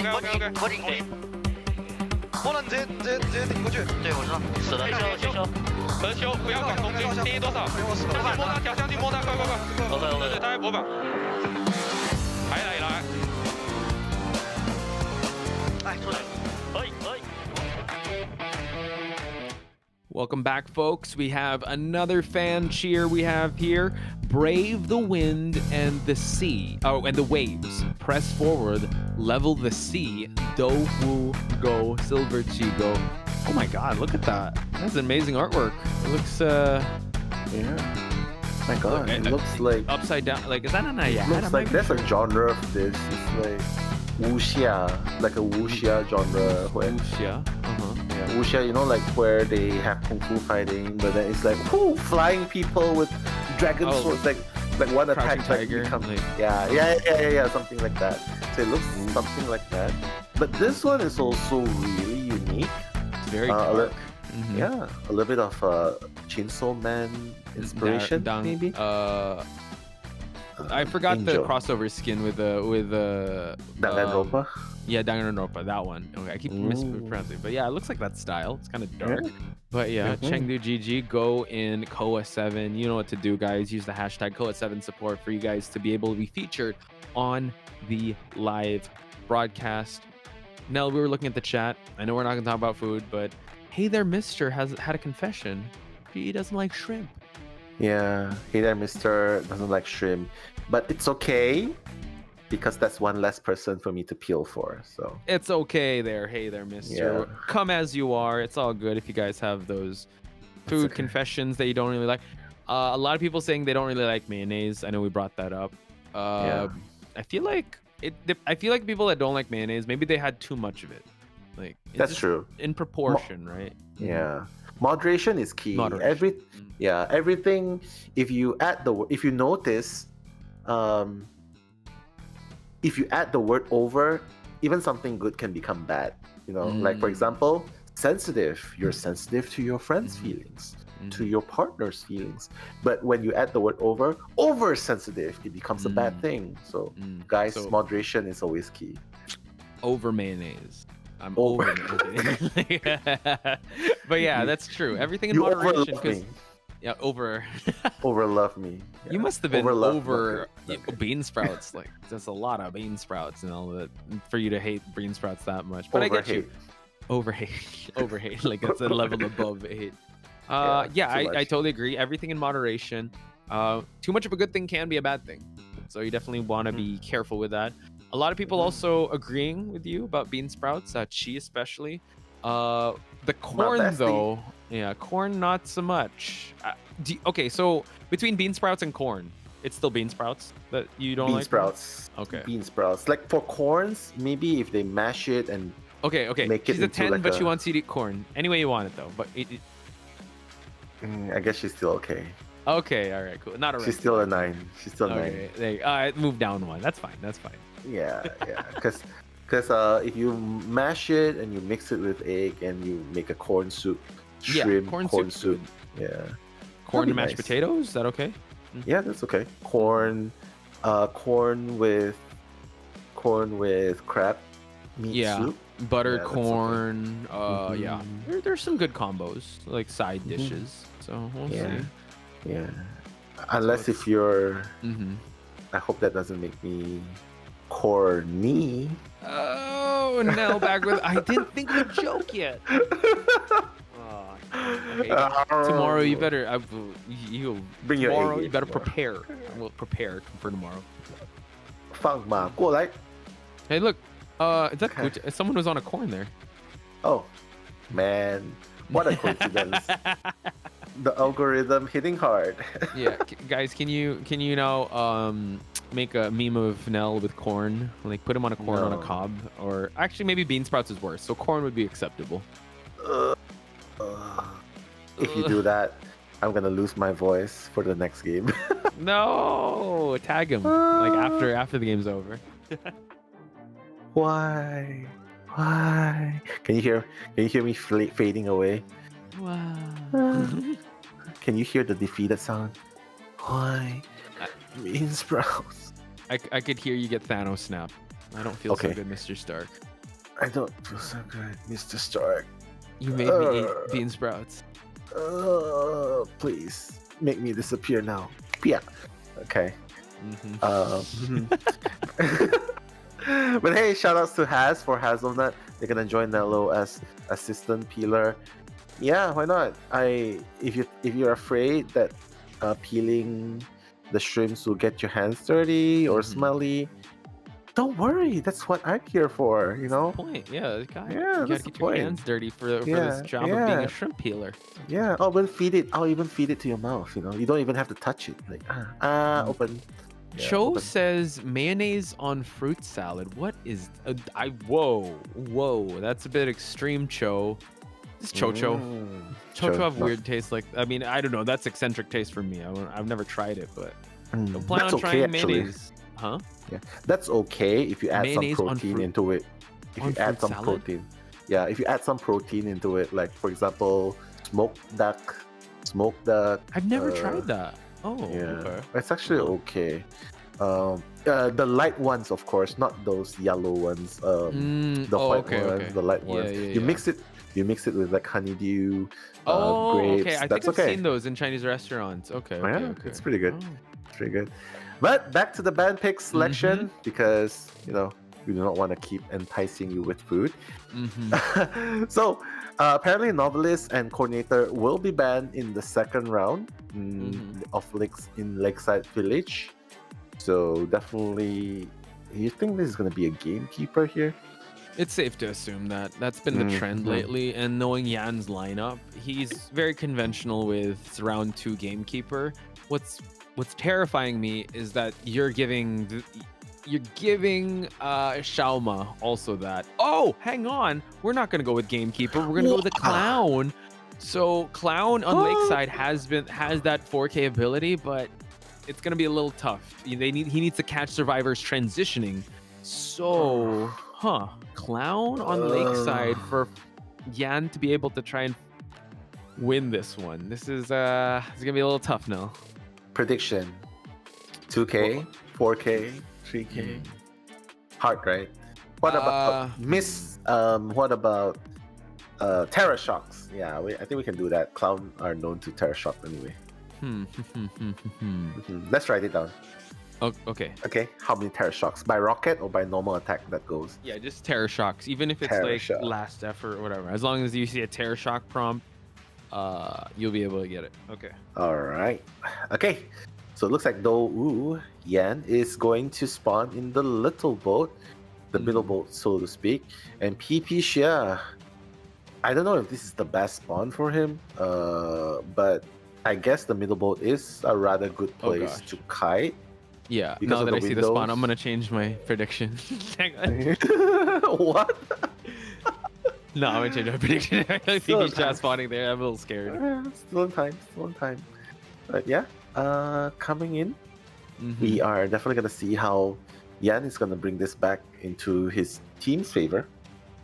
It is a insolence detention build, so no trump card to work with for the late game, and yeah, I guess if he runs out of parts, that's going to be a problem too. So maybe Yan here is settling for a very aggressive early to mid game, hopefully to get a draw or 3K at best. But Hey, bringing the commentaries is me, Nello, and Posh Spice as Yan making a B dash for PP Xia, the shrimp.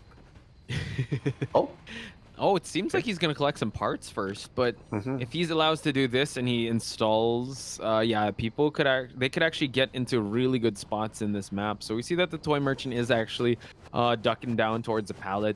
Hu Chao is at the shore area, and he is the aeroplanist, so he's gonna try and force out a jetpack if possible. But good maneuvering around, and well, yeah, just basic piloting of this clown, but crashes in the middle, but forces Hu Chao to actually transition towards the big boat. Yeah, this is bad. Each time you miss a dash, that's a victory for the survivors. So Yan probably not gonna want to commit anymore towards the survivor on the big boat. Hu Chao's gonna have it good now, but 18 on the toy merchant, not gonna be an easy chase to simply because of the catapult. You know what I mean? Yeah. And he's Even if also he gets- sticking to yeah. Oh my gosh, another crash. So yeah, he's able to actually down the catapult here. So now he's gonna install 18. Has to be very careful here for this next rocket dash. But like you said, every time he crashes, that's actually some time bought for the survivor team. So 18 will not be the target. PP Xia in this area might have to take this next chase as he collects parts. He's kind of out in the open here, Nell. So he's gonna hit him. Yeah, hit him with a rocket dash. Yeah, finally, the first presence being unlocked, thanks to Insolence as well, and he has a blink to work with, so PP Xia needs to be very careful not to get Terror Shock here. Okay, the flywheel. Okay, it's okay, you can take that hit there, it's fine. But the dash is probably going to end PP Xia pretty soon here. Yeah, it's a very dangerous place to play around here. And Yan is just going to equip the third drill, because it makes the dash slightly faster. True, and he wants to down him with that dash just so it doesn't have attack recovery. He's gonna go for another one and a terror shock. Nell, count it. That is one terror shock. And in the entrance part of this lakeside village, they're doing a good job so far are the ciphers, because they're moving along quite well. They almost have enough for the 5 ciphers. Yeah, they almost have enough, but it's always a scary situation to be in, because now the smiley face is at full presence, and and you know, when too many people get injured, it's a recipe for disaster. You know what I mean? Yeah. This is gonna be scary also for the mercenary. Hopefully he doesn't get slow drilled here. He just gets the regular hit. But yeah, what's tough is, oh my god, forcing it out, but able to actually hug the window. So this is great. Yan though wanting to down the mercenary. Oh my god, crashing again. But mercenary, he's lost sight of the psychologist. Yeah, worst case scenario for the Yan right here. I should have probably predicted his crash, because I would have gotten it correct. But yeah, another elbow pad to just run away. But here you can start to see the problem here. He's used up so many parts. He doesn't have the first part anymore. Yeah. And how is he gonna chase the survivor in late game? This is gonna be disastrous.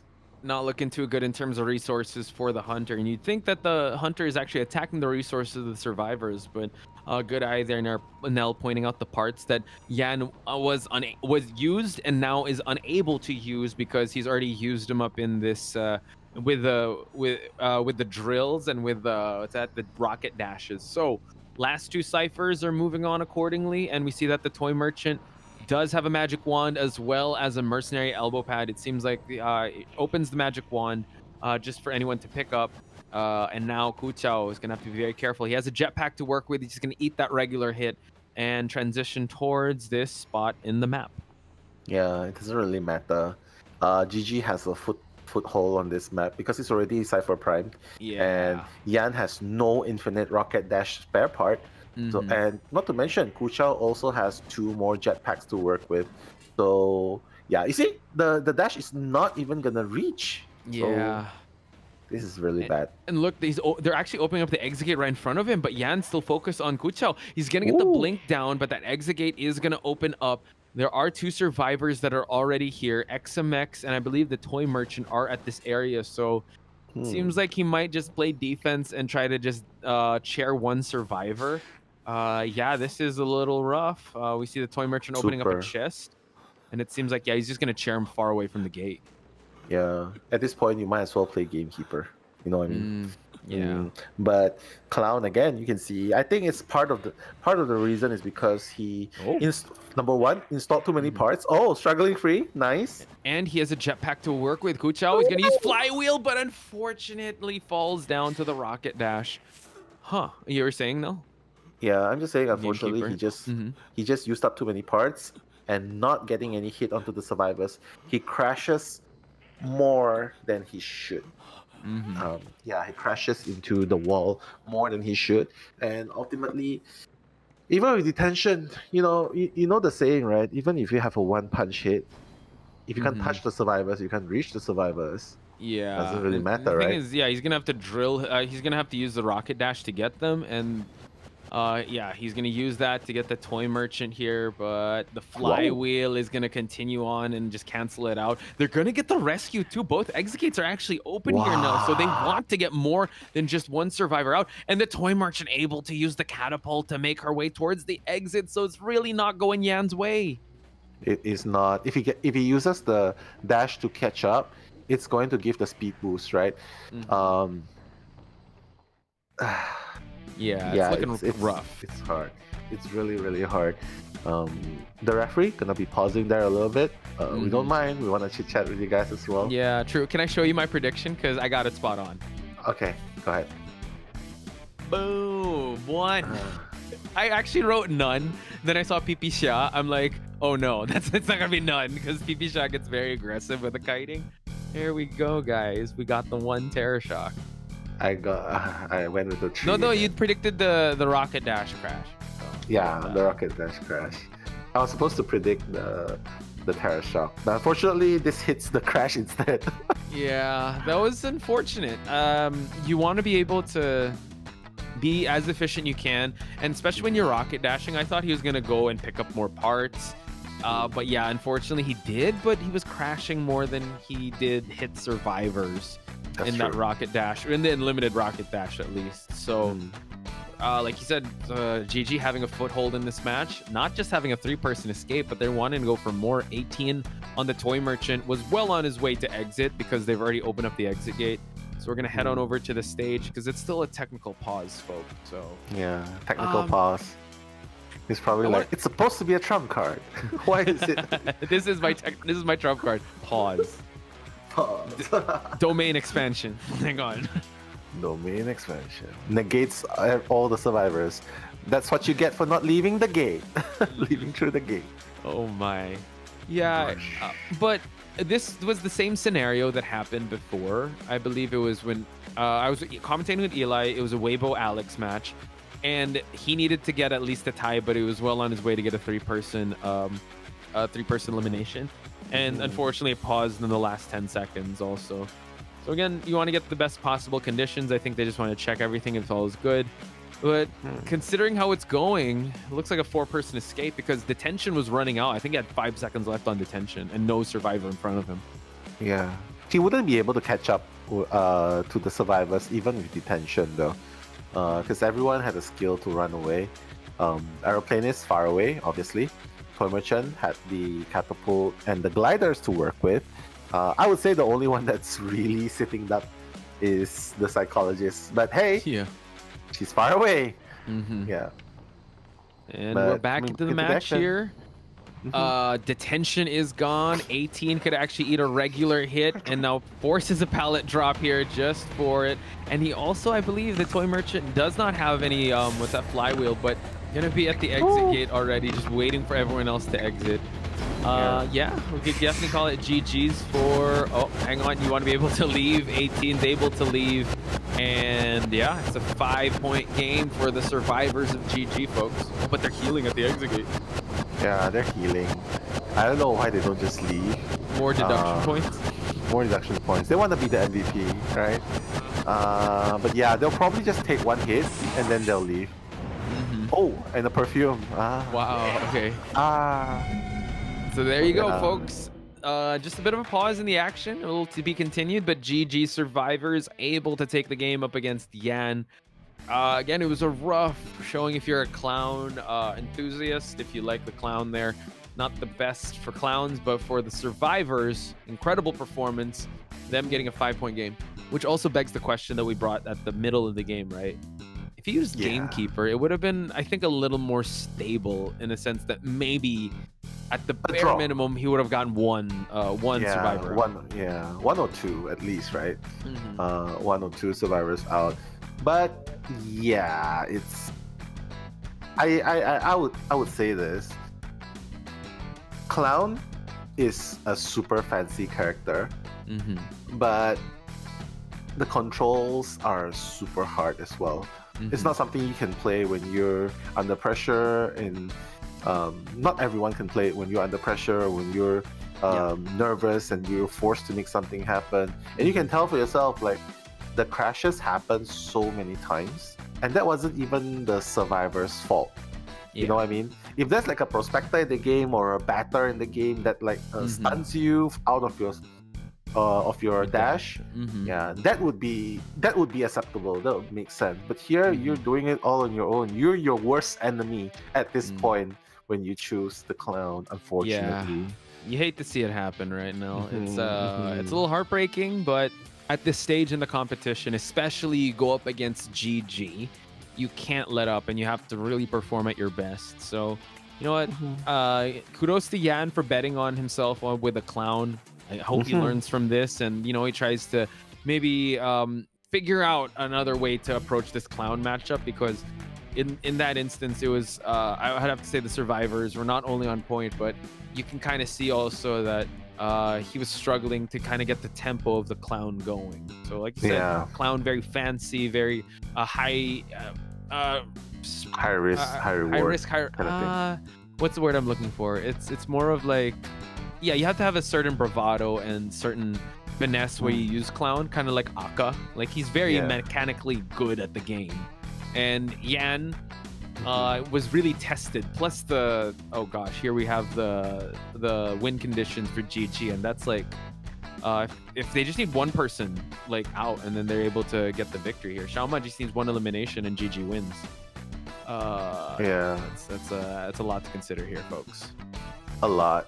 And if you want to get that, you want to get 4 person out, you want to get that kind of result, you got to play more supporters, you got to play more harassers, you got to play more OBRs, you know?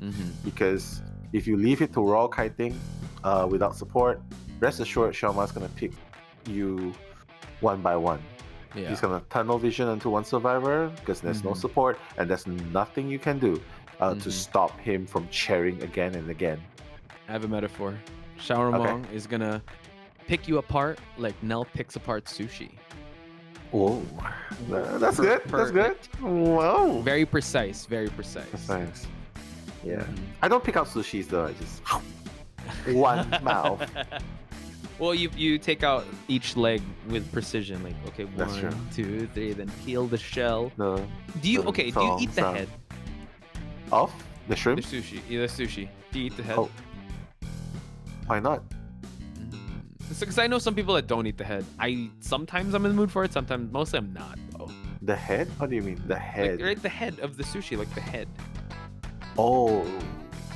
Right, no, you remove it. I guess I don't. Oh, you don't eat sometimes I do, sometimes I don't. Okay.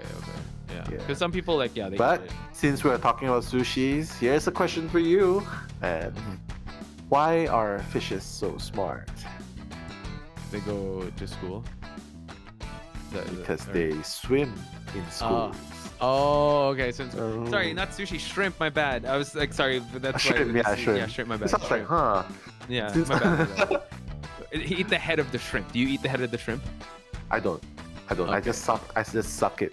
Suck the juice. Yeah, the juice is out, right? Yeah, true. It's very interesting. It's different because it's different texture from the body itself. So. Sometimes if I'm in the mood, okay, but more often than not, I'm cool. I'm chilling. Yeah. Bing chilling. Yeah. After this. Yeah. The pacemaker. I mean, I haven't watched the movie yet, but seems fun. The series is pretty fun. They have a really funny dance at the start, so that's good. Yeah. I'm trying to think of a joke now. God, you got me. Coming for more. Yep. Go ahead. No, I don't have one. No. Okay, I have one. Okay, let it go. Did you hear about the man who cut off his left leg? No. well, he's all right now. Okay, that was a good one. I'll give you that. I didn't see that coming. Corny dad jokes 101. That's fine. Poch, are you unwell? No, I actually had really good sleep, Chantel. Sorry if I look sleepy. Oh, man. Lucky I had my shades on. I feel, I don't know. Like when people say, "Hey, you all right?" I'm like, "Yeah, I slept pretty well." Like, "Oh, you don't look good." I'm like, "Oh, okay, sorry. I'll tell my face, guys." I think that question is still legit. The ones I got earlier was like, "Hey, no, you were like zombified." Yeah, I slept pretty all right, guys. I'm okay. But I mean, commentating for how many days? Maybe I just feel all right. But I'll tell my face, guys. Don't worry. Yeah. So, ladies and gentlemen, here we have it. Dowoo's final stand. They are in a really tough spot here for them to be able to consider to push for game number 3 and Nell. This is tough because, you know, we're at the final game for them. So it's still a little tough. It's most likely going to be a 2-0, but instead of Dowoo, it's going to be GG. And as much as this breaks my heart to watch, well, it is the rules of Survivor in this competition, right? You know what I mean? The strong will always overcome the weak. And here, Xiaomong is just the strong at this point. He's been constantly getting 4Ks against more teams than Dowoo has probably come out victorious of in the group stages, right? So yeah, I think if they can get a 1-man escape or 2-man escape, that's already that should be a moral victory. I mean, it won't be a victory. It won't put them in the top 12 nor the top 8. But I think they just need that moral victory to give them a reason to continue on with this team current structure. You know what I mean? I like that. Only the strong, right, survive. And Xiaoma is the one that's testing if you're strong enough to make it towards the brackets and make it towards the playoffs. But chat, you guys are going to have to give Dowoo all your strength in the world because they need it now more than ever because as you saw in the stats, they need at least 5 points to continue this game number 3. And Xiaomong smiling, and rightfully so because he's in a great spot. He just needs one survivor elimination, and he's good. Yeah, super good, super comfortable, and you've seen him in all sorts of situations, and that's why I give Xiaomong the advantage because you've seen him when he needs to get a 4K for his team, when the opponents had a 3K against the GG Survivor teams in the first half, and then in second half he comes up with a 4K. So Dowoo in this situation, I will stick to my point. They gotta play to give themselves a reason to keep going on as a team for future events. Yeah. And it's tough because, I mean, they just came from winning Call of the Abyss 6, right? And yeah, there were some team shufflings here and there, and unfortunately, they still have to kind of find their groove. So, you know what? If it is GG as their last match, you might as well end on a high note here. It's going to be tough. At least they're able to lock in the Novelist. So at least if the Gamekeeper does come out, it's going to be all right. Batter is also there for that support. Aeroplanist on this map is really good, and just have a Mercenary as well. But with the win condition of Xiaomong just getting one survivor out, it's still a tough ask.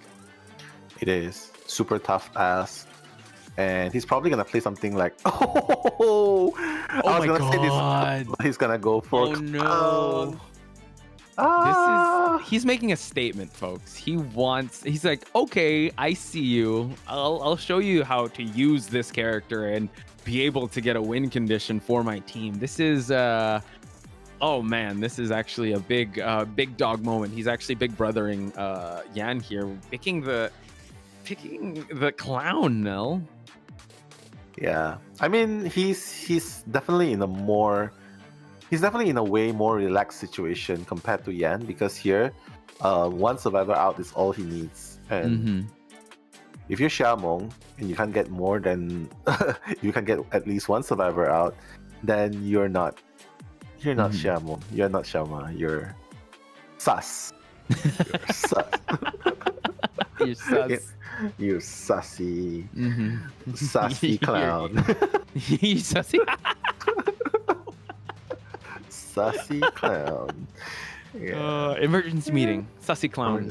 Sussy Reported clown. here at the lakeside. For reals. Jesus. Yeah, but here, the first chase is gonna be the hardest. I feel, simply because everyone is at a very strong kiting position, and not to mention mercenary in the shack is also pretty strong.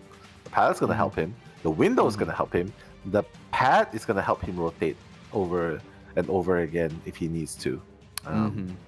But yeah, coming back in, Xiaoma with the clown, 6'9" build with the blink, so same build as same build as Yan, but the only difference is the driver. Yeah, the driver of the clown. The pilot is different. Even the persona builds, they have 1 tide turner, 3 flywheels, so they are preparing for this. Even the same skin. So, ladies and gentlemen, will this be the last stand for Dou, or can they push for a game number 3? We'll find out. Once again, Nellamelo, Potch Spice, your commentators for this match. We're going to see some installs going around here. Tinnitus is being propped. He's checking if anyone is in this area for now. He's going to hop through the window and continue his patrolling around the area. Yeah, continuing the hunt. And Chen, usually what I see here, right, is sometimes the smiley face players, they just close the distance. It looks like they want to dash, but they don't dash. They just find a good position to dash. You know, like break through the pallets first, and then okay, you can't go through the window. Then I dash. You know what I mean? Yeah. So I like what Xiaoma's doing here. You definitely play conserving the parts, waiting for the optimal moment to dash, because he's just cleaning up the pallets. And you called it, Nell. He just wants to be able to. Oh, now he's gonna try dashing. I would say it's a good choice here, but in the small boat area, he's gonna have a hard time. He's waiting for the drop to happen, and now he's gonna catch one of the survivors here. Chen. Oh, he crashes in the window. Okay, uncharacteristic, but we still keep hunting. Yeah, it's okay. It's just one crash after all. And it's aeroplane, so he's probably anticipating like, okay, the rocket's here. I probably should aim my rocket towards this direction. But yeah, it's okay. Oh, the flywheel, second crash. I'll consider that the second crash. Oh, we forgot to predict. Oh my god. But able to hit him at least with our basic attack, and now we see that he's gonna try to just chase him down here and try to hit him, but we see that the batter is here actually to help support. Yeah. Oh, what? How did that miss? Oh, but the blink hit connected in the end there. But yeah, that was close. I thought it was a full 180 hit, but yeah, unable to get it. The batter is also here to just provide support. He's gonna try to go for the pickup. Unfortunately, unable to hit, so Xiaoma has his first survivor on a rocket share. Yeah, Suvatsu is just missing a little bit to the left right there. And he's gonna block this Cypher as well, so that's gonna be a bit of a problem for Dou. And you can see for yourself, right? Even though it's Xiaoma playing Cloud, the same struggle. He's getting Cypher Rush. By the time Aeroplanes goes down, 3 Cyphers are almost done. So, okay, the rescue is happening. Okay, nice. What? Oh. Huh? Whoa, hang on. Little mishap there. That's a down of the mercenary, Nell. And now the aeroplane, this is a double down situation. What was that? God. I think it's because he hit using the rocket. That's why he didn't want him to recover fast enough to hit the aeroplanes again.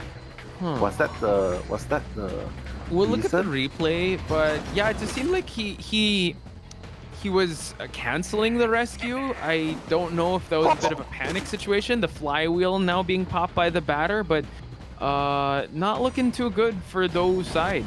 Let's see. Oh, look at that. He has the dash, able to hit the batter.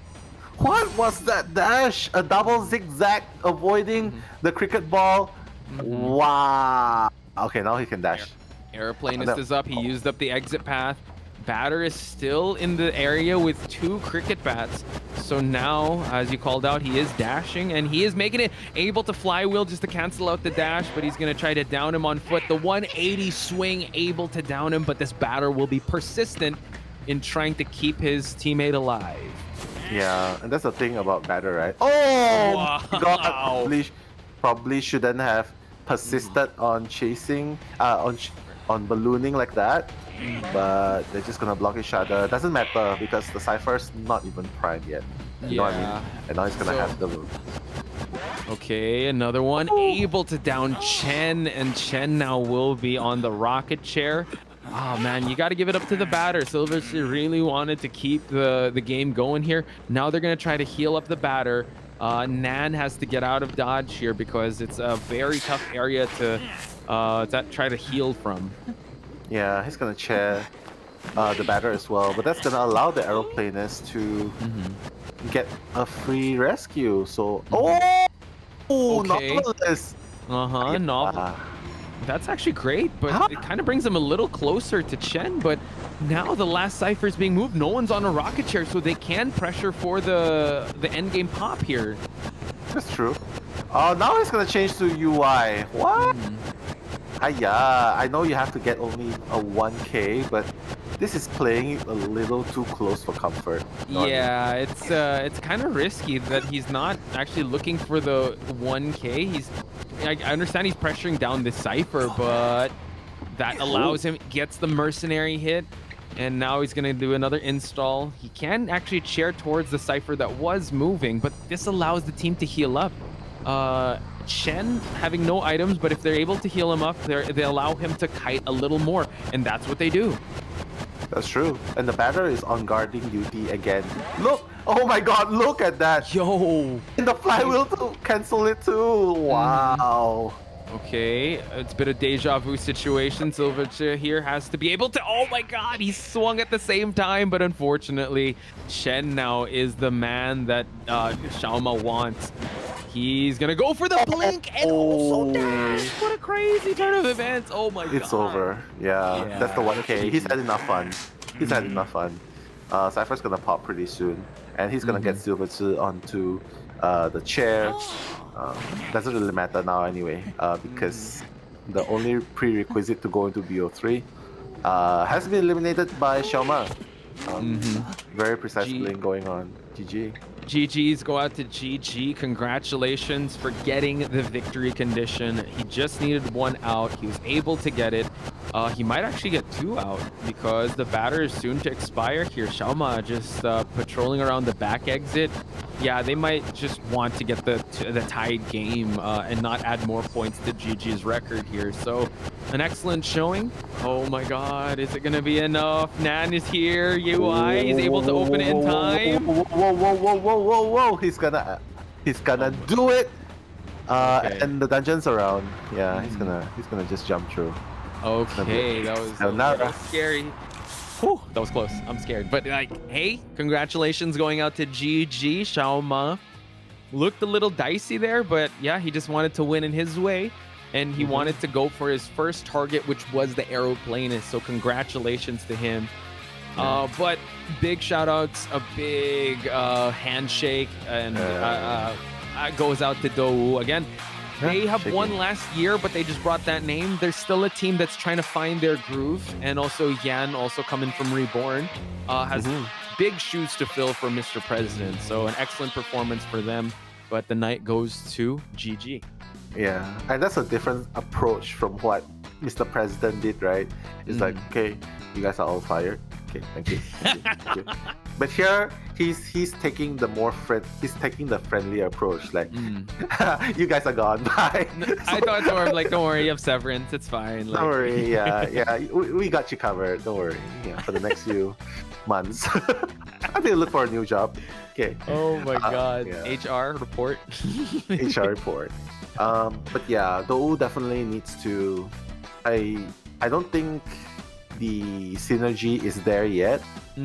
But if they really believe in this lineup, then maybe they can give it a go, give it a shot, stay together for half a year, 1 more year, go through IVL all over again, and hopefully they can get the experience that their team needs. Right.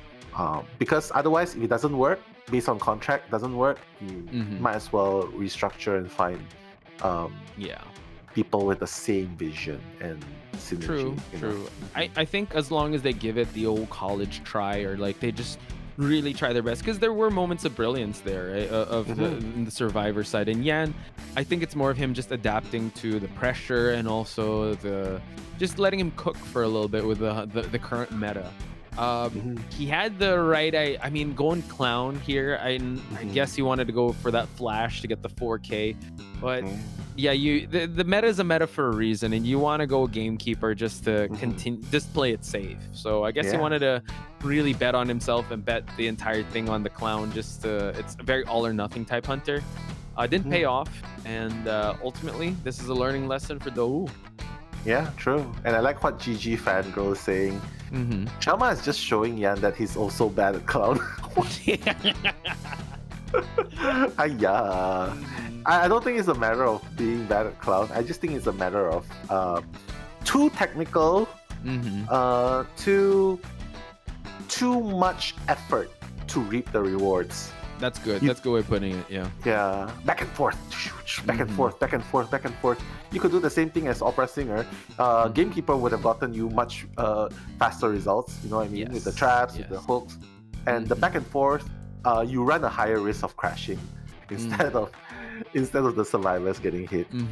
Now that you put it that way, no, yeah, it's like you work harder for the same results. But if you use a gamekeeper, there's less risk because of the hooks. The hitbox of the hooks also is very accurate. Well, you have to be always on point with clown, and you have to be super on point with your turns and manage your resources. While with gamekeeper, you just have to manage the cooldown of the hook and also the traps. With Opera Singer, I think there's a whole other skill level, but you know, that's neither here nor there because this is game number 2 and Opera Singer was banned. So with everything said and done, GG still remains on top on the group stage. So Zeta Division will still remain in the 3rd place spot. And I believe that Zeta Division already played their last match. So they're safe. They're safe for sure. We can definitely revisit the group standings later on because after all, tomorrow is going to be the last match, right? The last day of the group stage matches. So yeah, I'm really excited to see who's going to make it to the top 8 finally. And FT especially, since we're from Southeast Asia, and AEU as well. Even B4U has a pretty good standing, so I'm... Oh, tomorrow's going to be crazy because they're going to have to face Wolves. I think they have a good shot. I think they have a good shot against Wolves. Again, we talked about this yesterday. They're the ones to actually take TE to their closest match, and TE is the leader of that group stage, right? So they tied round 1 and round 2, and it came down to round number 3 just by I think it was 2 points. TE won. So yeah, I agree with you. B4U definitely has a chance tomorrow, so you guys got to tune in for that one because it's B4U versus Wolves for one of the matches. I know also the first match is RD Omni, B4U Wolves, MRCGR, and Weibo Gaming versus AWG to close out the group stage. Yeah, I believe Eli and Psyche will be covering the B4U versus Wolves.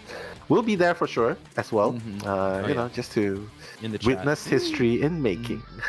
Yes.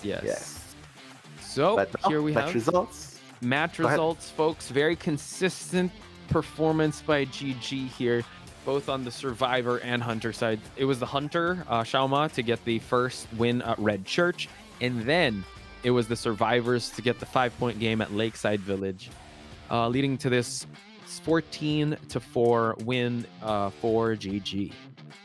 Yeah, 14-4. Oh, definitely a very dominating performance coming in, like just proving that GG Pandas, wow, deserves, definitely belong to the top of the groups. But speaking about top of the group, MVP proudly goes to Xiao Meng. And very well deserving. I mean, 4K and then a 2K with a clown, though he was a sussy clown.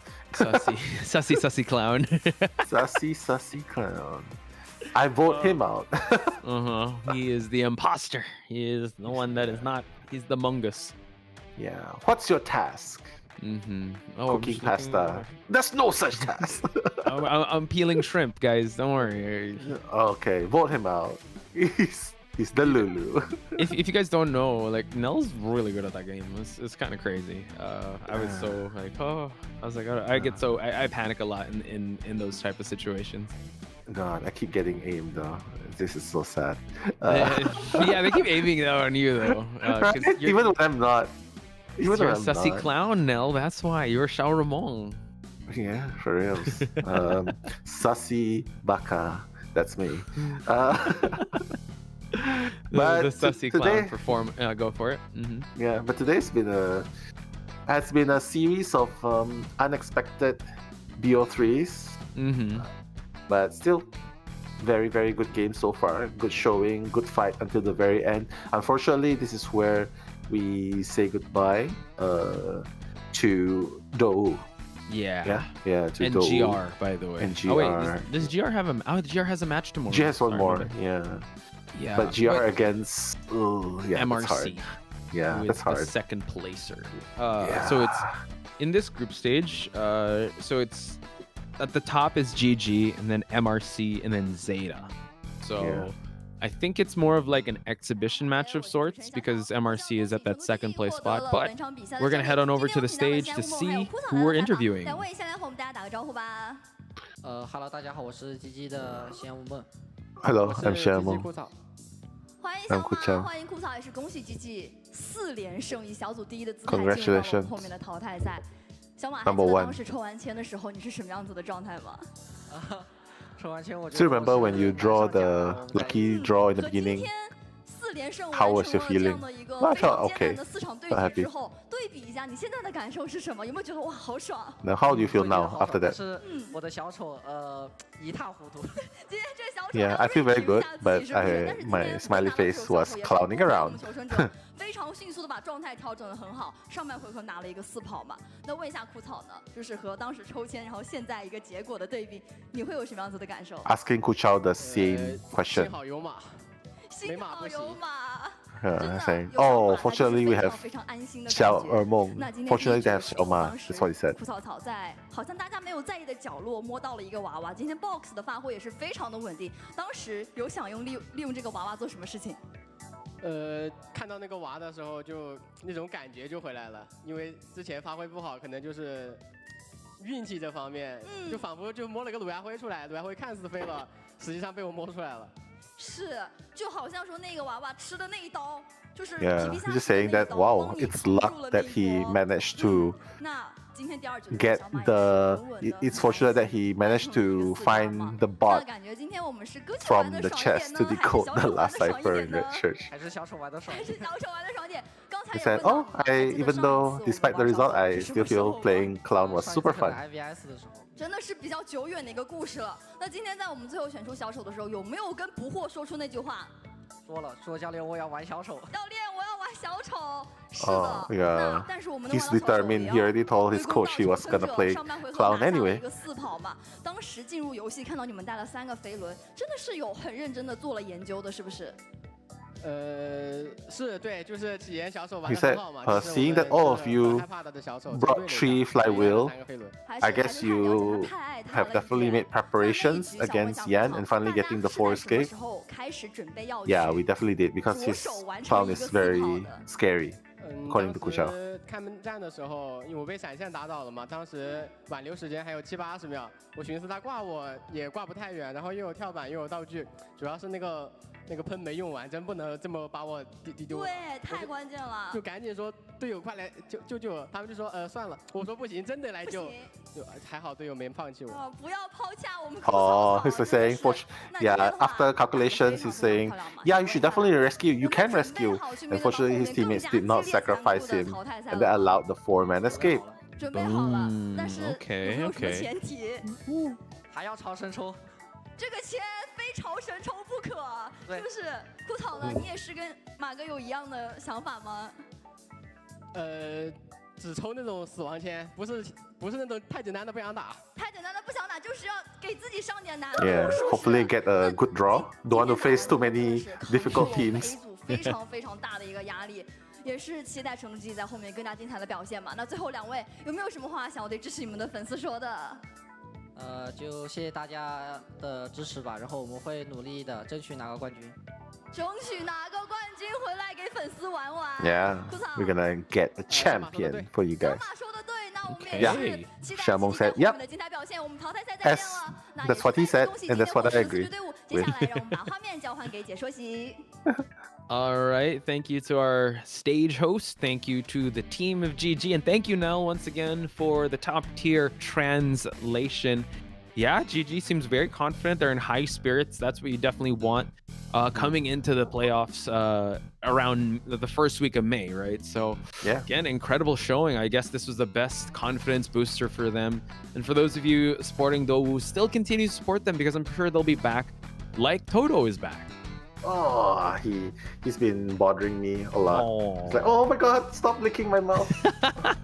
Yeah, he likes kissing.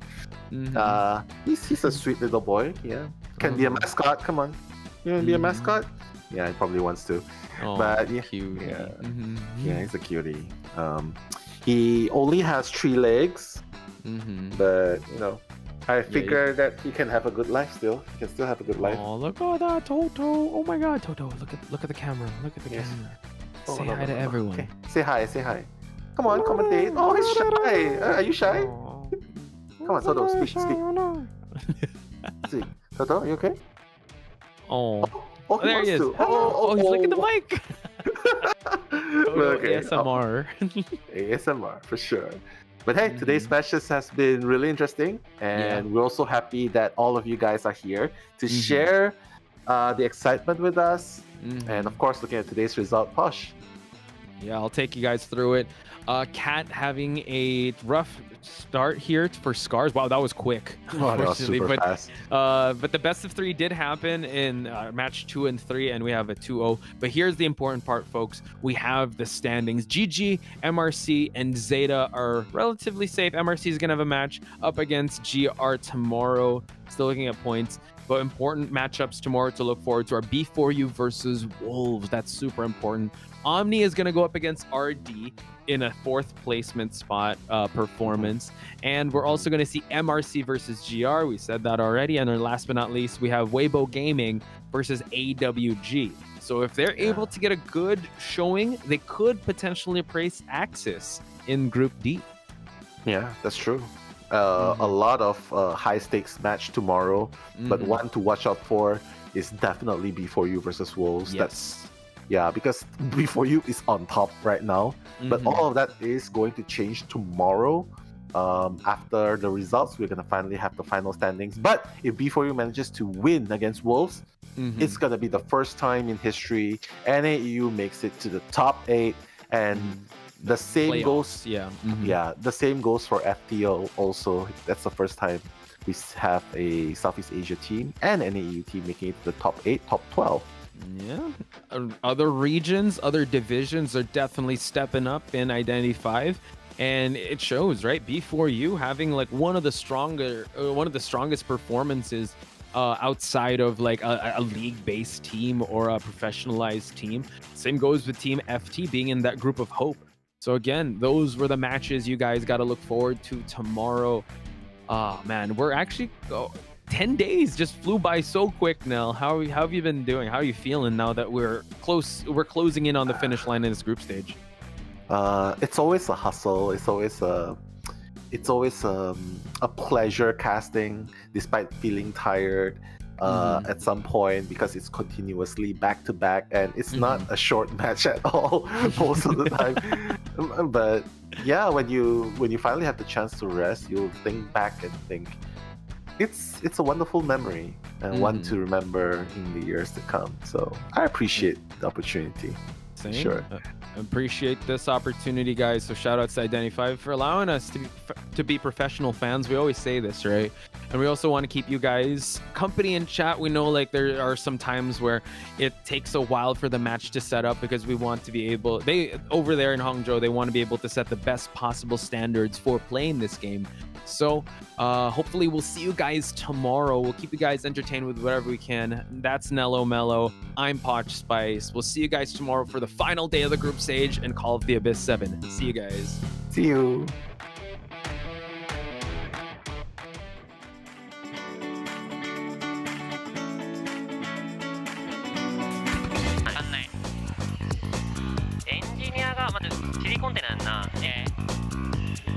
得意さがせられたらでかい瞬間かもしんないな。いや、これ小屋かける小屋かける。いくよ。あと1あり、タイミングお願い。狙っていいよ。いいよこれ。ああ、焼きいってもいいか。これ焼きいくよ。よもう海岸ゲートもあった。オッケーオッケー。ラーさん泣いてめちゃめちゃいいよラーさん。ナイス。飛んだ。もう死ぬ。これ救助早めに寄って。僕アスレの方行くからさ、りょうさんあれベッド方向行きな。飛んできた。飛んだ。一回壁したらもうで壁仕切っていく。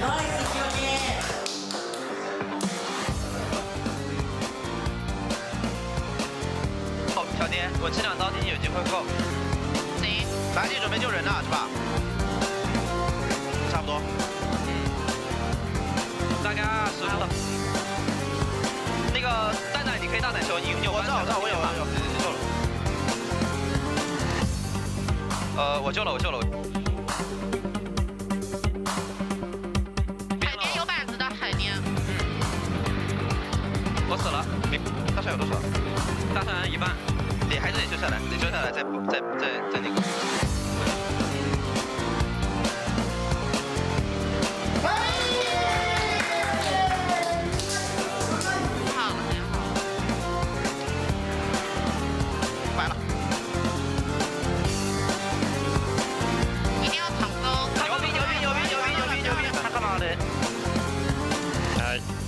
ナイス。サッカー回してるよ。はい。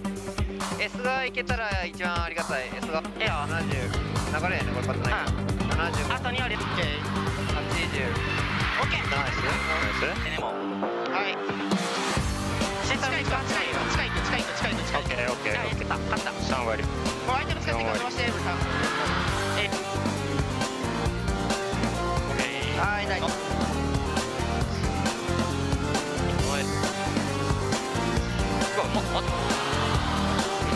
気持ちあるよ。長いやりたい。まだマックス。小山はさ、いや3回やるわ。飛ぶんじゃねこれ。飛ばんかダウン。等你，大伙伴等你。别急，等我吃一刀大伙伴，等我。有闪现的，会死吗？回来。小安去修油罐。好。油罐。有一半。去修。拍地窖，知道，反正我不牛。拍一下地窖。大门没有地窖，看他麦上有没有地窖才对。看一下。帮你。知道我扛不到。冲大门，冲小门。在小门那个街。我去了。一定是闪。反正你先调整吧，你先。我打不凶，走，别给我扛，打我。我修红毯啊。我看能不能开了去。开了就不然报个大概的数啊，你最后才不能。我知道。10号得修。对，我去了，我在路上。我1号可以修吗？修了，不会死，先修。是这样呀，走。大部分都点到。还要3秒。OK， 应该是变换我想。抬了吧 ？OK， 好抬。记这个板，你不要多视野了吧，藏着。OK， 你小门开下去。野人修3号，然后3点进去3号停。闪现还有10秒。我不顶对。快了，对，你要把交互留给隐喻。对，我下出了。摸了，你直接顶过去。对，我知道。是的。摸他，调相机摸他，快。OK。对，大家模板。来。哎，出来。可以。我打赢了。别往后。我的手板放得很好。我知道。撞了，我就留对段第2个。大没有多少？大。OK， 去中场。吃闪开了。啥都救了吧？不放。那没参与。我直接弹。拒你了。我直接弹。在底下里有没？哎，他追我，到时候你们抽奖门呗。对，是没有米是卖下的，什么？有米还有个香水的，是谁啊？分家，是谁啊？分家，有他们能开，他们能开，不早。哎呦，没办法，往这边改，反正不影响嘛。我先往这边。我这边有货，能看到吗？还有 ，OK， 对。进来没啊？没。哎，快！是。